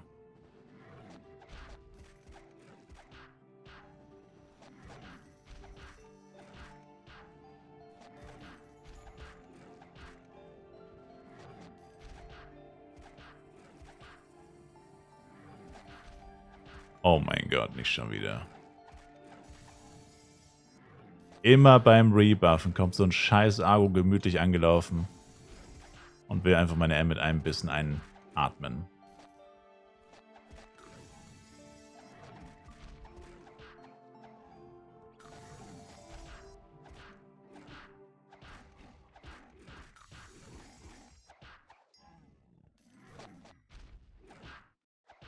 Er will ihn doch nur anlecken. Actually, ja. Hat mein Kumpel bei uns gesagt, der war mal zu Besuch. Das war der Einzige, der kein Flive gezockt hat. Dann haben wir zugeschaut bei meinem Bruder oder so, wie er ein bisschen gespielt hat. Und dann hat er sich nur über uns lustig gemacht, dass wir ein Spiel spielen, wo uns einfach Monster ablecken. Weil der hat da gerade bei August gelevelt. Und er fand das amüsant, dass da Monster einfach Leute ablecken. Dann haben wir nie wieder zu uns eingeladen. Scheiß Fly-Fader. Dreckiger Fly-Fader. Hätte ihm so fein aus Maul hauen sollen. So frech. Fly in meinem Haus zu disrespect. Kappa.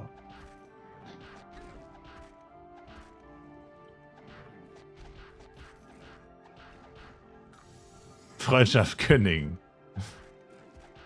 Na. Irgendwo hatte er ja recht.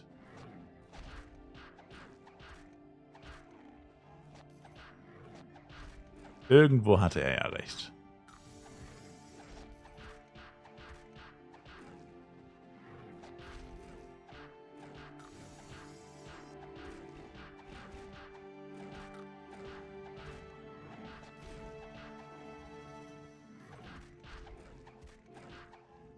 Jetzt mal fragen, ob er Lust auf ein Sandwich hat. Damals war ich leider noch nicht so kreativ, Sir. Ich bin dann mit ihm rausgegangen und habe ein paar Körbe geworfen. Weißt schon, so Normie-Shit halt.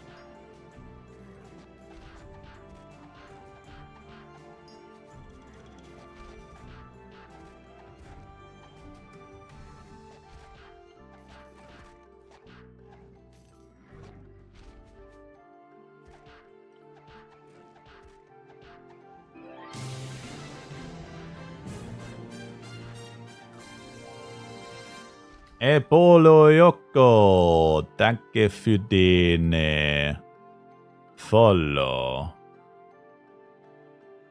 Ihr erratet nie, was ich gedroppt habe. Ach du Scheiße.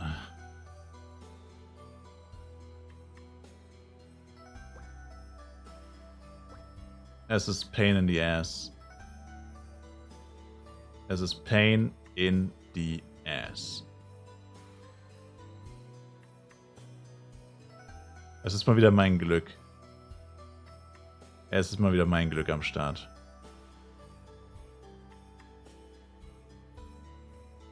Statt die Ringmaster Suit für 135 im Wert von 6000 F-Coins zu droppen, droppe ich die männliche Elementor Suit im Wert von 600.000 Penya.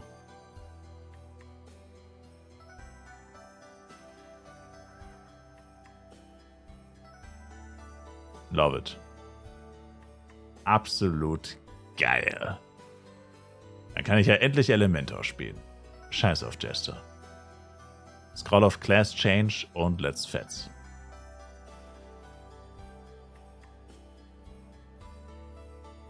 Wenigstens ist es gut. Sir, Sie wissen genau, dass sie wertlos ist. Wir zwei beide wissen, dass die wertlos ist.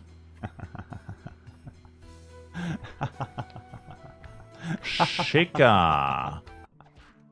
Danke für den Sub. Appreciated. Weiblich hätte ich genommen für 600k.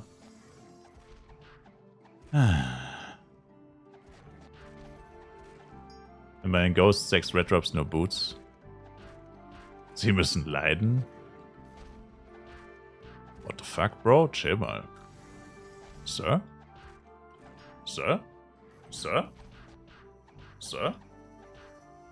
Was ist denn mit dem Scheißvieh? Wo läuft denn das hin, Alter?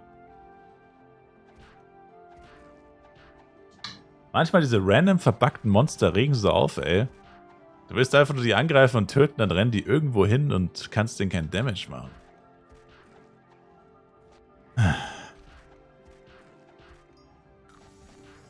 Enjoyst den Stream die letzte Zeit? Wolltest die Werbung loswerden? Nee. Support ist kein Mord, Baby. Da verkauft einer eine Bloody Axe für 400 Mio. Oh no, das ist Current Offer. My bad. Ist no Current Offer.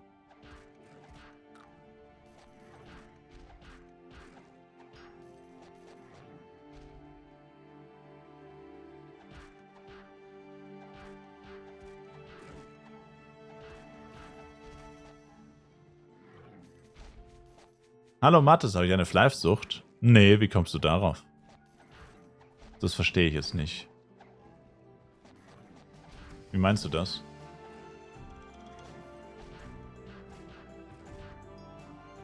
Kann dir gerade nicht folgen. Auf dem gesamten Server keine Reyna-Scouts? Die waren dann safe direkt in den NPC. Okay, dann viel Erfolg. Danke. Dankeschön. Ich dachte schon, ich werde hier verurteilt, weil ich am Abend mal 1-2 Stunden Flive spiele. Ich wollte schon sagen, am Abend mal 1-2 Stunden Flive ist doch nichts Verwerfliches dabei. Wird ja wohl noch erlaubt sein, oder?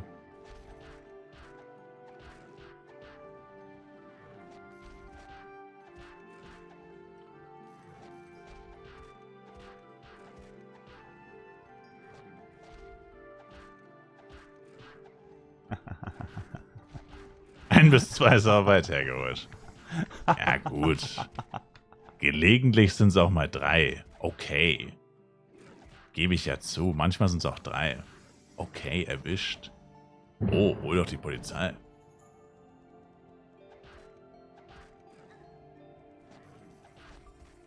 Nane und Dexter gefunden, braucht wieder kein Mensch. Nanex STR, Baby. Nanex STR.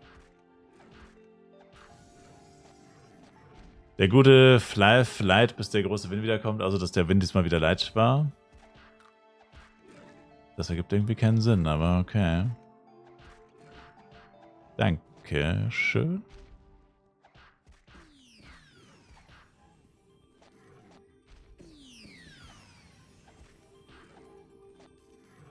Wenn ich Nanex SDR finde, sind sie meinen. Ich gebe dir 500k für die Dinger. Ich gebe dir 500k für den Prügel. 80k für den Prügel. Kann nicht sein, dass jemand 19 Stunden am Stück spielt. Nee. Fände ich auch ein bisschen crazy, muss ich sagen. Stell dir vor, jemand steht um 2 Uhr nachts auf, extra zum Start eines XP-Events und grindet dann 17 Stunden. Das wäre schon echt seltsam. Denk mal drüber nach. Das wäre ziemlich seltsam.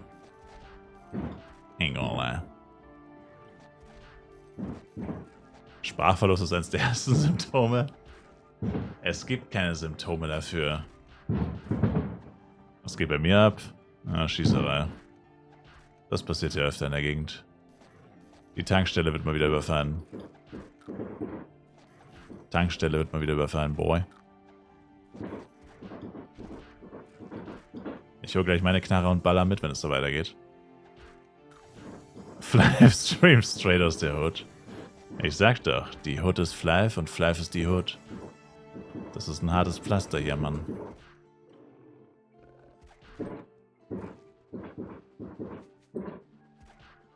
Ich will doch einfach nur Flive spielen, Mensch. Lasst mich doch in Ruhe. Hat die Knarre plus 10 Element. Sie hat plus 10, ich schneide ihm die Rübe weg. Das hat sie.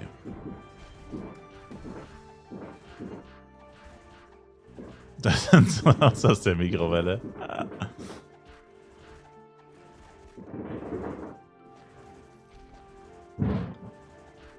Hallo, haben Sie noch Pisse in der Plastikflasche? Ah. Ein kleiner Schluck Pisse in der Plastikflasche ist noch da, ja. Ah. Und es ist auch pisswarm.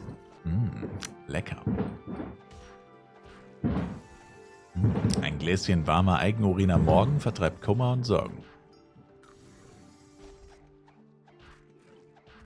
Was würde ich geben, um das nicht trinken zu müssen? Du weißt ja gar nicht, was du verpasst. Du Kritiker. Du bist wie diese Spezialisten hier, die die ganze Zeit die Kühlschranklasagne kritisieren, sie aber noch nie gegessen haben. Einfach nur dreckige Hater. Live Gamer Felix, danke für den Follow.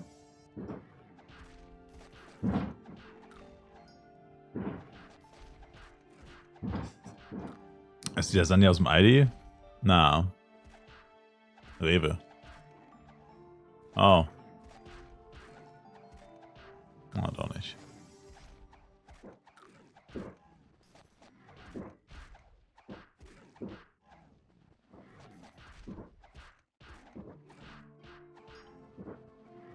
Du hast sie gegessen, Bomber. Ja, und du fandest sie geil. Du willst es nur nicht zugeben. Hey, my boy. Das Drama geht weiter. Das Drama geht weiter. I am Spander since level 1, fully equipped of F-Coin. Oh Dude vs. Assassin's Creed. Keep upgrading, guys. Scala has been delivering an exceptional service with FWC 2025. Scheiße, ich hab das Drama verpasst. Assassin's Creed. Tamat, Magpa Level, Nang, Eskam, Nalang, die Nakbadadat, Sape Level. Haha. Keine Ahnung, was das bedeutet. Das Drama geht in die nächste Runde. Wo geht's weiter? Einen wahrscheinlich heftig gedisst, dass er so ein Loser ist mit P-Level Scam. I am Spender since level 1 fully equipped of F-Coin. But oh dude wants to make me pay first. Once to reach level 30, don't take his server.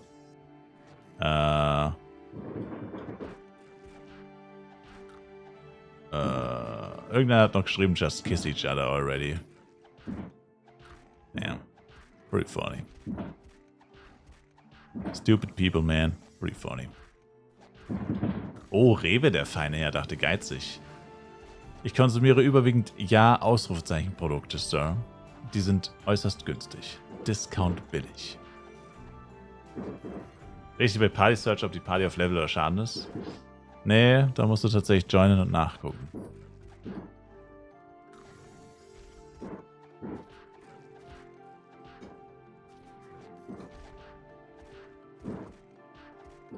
Als ob jetzt hier ein scheiß AOE-Blade herkommt, ey. Hat man nicht mal hier seine Ruhe vor diesen scheiß Blades, Mann. Gehst du extra schon nicht zu den scheiß Mutants und die kommt trotzdem hierher. Das kann ja wohl nicht wahr sein.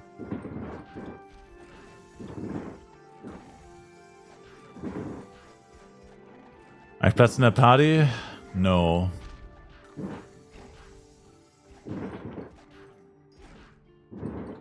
Nope.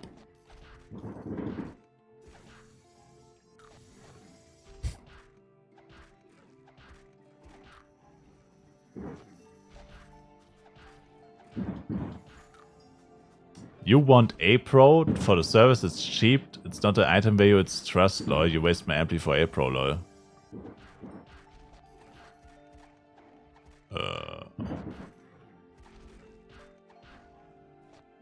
Damn.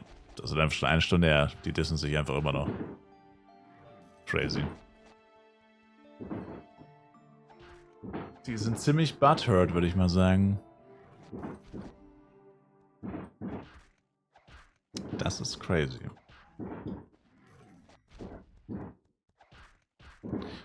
Wurde krass getrappt, 1 Stunde Ampli Level und wundere mich, warum ich mit 73 nur 80% gemacht habe. Die Party war auf einmal auf Level. Naja, da muss man aufpassen.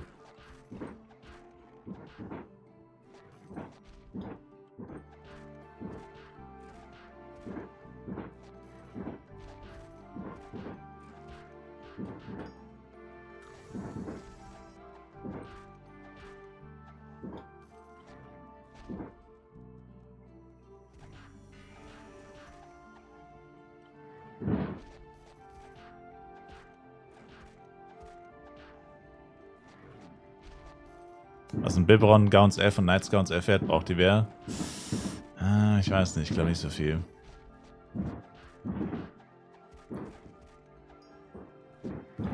Kannst du mir mal sagen, so ein leiser schießen? Es müsste gleich vorbei sein. Die Bullen sind schon unterwegs. Es dauert immer so 15 Minuten, bis die hier sind. Wir sind ein Randbezirk. Du weißt schon, wir rufen an und die sagen, ja, mei, wir kämen dann schon mal. Wir kämen dann, wenn sie alle tot sind. Wir kämen dann, wenn sie alle halb verblutet auf den Straßen liegen. Machen wir weniger Arbeit.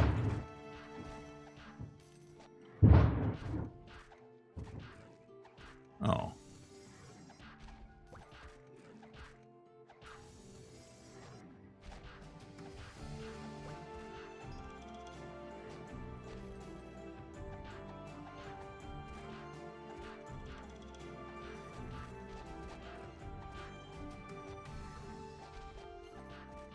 I like it. Danke. Wenn du das so gerne magst, dann musst du einfach nur ins Ghetto ziehen.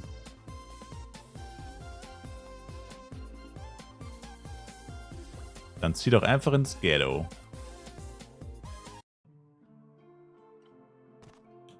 Du musst nur ins Ghetto ziehen.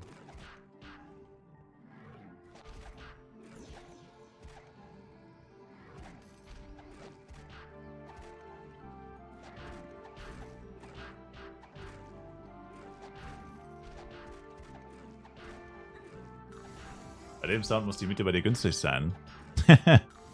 Yeah.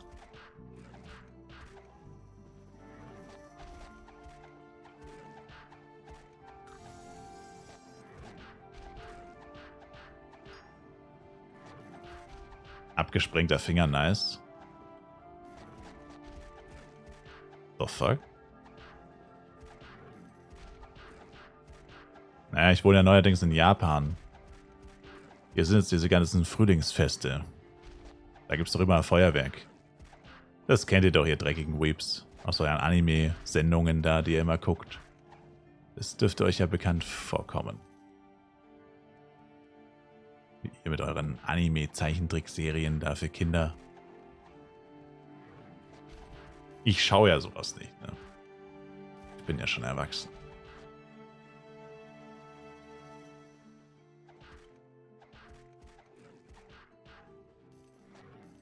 Ich wollte eigentlich Animes gucken, wie bin ich hier gelandet? Senpai? Well, was soll ich sagen?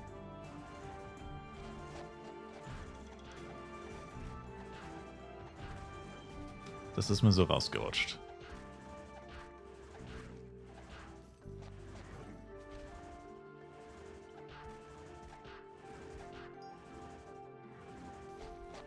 Was geht mit den Servern? Nichts. Laufen erste Sahne, Bro.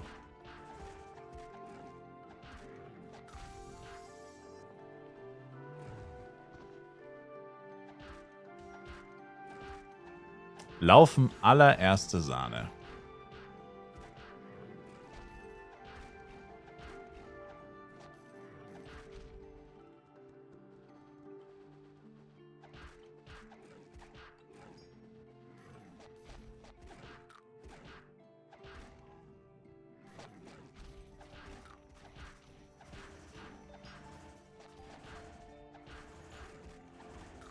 Oh, Mr. Level tatsächlich schneller.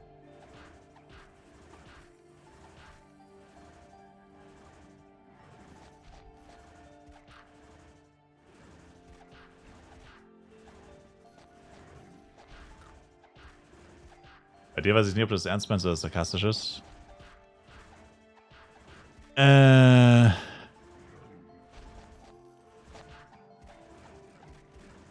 Danke, Nafta. See you later, Alligator.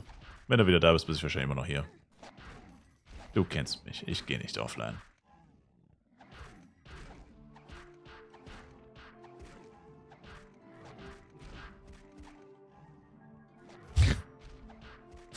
Natürlich wollte ich nicht in Japan, Felix. Süchtiger unten links. Oh.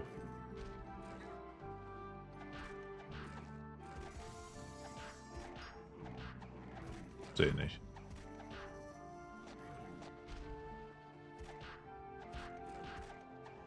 Dreckiger Hater. Ja, also, ey, es ist aber schon süchtig, wenn man 1, 2 Stunden am Abend ein bisschen Flive spielt. Wo kommt man da hin? Man wird ja wohl noch mal ein paar Minuten seines Spiels spielen dürfen.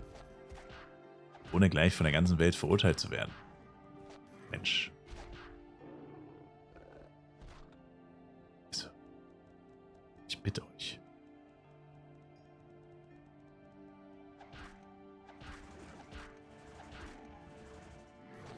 Vorteil in der Level-Party-Stunde ist, dass meine FS69 jetzt nicht die Jobquest mache. Man muss es immer positiv sehen. Das stimmt wohl. Guter Point. 19, 16, 45. Sind das Koordinaten oder was? Was soll denn das bedeuten? Sind wir hier bei Indiana Jones?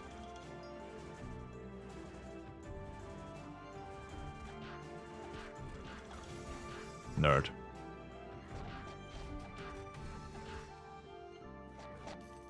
Deine 2 Stündchen.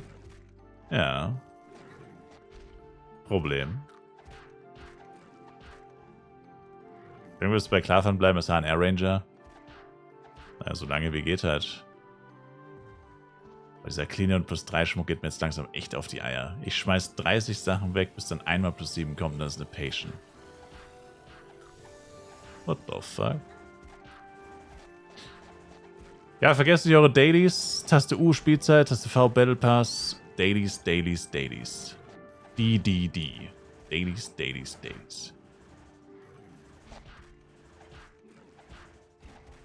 Müsst ihr euch auch mal abholen, oder?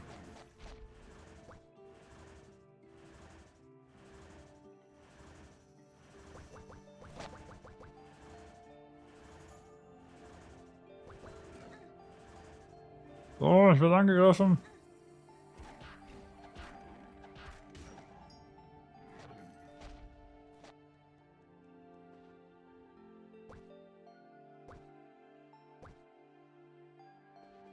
Eine Scroll of Holy, Mann.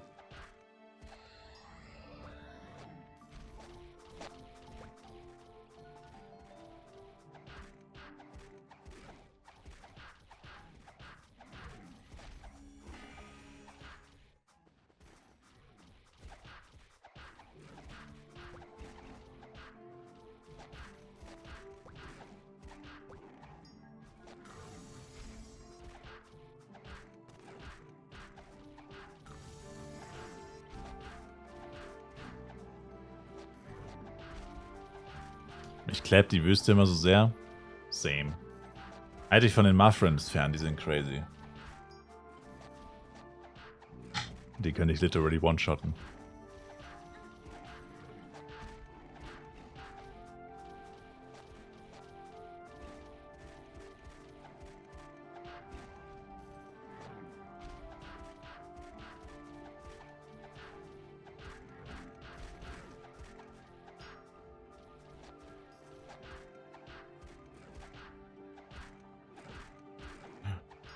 Boah, das war knapp.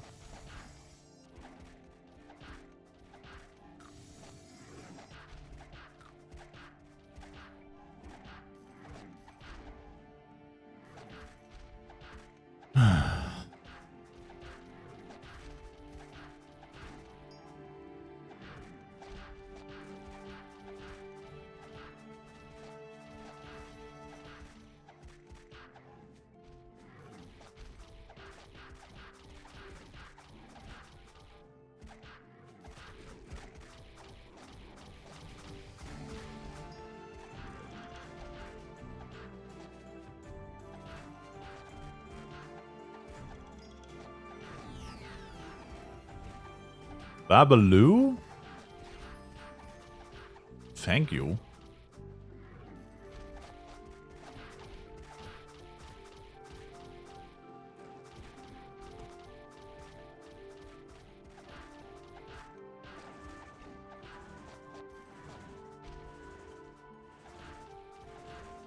Oh nein, ist es nicht. Nee.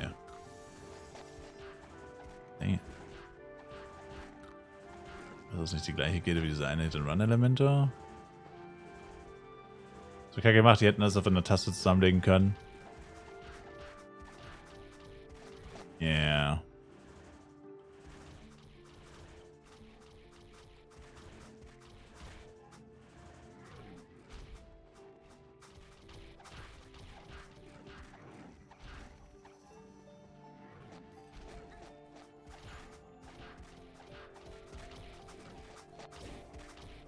Okay, ich bin hier, glaube ich, ein bisschen überflüssig. Hier ist schon ein ziemlich Full House.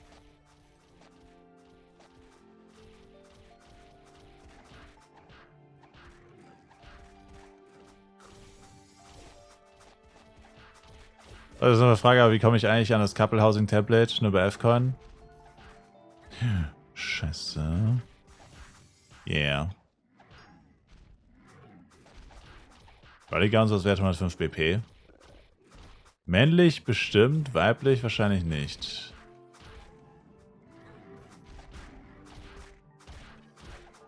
Verdammt, ey. Bin immer noch in Reichweite. Jetzt.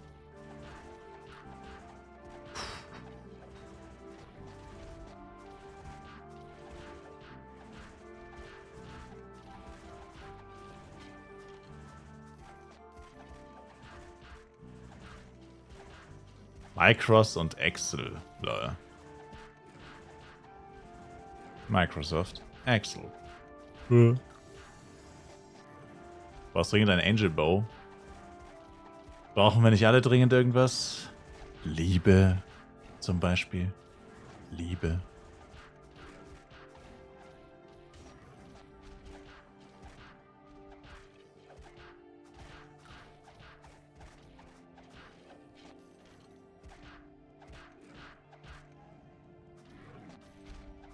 Ja, aber der Angel Bow ist realistisch. True.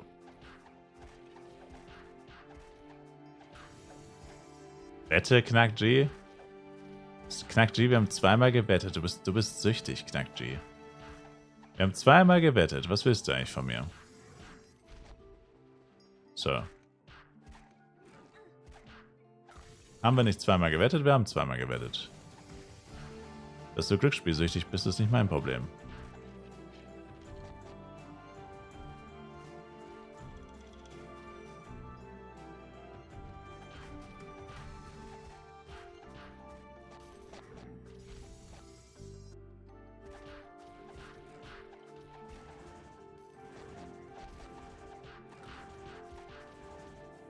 Bekommt man 1 Million Points zurück, wenn man VIP zurückgibt?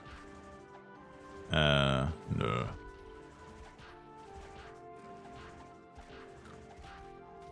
Kannst du deine Spielschulden nicht mehr bezahlen oder wieso willst du dir Punkte zurückgeben?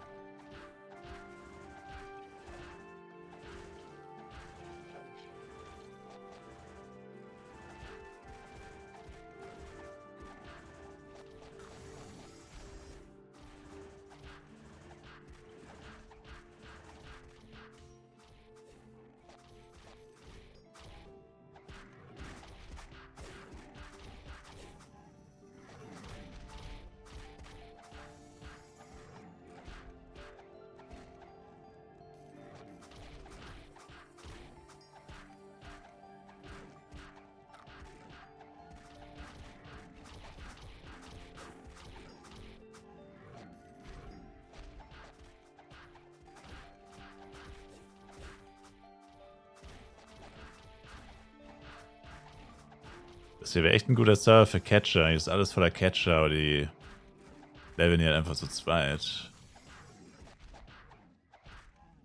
Das ist ein bisschen too much.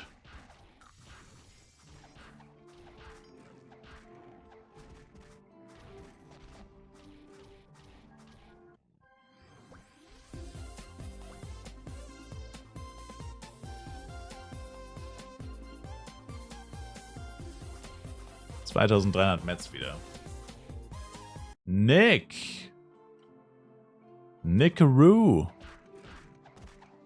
Nickaroni! Nation Boots gedroppt. Cheer Nation, Baby. GZ. Aber ja, denkt an eure Cheer Nation.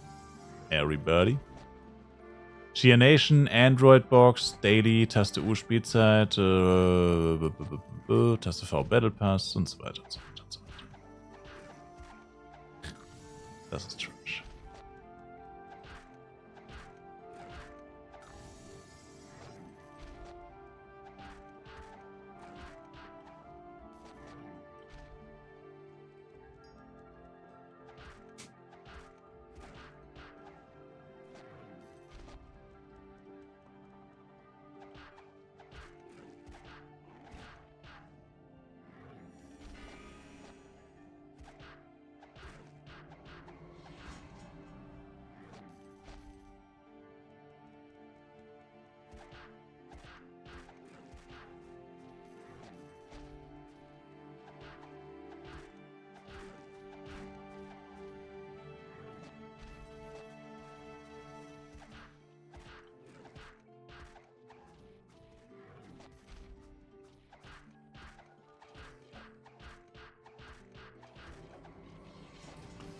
Mein Name hat einen Blinkwing auf Madrigal aus der Android-Box bekommen.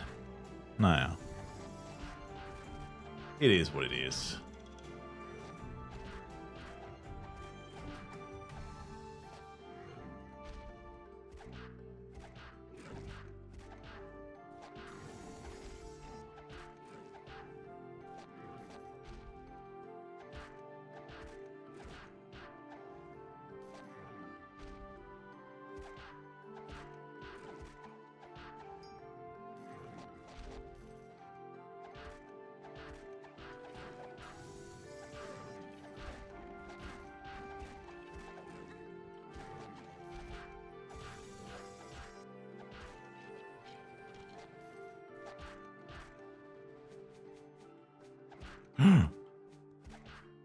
Uiuiuiui.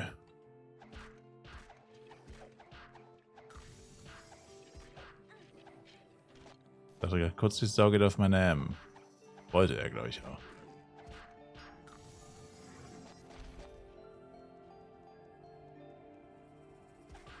Uff. Oh, oh, oh, oh, oh, oh.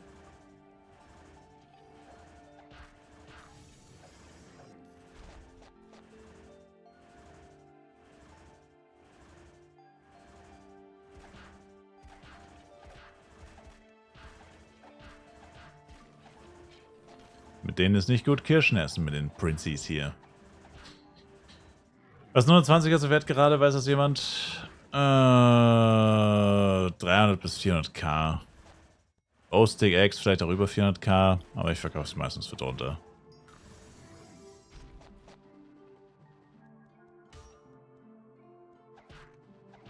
Jester Blast. Gesundheit.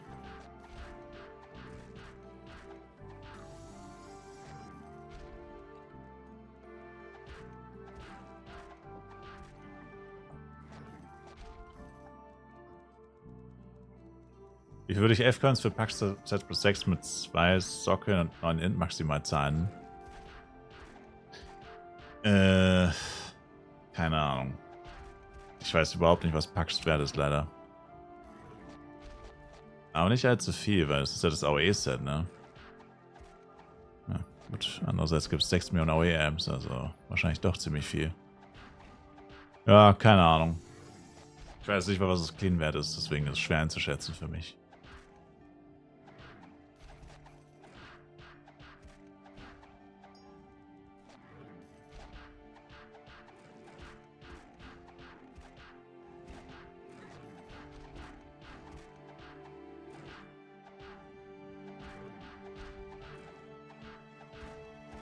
Red Meteor Solo. Boah, bräuchte ich mindestens ein 135er Set für. Sag mal, wie es ist.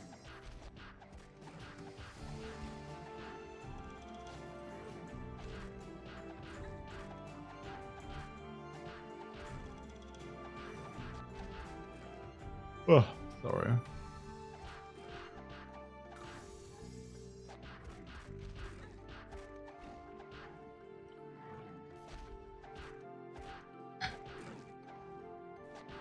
Gerade überlegt, was ich ja seit 23 Stunden mache. Daneben Next ATK Boni bei den Mobs unlockt, jetzt ist wieder alles gut.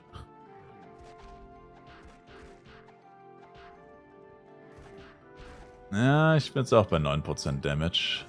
Oder ATK, whatever the fuck.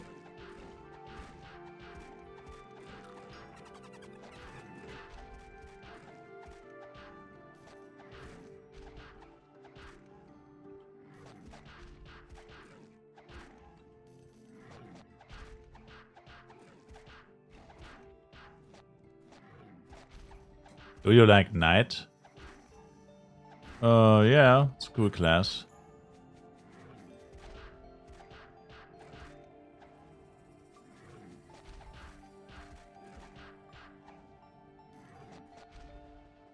It's a cool class.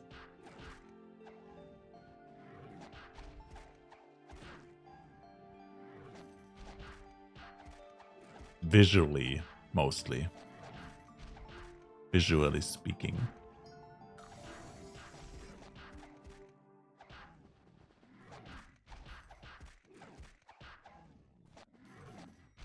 Er haut einfach sein Spanisch raus. Oh je.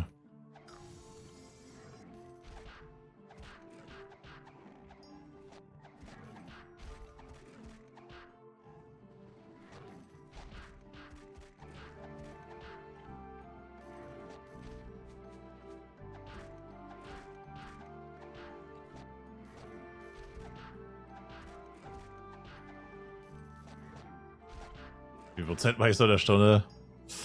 Nicht allzu viel. Ich level auch die meiste Zeit ohne Amplis.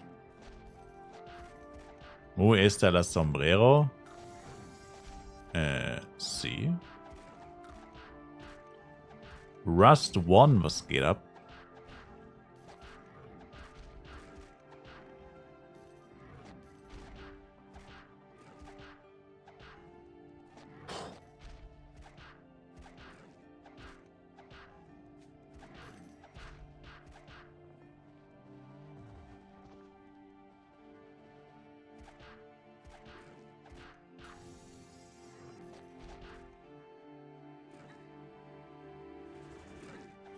Kann die denn immer noch in Reichweite sein? Die ist doch schon längst draußen, Mann. Meine Güte. Verdammt, der Krasek-Catcher. Don't forget to save money for next year's FWC. Ein Komiker im Chat, ja? Jokers. Comedian.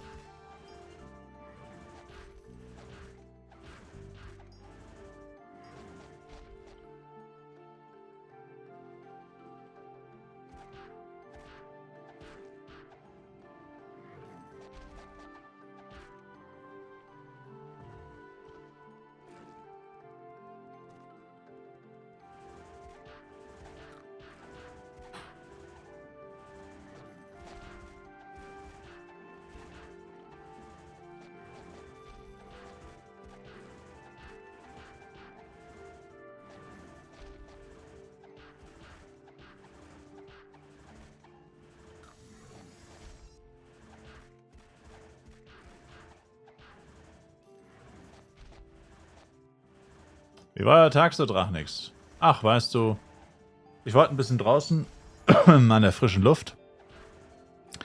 Bisschen das schöne Wetter genossen. Familie besucht, war schön was essen.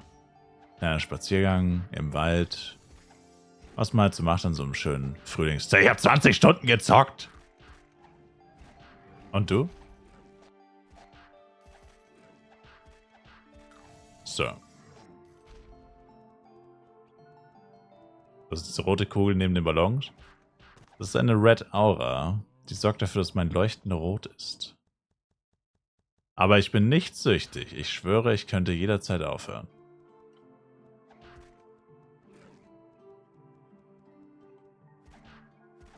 I swear.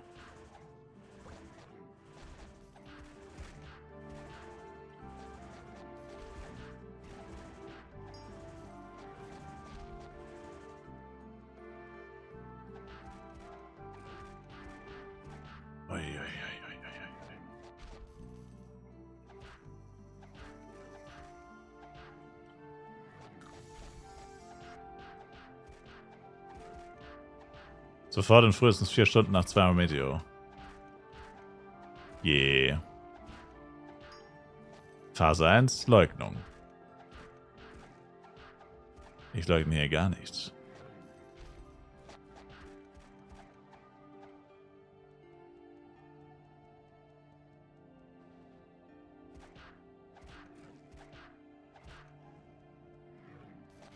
Ich gebe lediglich Fakten wieder. Was war meine längste Live-Pause, seitdem ich streame? Keine Ahnung. Seitdem ich streame? Boah, keine Ahnung. Wochen? I don't know. Mein erster Stream war 2. oder 4.12.2014. Das ist ja schon sehr lange her. Serverstart von Clockworks EU Live PC Server. War das.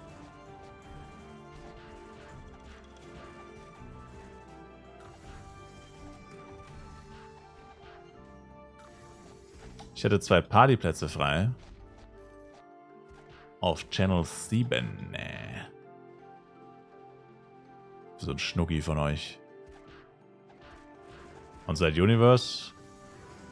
Ja, höchstens 24 Stunden, würde ich sagen.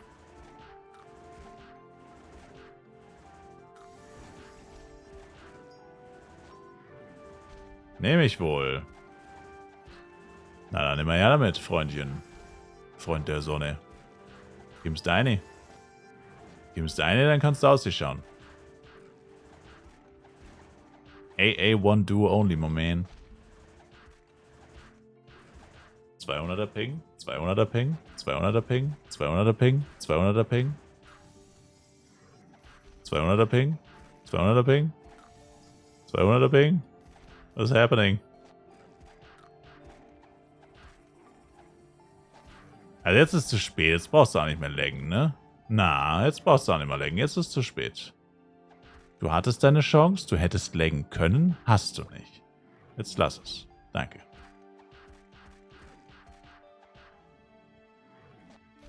Um 18 Uhr wolltest du nicht laggen, also darfst du jetzt auch nicht laggen. Dummes Tier. Geil, Packstuhl für 9 Mio gekauft statt 40. Sexy. Er hat gewartet, bis Skala schlafen geht. Das ist halt echt so.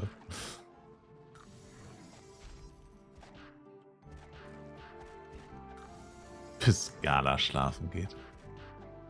Die müssten tatsächlich gleich wieder aufstehen. Bei denen ist 5. Achso, es ist Wochenende. Es ist Wochenende. Uiuiuiuiui.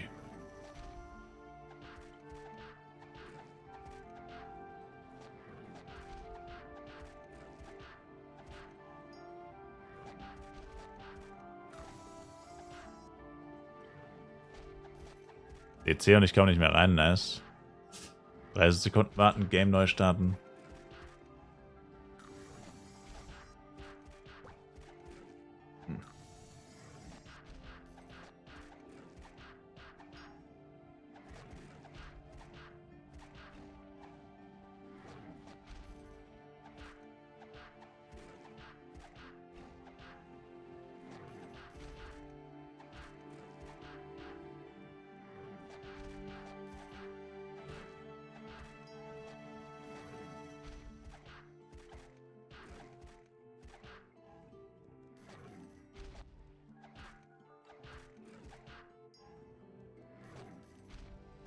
Also bei der Wolf ist der tote Hose.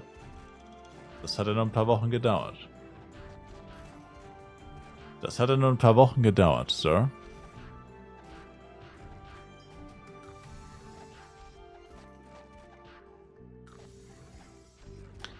Jesus, du bist ja immer noch am Leveln. Ich glaube nicht, dass Jesus levelt, Sir. Aber falls doch, dann macht das bestimmt gut. Denn er ist Jesus. Jesus. Oh, hey, oh. Jesus. Oh, hey, oh. Jesus. Bibel TV. Der Jesus-Song.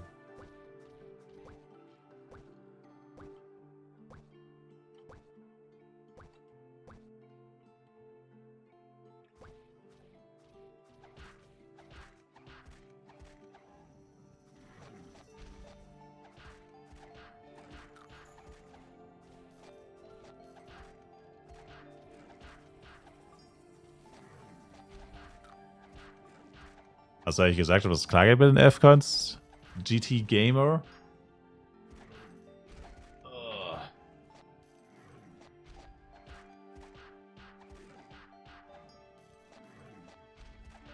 Geht klar. Gut, weil ich habe jetzt gleich volles Inventory. Dann könnten wir den Deal einmerzen.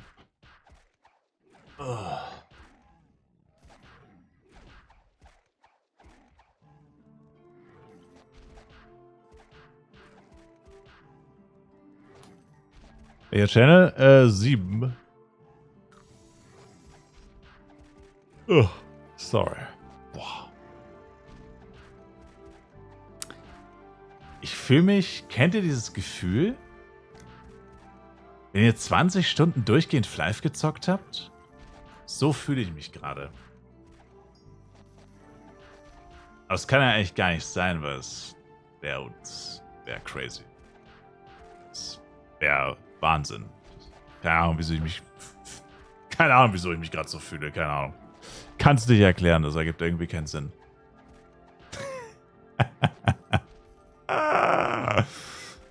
Kenn ich dich? Kennst du dich? Ne, okay. Komisch. Ich dachte, das Gefühl kennt jeder. Das ist so ein Alltagsgefühl, was man einfach mal so hat. So, was schon so zwischendurch. Tja, dann geht es wohl nur mir so. Ja?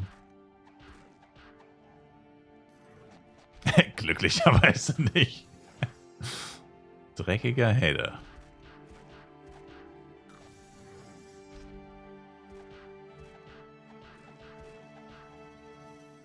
Erstmal Currywurst und Pommes zum Frühstück. Boah, Alter, jetzt eine Currywurst, ey. Die würde ich so achtarmig reinorgeln, das kannst du dir gar nicht vorstellen, boy. Oh boy, das kannst du dir gar nicht vorstellen.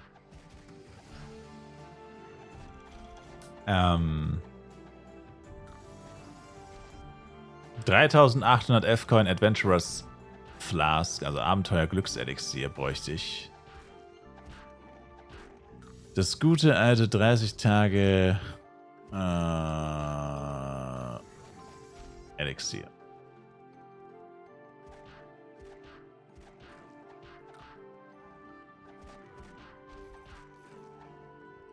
Das alte zuverlässige.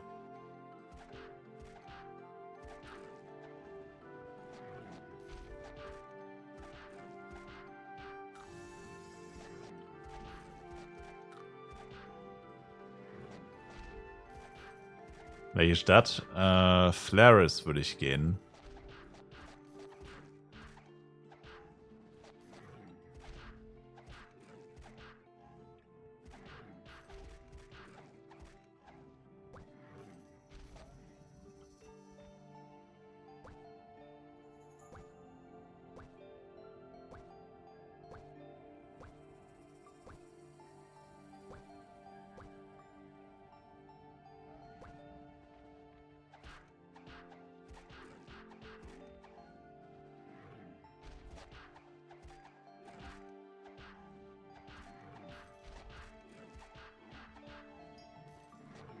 Das Level-Up schaffe ich leider nicht mehr ganz.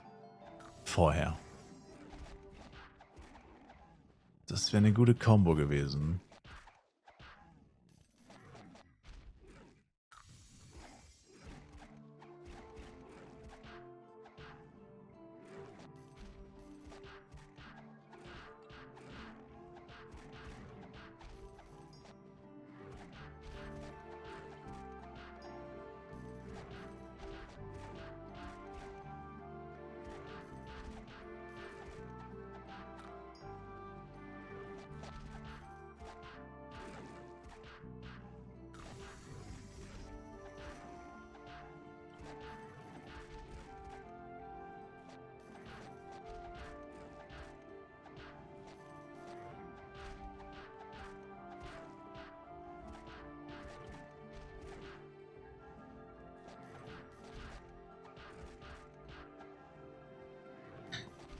Ah, damn it. Die Blackouts setzen langsam ein.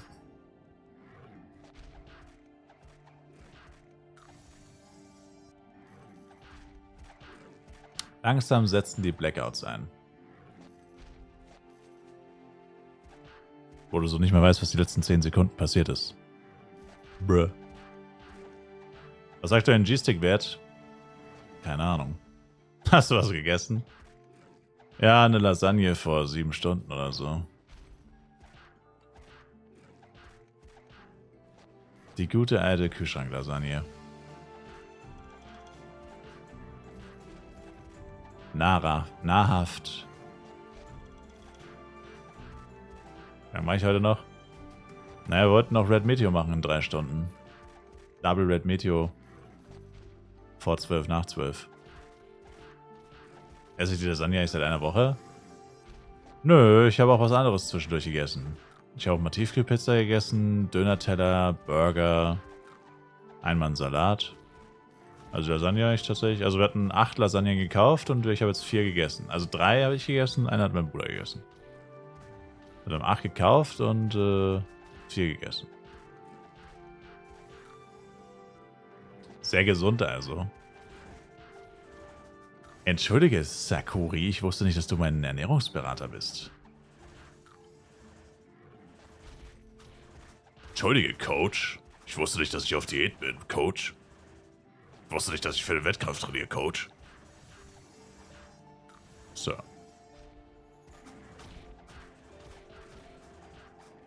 Hab doch gar nichts gesagt. Oh, dann habe ich mir das nur eingebildet. Mein Gratin Ingame ist gesünder. Das kann durchaus sein.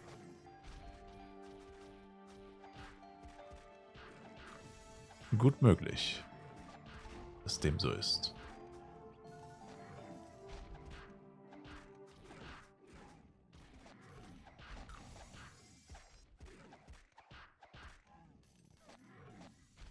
Meine M kriegt einfach keine Items ins Inventar. Mein Jester lootet 6 Items und meine M kriegt 1. What the fuck is happening?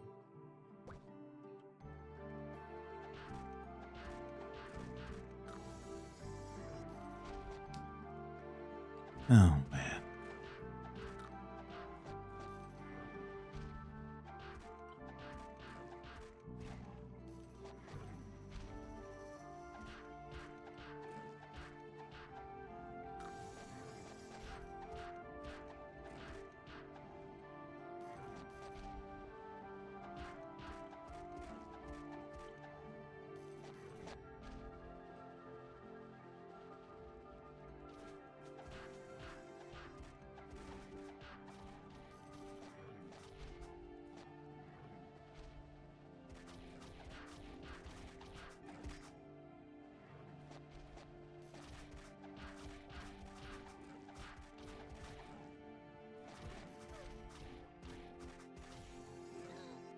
No!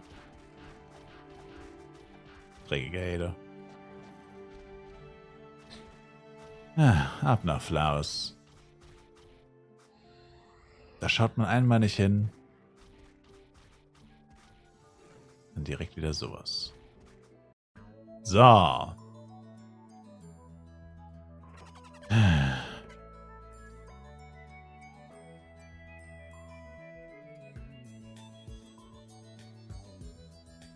Also mit Pet Candy brauchst, sagt Bescheid.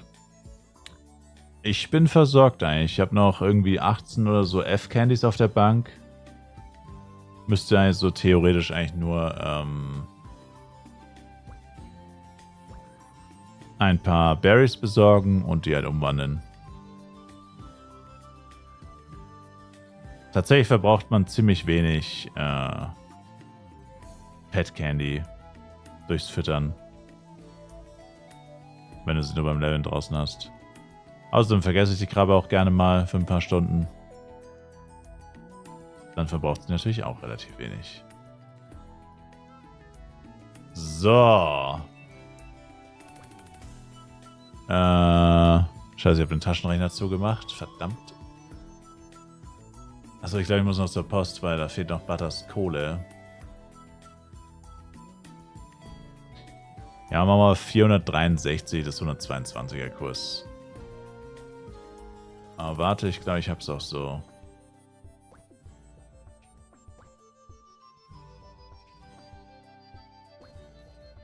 Oh. Noch kurz NPC-Shit beim anderen Char verkaufen.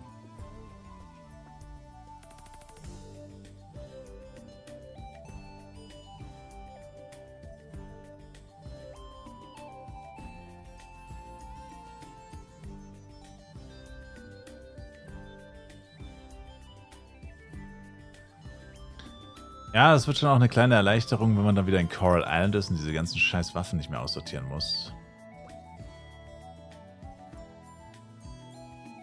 So. Jetzt. Fernsehen bin ich, damit ich wegen der Party schnell melden kann. Oh, okay.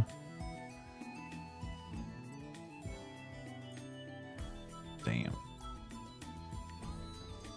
Also 463... 600. Puh. Danke.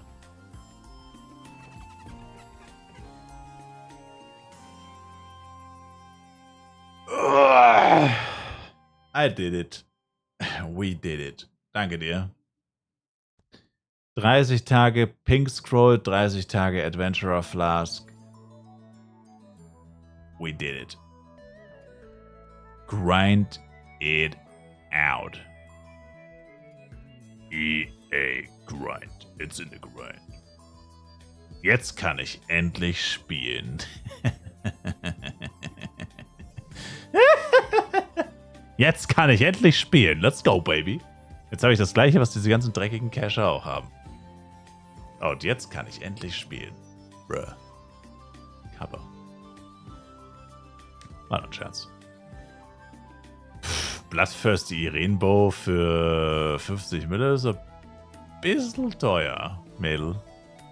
Ist ein kleines bisschen teuer. Bis hierhin war nur das Intro. Yeah. Let's get this party started, baby. Let's get it started in here. Woohoo. Braucht jemand von euch eine 135er Elementor-Suit? 135er Elementor-Suit.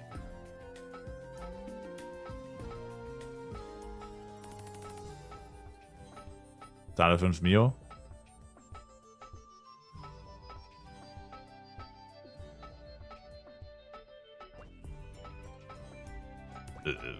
Chat, ist es gut?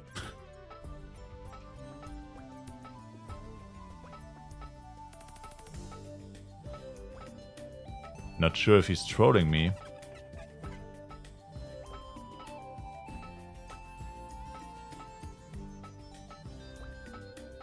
Ist das gut?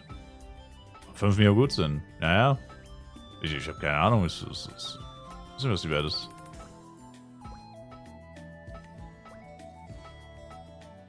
Besser wird nicht.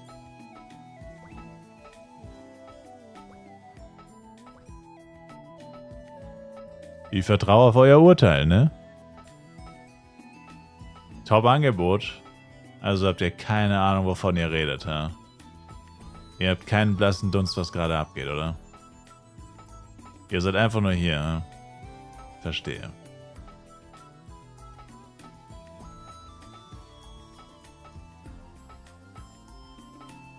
Wenn du auf uns vertraust, bist du verloren. Ich merk's gerade, ja. Ich merk's gerade.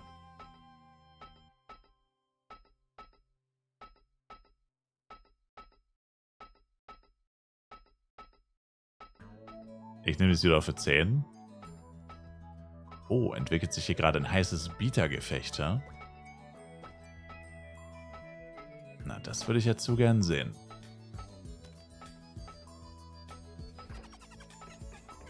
Bisschen heiße Action hier.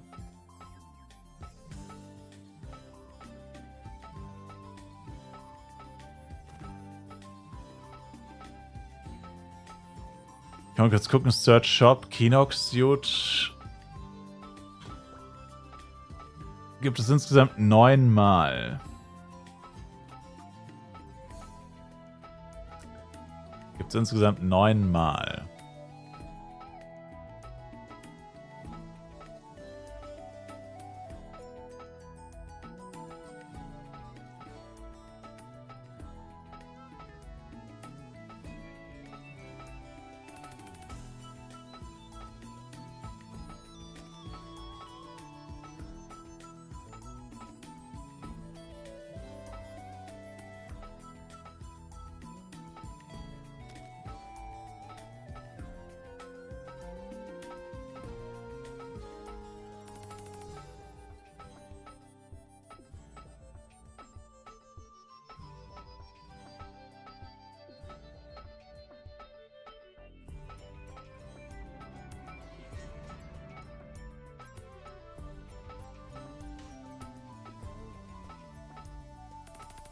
Okay.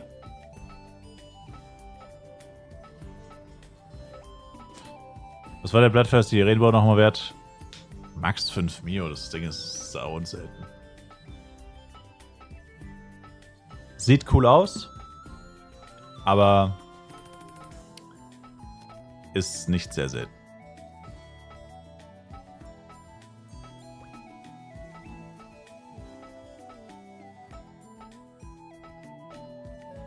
Wie sagt man so schön? Oben Hui, unten Pfui. Das ergibt überhaupt keinen Sinn, aber in manchen Situationen sagt man das. Höchstwahrscheinlich nicht in dieser, aber in irgendeiner anderen würde man es wohl sagen. Rieche ich hier eine Bloody Diamond Wette? Zeiger uns 105 ist wert. Die habe ich selber zweimal gedroppt. Ich glaube, die sind nichts wert. Diamonds Max 4 oder 5 plus. Top, die Wette gilt. Die ganzen Waffen hier. Manch einer würde sagen, unmöglich, dass da weniger Diamonds rauskommen. Ja, der kennt mich nicht. Derjenige, der das sagt, kennt mich nicht. Wann denn Rust One? Wann was? 8 Millionen Penya. Oh shit. Rein Sie mir ein paar Kanalpunkte, ich habe alles verspielt. Kann ich leider nicht. Ich kann über Kanalpunkte hat nur Twitch Macht. Kanalpunkte entziehen sich leider meinem Machtbereich.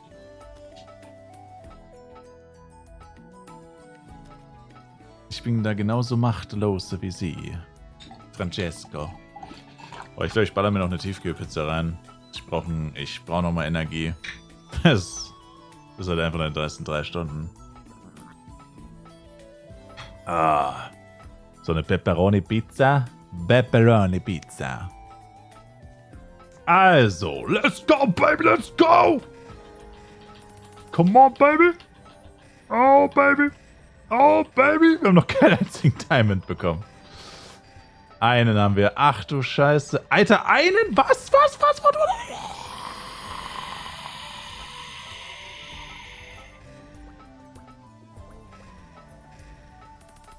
Wir haben 4. Wir haben immer noch 4. No! Nicht die Hater gewinnen lassen. Nein! Alter, ich habe gerade literally 36 Waffen in eine Row geschrottet, ohne einen scheiß Diamond zu kriegen. Das waren einfach fucking... Das waren einfach fucking 30 in a row ohne...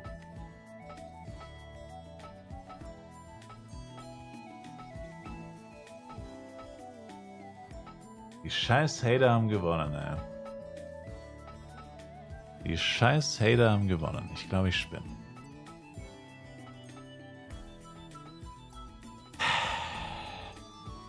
Unfassbar.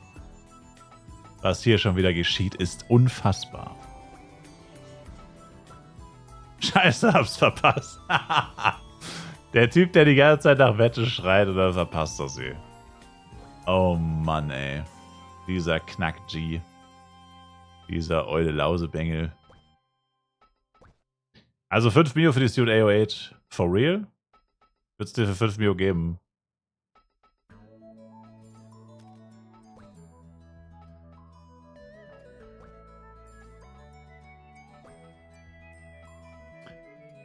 Wieso kann ich ab Element... Kurzer Schlaganfall. Wieso kann ich ab +3 Element meinen Knuckle nicht upgraden? Da drauf steht, dass die favorisiert ist. Benutze S-Pro Low, kann sie trotzdem kaputt gehen.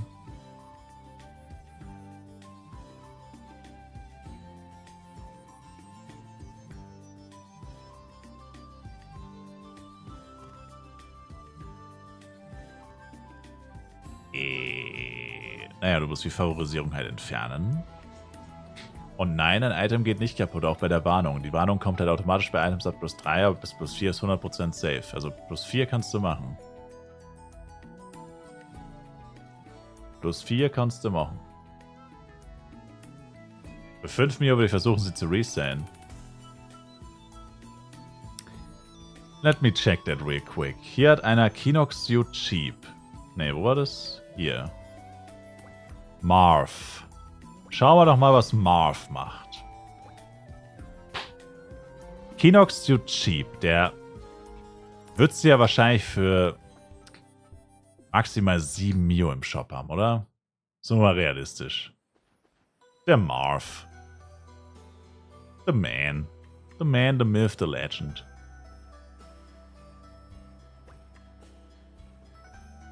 Cheap Kinox Suit.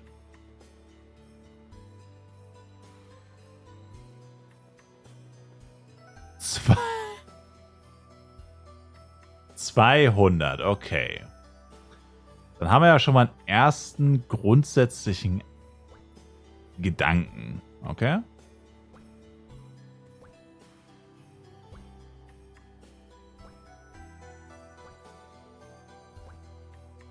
Ja, die sind alle in Darkon, ist das keine Nasria. Die stehen alle in Darkon nebeneinander. Fast 7. Ja gut, Marv hat es wieder ein kleines bisschen übertrieben. So kennt man ihn halt, den alten Bengel. Ist wieder ein bisschen am Ausrasten. Ist wieder ein bisschen am Ausrasten, der Marv. Mit den Preisen. Aber so kennt man ihn halt.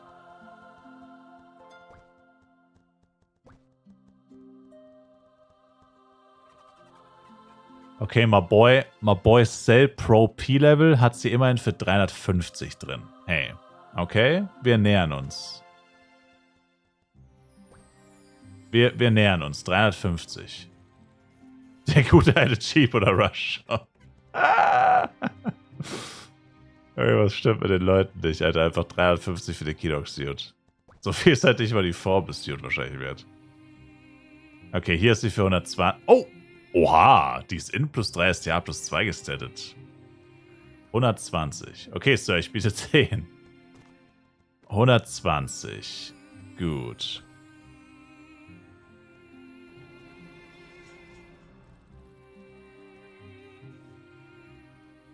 Mhm. 222. Ayame. Okay, die anderen stehen alle da hinten. Also bis jetzt haben wir 120, 250, 400. Ja, also auf jeden Fall noch nichts unter 120. Ayame. Weep, by the way. Weep. Weep. Bloody Axt. Dann kannst du mir die Suit für 100 Mio abkaufen, wenn du zu viel Geld hast. Ayame.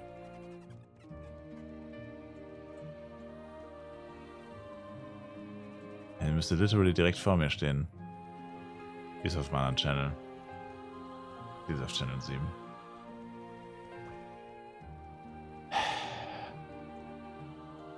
Wer war das jetzt hier? Toyken? Nee.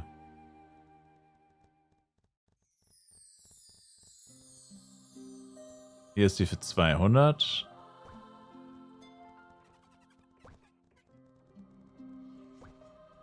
Hier ist sie für 45. 45.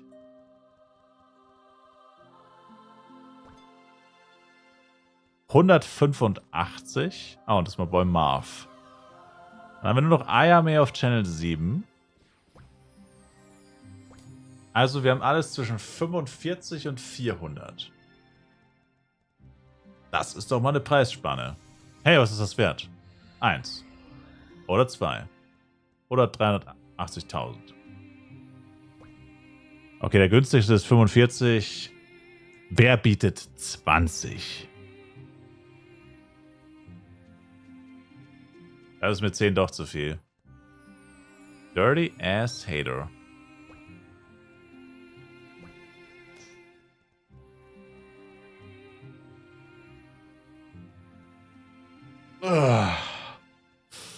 Eieieiei.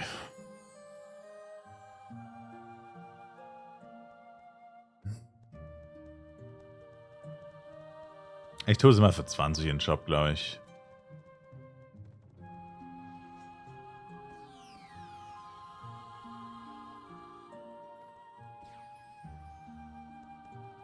Aber es ist crazy, dass die ein paar Leute für so viel drin haben.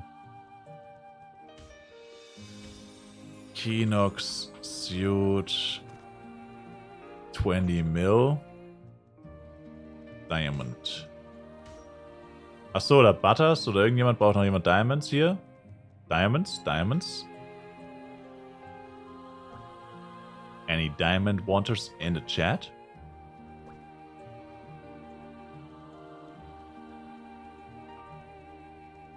Chat?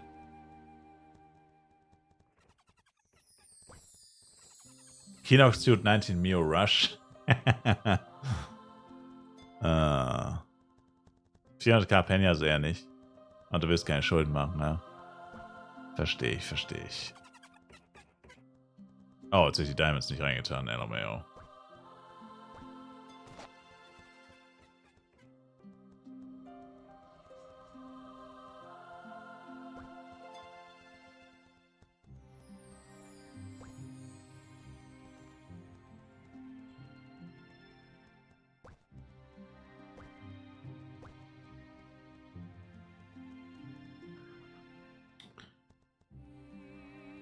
Gut, dann haben wir das auch.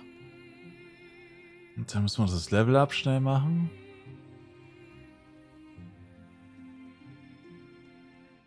Wieso sind Minerals auf einmal so teuer? Tja. Ich verkaufe dir meine für 10k each. Die sind Premium. Vom Boy gebläst.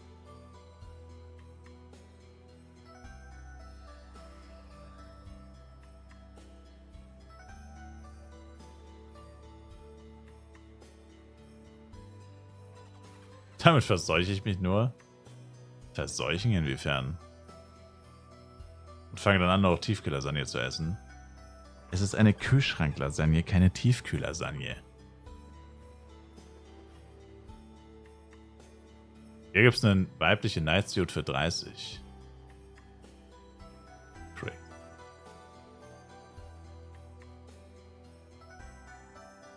Nein, einfach dreimal den Jester-Helm gedroppt, mein Beileid. Was kosten denn die Mets AO8? Klär uns doch mal auf.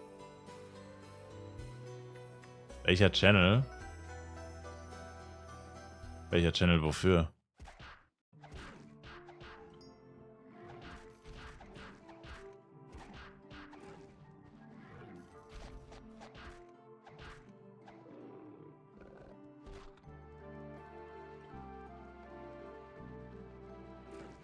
Du bist die Suit. Oh, Channel 1 Darkon. In der Nähe vom Blinkpoint.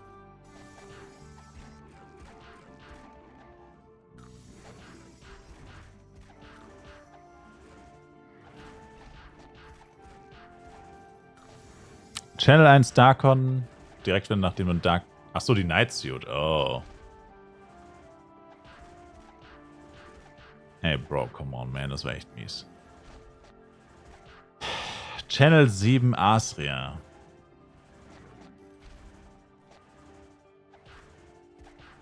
Hat er mich reingebaitet. Hat er mich reingebaitet und mich denken lassen, dass mein wertloser Müll was wert wäre. Das ist verrückt. Das ist verrückt.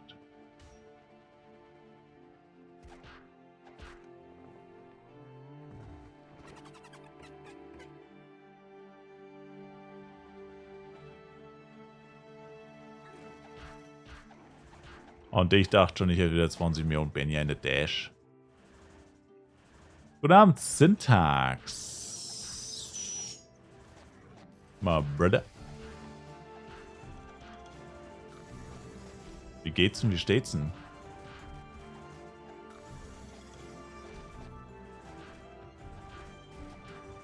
Sind Sie ein Fleißsüchtiger? Weißt du, Syntax, das habe ich jetzt heute schon öfter gelesen. Und das Einzige, was ich dazu sagen kann, ist, dass ich noch nie in meinem Leben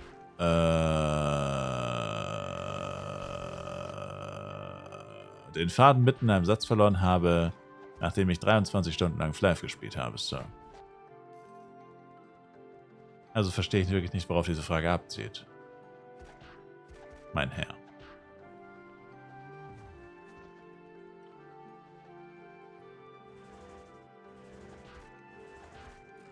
Das war ein Scherz, bleiben Sie ruhig. Ich bin ruhig. Kurz, ja. Ach komm. FWC ist nur einmal alle 10 Jahre. Da kann man schon mal... Da kann man auch mal eine Minute länger spielen. Da kann man auch mal ein halbes Stündchen dranhängen. Oder 20 halbe Stündchen. 48 Stunden kannst du ruhig voll machen, das wäre eine typische Runde Flive.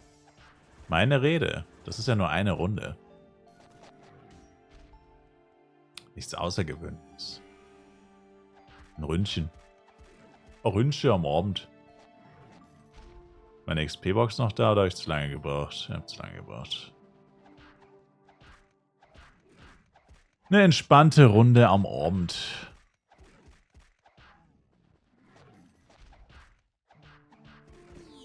Vergesst nicht eure Cheer Nation. Die Session war erst gut nach 60 Invis.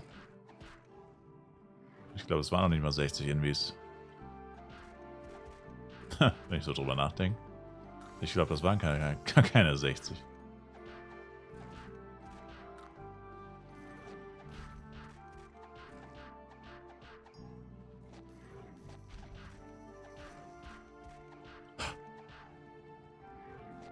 Ich mache ja gleich aus, Bami. Ich lebe nur noch kurz auf 130 hoch.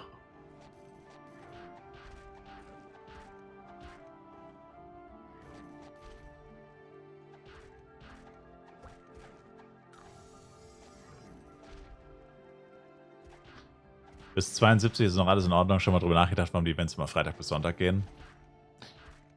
Ja, weil es ein Wochenend-Event ist, glaube ich. Aber guter Punkt.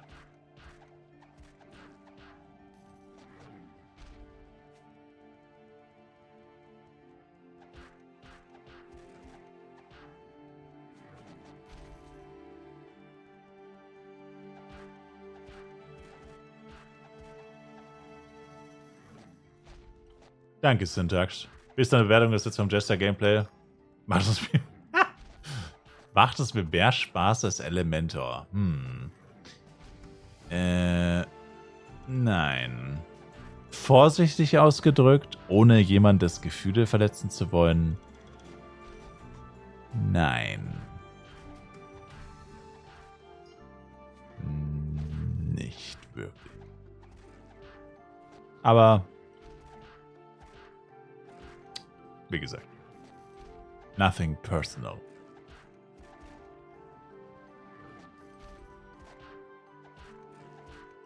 Beste Entscheidung, FCC kannst du keine zocken. Diesen nicht, ne? Letzten ging es schon. Habe ich ja selber gespielt. Aber diesen nicht, ne?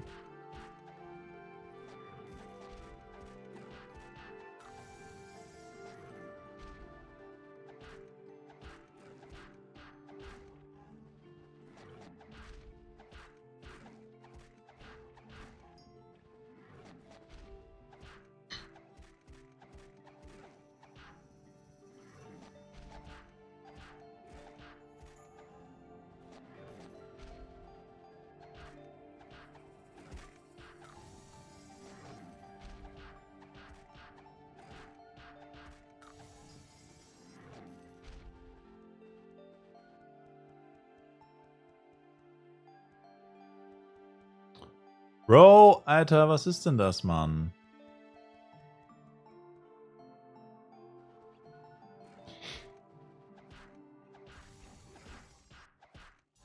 Oh.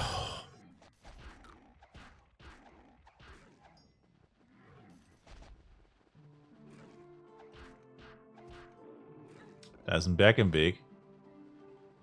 Danke, Watson. Da wäre ich nicht von allein drauf gekommen.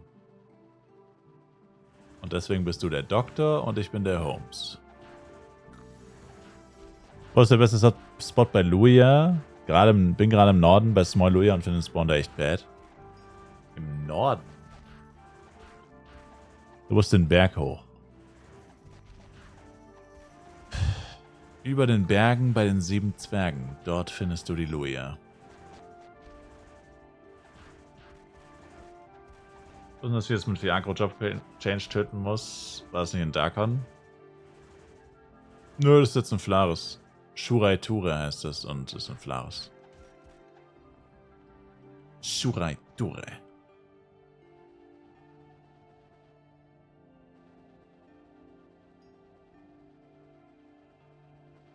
Ist jetzt ein Flares bei einem Poképok. In der Nähe. Zwischen Poképok und Town.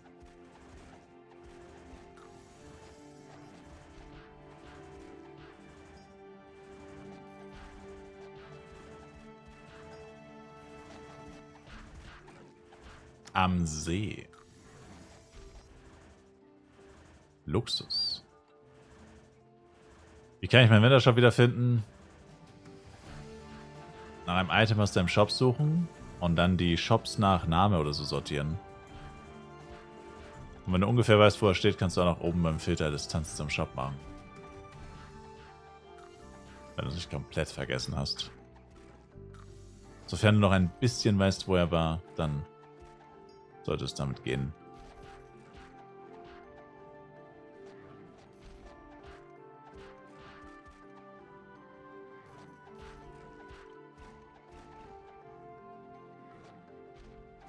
Oh, sorry. Boah. Kickt gerade krass.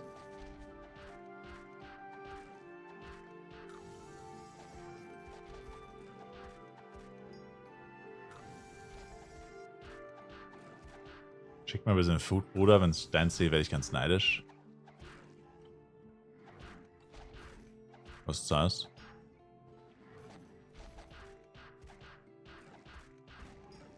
Was ist die Pink Scroll für ein Buff? Das ist eine Pie Scroll. Alle Pie Scrolls in einer ergibt Pink. Schon müde, bin enttäuscht.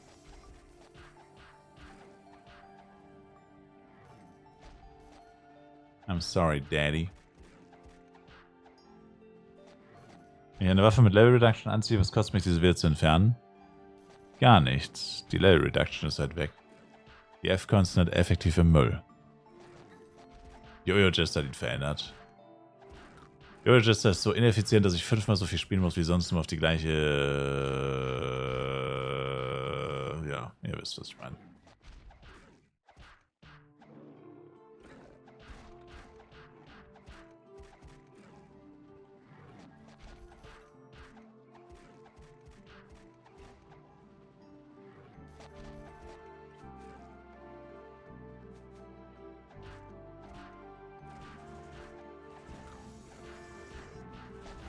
Erst die Pinkskram Shop.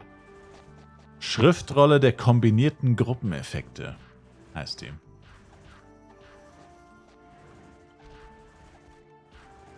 Drei STR, 2 Dex Restore Boots gedroppt. Damn, son.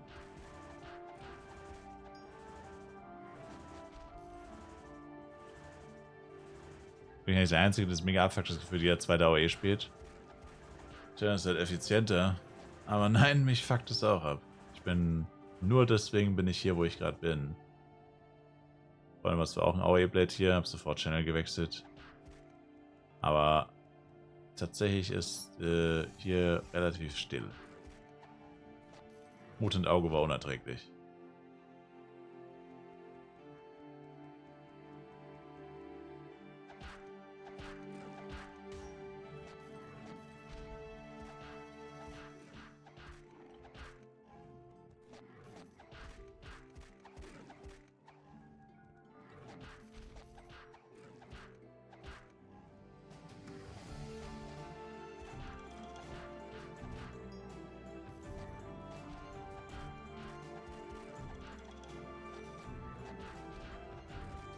Wie gut ist eigentlich ein AOE Blade?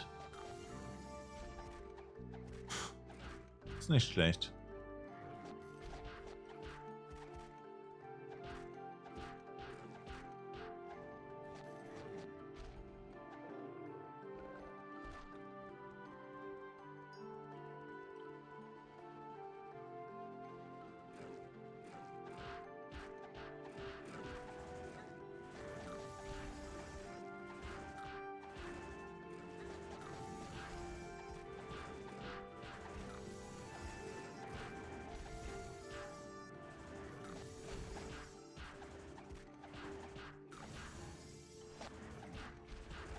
Ah, 119 Medo passt, oder?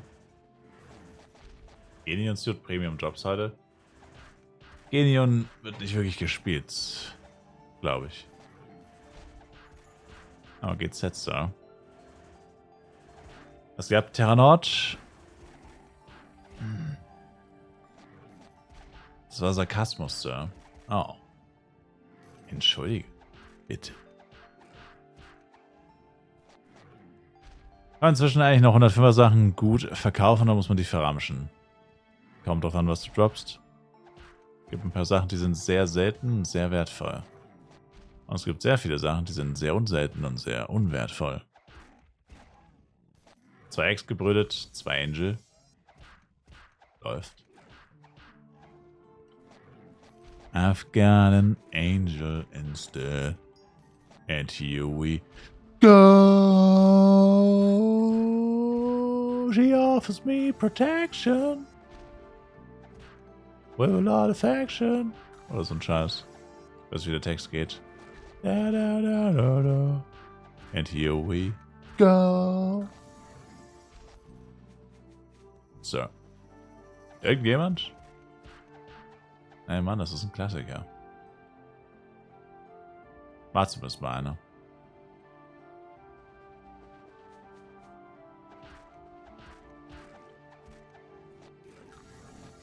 Das war schon richtig.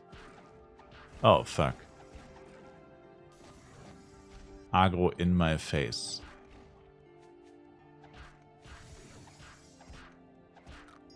Wie der mich einfach komplett wegignoriert hat. Ghost Rider Styler. Servus.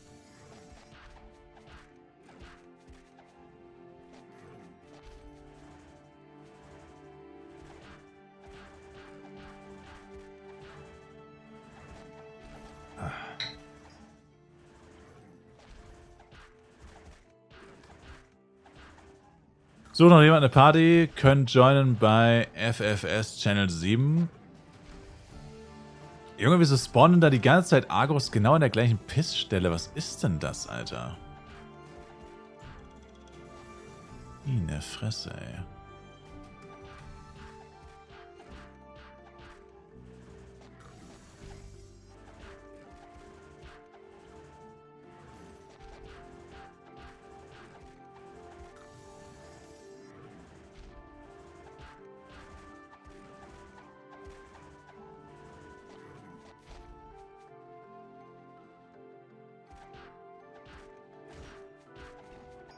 Du willst gleich loslegen mit Lemon Dynamite? Sauber.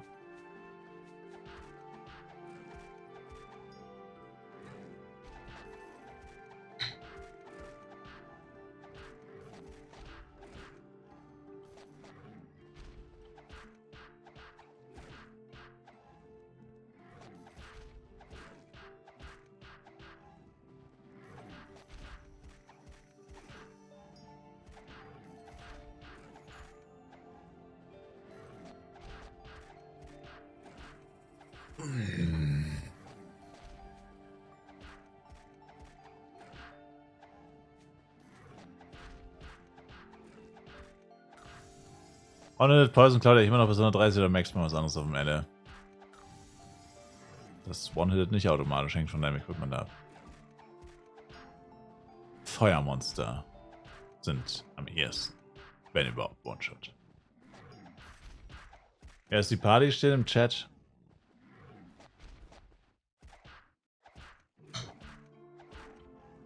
FFS Channel 7 Fupa heißt sie.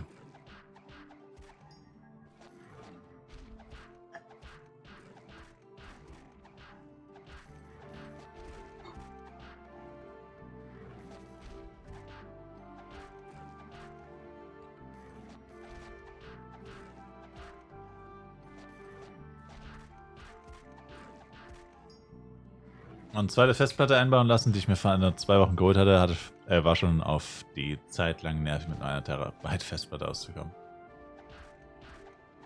Ich habe 200 plus 2 Terabyte. Ne, ich habe 2 Terabyte, 1 Terabyte, 200 Gigabyte. Die ganzen ASRock Party Share. Yeah. Es gibt eigentlich fast keine Quest, die nicht Party Share ist, außer Job Change. Alles andere müsste eigentlich Chapjash, yeah,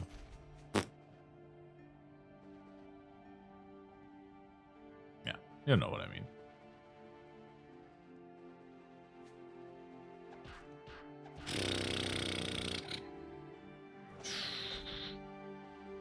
Häusen glaubt man trotzdem noch über der Wind-AOE von früher, die geslaut hat.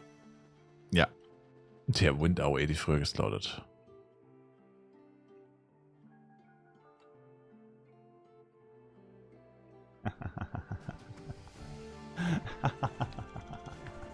Feine Fahne. Danke für den Sub. Resub.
Du hast ja ein Bloody Jojo Two-Faced. Mhm.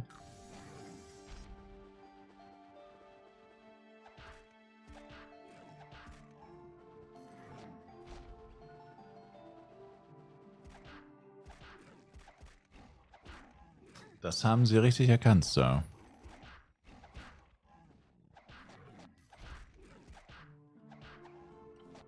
Ja, der F-Kurs 120 ungefähr. Schau mir bitte jemand, bevor ich einmal Geld in mein Angel-Pad stecke. Stopp. Es lohnt sich den meisten mehr zu upgraden. Demol oder Ringe. Für Magier Ringe, für alle anderen Demols. In der Regel.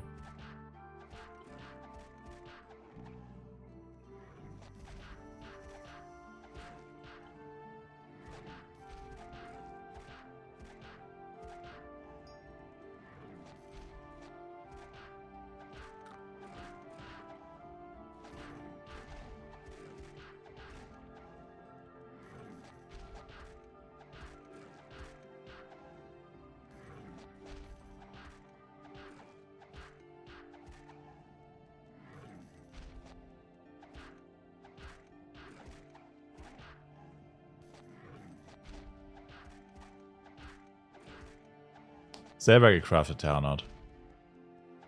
Müde? Ja, ich glaube, ich muss was zu essen machen. Ich brauche diesen extra Boost. Schwächling?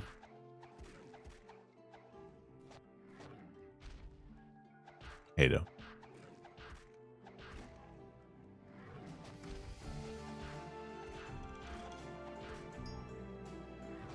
It is what it is, sir. If you tries 14.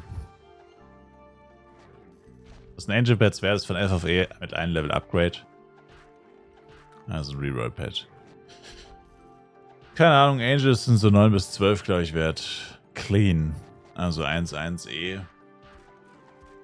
Was weiß ich.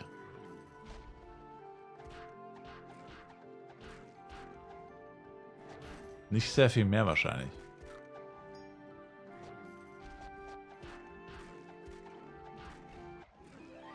Level up, baby, let's go! Level up, baby, let's go!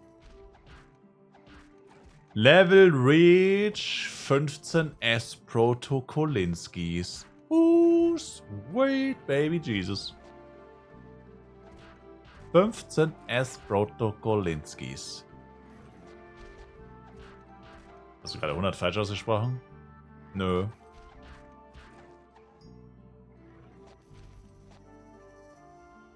Ist das nicht unangenehm, das zu sagen, mit den 4 zu versuchen? Wieso soll das unangenehm sein?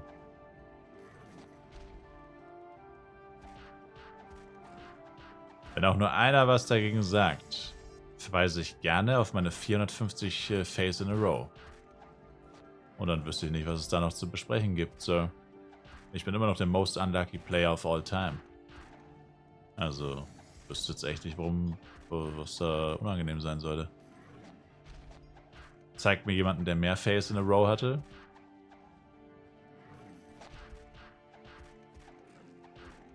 Zeigt mir jemanden, der mehr Face hatte und wir können drüber reden. Wirst du halt nicht finden, weil das unmöglich ist. Mein Cousin hatte 470, Eddie. Dein Cousin labert Scheiße, Eddie. Okay? So, jetzt ist es raus.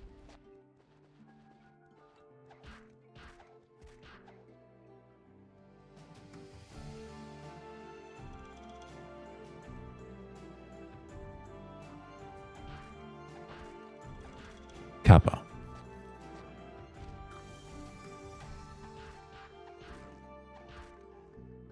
I know 8 Char Strat. Because it would be too easy.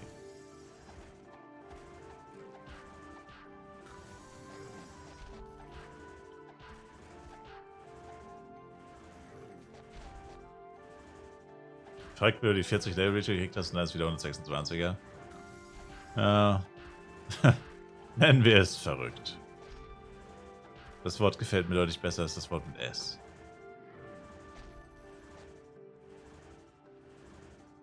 Bruh.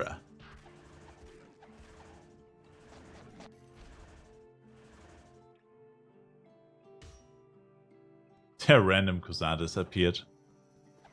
Der Random Cousin disappeared. Wo ist er denn hin? Wo ist er denn hin?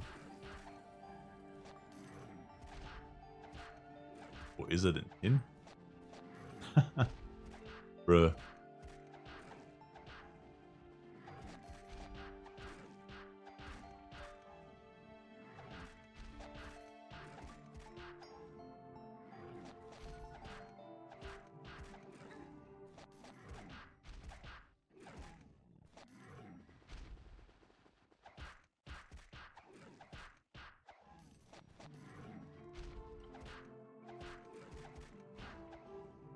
Ach so. Ja, so scheiß auf FEC. Verdammt. Bei der Level Reach Belohnung gibt es noch die 3 fucking, wie heißt das, Pet Transmutes. Die sind halt auf FEC nutzlos. Also, ich denke nicht, dass dafür irgendjemand was zahlt, oder? Weil die Pets gelöscht werden. Der Schwachsinn. Kann man aber mit auf Bodeng nehmen, aber ja, ist trotzdem ein bisschen ärgerlich, dass ausgerechnet das die Belohnung war. Nichts, was man jetzt gebrauchen kann. Die sind just for fun. Na, kannst du mit auf Bodeng nehmen.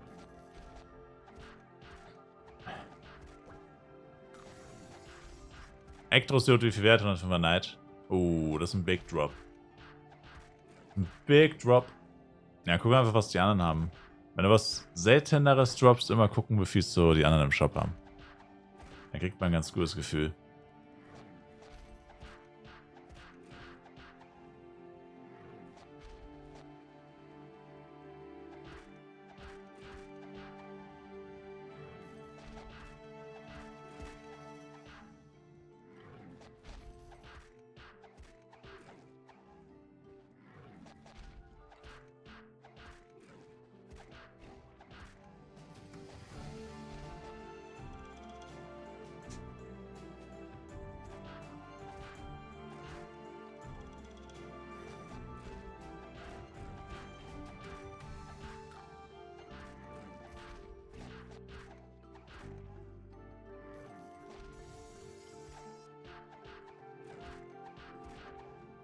Kannst du deinem Mann den Warrior FEC-Titel geben?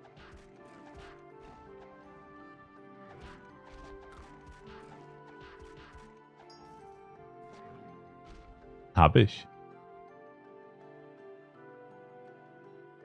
Nee, kann ich nicht. Der ist auf 120.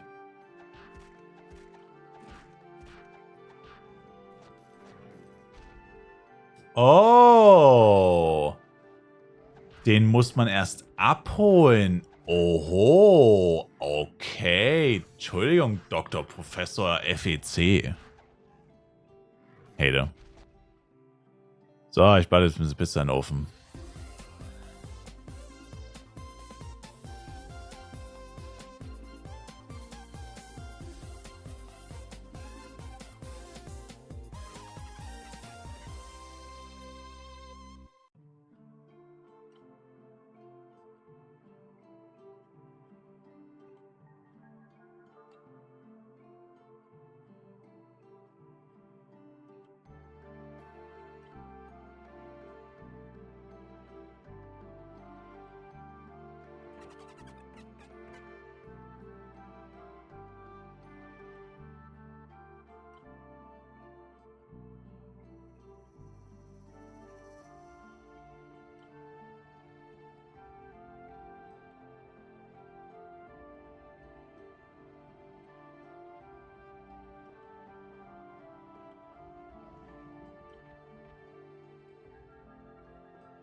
Da. Hab mal ein bisschen das Gesicht gewaschen. Bin mal kurz an die frische Luft. Dann wird noch was gegessen. Und dann sind wir wieder fit. So nämlich. Pizza ist in the oven. The pizza is in the oven. Let's fucking go! Sleep is for the weak, baby. We're gonna grind this shit to the end, baby. Let's go, baby. Let's freaking go. Noax sieht, was geht ab? No Slackerino. On my way to the top, baby. On my way to the top, baby. Bruh.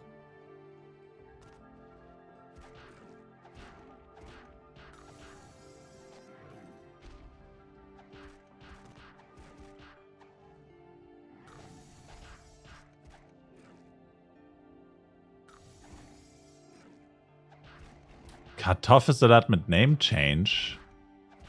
Warum änderst du alle 3 Tage deinen Namen?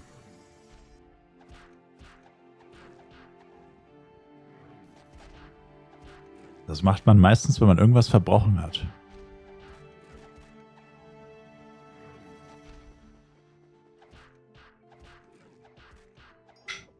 Erstmal Jojo ab mit Bett. Erstmal mache ich Inventar voll.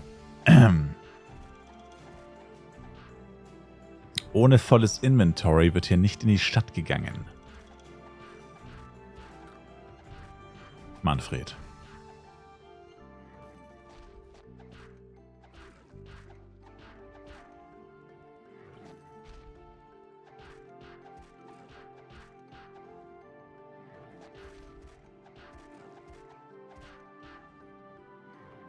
Hab gehört, nächstes Jahr Full Pay-to-Win-Gameplay. Ne. Ist wie neue Schuhe kaufen. Ich kaufe mir halt literally einmal alle 10 Jahre neue Schuhe, Bro. Verstehe jetzt nicht die Anspielung. Verstehe jetzt nicht. Any tip for free-to-play player from level 1 to 60? 2 characters, 1 FS, supporting. The other one should be a damage dealer and always level with skills as free-to-play. Auto attacks are trash. Mercenary auto attacks trash. Ranger or Acrobat auto attacks trash. Always level with skills. Acrobat with bow until 60 with junk arrow and aim shot, maybe auto shot. And Mercenary with Splash and Shield Strike or Shield Bash. And Mage should be, easy. And Assist Moonbeam. Ich freue mich schon auf Bildposter Gameplay, Knack. Ja. Mal schauen, Knack. Nach deiner 1000er Subbombe dann.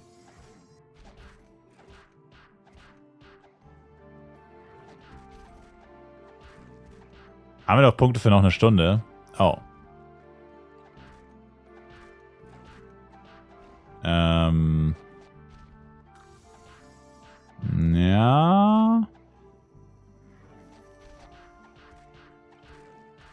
Ja.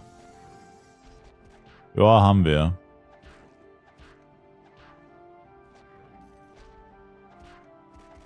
Jo.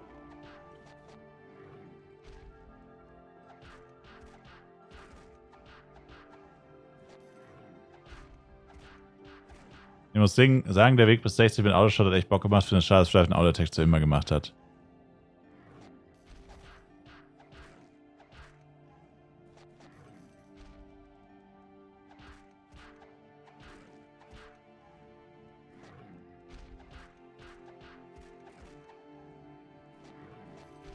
Shield Bash war so lustig. Ich habe die gratis Activisions und FP-Drinks geused und alles created.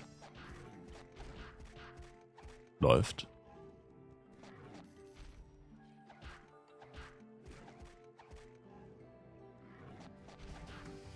Wirst du nach dem Jester eine weiter Klasse nach diesem NPC spielen? noch diesen FEC spielen. Wir haben doch gar nicht wir haben doch gar nicht angefangen. Ich hab... Hä? Ich laufe hier mit 105er Equipment mit 16% rum und er fragt mich, was ich das nächste spiele. Als ob ich hier irgendwie fertig wäre oder so. Ich habe noch nicht mal angefangen.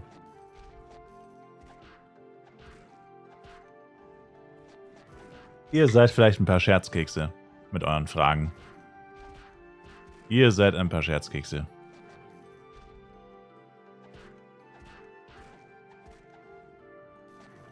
Habt ihr mir vorhin nicht zugehört, nachdem ich die 30-Tage-Flask gekauft habe? Jetzt kann ich endlich spielen.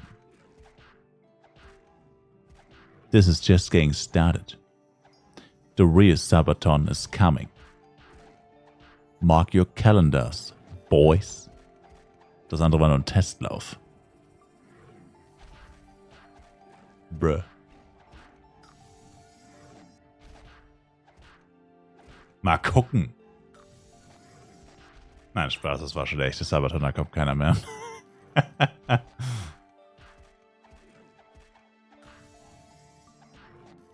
Ich bin physically und mentally drained. Ich warte eigentlich nur noch auf den Schlaganfall, der mich ausjubelt. Ich warte eigentlich nur noch auf den Schlaganfall, der mich hops nimmt. Wenn ich jetzt ganz ehrlich mit euch sein soll. Merkt man gar nicht. Oh, ja, dann ist ja gut.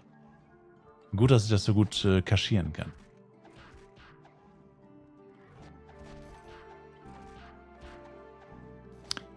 Als Elle kann man doch die Upcut Stones für Level benutzen oder spart man die für irgendwas anderes? Man könnte sie theoretisch für Dungeons sparen. Shit. Und theoretisch mit Low Upcuts leveln. Aber macht keinen Sinn, das macht keiner. Ist eigentlich schon weißes Pulver im Spiel, Two-Face. Verstehe ich jetzt nicht. Was soll das? Verstehe ich jetzt nicht.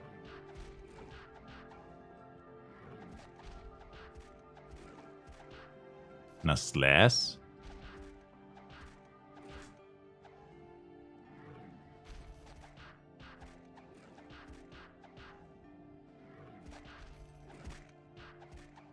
Hm?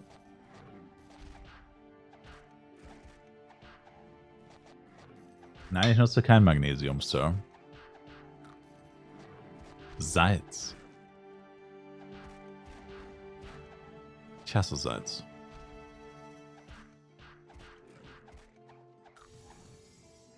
So, die Pizza müsste jetzt eigentlich fertig sein. Ich töte noch diese beiden Augus.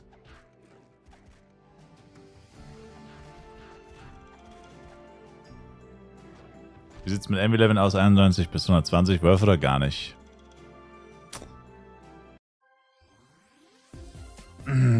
Das kommt immer drauf an. Musst du im schlimmsten Fall ausprobieren.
So. Pizza Diavolo. Oh, muy bien. Feinste Tiefkühlpizza. Muy bien. Guten. Donche, Bro. Letztes Mal habe ich meine Pizza nicht richtig gegessen, weil ich auf euch Rücksicht genommen habe.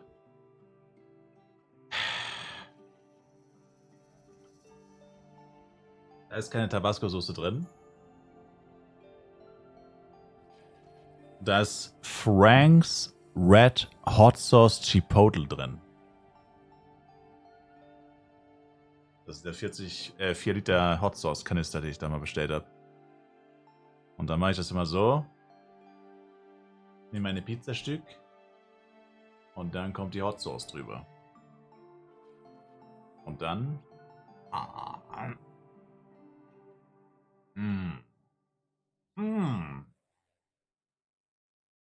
Geil. Und das auf jeden freaking Biss. Nur so kann man eine Tiefkühlpizza genau enjoyen. Love it.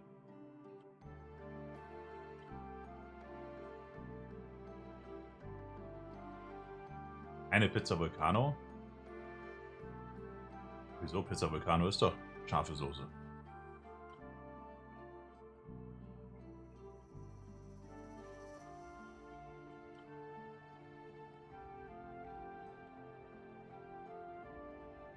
Ist sie sehr scharf, die Soße? Nee. Das ist so eine Würzsoße.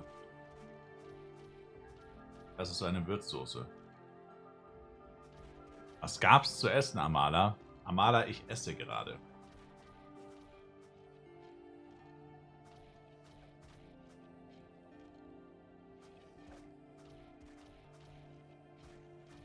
Wie heißt die Soße? Frank's Red... Nee, was habe ich gesagt? Frank's Red Hot... Ja.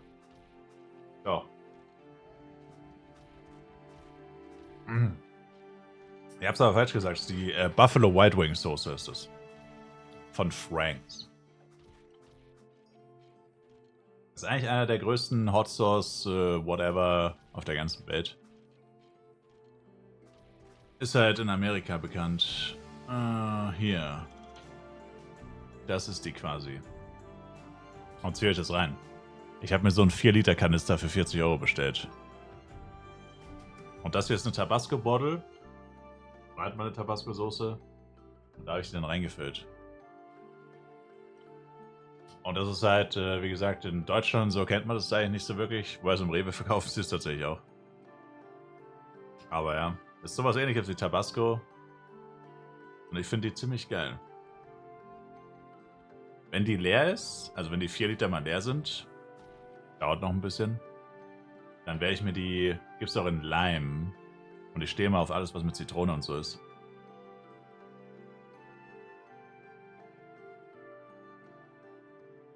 Ich denke mal, ich hole die mit Limettengeschmack. Aber mal schauen. Die wird noch eine Weile halten, leider. Die ist noch, der Kanister ist noch halb voll, also der Refill-Kanister. Und ich habe die ja schon vor einem halben Jahr bestellt oder so.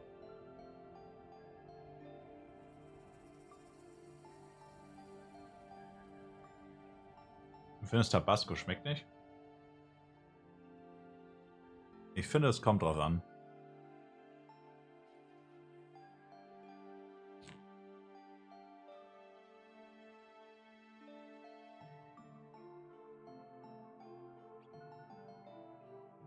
Ich esse Pizza, Amala. Jetzt esse ich gerade Pizza und vorhin eine Lasagne. Vorhin vor 8 Stunden.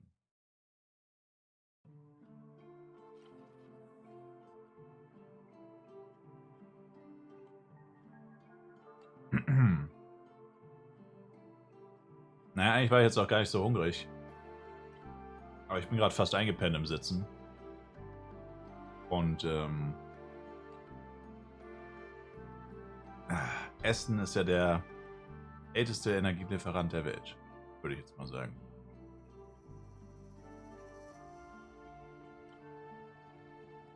Hoffentlich.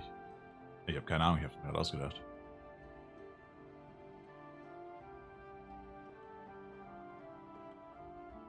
T minus 2 Stunden, dann gehen wir los zu Red Meteor.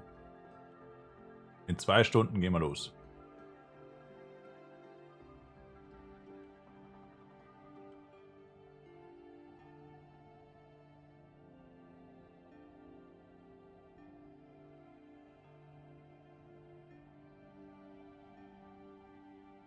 Zeig mal die Pizza.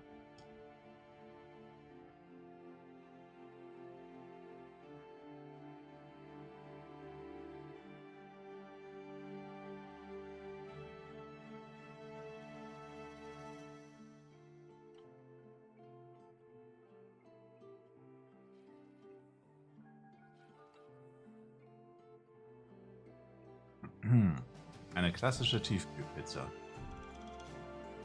Nur das Beste vom Besten. Vorgestern im Angebot gekauft. Es sieht aus wie eine Pizza. Surprise. Shocking. Danke, Forever.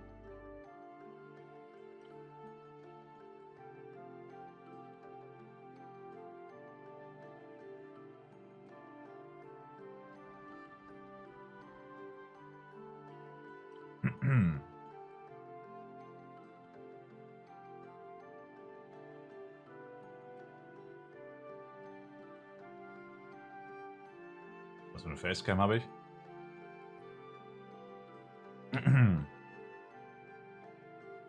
Eine Sony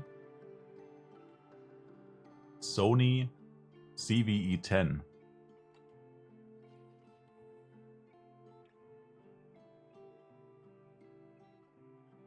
Alles, was ich habe, ist übelst der Generic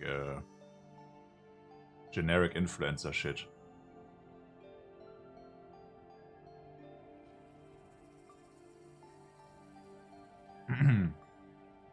Das Mikrofon hat jeder, die Kamera hat jeder. Aber mal so ist es halt. It is what it is.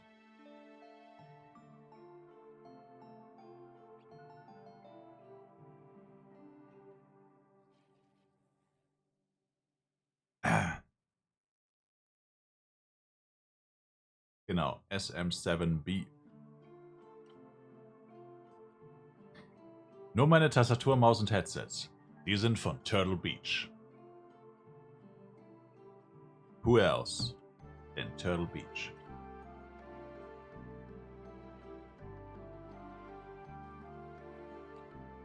Das hat nicht jeder.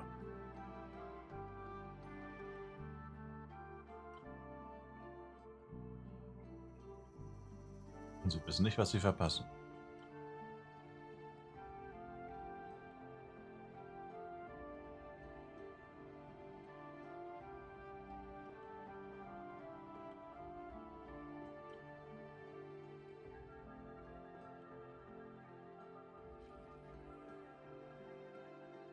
Was ihr habt, geile Sau.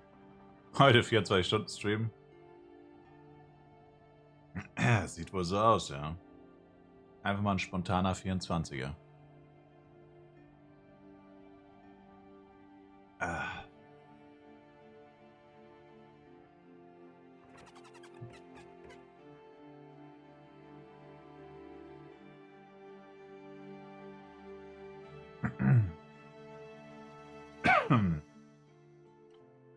Solange es kein 31er wird. Du kennst mich. Ich bin ein 31er.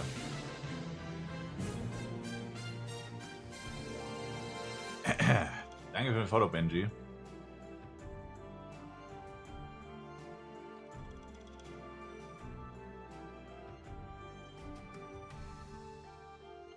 Also aufgestanden bin ich so gegen 1:50 Uhr. Amala. Ich esse gerade. Aufgestanden bin ich um 1:50 Uhr. Also in 1 Stunde 20 ist es schon 24er. Also für mich 24 Stunden war. Weiß ich mir, wann ich angekommen bin, eine halbe Stunde später oder so.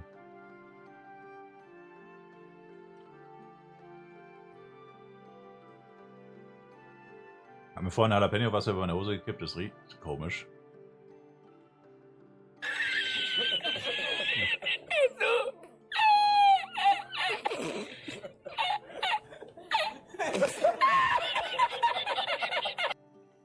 Actually, ziemlich gutes Timing.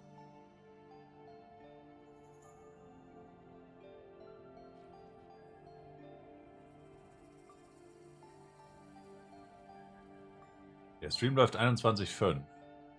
Ja, also noch 2 Stunden 55. Ja. Also um 2:30.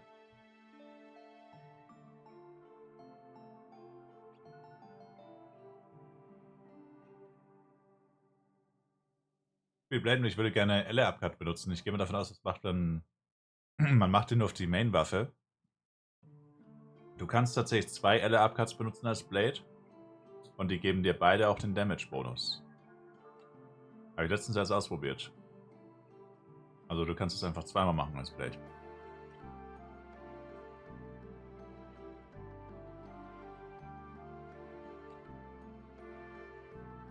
Und beide Male kriegst du die volle Wirkung.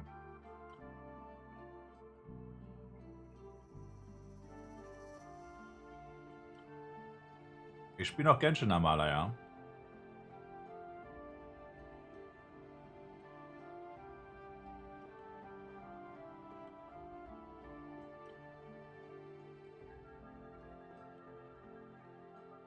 So, das letzte Stück Pizza. Ja, wie gesagt, mit der Hot Sauce dauert es ein bisschen länger, die Pizza zu essen. Wenn du bei jedem Bissen erstmal Hot Sauce drüber machen musst.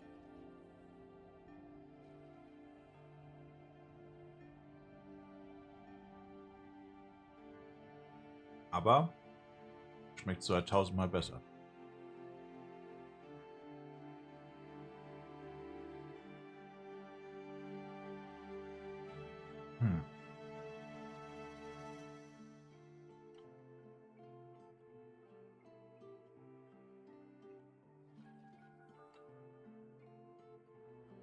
So.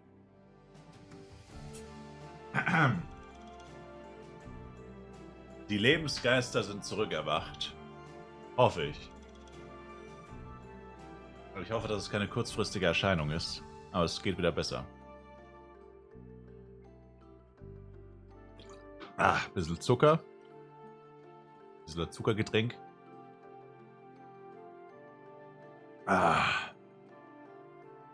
Zucker gibt auch Energie. Puh. Und wieder stehen. Eieiei. So, nochmal kurz Hände waschen und dann... Dann können wir weiter.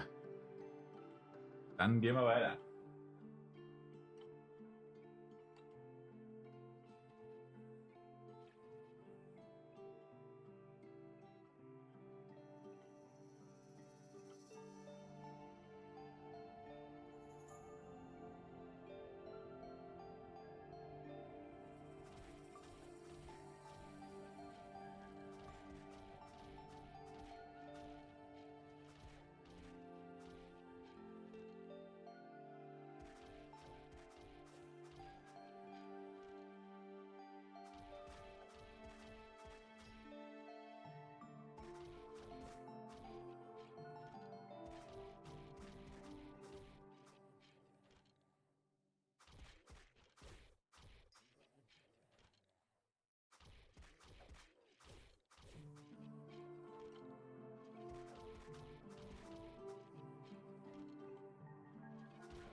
Ah, scheiße. Hot steht noch hier. Verdammt. Bisschen Tabasco trinken.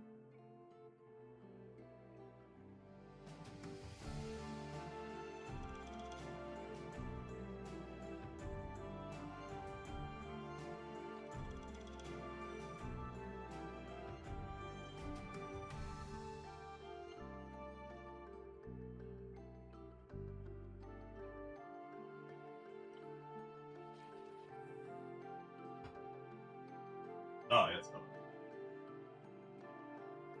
Puh. Sheesh. Das Wichtigste ist jetzt eigentlich, sie einfach nicht mehr hinsetzen, weil sie mich vorhin hingesetzt habe. Puh. Da war ich auf einmal richtig platt. Einfach nicht mehr hinsetzen.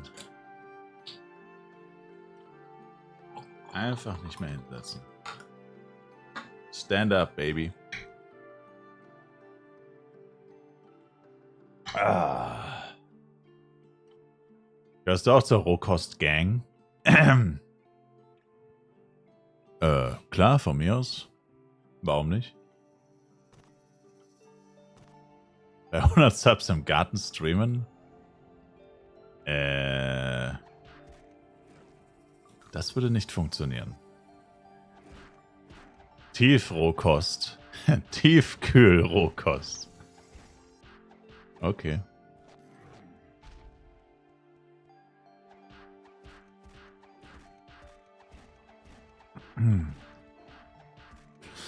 Also, dann machen wir jetzt Invi voll.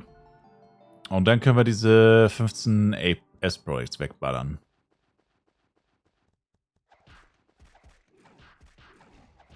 Das würde halt niemals reichen für 8,8, aber hey, wir können es probieren.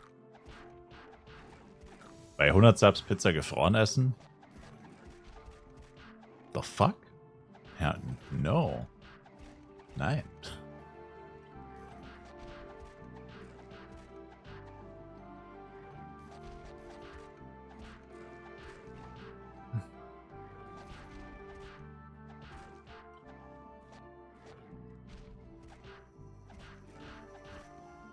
So, Pet raus.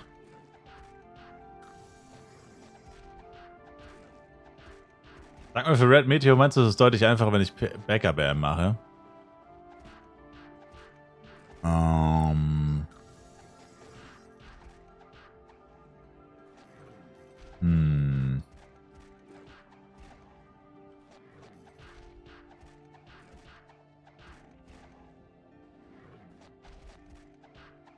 Also für dich wahrscheinlich schon, ja.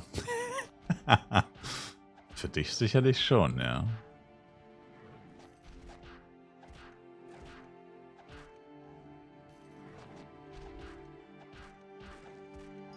Snake, was geht ab? Rams of Pixel hat es vor einmal angefangen, good game. Ja, dann lad's dir nochmal runter.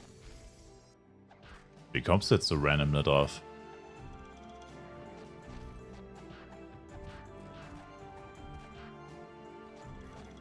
Kann man das Schild eigentlich auch Diamonds machen? Nope.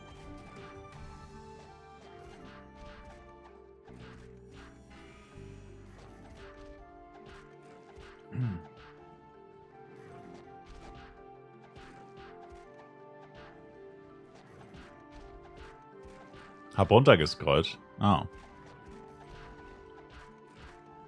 Dann laden Sie sich nochmal runter, Sir, please. I'm begging you. For mercy, yeah, yeah. Why won't you release me? Yeah, yeah. Wann droppen 120er Waffen? Ab Chef Muffrin 113. Expert Chef Muffrin 113. Das sind die ersten Monster, die sie droppen können. Wie hoch ist die Chance auf Fairness Crafting? 1 zu 10.000 mit normalen Amethyst. Mit Brilliant Amethyst ist 3%. Und mit Shining Powder ist 12. Brilliant Amethyst müssten es 4% sein.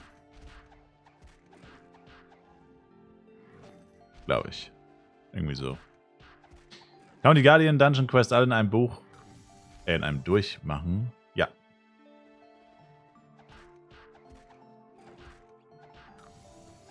Easy. Ist es nicht 1 zu 100k Beut? Nein, es ist 1 zu 10.000, bin ich mir ziemlich sicher.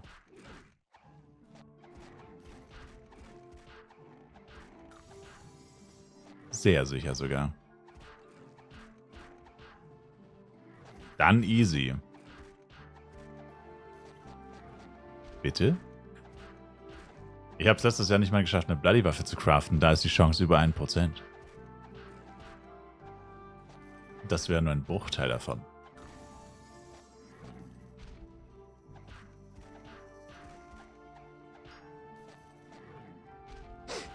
Du gehst schlafen, Two-Face? Ey, yo. Catch you later, big dog.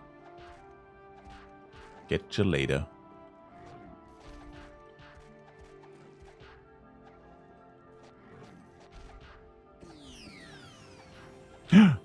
Ups. Erstmal Dagelo knallen.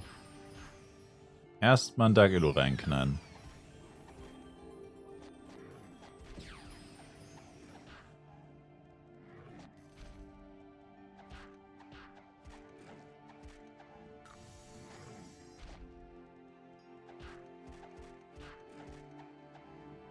Also Hernes Crafting Tornado macht es auf keinen Fall. Wenn es Leute gibt, die Amethyst kaufen, dann müll die zu. Dann verkauft deine ganzen Amethysts an diese Leute. Und genießt das Free Money. Das ist absolut hirnrissig. Macht keinen Sinn. Also wenn man ernsthaft davon ausgeht, dass es jemals klappen wird. Ja, es hat schon geklappt. Ja, es haben schon Leute geschafft. Aber du weißt ja gar nicht, wie viele Leute es überhaupt probiert haben. Also, klar klappt es irgendwann mal bei einem. Davor ist es halt bei Tausenden nicht geklappt. Das ist wie immer, man hört immer nur von den Erfolgsgeschichten, man hört nie die Loser-Geschichten. Man hört nie die Geschichten von den Leuten, die 54 Bloody Face haben. Naja, doch, von mir schon, weil ich es aufgezeichnet habe, aber... You know? Das, ist halt so eine Sache. Wie viel sind die wert? Weiß ich nicht, aber... Ist ja eigentlich auch egal.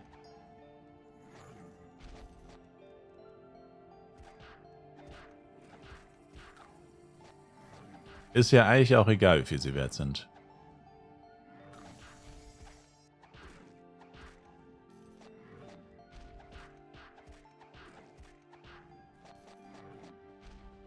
Tausend Tries für Herrneswaffe oder was? Ja, brauchst du ja auch 10.000 Erwartungswert. Dann auch Schwankungen. Dann auch Schwankungen. Also überdurchschnittlich, unterdurchschnittlich. Kann sie auch 100.000 brauchen. Oder halt 5.000. Oder auch nur 1. Alles möglich. Aber realistisch wäre dann... Oder realistisch müsste man davon ausgehen, dass es mindestens 10.000 sind. Alles andere wäre unrealistisch.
Wenn die Amethysten sich nicht lohnen oder Schredder ich die Waffen direkt beim NPC.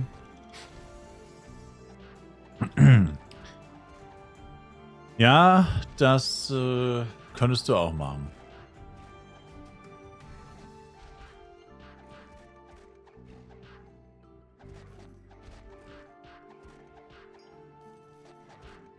Also ich weiß gar nicht, bei den Amethysten müsste rein theoretisch, also glaube ich, die gleiche Chance bestehen wie bei den Diamonds, glaube ich. Vermutlich aber nicht. Also ich habe das Gefühl gehabt, also ich habe immer am Anfang Amethysten ähnlich wie im Diamonds verarbeiten wollen. Also die Waffen zu Amethysten und die Amethysten dann verkaufen, so wie bei Diamonds halt. Und es hat nicht sehr gut funktioniert. So schlecht, dass ich schnell damit aufgehört habe. Ich meine, das Ganze war sowieso hinrissig mit, wie gesagt, 1 zu 10.000, pipapo. Ja, aber trotzdem einige Leute, die Amethysten gekauft haben und gecraftet haben. Weil es halt ein paar Leute auch wieder geschafft haben. Die halt extrem viel Glück hatten. Aber, ja. Lief mir etwas zu schlecht. Vielleicht hatte ich doch einfach nur Pech. Keine Ahnung. Ist doch schon ziemlich lange her. Kann ich mich gar nicht mehr so gut dran erinnern.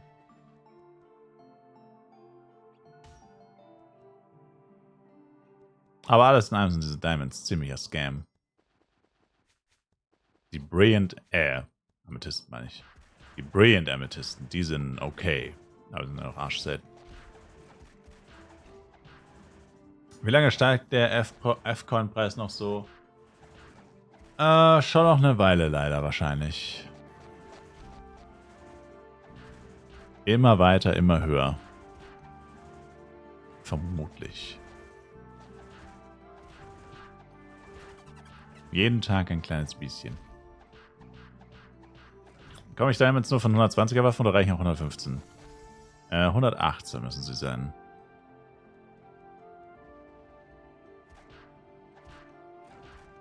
Es gibt entweder 118er oder 120er. Die 15er zählen leider nicht.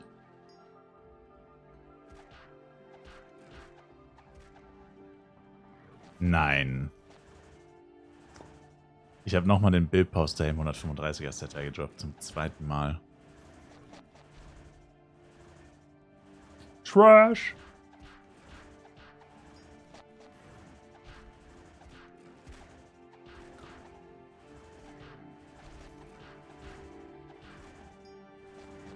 Aber ein Dropship pro 7 Bucks weiß ich tatsächlich nicht. Also ich schätze mal ab Level 60. Frühestens.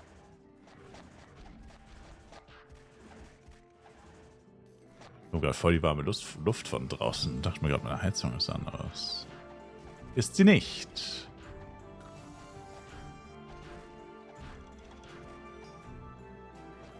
Spiele ich eigentlich Flight Universe jeden Tag? Yeah. Jeden Tag hier live auf Twitch. Jeden Abend, jeden Tag.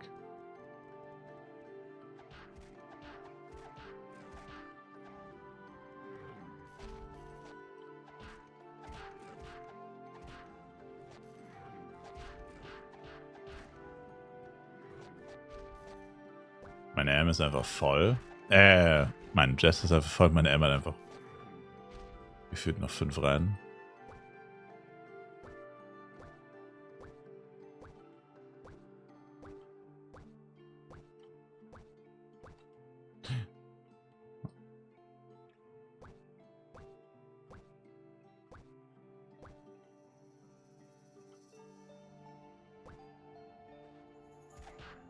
Tatsächlich, Mattes, sind es nur 960 Gramm, da ich den Käse jetzt neuerdings weglasse.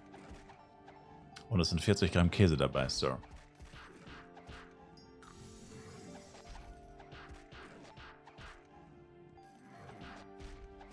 Was machst du mit den 120er Waffen? Verkaufen oder Dias umwandeln oder direkt Bloody Gamble? Ich verkaufe sie an andere Spieler. Und da ich meistens viel zu viele habe, um sie in Shops zu packen, verwandle ich den Rest in Diamonds. Und der kommt dann auf die Tiefkühlpizza. Nö, ich schätze mal, der wird irgendwann weggeschmissen. Also aktuell liegt er im Kühlschrank einzeln verpackt. Aber ich denke mal, der wird dann irgendwann weggedonnert.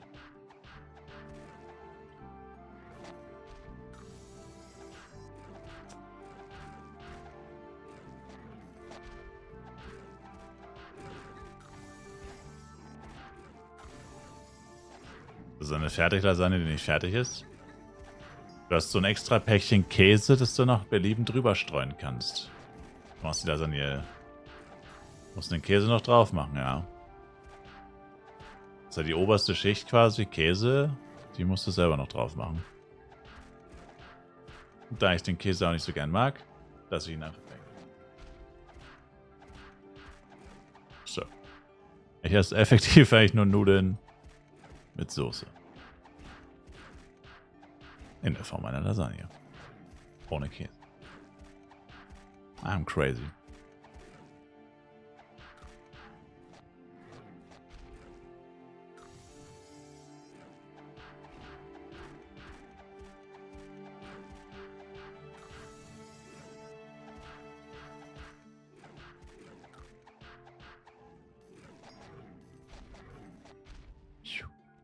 Das ist krank.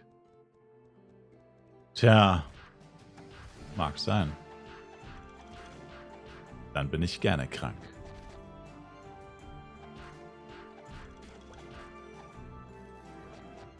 Can't wait for Tiefkühlpizza, die man sich komplett selbst belegen muss mit den mitgelieferten gefrorenen Zutaten. Also erstens mal gibt's das schon, das ist das Pizzaset von Rewe. Und zweitens, was bist denn du so ein dreckiger Hater eigentlich? Entschuldige, dass nicht jeder 6 Stunden am Tag in der Küche steht und Essen für eine Fußballmannschaft kochen will. Das sind die Gerichte für den kleinen Mann. So. Das sind die Gerichte für mich und ihn. Für sie und euch. Ja, für den kleinen Mann. Für den kleinen, durchschnittlichen Mann von der Straße. So, nämlich. Kein kleiner Mann isst 1 Kilo Lasagne. 960 Gramm, wenn ich bitten darf. Ach, so viel ist das gar nicht. Extra immer noch, wenn wir sie verkaufen? Ich würde sie gar nicht aufheben, wenn ich du wäre. Nicht mehr. Ab deinem Level. Aufrunden, Sir. Nein. Ich will bitte mein Wechselgeld haben. Ich möchte nicht aufrunden. Bruh.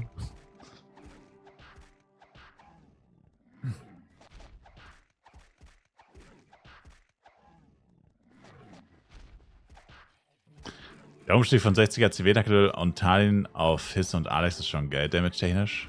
Oh. War schon Meteo? No.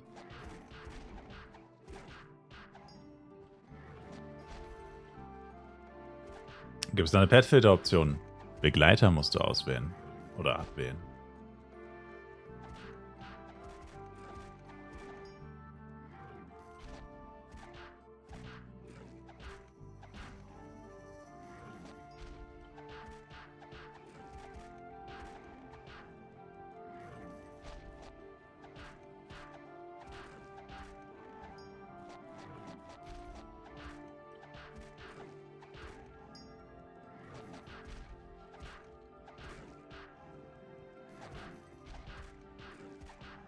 Da verleckt auch die Auflaufform aus, die gute alte Aluschale.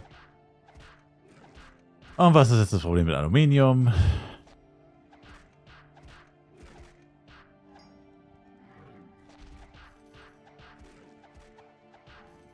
Dreckiger Hater.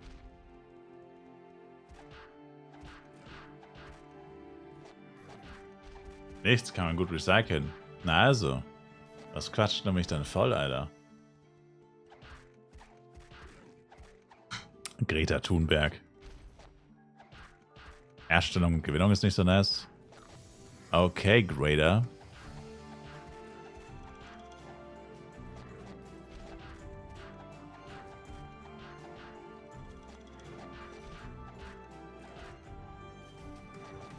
Wenn Milliardäre just for fun ins Weltall fliegen dürfen, dann darf ich auch fucking Tiefkühlpizza aus einer Aluschale fressen. Meine Kühlschranklasagne.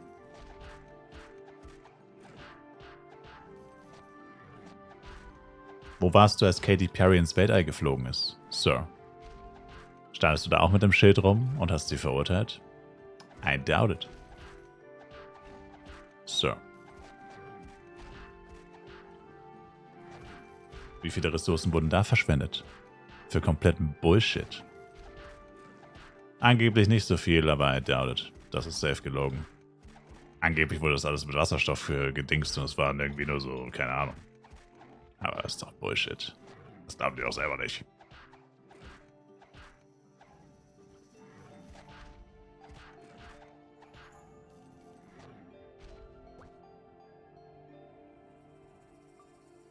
Katy Perry und so ein paar andere dumme Milliardäre. Oder reiche Leute halt. Wurden irgendwie von Jeff Bezos oder so eingeladen, um mit seiner Raumfahrgesellschaft für 11 Minuten oder so ins Weltall geschossen. Und du hockst hier so jeden Tag in den Medien, alle Politiker sagen quasi, du bist ein Stück Scheiße, weil du dein Plastik nicht recycelst, oder du bist ein Stück Scheiße, weil du einen Flugzeugurlaub buchst und nicht mit dem Auto fährst oder so ein Scheiß. Oder dir kein Elektroauto kaufst. Und dann fliegen einfach Milliardäre ins Weltall just for fun. Und du bist das Arschloch. Du armer kleiner Trottel bist das Arschloch. Das kann ja wohl nicht wahr sein, oder? Also, geht's noch? Das kann ja wohl nicht wahr sein, Sir. Also, ich bin sicher nicht schuld an der ganzen Scheiße.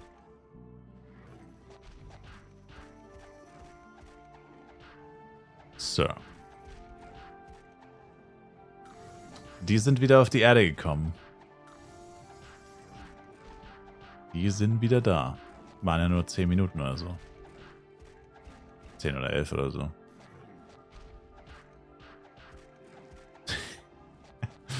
Elf Minuten, was für ein Scam. Ah, keine Ahnung, ich hatte das so am Rande mitbekommen. Wird jetzt über die Gutmenschen gehetzt? Nein, ich finde es nur Schwachsinn, Leute fähig zu machen, die literally nichts dafür können, dass die Welt am Arsch ist. Das ergibt einfach keinen Sinn. Das sind reiche Milliardäre, Milliarden-Dollar-Betriebe, ganze Länder. Aber das ist nicht meine Schuld. Wenn ich eine Tiefkühllasagne fresse. Ob ich die esse oder nicht, macht literally keinen Unterschied.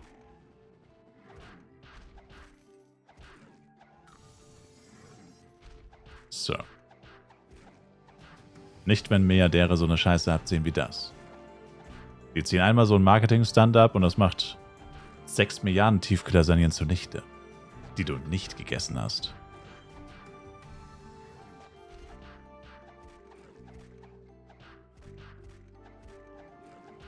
Wenn jeder so denkt, was ist ein Unterschied? Ja, aber es denkt nicht jeder so. Und die so denken müssen, sind die es wirklich vermasseln. Und die denken nicht so. Und solange du die nicht umbewegst, wird sich nichts ändern.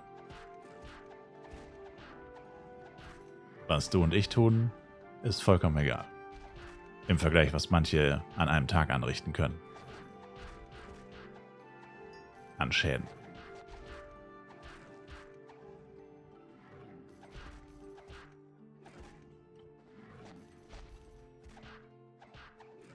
Die machen das, was 1 Milliarde Menschen Gutes tun könnten, an einem Tag wieder kaputt. So ein klassischer, keine Ahnung, Regenwaldrodung oder Tanklaster läuft im Meer aus oder so ein Scheiß.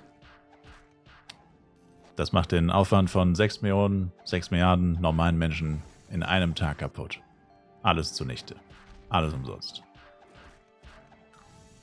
Gut, sowas passiert nicht mit Absicht meistens, aber wenn es passiert, war alles für die Kasse. Da kannst du gar nicht wieder gut machen, was da schief geht.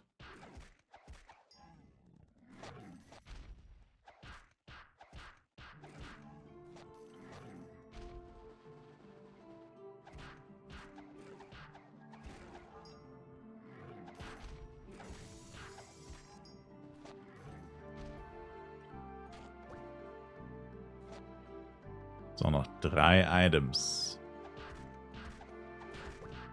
Moment. Moment auch nicht.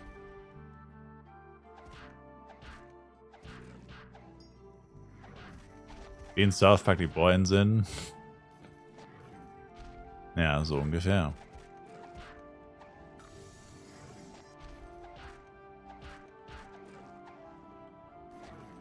Für jedes Jahr, wo man mehr als 1 Milliarde hat, sollte man den Finger abgeschnitten bekommen.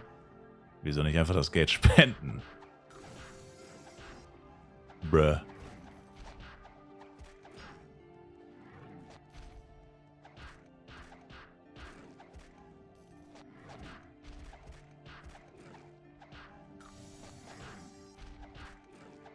Oh, okay. We are full. We are full.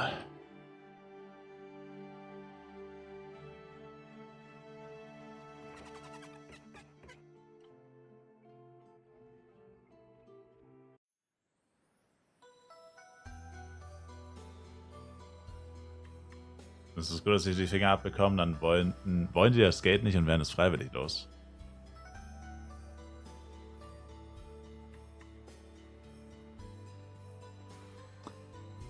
Okay.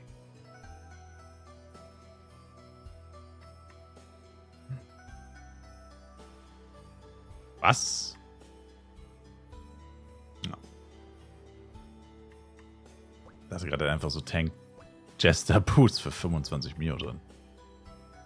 Die waren zumindest gut gestattet, aber trotzdem Trash.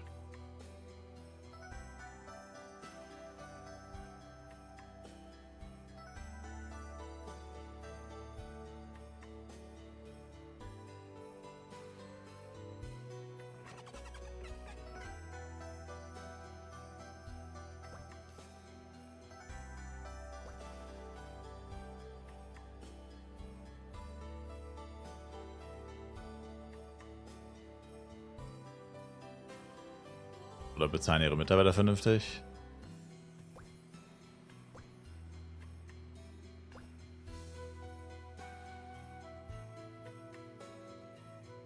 Wie viel will ich für eine 120er Axt haben?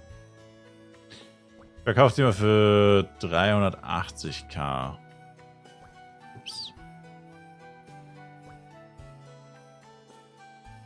Moment, knackt G? Wenn es Knack wieder die Wette verpasst, dann vergesse ich mich. Knack, bist du da? Können die Wette schon mal starten? Quasi Upgrade. Jojo. 15S Product. Reicht für 8,8. Ja oder nein? Oh, scheiße, hier war auch ein Tank Jester. Hier ist der Teil gedroppt. Oh, man. Würde die alle nehmen, wenn du mir saven kannst oder zuschickst? Uff, das ist ganz schön kompliziert, Sir.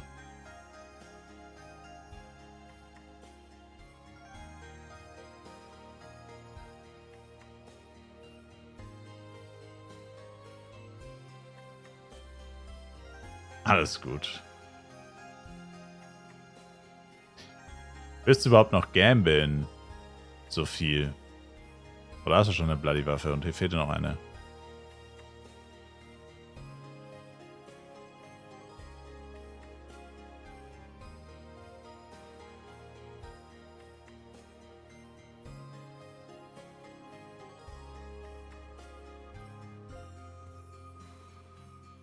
Hi, Bloody Jojo Creature. Guten Morgen. Guten Morgen. So. Dann brauche ich noch die Mats. Die Mats.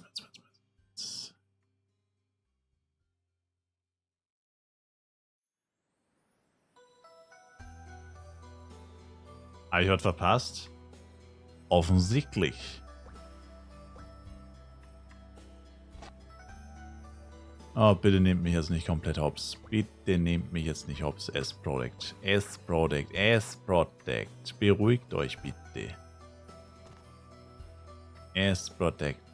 Bitte nehmt mich nicht hops.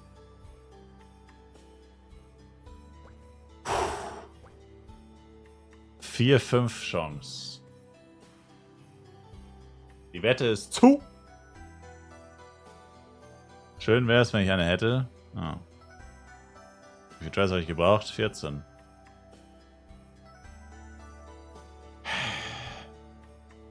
Come on, baby. Let's go, baby!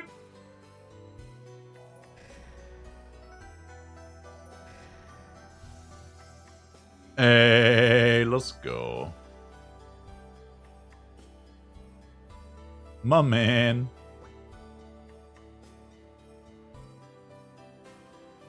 Der war ja fast geschenkt. Hallo, die Chance ist 4-5 und steigt jedes Mal um 4-5. Trash. Trash. Trash. Ey! Ey! Ja, danke, dass du es gejinxt hast, Alter. Ja, komm!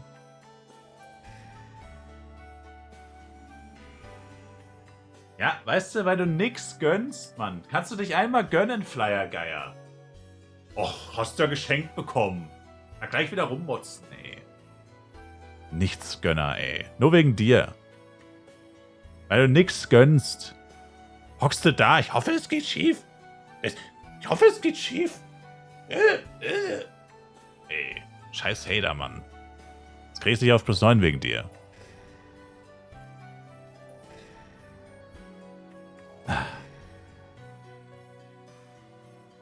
War nur ein Joke. Ich bin froh, dass es geklappt hat. 8-8. Immerhin waren die Products ja gratis. Ich habe nichts dafür gezahlt. Die waren von Level Reach. Also ist das astrein. Hater? Yeah. Das Problem ist, dass es halt wieder keinen wirklich krassen Unterschied macht. Also eigentlich schon. Das ist nochmal 4% mehr Schaden oder so. Weil irgendwann kann man gar nicht mehr so viel verbessern.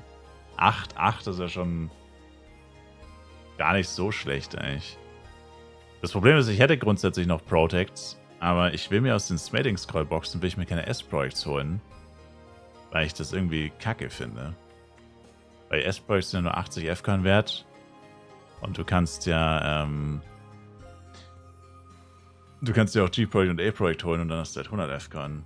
Und wenn du dann S-Project holst, hast du nur 80 F-Coin. Das ist irgendwie total bescheuert. Eigentlich ergibt es überhaupt keinen Sinn, dass die S-Projects zusammen mit den anderen in der gleichen Box sind. Allein eben deswegen, dass die unterschiedlich viel kosten. Das ist schon wieder übelst der Krampf. Dann kauf halt S-Pro. Mit welchem Geld, Sir? A-Projects sind wichtiger. Alles Geld, was man ausgibt, A-Project. Oder was ich ausgebe. A-Projects sind wichtiger. User Upgrades to Element +1 reicht auch aus. Spiele Night, by the way. Diese verdammten Knights. Und Blades. So. Ist halt crazy, wie viel ich heute geupgradet habe. Also. Ja. Egal.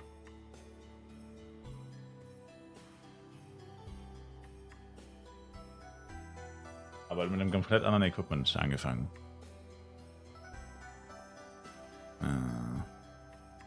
Mal kurz zur Bank die Karten einlagern. Oh, Schmuck so wichtig in der FEC habe ich nicht ganz verstanden. Schmuck ist einfach generell wichtig. Nicht nur in FEC. Schmuck ist einfach generell wichtig. Schmuck ist generell wichtig, weil es einfach viel Unterschied macht. Wie sieht das Set eigentlich aus, wenn man das so trägt? Woman? Put on some clothes, woman. Das sieht ja fast die CS-Dude besser aus, oder? Nice Tits, Bro. Danke.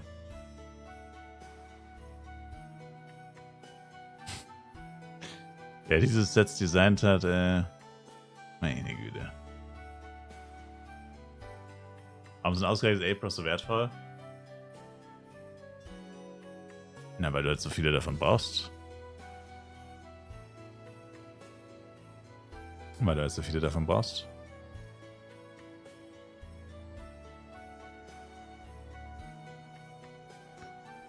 Also, nochmal ein Damage-Test quasi.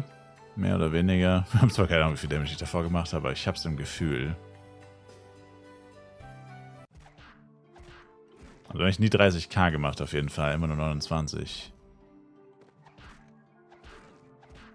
Aber anscheinend, ne, für 30 reicht es immer noch nicht. Oh, no, Moment, es fehlt GT. Hold up. Oh, doch, es reicht für 30. 31 sogar. Oh, 32? Oh, okay. Okay, man spürt's. Okay, nice. Coole Sache. So sah vorhin mein Damage mit Upcut Stone aus. Bisschen höher noch. Ja, jetzt mit Upcut Stone dann über 40k wahrscheinlich. Okay. Okay. We are getting somewhere. Spüren Sie es, Mr. Krabs? Spüren Sie es, Mr. Krabs? Ich habe wirklich Mr. Krabs bei mir.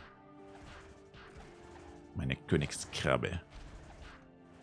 20 Tower Days, was ist deine Meinung? Für Giants, ja, XP in einen. Bis Tower F5. Laut Wiki sind das 3%. Beim normalen Upgrade, ich habe beides geupgradet, Element und normal.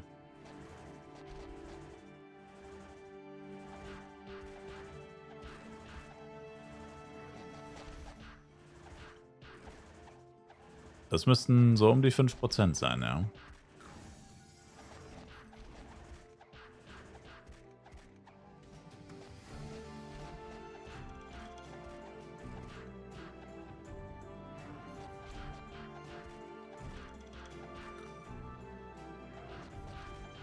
Haben wir den Gewinn ausgezahlt? Achso, die Wette. Ja, wer hat denn gewonnen? Die Believers haben gewonnen, oder? Yeah. Upgrade Jojo? Ja, nein. Ich sollte die Wetten genauer benennen.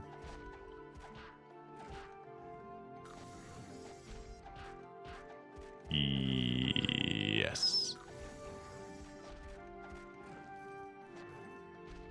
Ja, aber es war tatsächlich knapp. Es waren nur 3 S-Projekte übrig. Also es war gar nicht mal so safe.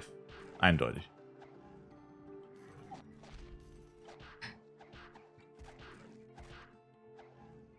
Ja, aber das Gute ist, jetzt kann ich erstmal ein bisschen, also das heißt chillen, aber jetzt muss ich erstmal nicht so übertreiben, als habe ich keine so krassen Ziele mehr. Jetzt ist es eigentlich einfach nur, naja, Leveln halt, 135er Set. Technisch gesehen, oder was ist technisch gesehen, aber theoretisch könnte man sich das Ziel setzen, 135er Set, 4 Lightning 7s zu kaufen. Aber, naja.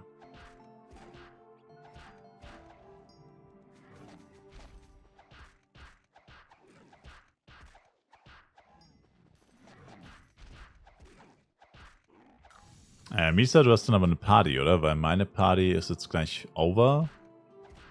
Vielleicht wahrscheinlich noch eine neue Ziel. Mal schauen.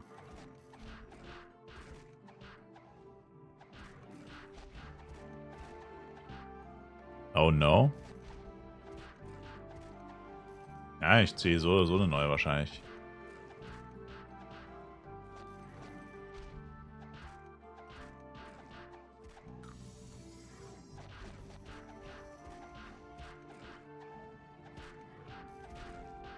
Link geht nach 2 Stunden, 52 Punkte für Drop ist auch da. Oh, ja, das reicht locker. Das reicht locker. Locker flockisch.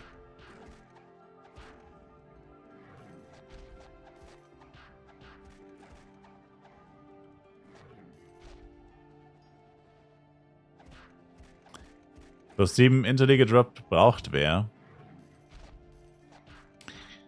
Ja, aber ich will es nicht kaufen. Zu geizig. Du kennst mich. Geiz ist geil.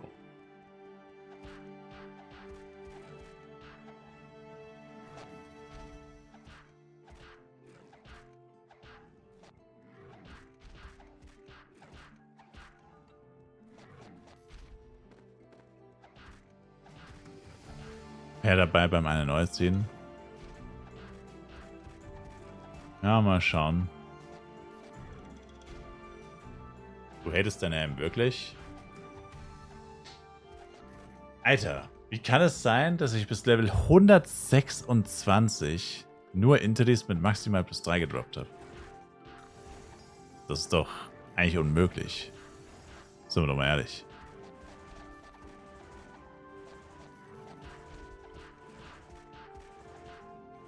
Das ist impossible. Aber ich weiß jetzt Menü frei, wenn ich denn angeblich keinen Platz mehr habe. Meinst du für Waffe wechseln oder so? Collector? Das ist total bescheuert, ja.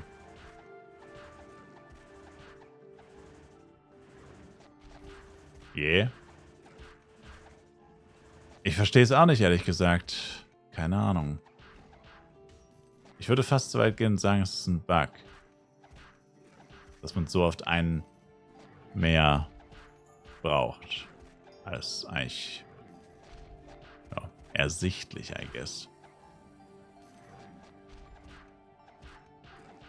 Oh, RM Level 112.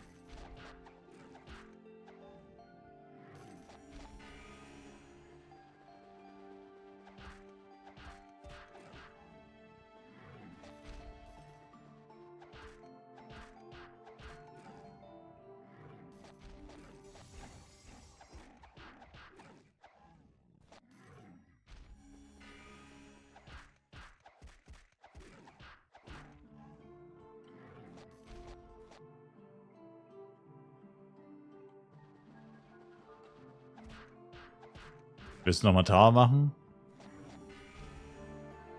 Mit deinem RM und meinem BP. Was ist mit Sabji?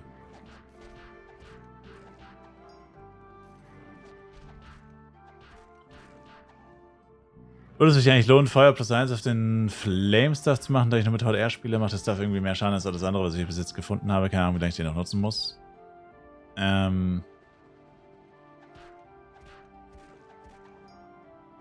Steht bei dem Flame-Stuff Element Fire dabei.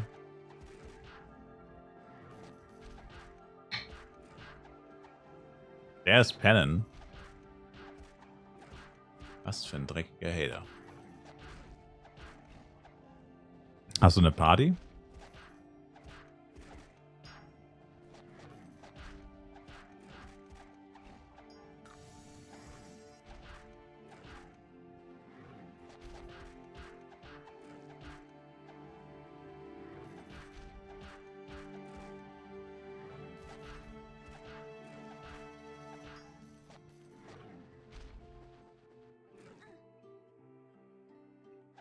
Feuermeisterung hat er drauf, ist Level 30er Green. Ah.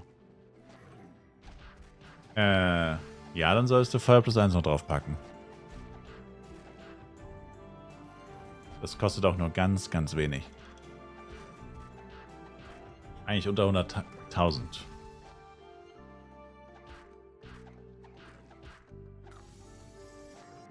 Die ganzen 24-Stunden-Streams tun die nicht gut, besonders in ihrem Alter. Das weiß ich selber, Bolt. Ich denke mal, das war heute auch der letzte. Gestern war das Ziel, unbedingt diese Party-Scroll zu kriegen. Heute die Flask. Das waren die beiden großen Dinger, die noch erledigt werden mussten vor dieser...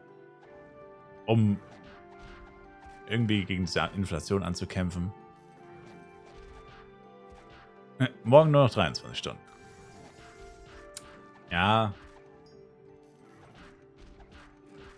Jetzt kann ich es eigentlich ein bisschen gechillter angehen. Tatsächlich. Ohne Scroll-Throw. Damn it.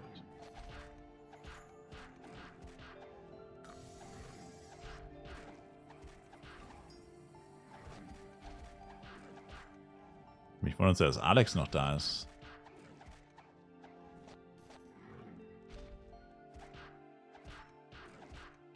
Das kann ich bekommen, Bold, ja. Yeah.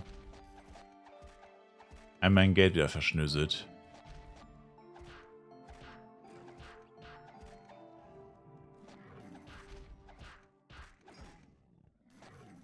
Machst du Witz, jetzt musst du die beiden Dinge nutzen. 30 Tage nichts mit chillen. Ich habe mir die nur gekauft, um jetzt 30 Tage lang offline zu bleiben. Für den ultimativen Flex.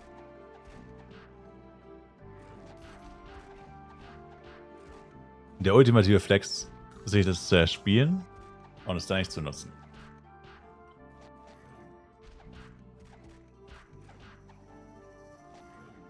Du bist jetzt off.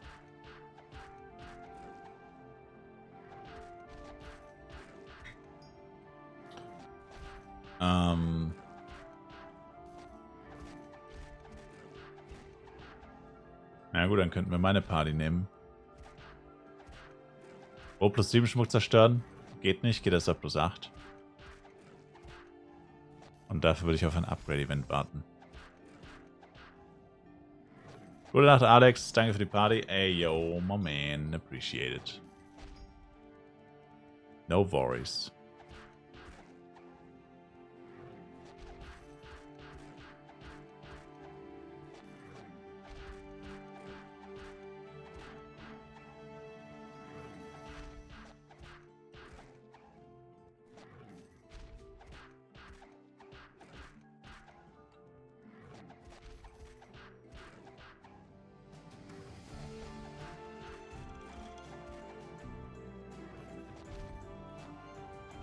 Arek. Arek plus 7. Na, endlich mal wieder was gedroppt, ey.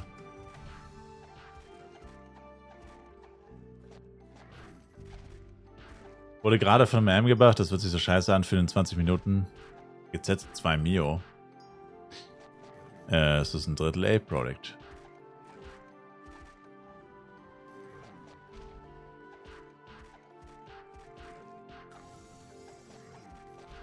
Wie viel willst du dafür? Nehme ich den Arek? Aha. AOH. Aha. Jackpot anscheinend gedroppt. Viel Glück, Bomber. Auf Buro habe ich wegen der Wüste gequittet. Oh je. Da warst du gleich nicht der Einzige.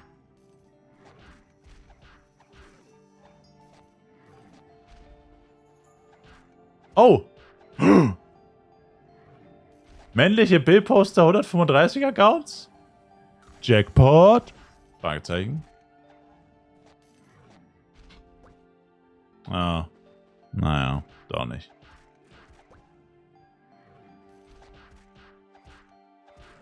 Easy 20 Mil. 5 Mio nehme ich. Denkste.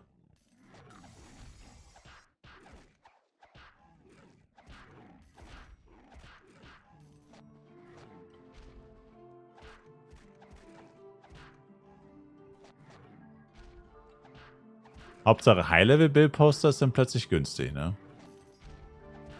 Nachdem er im Low-Level so krass abgegangen ist, preislich.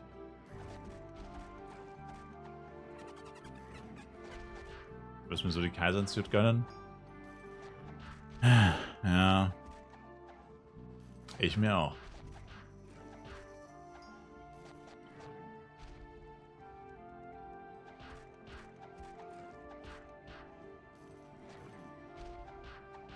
Ich habe einen guten Captain Klartransport, die sind gefühlt alle aus Ass.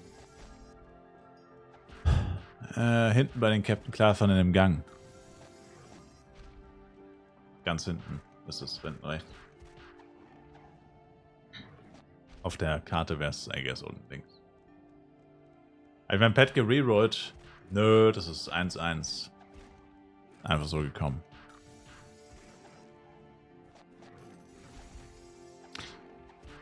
Ja gut, Fro, dann machen wir es so, du joinst in meine Party. Aber ich muss noch mal kurz AFK und dann machen wir Tower. Dann ist 0:30 Uhr. Oh, nee, kann ich nicht mehr. Ich habe gerade überlegt, mit meinem Jester auch nochmal Tower zu gehen, aber geht nicht. Weil ich nicht mehr 125 bin. Das müssen wir ausprobieren können. Ich hätte es mit Hit and Run ausprobieren können. Aber, ja. Hä, wann bin ich denn 126 eigentlich geworden? Achso, vorhin mit den Products. Ich kann mich schon gar nicht mehr dran erinnern. Hauptsache die Products gerade erst vergambelt, aber wie man sie überhaupt bekommen hat, schon wieder vergessen. Naja. Aber ja, machen wir das so, wenn das passt für dich, Sir. Bin gleich wieder da. Und dann, ist ja dann eh schon fast Red Meteor Time. Können wir eine neue hochziehen? Meine ist dead. Das könnten wir auch machen. Ja. Ja, ist mir egal eigentlich, ehrlich gesagt.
Also.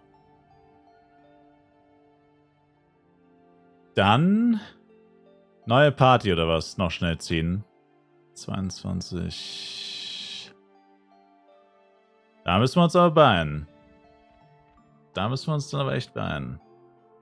Source. Bin noch Channel 7.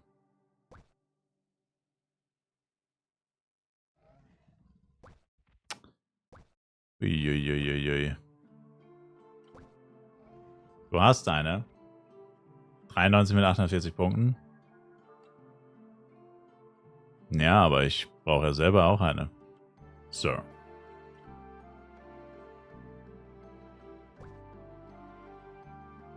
Ich level dann ja noch ein bisschen wahrscheinlich. Du gehst dann darauf.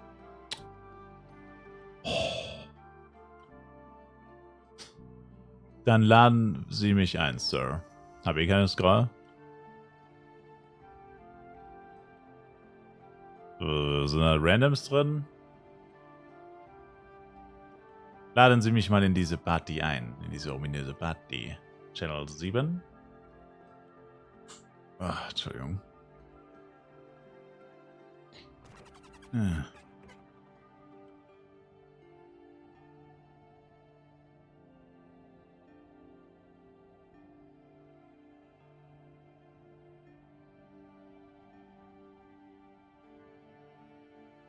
Was sind wir überhaupt? F3, 4. 3.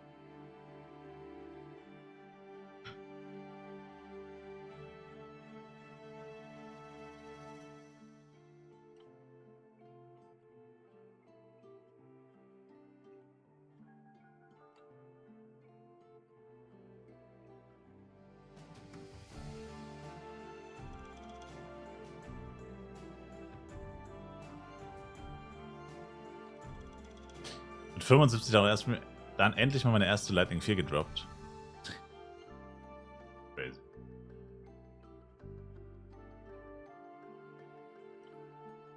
Was zählt man so für einen Speedset? 6% oder 8%? Zahlt man so. Puh. Schwer zu sagen. Meins ist leider schon zu lange her, dass ich es gekauft habe. Eine Frage: Ist es schlau, den M62 erst auf 65 zu machen für den extra Buff oder einfach normal weiter pushen bis 72? In Level 72. Ja, am besten Party auf Schaden und immer heilen halt. Bro, wieder in Boston. So. 6% kostet 60 Mio ungefähr.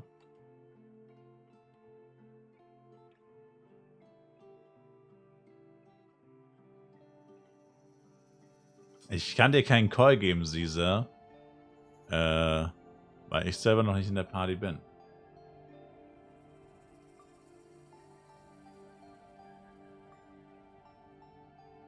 Oh. Ja, hier wäre auch Platz frei. Buxton und Caesar.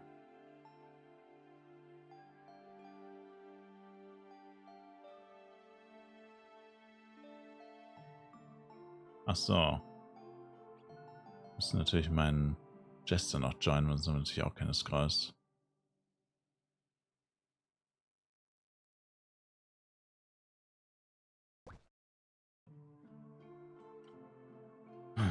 Channel 7. Oh. Und das so, bist du schon reingegangen? Wait. Bist du gerade schon reingegangen? So. No? Oh.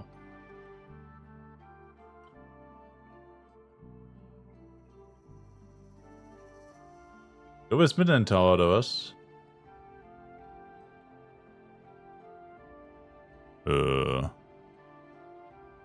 Bist du zwischen 106 und 112?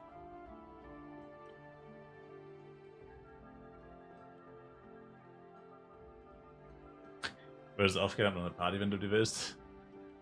Ich glaube, wir haben gerade zu viele Partys tatsächlich. Wir sind gut, wir sind versorgt. Bis 122 Night. Ja, das ist zu hoch, Sir. Das ist leider zu hoch.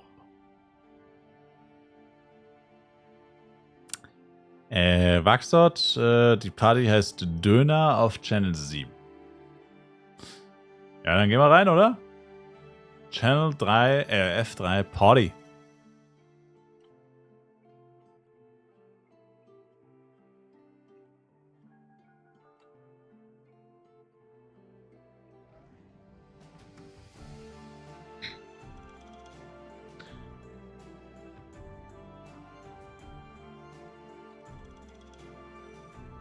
Gute Nacht, nix wie weg, bis morgen. Danke fürs Zuschauen.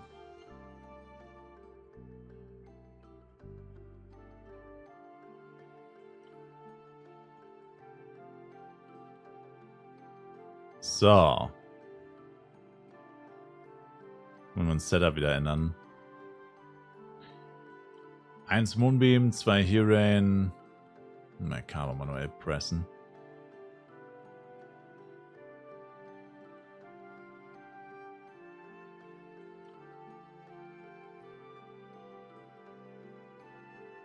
Schneller.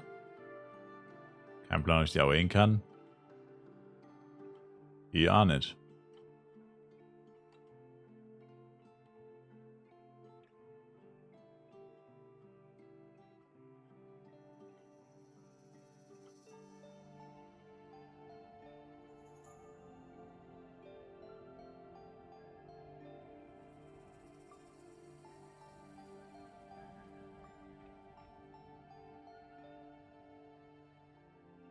Na gut, die sind ziemlich schwach.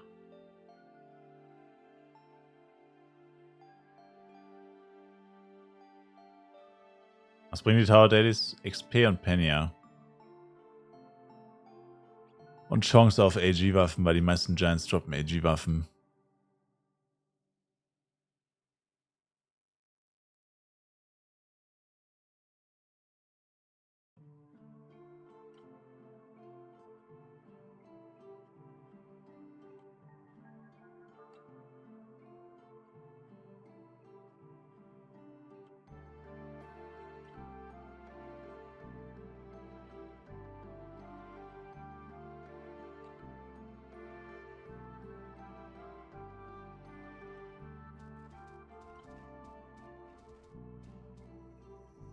Hauen die Geeks auch so gottlos?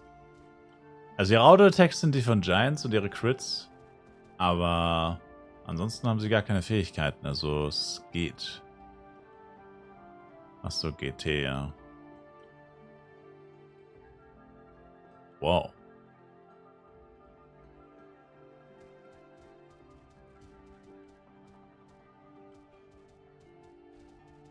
Oh boy.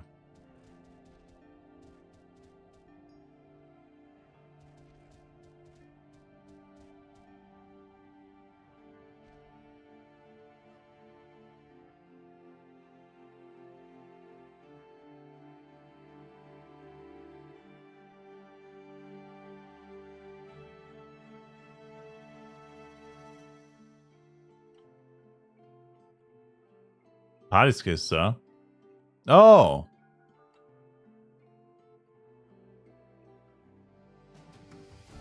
Habe ich Meteor gemacht, Zebinko?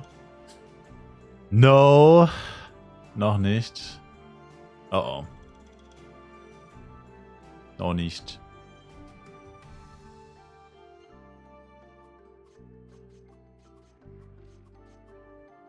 Ja.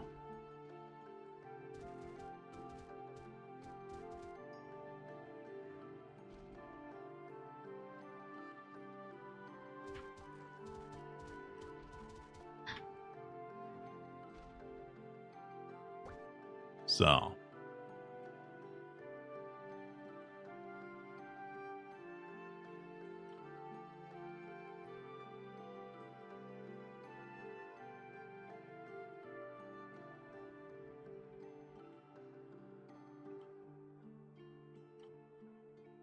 Aber wieder reingeschissen mit meinem M eingegriffen, hat meinem P und ist nicht geblickt. Geblickt. Classic.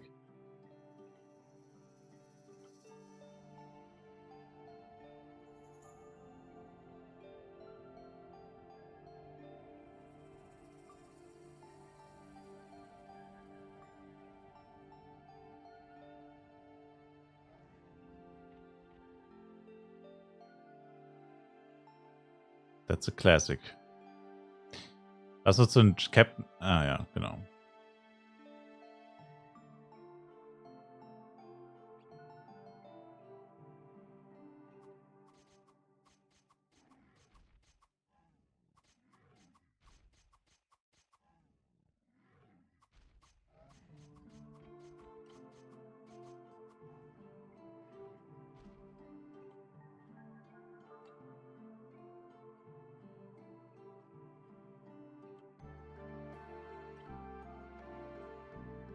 Achso, es sind nur 7 Monster da.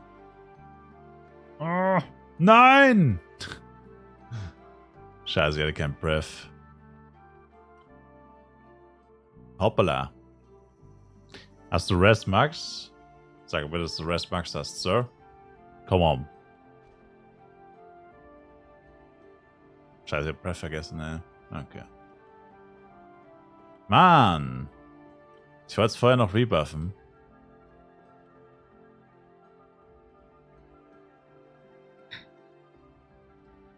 Ich wollte es noch rebuffen, ich hab's dann vergessen.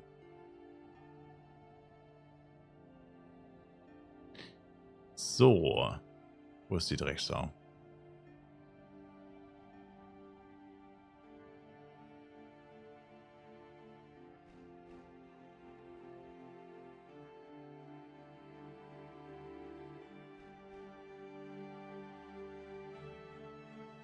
Wusste ich doch, dass ich gesehen habe. Kannst du die tanken? No way.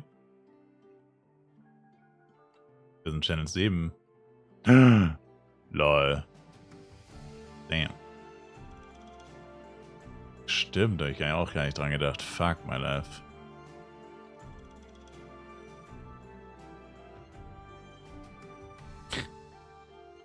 Anfangs ging das nicht. Ja, kann sein.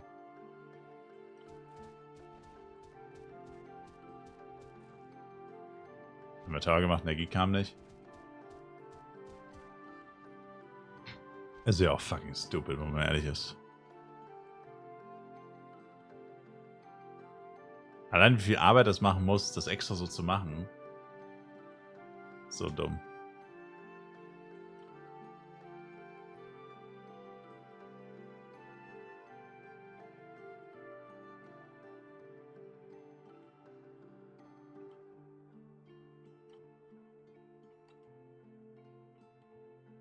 Also Party mit 1,1k Punktenwert. Hat jemand eine Ahnung? Jemand bietet 4 Mio? Nee, nicht wirklich. Leider.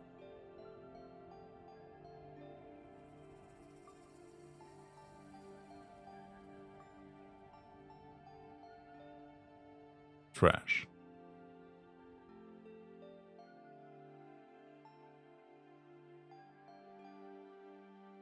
Drei bis 5.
Fuck, ich glaube, das sind zu viele.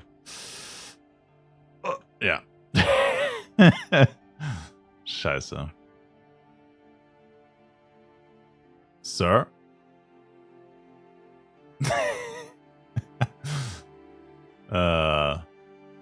Also ein bisschen übertrieben, Sir.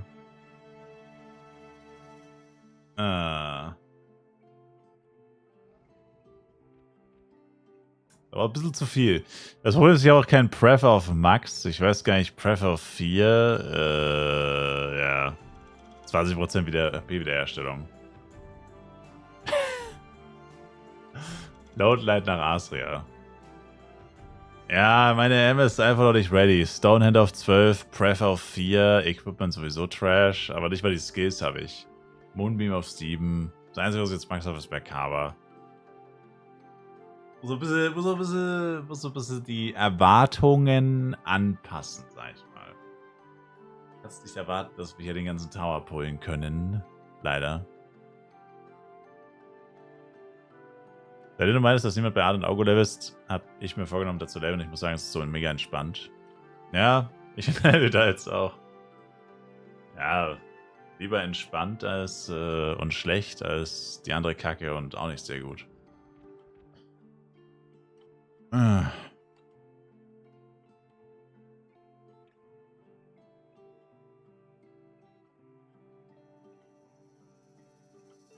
Sagen wir so maximal 6 Mobs, würde ich sagen. Du 6, ich 6, das sollte gehen. Mehr nicht.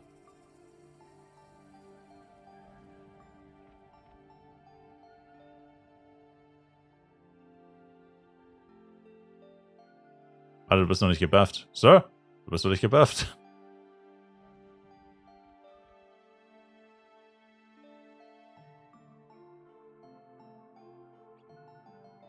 So.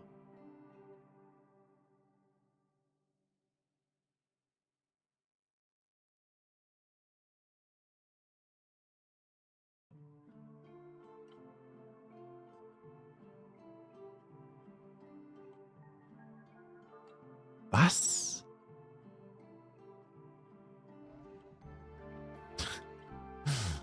Oh mein Gott, Alter.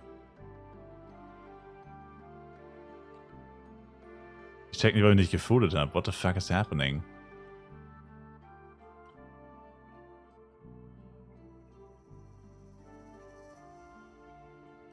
So?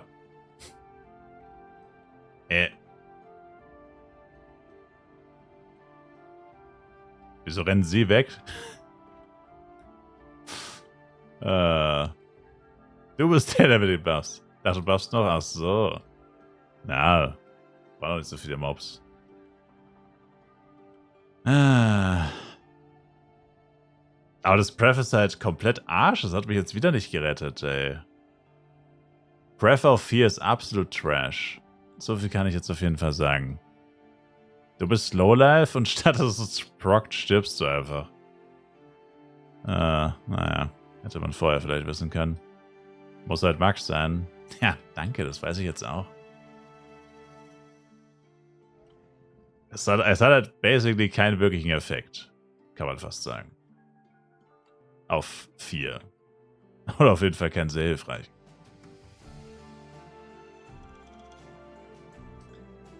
Naja. Aber es ist halt so geistesgestört, weil ich brauche noch so viele Skillpunkte. Stonehand Max, Pref Max. Gut, Moonbeam braucht man jetzt nicht unbedingt, aber naja, später für Bossfights und so eigentlich schon auch. Das kostet alles so viel, ey.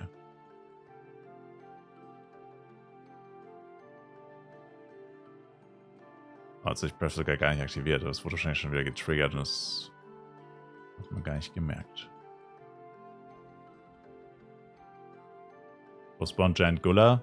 Der spawnt immer bei den... Achso, ne, Giant Gulla spawnt einfach gegenüberliegend vom Eingang. Genau auf der anderen Seite quasi. Genau einmal gerade durch.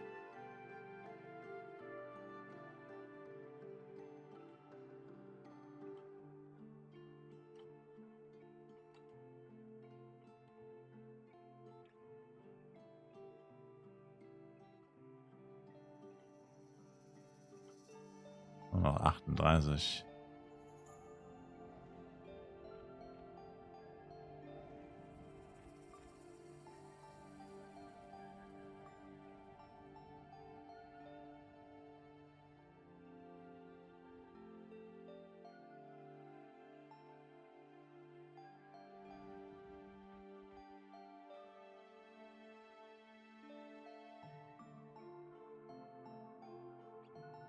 Oh.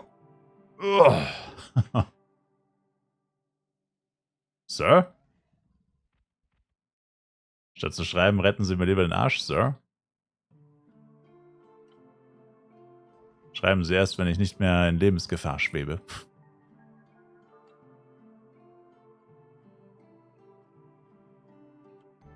War Global Attack die ganze Zeit aus, oder bin ich doof? Hä? Ich hab's doch eigentlich aktiviert. Nö, ich hab's doch eigentlich gerade gespammt. What the fuck? Ich hab's 1000% gerade gespammt. Weird. Hast Link Attack gespammt? Oh. Ich spamme ich immer beide zeitgleich. Eigentlich spamme ich mal beide zeitgleich.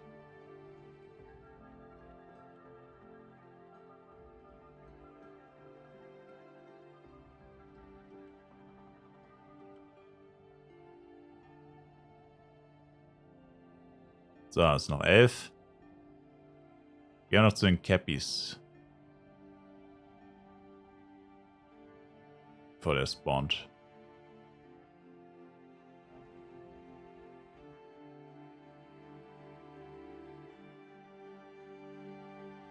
Also ich hab's ziemlich sicher aktiviert trotzdem. Ich hab's ziemlich sicher aktiviert. Wahrscheinlich nicht lang genug.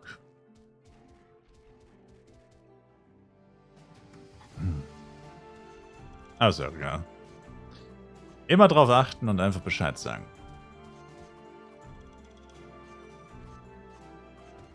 Und Pref ist wieder weg.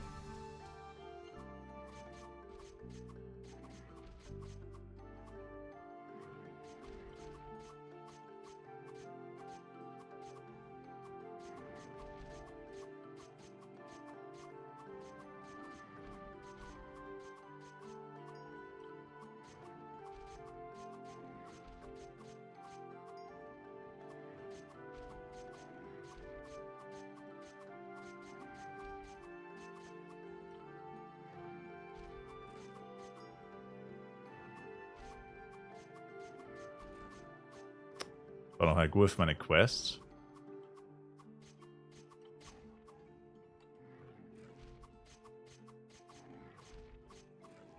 The fuck? Du hast die Quest abgegeben, bevor du draußen warst. Aber er die Quest abgegeben hatte, als er draußen war. Ich sage, es ist unmöglich, dass ich die Quest nicht habe. Wir haben's.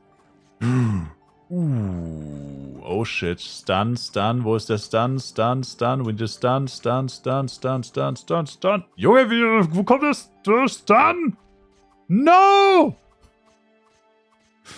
What? Also erstens mal, wie zum Teufel hat er mich gekillt, Alter? Ich war 20 Meter weg.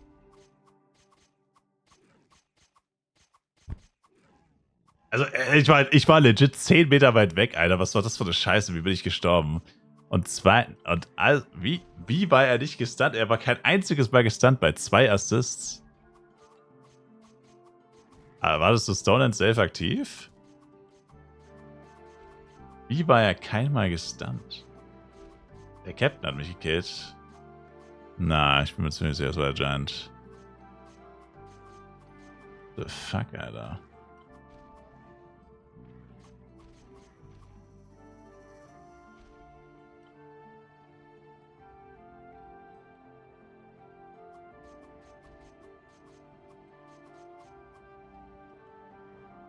Na, es war der Giant. Ich war 10 Meter weit weggestanden.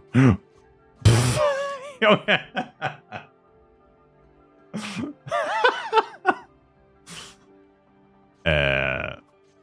Sir.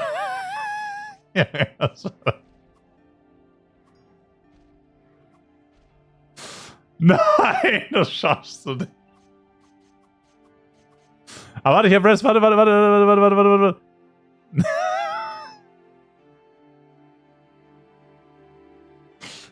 Ich hab deinen Rest bekommen. Ich muss so schaffen aufzustehen. Warte. Oh, es geht. Nein, es geht nicht. Oh, shit.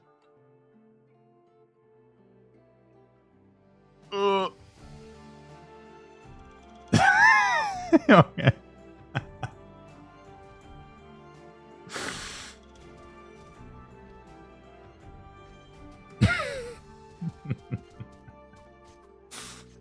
Oh, shit, man. I can't do this no more.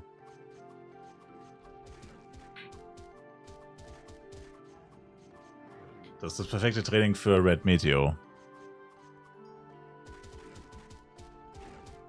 Wir haben noch 2 Minuten, by the way.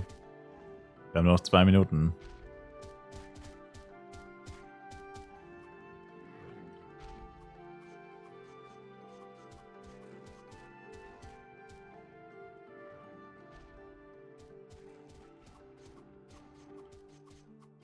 Okay. Und ab geht's. Go, go, go, go, go, go, go, go.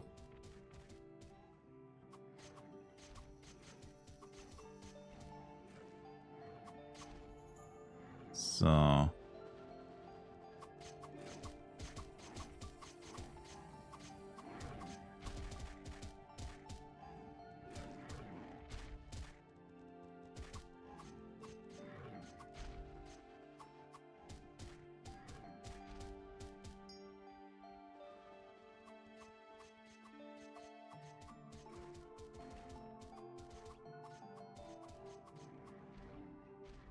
Eine Minute.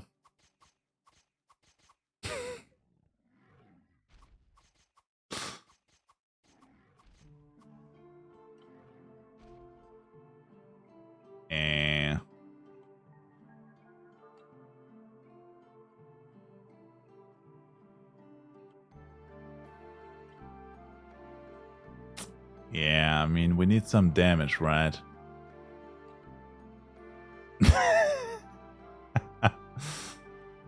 Ja, weil der Spacko aber auch geresettet ist. Erst beim letzten Kill ist er geresettet. Ach Mann. Ja, wir können Agur nicht mehr killen, das hat eh nicht gereicht.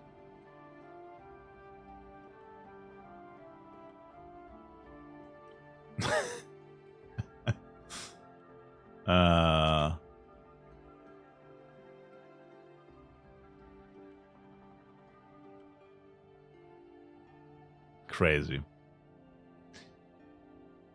Ja, das passiert, wenn man seinem Ringmaster literally kein Equipment gibt.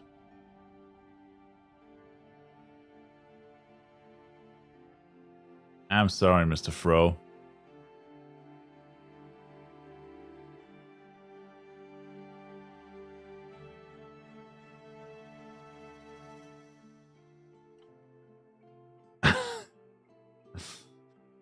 Naja, immerhin haben wir die 2 Quests, oder...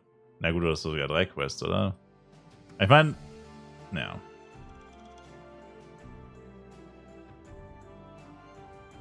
It happens, man, it happens. Was war gerade in +4? Ja, aber noch nicht gerade was in +4? Achso, das war mein Stuff da. Du hast keine abgegeben? Warum habe ich die Agurs nicht bekommen? Das verstehe ich ehrlich gesagt auch nicht so ganz. Wir waren die meiste Zeit... Ich check's auch nicht. Weiß ich nicht. Aber gut, 12 Stück kann ich schnell solo killen, I guess. Fehlen nur 12, aber ja. Das verstehe ich auch nicht. Wir waren die ganze Zeit zusammen. Das war niemals außer Reichweite oder so. Das ergibt irgendwie auch keinen Sinn. Was nicht? Du hast vorhin Solo-Tower gemacht. Aha! Ja, passt schon. Alles gut.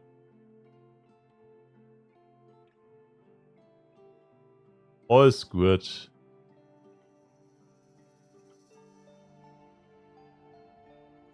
It happens. Ein guter alter Tower-Fail.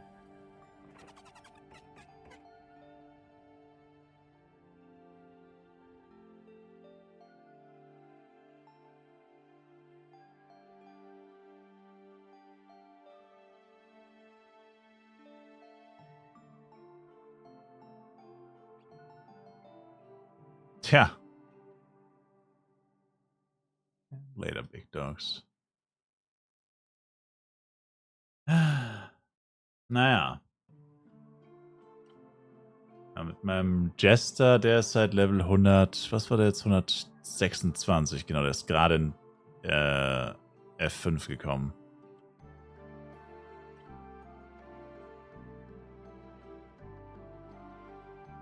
Nein.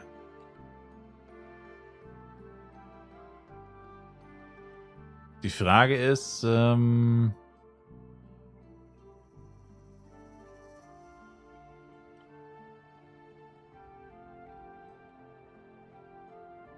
Stunde haben wir noch knapp bis Red Medio. Ah, ich habe zu viel getrunken, ey. Ich muss die ganze Zeit aufs Klo.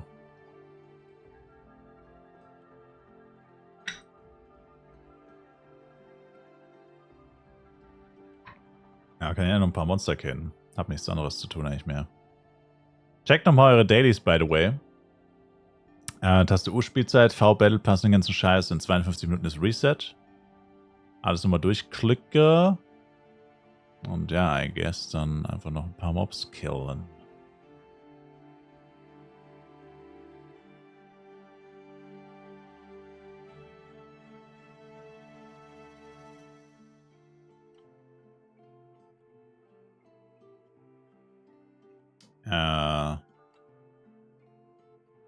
Empty aus Android. Danke für den Call, Sir. Hey, my pleasure. Achso, läuft das Android-Ding noch? Ich dachte, es ist vorbei am 1. Mai. Also, ist nicht am 1. Mai enden?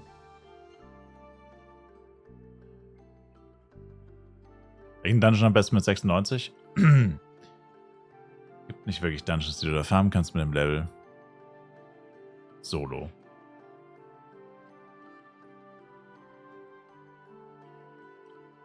Wenn Sie fertig sind, Mr. Fro, und Lied nicht mehr brauchen, könnten Sie es mir geben. Aber keinen Stress. Ich gehe noch kurz aufs Klo. Dann noch ein paar August granten, I guess.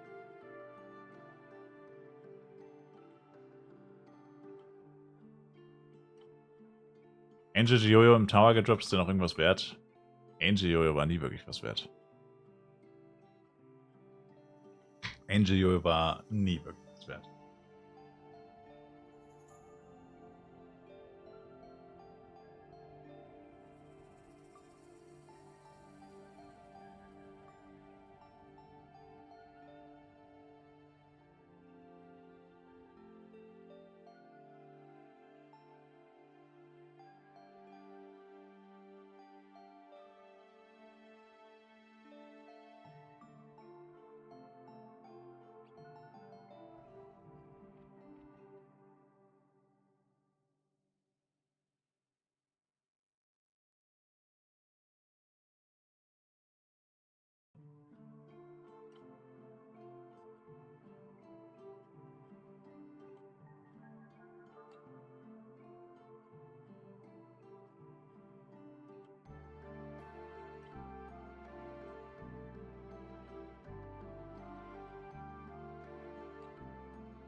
Eine Information, Boat. Ich habe nur Wasser getrunken, kein Alkohol.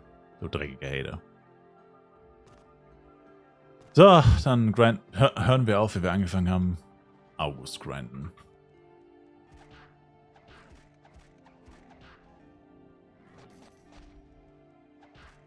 Achso, ich wollte noch Channel wechseln. Definitiv nicht auf Channel 7.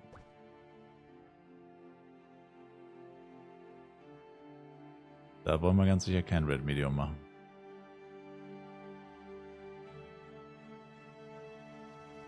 Ich habe genau das Gegenteil getan, Shenya.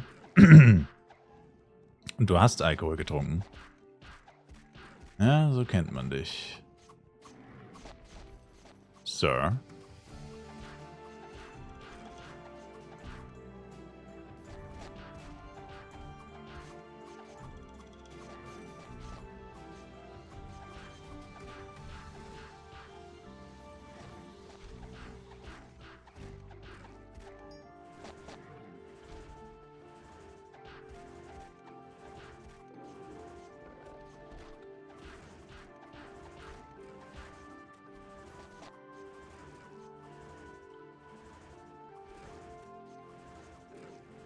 Oh shit.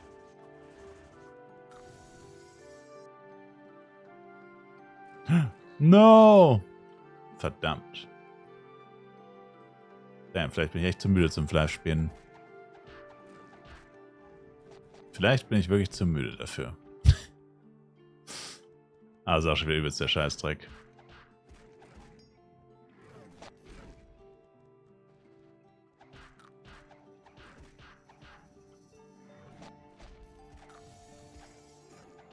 Schon wieder, das war genau das gleiche, was vorhin passiert ist. 5 Catcher. Ich ziehe 4 weg und es ist trotzdem noch ein 5. da. Nicht Catcher. Agros. Genau die gleiche Stelle. Genau die gleiche Situation. Ich pull 4 Agros weg und es kommt einfach noch ein 5. Ich habe mich selber gekillt, weil ich habe da genug gemacht. Und die Mobs haben geresettet. Aber trotzdem.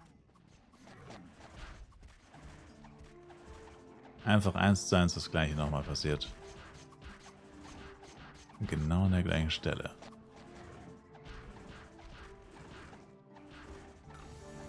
Gerade 30 plus 1 höhere und 10 plus 0. Ey. Oh. Ey, was ist denn das jetzt, Alter? Yo! Ey! Mein Char steht einfach nur da und es kommen nur Agros auf ihn zugelaufen. What the fuck is happening? Also jetzt wird's aber langsam richtig lächerlich. Alter. Also, das ist ja schon wie verhext. Das Scheißvieh ist in meinen scheiß Helm reingespawnt. Das gibt's ja nicht, Mann.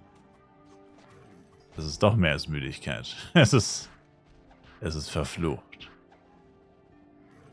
Und jetzt kommt der Giant. Bruh. Der nie... Oh mein Gott. Are you fucking kidding me?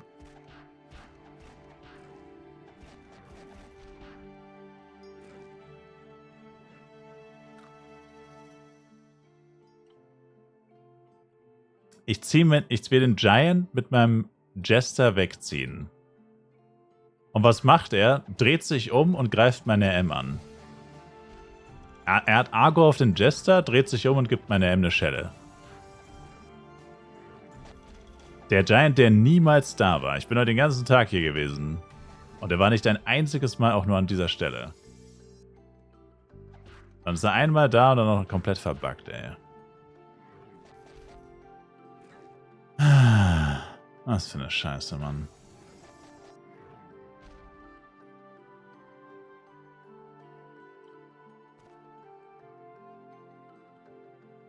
Was ist gerade DC? Ja, kein Stress. All good. Das sind die wildesten 20 Minuten meines Lebens.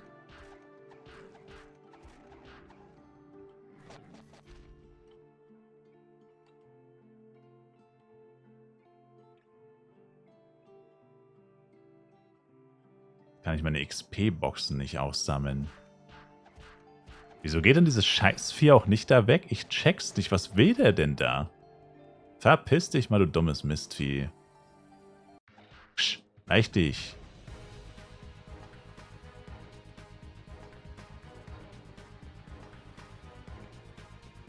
Ah, schon besser.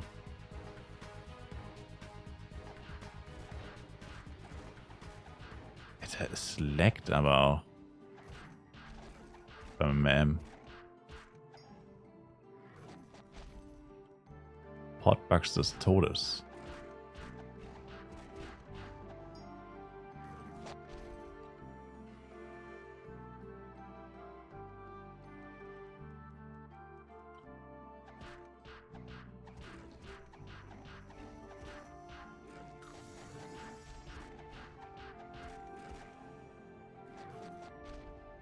Alles keine guten Vorzeichen. Aber meistens, wenn so viel Scheiße passiert, kommt dann... Naja, nicht immer. Aber manchmal kommt noch ein Lichtblick. Manchmal.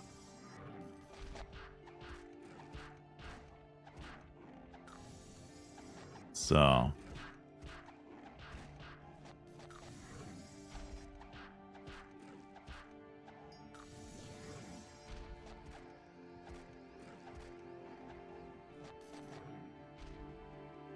Soll nicht bei Server-Starts Restart sein? Die meinten doch vorher 9 Stunden. Nee, das war doch ein Fehler. Die haben doch dann instant neu gestartet. Die haben das mit 9 Stunden angezeigt und dann war es doch ein paar Sekunden. Also ich habe es tatsächlich gar nicht gesehen, weil ich schon offline war. Aber so wurde es berichtet.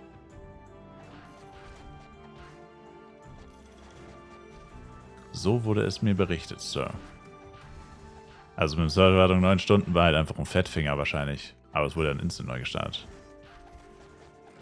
Dass es ein Crash war? Nee. Ja, das Safe einfach gefettfingert. Soll wahrscheinlich 9 Sekunden heißen oder irgendwie so ein Scheiß. Hat er auf so 10 Stunden gemacht und dann nochmal berichtigt, I guess. So könnte ich es mir vorstellen.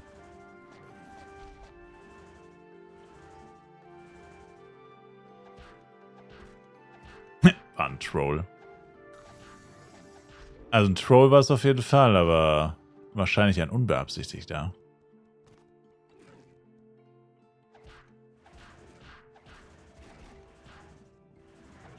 So wie auch die Serverabstürze unbeabsichtigte, oder was heißt Abstürze, aber die Server-Lags unbeabsichtigte Trolls sind.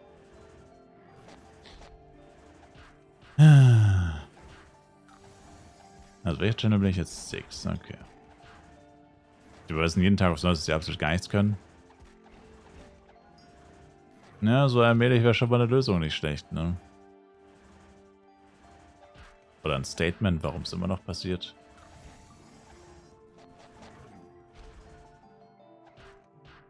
Irgendwann hat man dann auch mal keinen Bock mehr. Ich meine, zugegebenermaßen, die letzten Tage waren es nicht so schlimm. Auch heute war es ja jetzt nicht so schlimm. Aber allein schon, dass man in dieser ständigen Angst lebt, weil es ist ja auch nicht normal eigentlich. Sobald es ein kleines bisschen leckt, dass man sofort davon ausgeht, dass jetzt die Server komplett abstürzt und man bestimmt 2 Stunden lang nicht normal spielen kann. Das ist jetzt ja auch nicht gerade angenehm.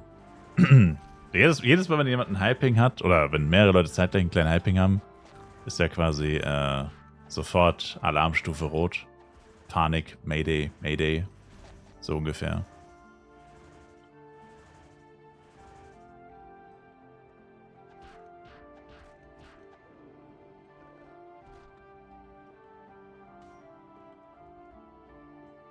Ist halt der Punkt mit der ständigen Angst, kann ich eine Empty zünden oder nicht? Ja, eben. Und wenn es dann halt genau passiert, wo du gerade Full Power-Up Empty bist und so, dann ärgert es dich halt richtig. Nicht, dass es dich so nicht ärgert, aber dann tut es halt doppelt weh.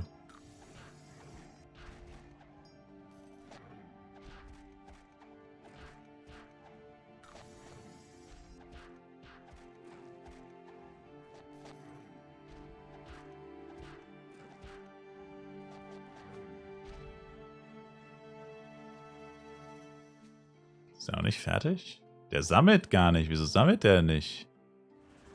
Ach du Scheiße.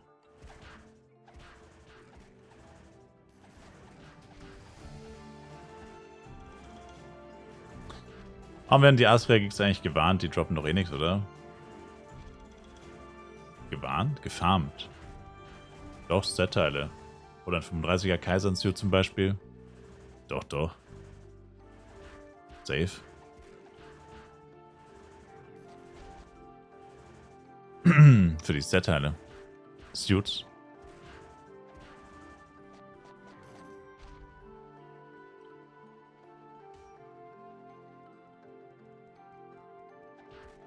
Von 5 auf 6 empfiehlst du normale S-Product? Warum eigentlich nicht Low?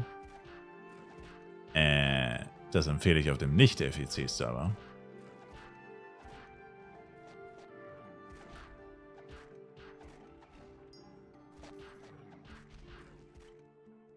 Auf dem FEC-Server würde ich das nie empfehlen.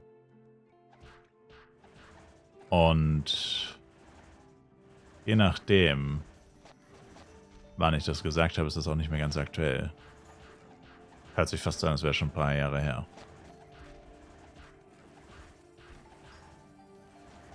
Normalen Mobs droppen doch auch.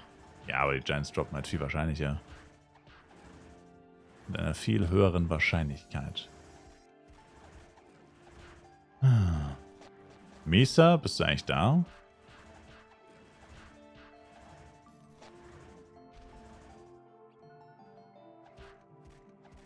Giant nähert sich schon wieder gefährlich nah am MM. Was ist das aktuell? Wirst du von 5 auf 6 mit S-Product Low nehmen? Auf dem FEC habe ich jetzt auf plus 7 geupgradet mit S-Product Low.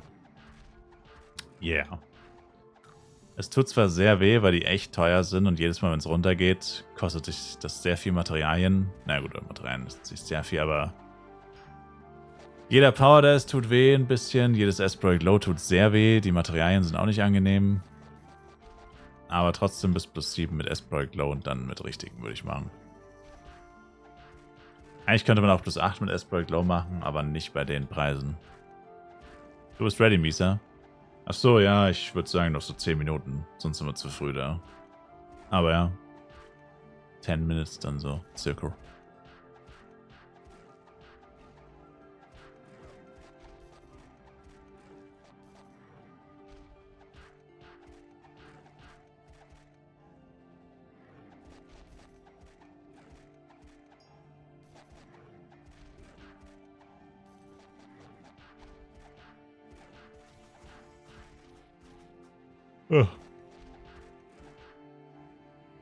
Aber soll ich dann also aktiver RM sein, oder wie?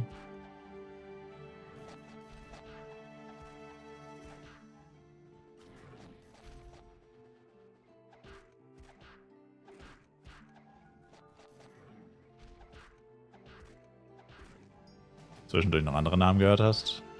Nee, Bowit wollte mit wegen der Quest. Dann habe ich ihm gesagt, soll uns bezahlen. Dann meinte er, nope. Und sonst keine Ahnung. Wüsste nicht noch wer.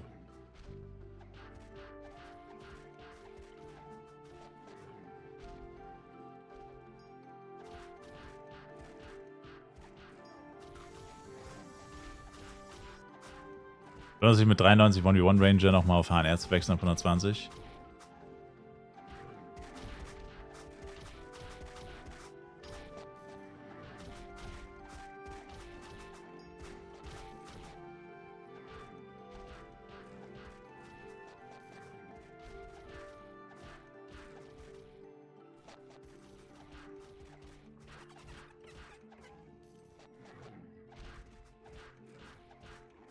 Kann man in einen Reborn Dungeons im Story Mode die Party leveln? Ja. Ist immer das Gleiche. Mushpoi Brunches ist locker wertlos, oder? Yeah.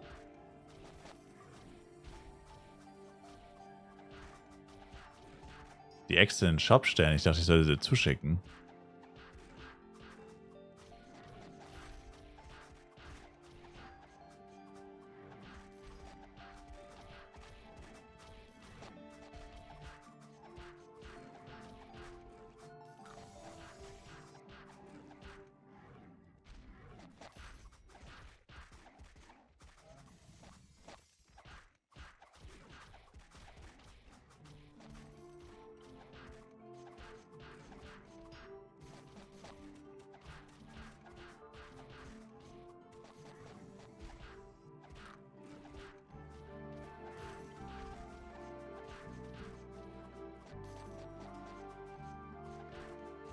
Johansen, nach langer Zeit wieder reingeschaut, auf FEC aufmerksam geworden. Pre-Register verpasst leider keine Anfänger-Prems. Gibt es andere Hilfen? Codes? Die Codes sind alle abgelaufen, bis auf den einen, den allerersten. Der ist aber auch leider nicht so gut. Und die Codes sind meistens schon abgelaufen. Und die Pre-Register-Belohnung, genau, die kriegst du nicht mehr, aber es gibt noch so eine Anfängerhilfe, ja. Der Code hier müsste theoretisch noch gehen. Der müsste noch aktiv sein. Der ist aber nicht so gut. Kannst du Ingame einlösen, Taste U, Coupon. Kann man den einlösen.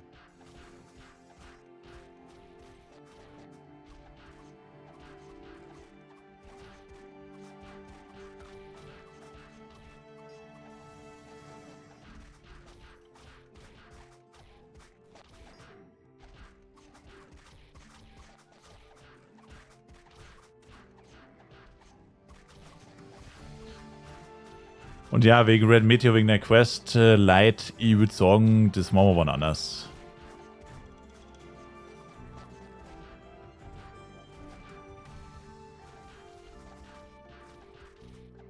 Das hat ja eigentlich keine Eile. Werden noch genug Red Meteors getötet. Also 115er will auch so Dias machen. Na. Ich muss die Quest selbst auch noch machen. Meine M ist erst 112. Hat heute nicht viel Progress gemacht, leider.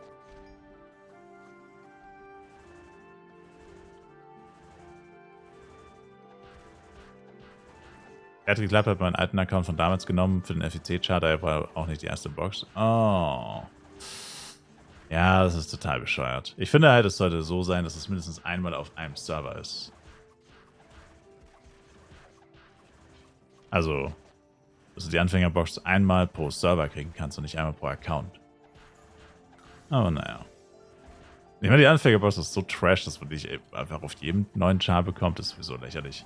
Ey, mein erstes Lightning Card 4-Piece während dem Event. Das ist mein allererstes Lightning Card 4-Piece. Das ist auch geistes.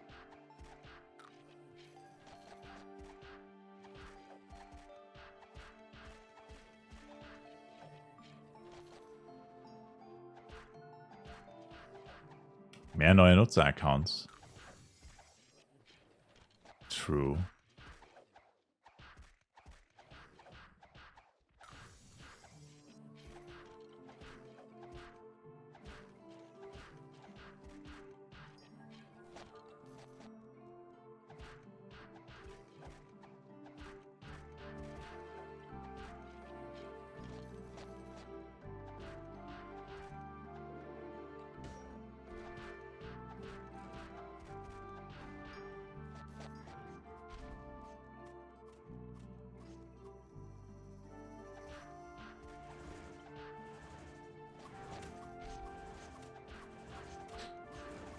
Gut, dann würde ich sagen, vielleicht nochmal zur Bank, holen ein paar Sachen. Sprint Scroll und solche Sachen zur Sicherheit. Und dann können wir eigentlich, ja, wobei ich würde sagen noch ein paar Minuten. Ich bin mir nicht mehr sicher, wie lange schnell wir letztes Mal waren, aber werden dieses Mal höchstwahrscheinlich schneller sein. Übung macht den Meister. Ich denke, wir werden so knapp 20 Minuten brauchen für den Run. 15 bis 20 höchstens. Ich glaube, das letzte Mal waren es nicht mal 20. Na. Ja, das soll um 35 vom Volcano sein.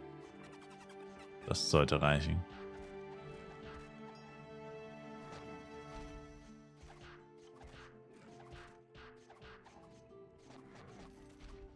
Habe ich nicht hier Blinkwing of Madrigal? Auf irgendeinem Charme muss ich das haben. Ich habe gar keinen Couple-Teleport eingesetzt. Noch nicht. Du wartest drin? Oh, okay.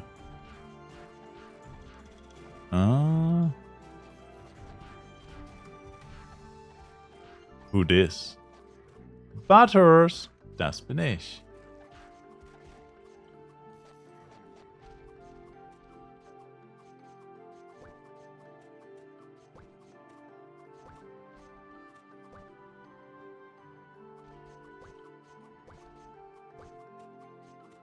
Yeah, that's it. 6 Stück. Meine M hat eine. Also no. That's too much, man. Du musst nicht den Handel abbrechen. No. Du musst nicht den Handel abbrechen. 7 sind's. Du kannst auch nur das Penya wieder rausziehen. Neben dem Penya-Zeil ist so ein Zeichen. Ach Mann, Alter, das gibt's doch nicht. Bruh.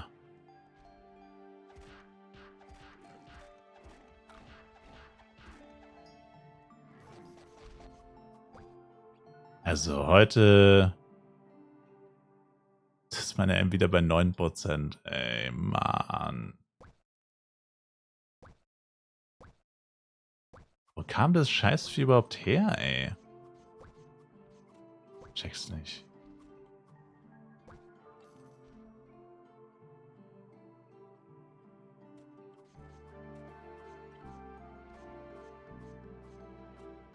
Achso, aber ich hole mir noch kurz die XP-Kiste zurück.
So.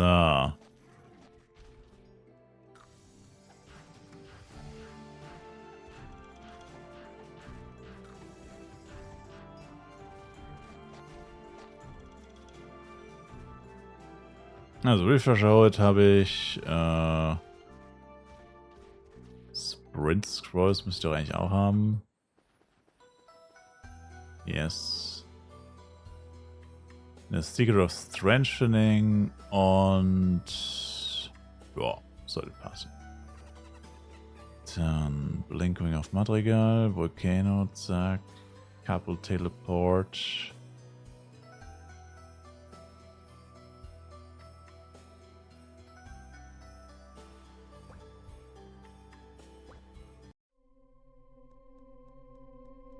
Bist du Channel 6?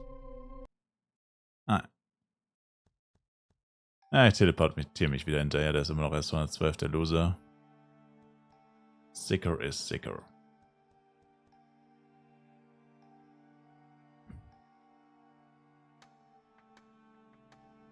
Du machst ja nichts mehr, Throw, oder? Achso, wobei wir nehmen... Oh. Wow. Wir nehmen einfach deine Party, oder? Wobei Spirit viele Leute, ne.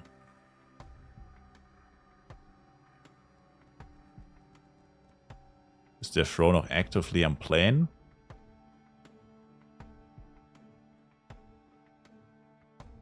Du farmst Violets? Oh.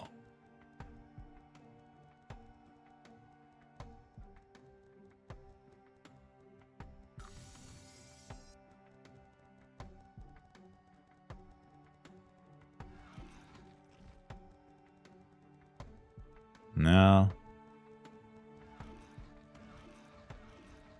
Wir bräuchten tatsächlich 2 Plätze.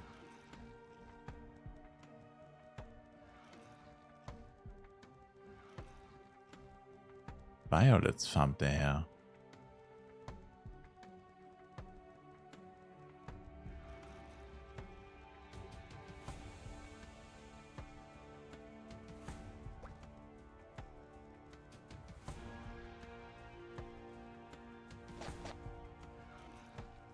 Catfish, what's poppin'?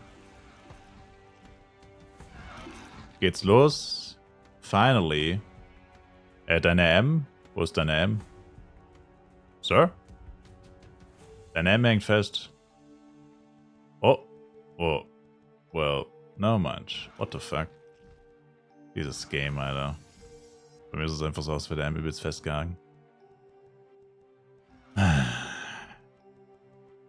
Gibt es einen Unterschied zwischen Flive Universe und Flive? Ja.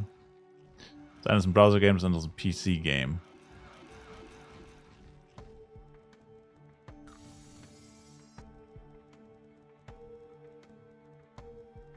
Das ist eigentlich der Main-Unterschied.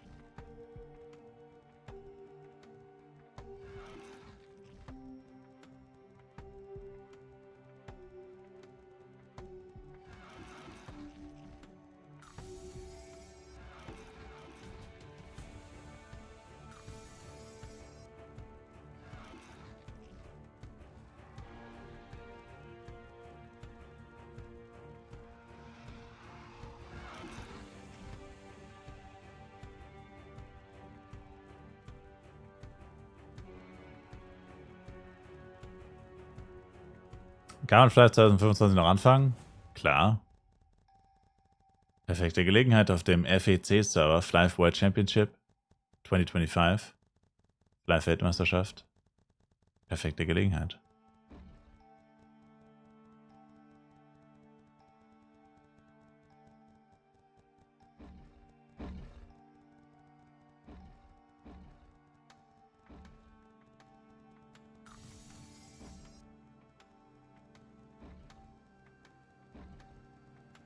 Flive Weltmeisterschaft einfach.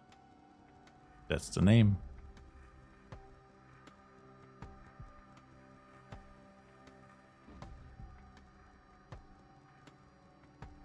Wer kann schneller Mobs klicken und cashen, so dumm ich? Na, wieso? Die Flive Weltmeisterschaft ist ja ein PvP-Turnier.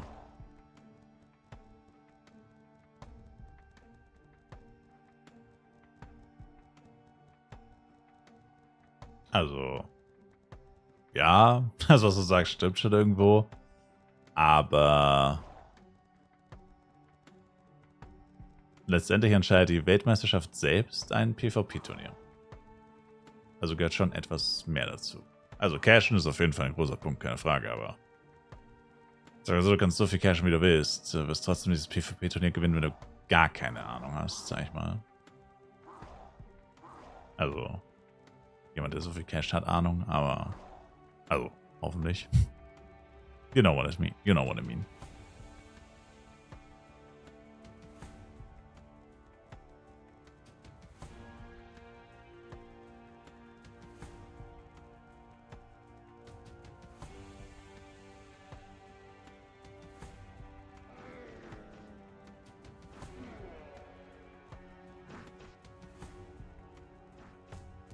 Naja, kommt dann in meine Party noch Misa? Also, wenn wir davor stehen.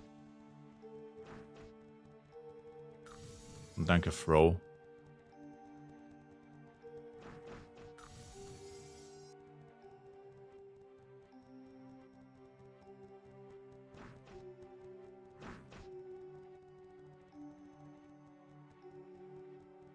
Wo startet die Questreihe für Meteo? Meteo oder Red Meteo? Meteo ist Tekans Mine, Level 70 bei Rankashu und Red Meteo ist 117 in Volcano Dungeon. Ab 117 einfach in Volcano Dungeon rein.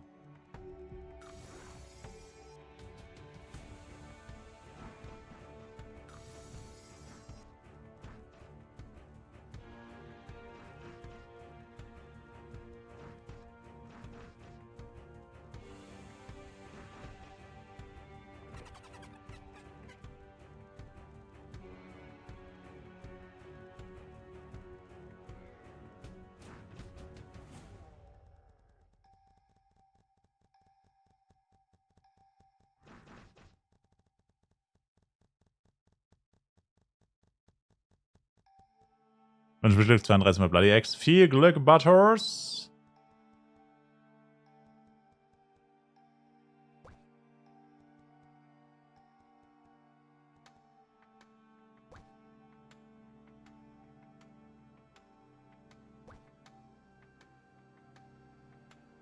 Also, easy. Und boah, ready, oder?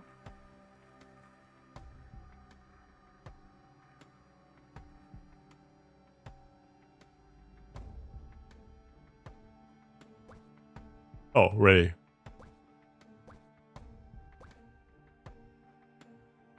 Oh, du musst öffnen. Ich habe die Quest gar nicht gemacht, lol. Damn, ich war kurz, ich war kurz, ja, perplex. Ich wollte schon sagen, Moment mal, irgendwas stimmt hier nicht. Kommt dein Helm mit rein? Yes, yes, yes, yes, yes, yes, yes, yes, yes. 6. Versuch? Wow. Butters? Damn.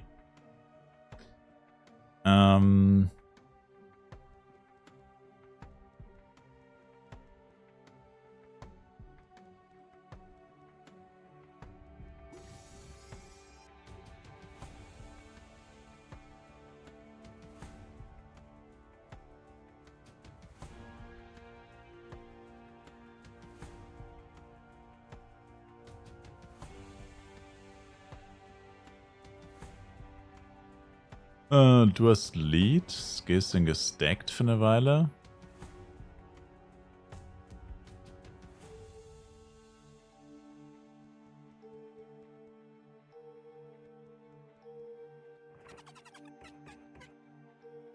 Weil die Chance, dass es klappt, ist nicht mal 180 oder so.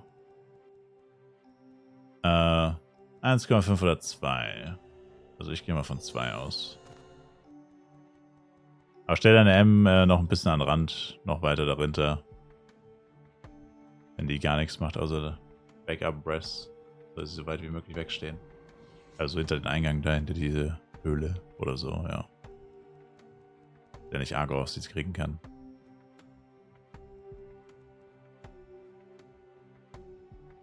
Go.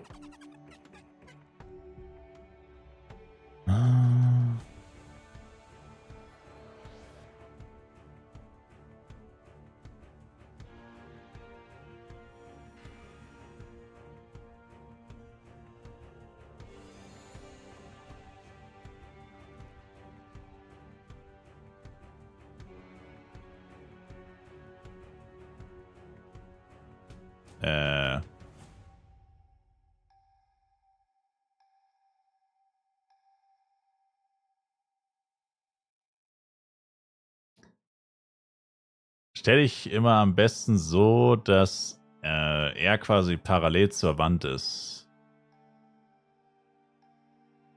Weil wenn ich jetzt hinter ihm stehe, kann ich nicht schnell weglaufen. Ja, genau so. So, Ja,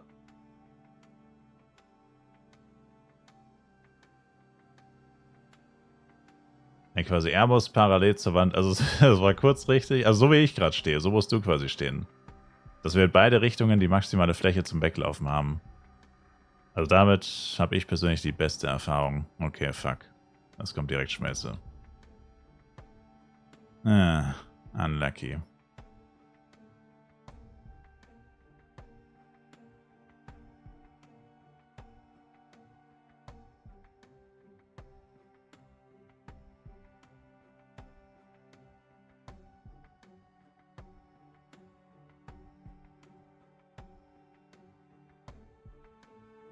Was hat denn deine M für Buffs? Ich baller einfach mal eine Inflask rein, dann kann ich dich einfach rebuffen.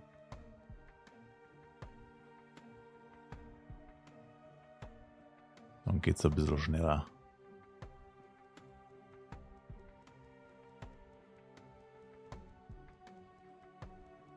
Gut, okay, dann schon ein kleines bisschen besser.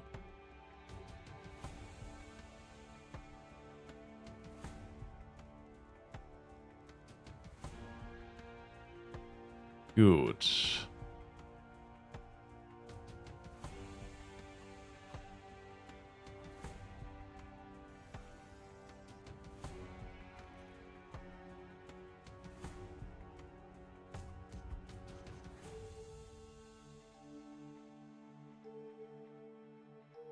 Yes.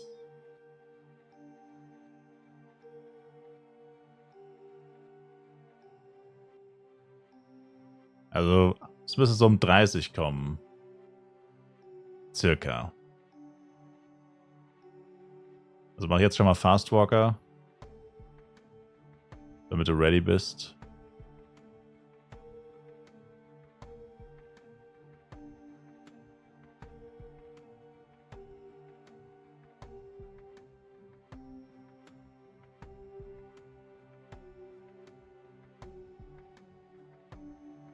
39. Weg, weg, weg, weg, weg, weg.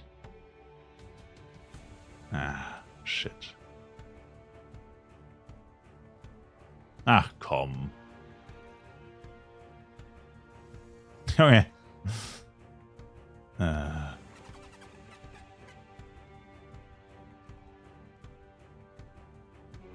Kannst schon wissen.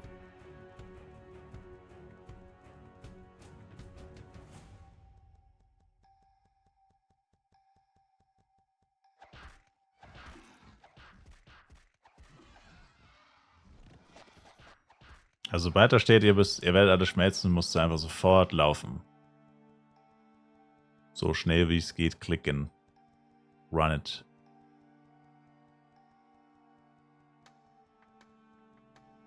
Und wenn wir mal den Timer haben, kann ich auch mitkämpfen mit dem Jester. Ist halt nur blöd, solange wir den Timer nicht haben.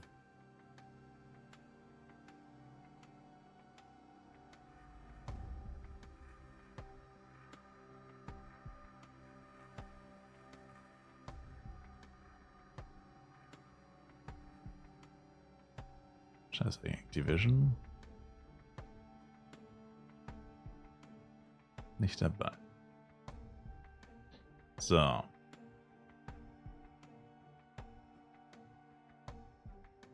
Gut. Try again. Ist natürlich auch wieder typisch, dass er natürlich da zweimal Schmelze macht. Also jetzt ist wahrscheinlich so gegen ganz wahrscheinlich.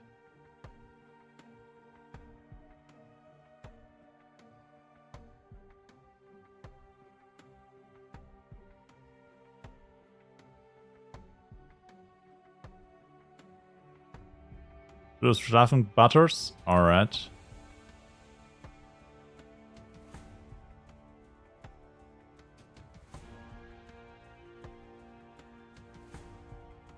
Oh Gott.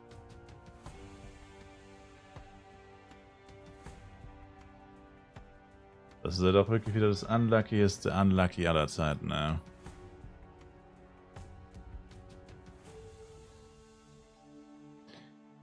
Bruh.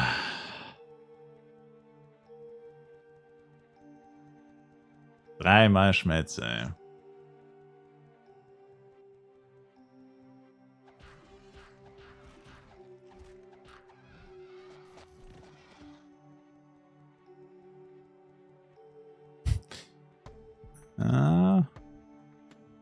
So viel zum Thema Level 111. Aber gut, es sind noch sehr viele Prozente.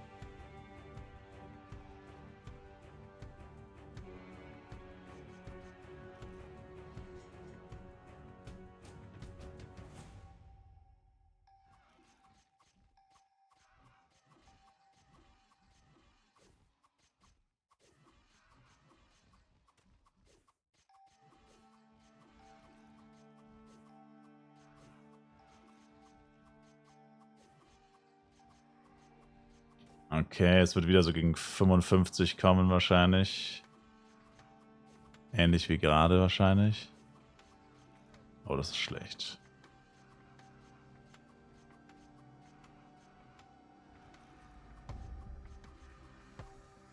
Ja, 55 war's. Oh, ich hab's sogar exakt gehört. Called. Also, 55 ist der Timer. Das heißt, um 55 musst du immer ready sein, also schon am 50 Fastwalker am besten. Und ich kann mitkämpfen.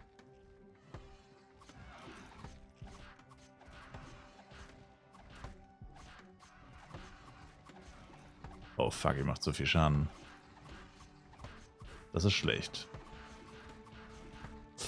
Scheiße, das ist schlecht, das ist schlecht, das ist schlecht, das ist schlecht, das ist schlecht.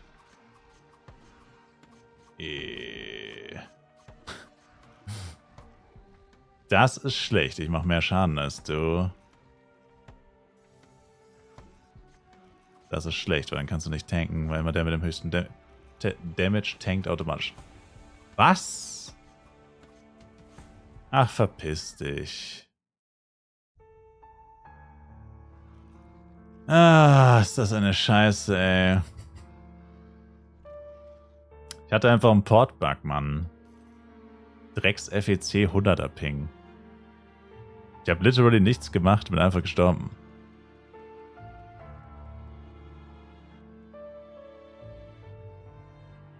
Das ist wieder DC? Echt?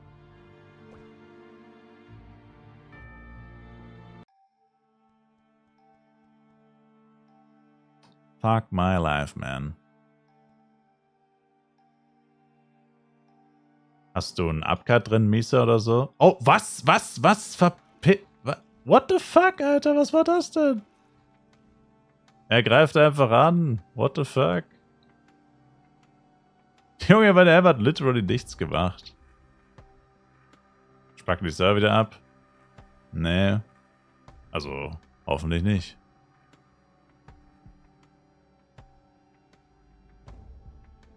Bei dir ist so deutlich mehr, okay.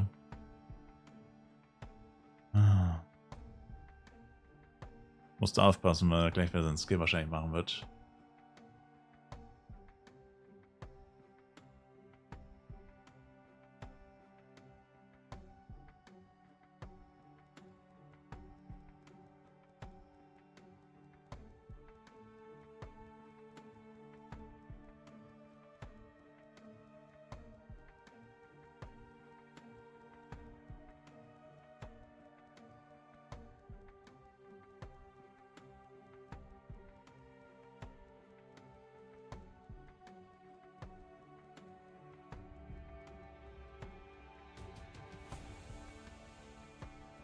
Okay, Fast Walker am besten.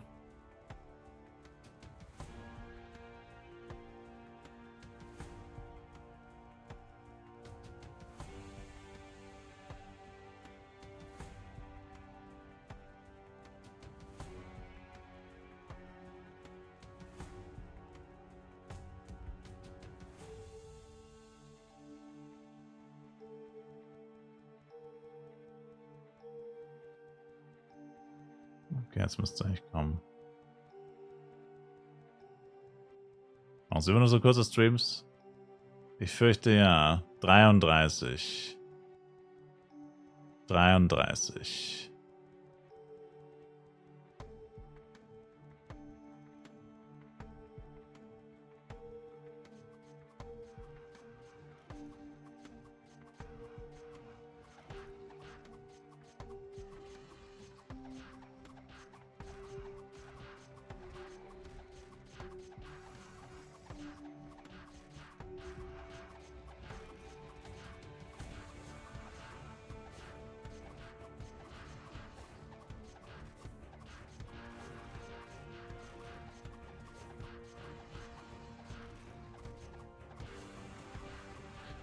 Mach ab 27 Fast. Spätestens.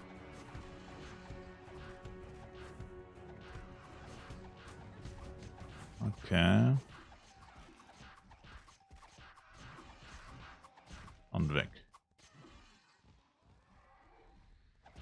Nice.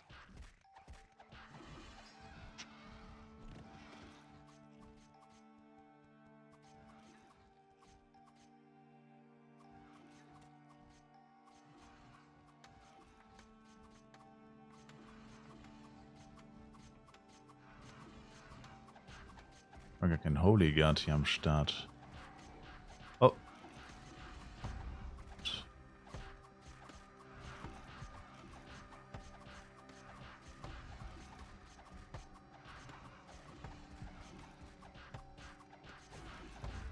glaube, das ist dann bald der Stun und Schmelze zeitgleich. Also Skill und Schmelze. Stun und Skill meine ich.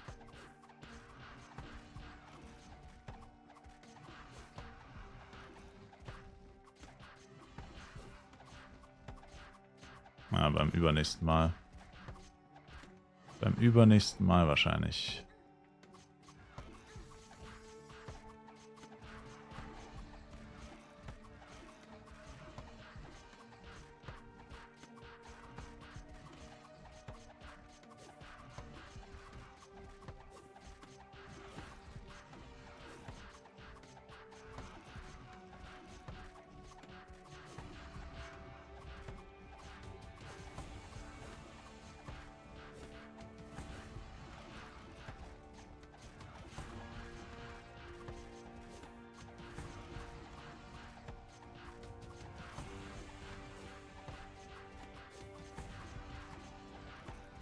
27 Fast. Bei Fast Walker jetzt so lange, man kann es einfach bei 20 oder whatever machen, aber ja. Jetzt müsst ihr noch einmal den Stun machen.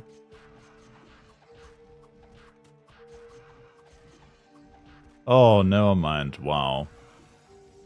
Fuck my life. Okay, ich dachte, das können wir erst beim nächsten Mal. Scheiße. Aber dass es halt auch kommt, weißt du, ey, wie viel Pech wir gerade haben. Erstens 6 von 8 mal Schmelze. Fucking Bullshit. Und natürlich Stun und Schmelze. Also es ist halt auch wirklich wieder der absolut beschissenste Run, ey. Wenn du Glück hast, wäre einfach gar keine Schmelze gekommen. Also es fuckt so ab, ey.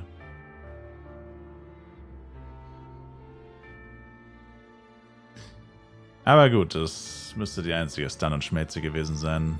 At least.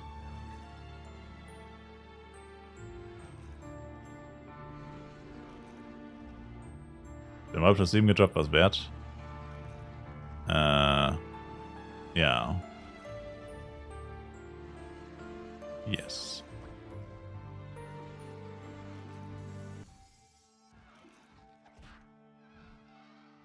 Nee. Ich hätte den Activision mitnehmen müssen. I didn't know that. So. Also. Das war auf jeden Fall schon mal Stun und Schmelze. Musste ja früher oder später passieren. Ups. Fuck. Das war ein Missklick, aber egal. Warum nicht? Wapern plus 10? Na, da wäre eine AOE. Nein. Soll er doch.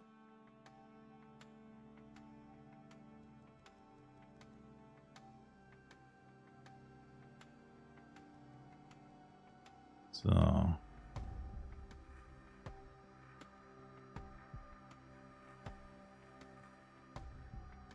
Kannst go, go, go.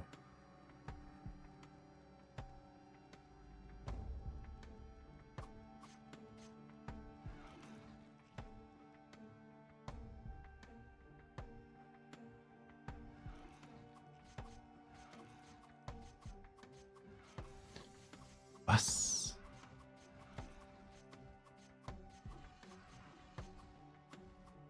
Es ist unplayable. Es ist unplayable. Ich kann nichts machen. Ich mach Gewur und sterb einfach. Diese scheiß Portbugs, Mann, es fuckt so ab, ey.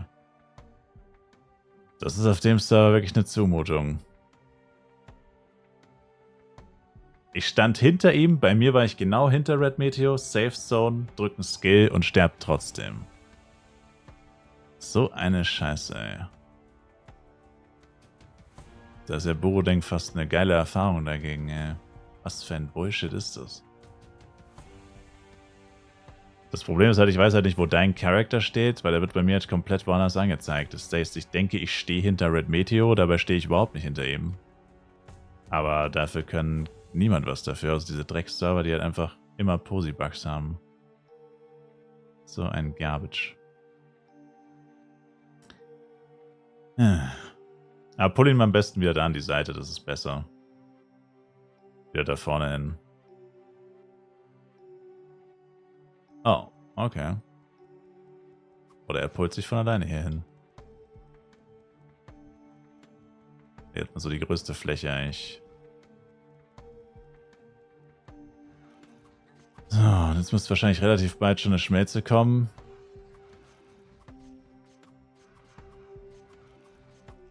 Okay, jetzt funktioniert es wieder. Oh, am besten schon mal Fast Walker. Und da ist es schon. No, Mensch. 42. Okay. Jetzt die Drecksau einfach so schnell wie möglich killen. 42 ist der Timer, also ab so spätestens 37 Fast Walker. Ab 37 Fast.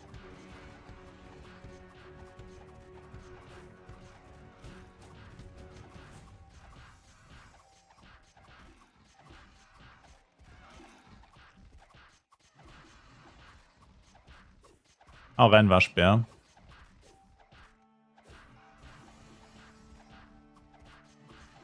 Nichts anderes habe ich jetzt gerade gemacht. Ich drücke Klick auf ihn, mache Gewur der Holy Guard. Okay, gleich in 5 Sekunden Fastwalker. 37 ist dann gleich. Fastwalker mache ich auch schon mal. Und weg mit dem Jester. Nice, keine Schmelze. Ist keine Schmelze.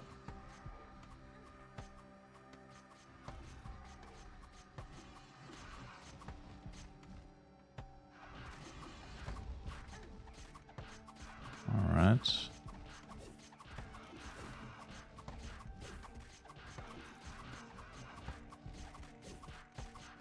...35, ja.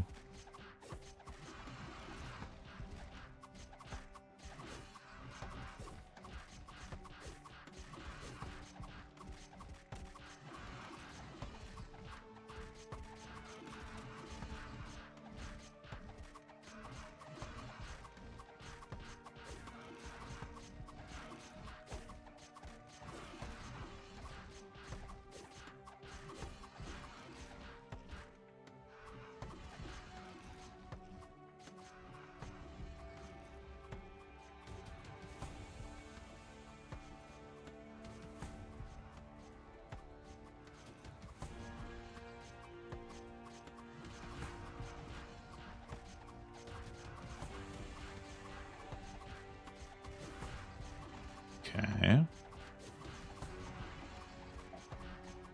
Ja, so kann es halt auch mal laufen. Wenn nicht jeder zweite Skin eine Schmelze ist. Oder jeder. Hab noch eine 15 Tage FEC-Flask, will aber nicht mehr als 3 Stunden pro Tag leveln, würdest du sie aktuell trotzdem benutzen? Keine Ahnung. Kannst du doch wieder ausrechnen. Eine FEC-Flask ist ja effektiv eine Ampli und ein Abkastone könnte man ungefähr rechnen. Pi mal Daumen. Pi mal Daumen.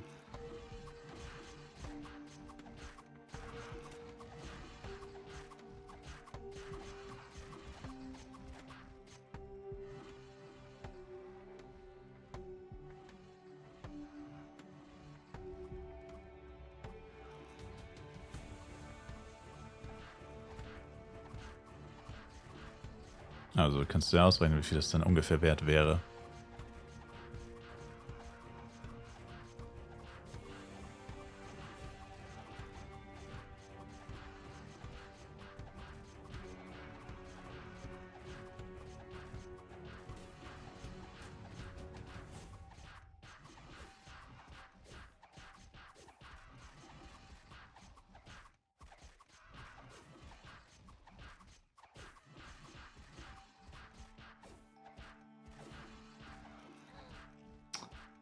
Junge.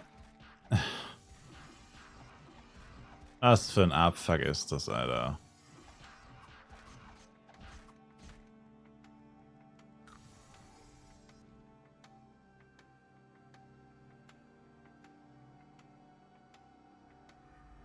Was für ein Scheißdreck.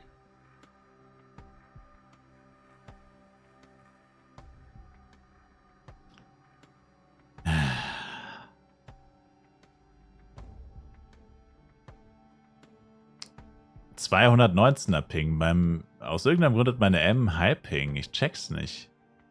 Mein Jester hat keinen. Ich habe hier einfach 219er Ping. Was ist das?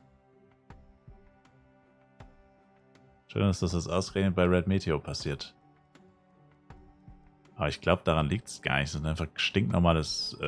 es laggt eigentlich überhaupt nicht. Einfach stinknormale Portbugs eigentlich. Jetzt ist auch wieder 74. Oh, man.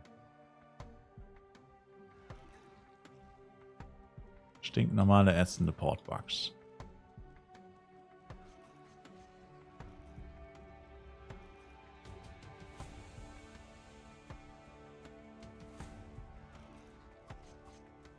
Was? Was? What? What is he doing, man?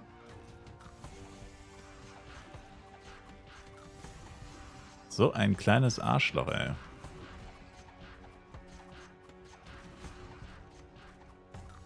Ich kann den halt nicht tanken, wenn er einmal durchkommt, bin ich tot.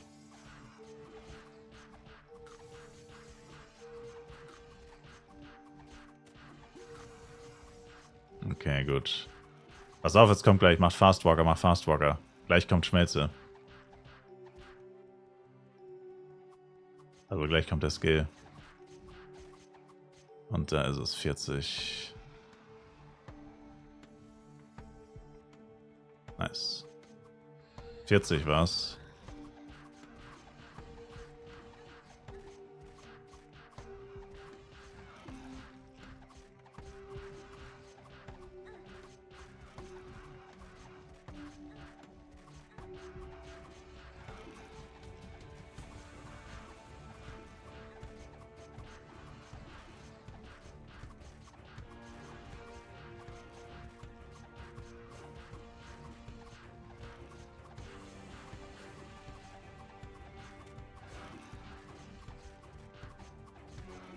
Take my energy. 40 ist Skill. Also jetzt direkt Fastwalker.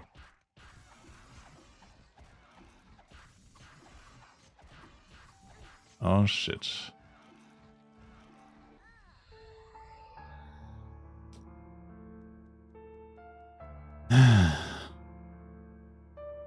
So close.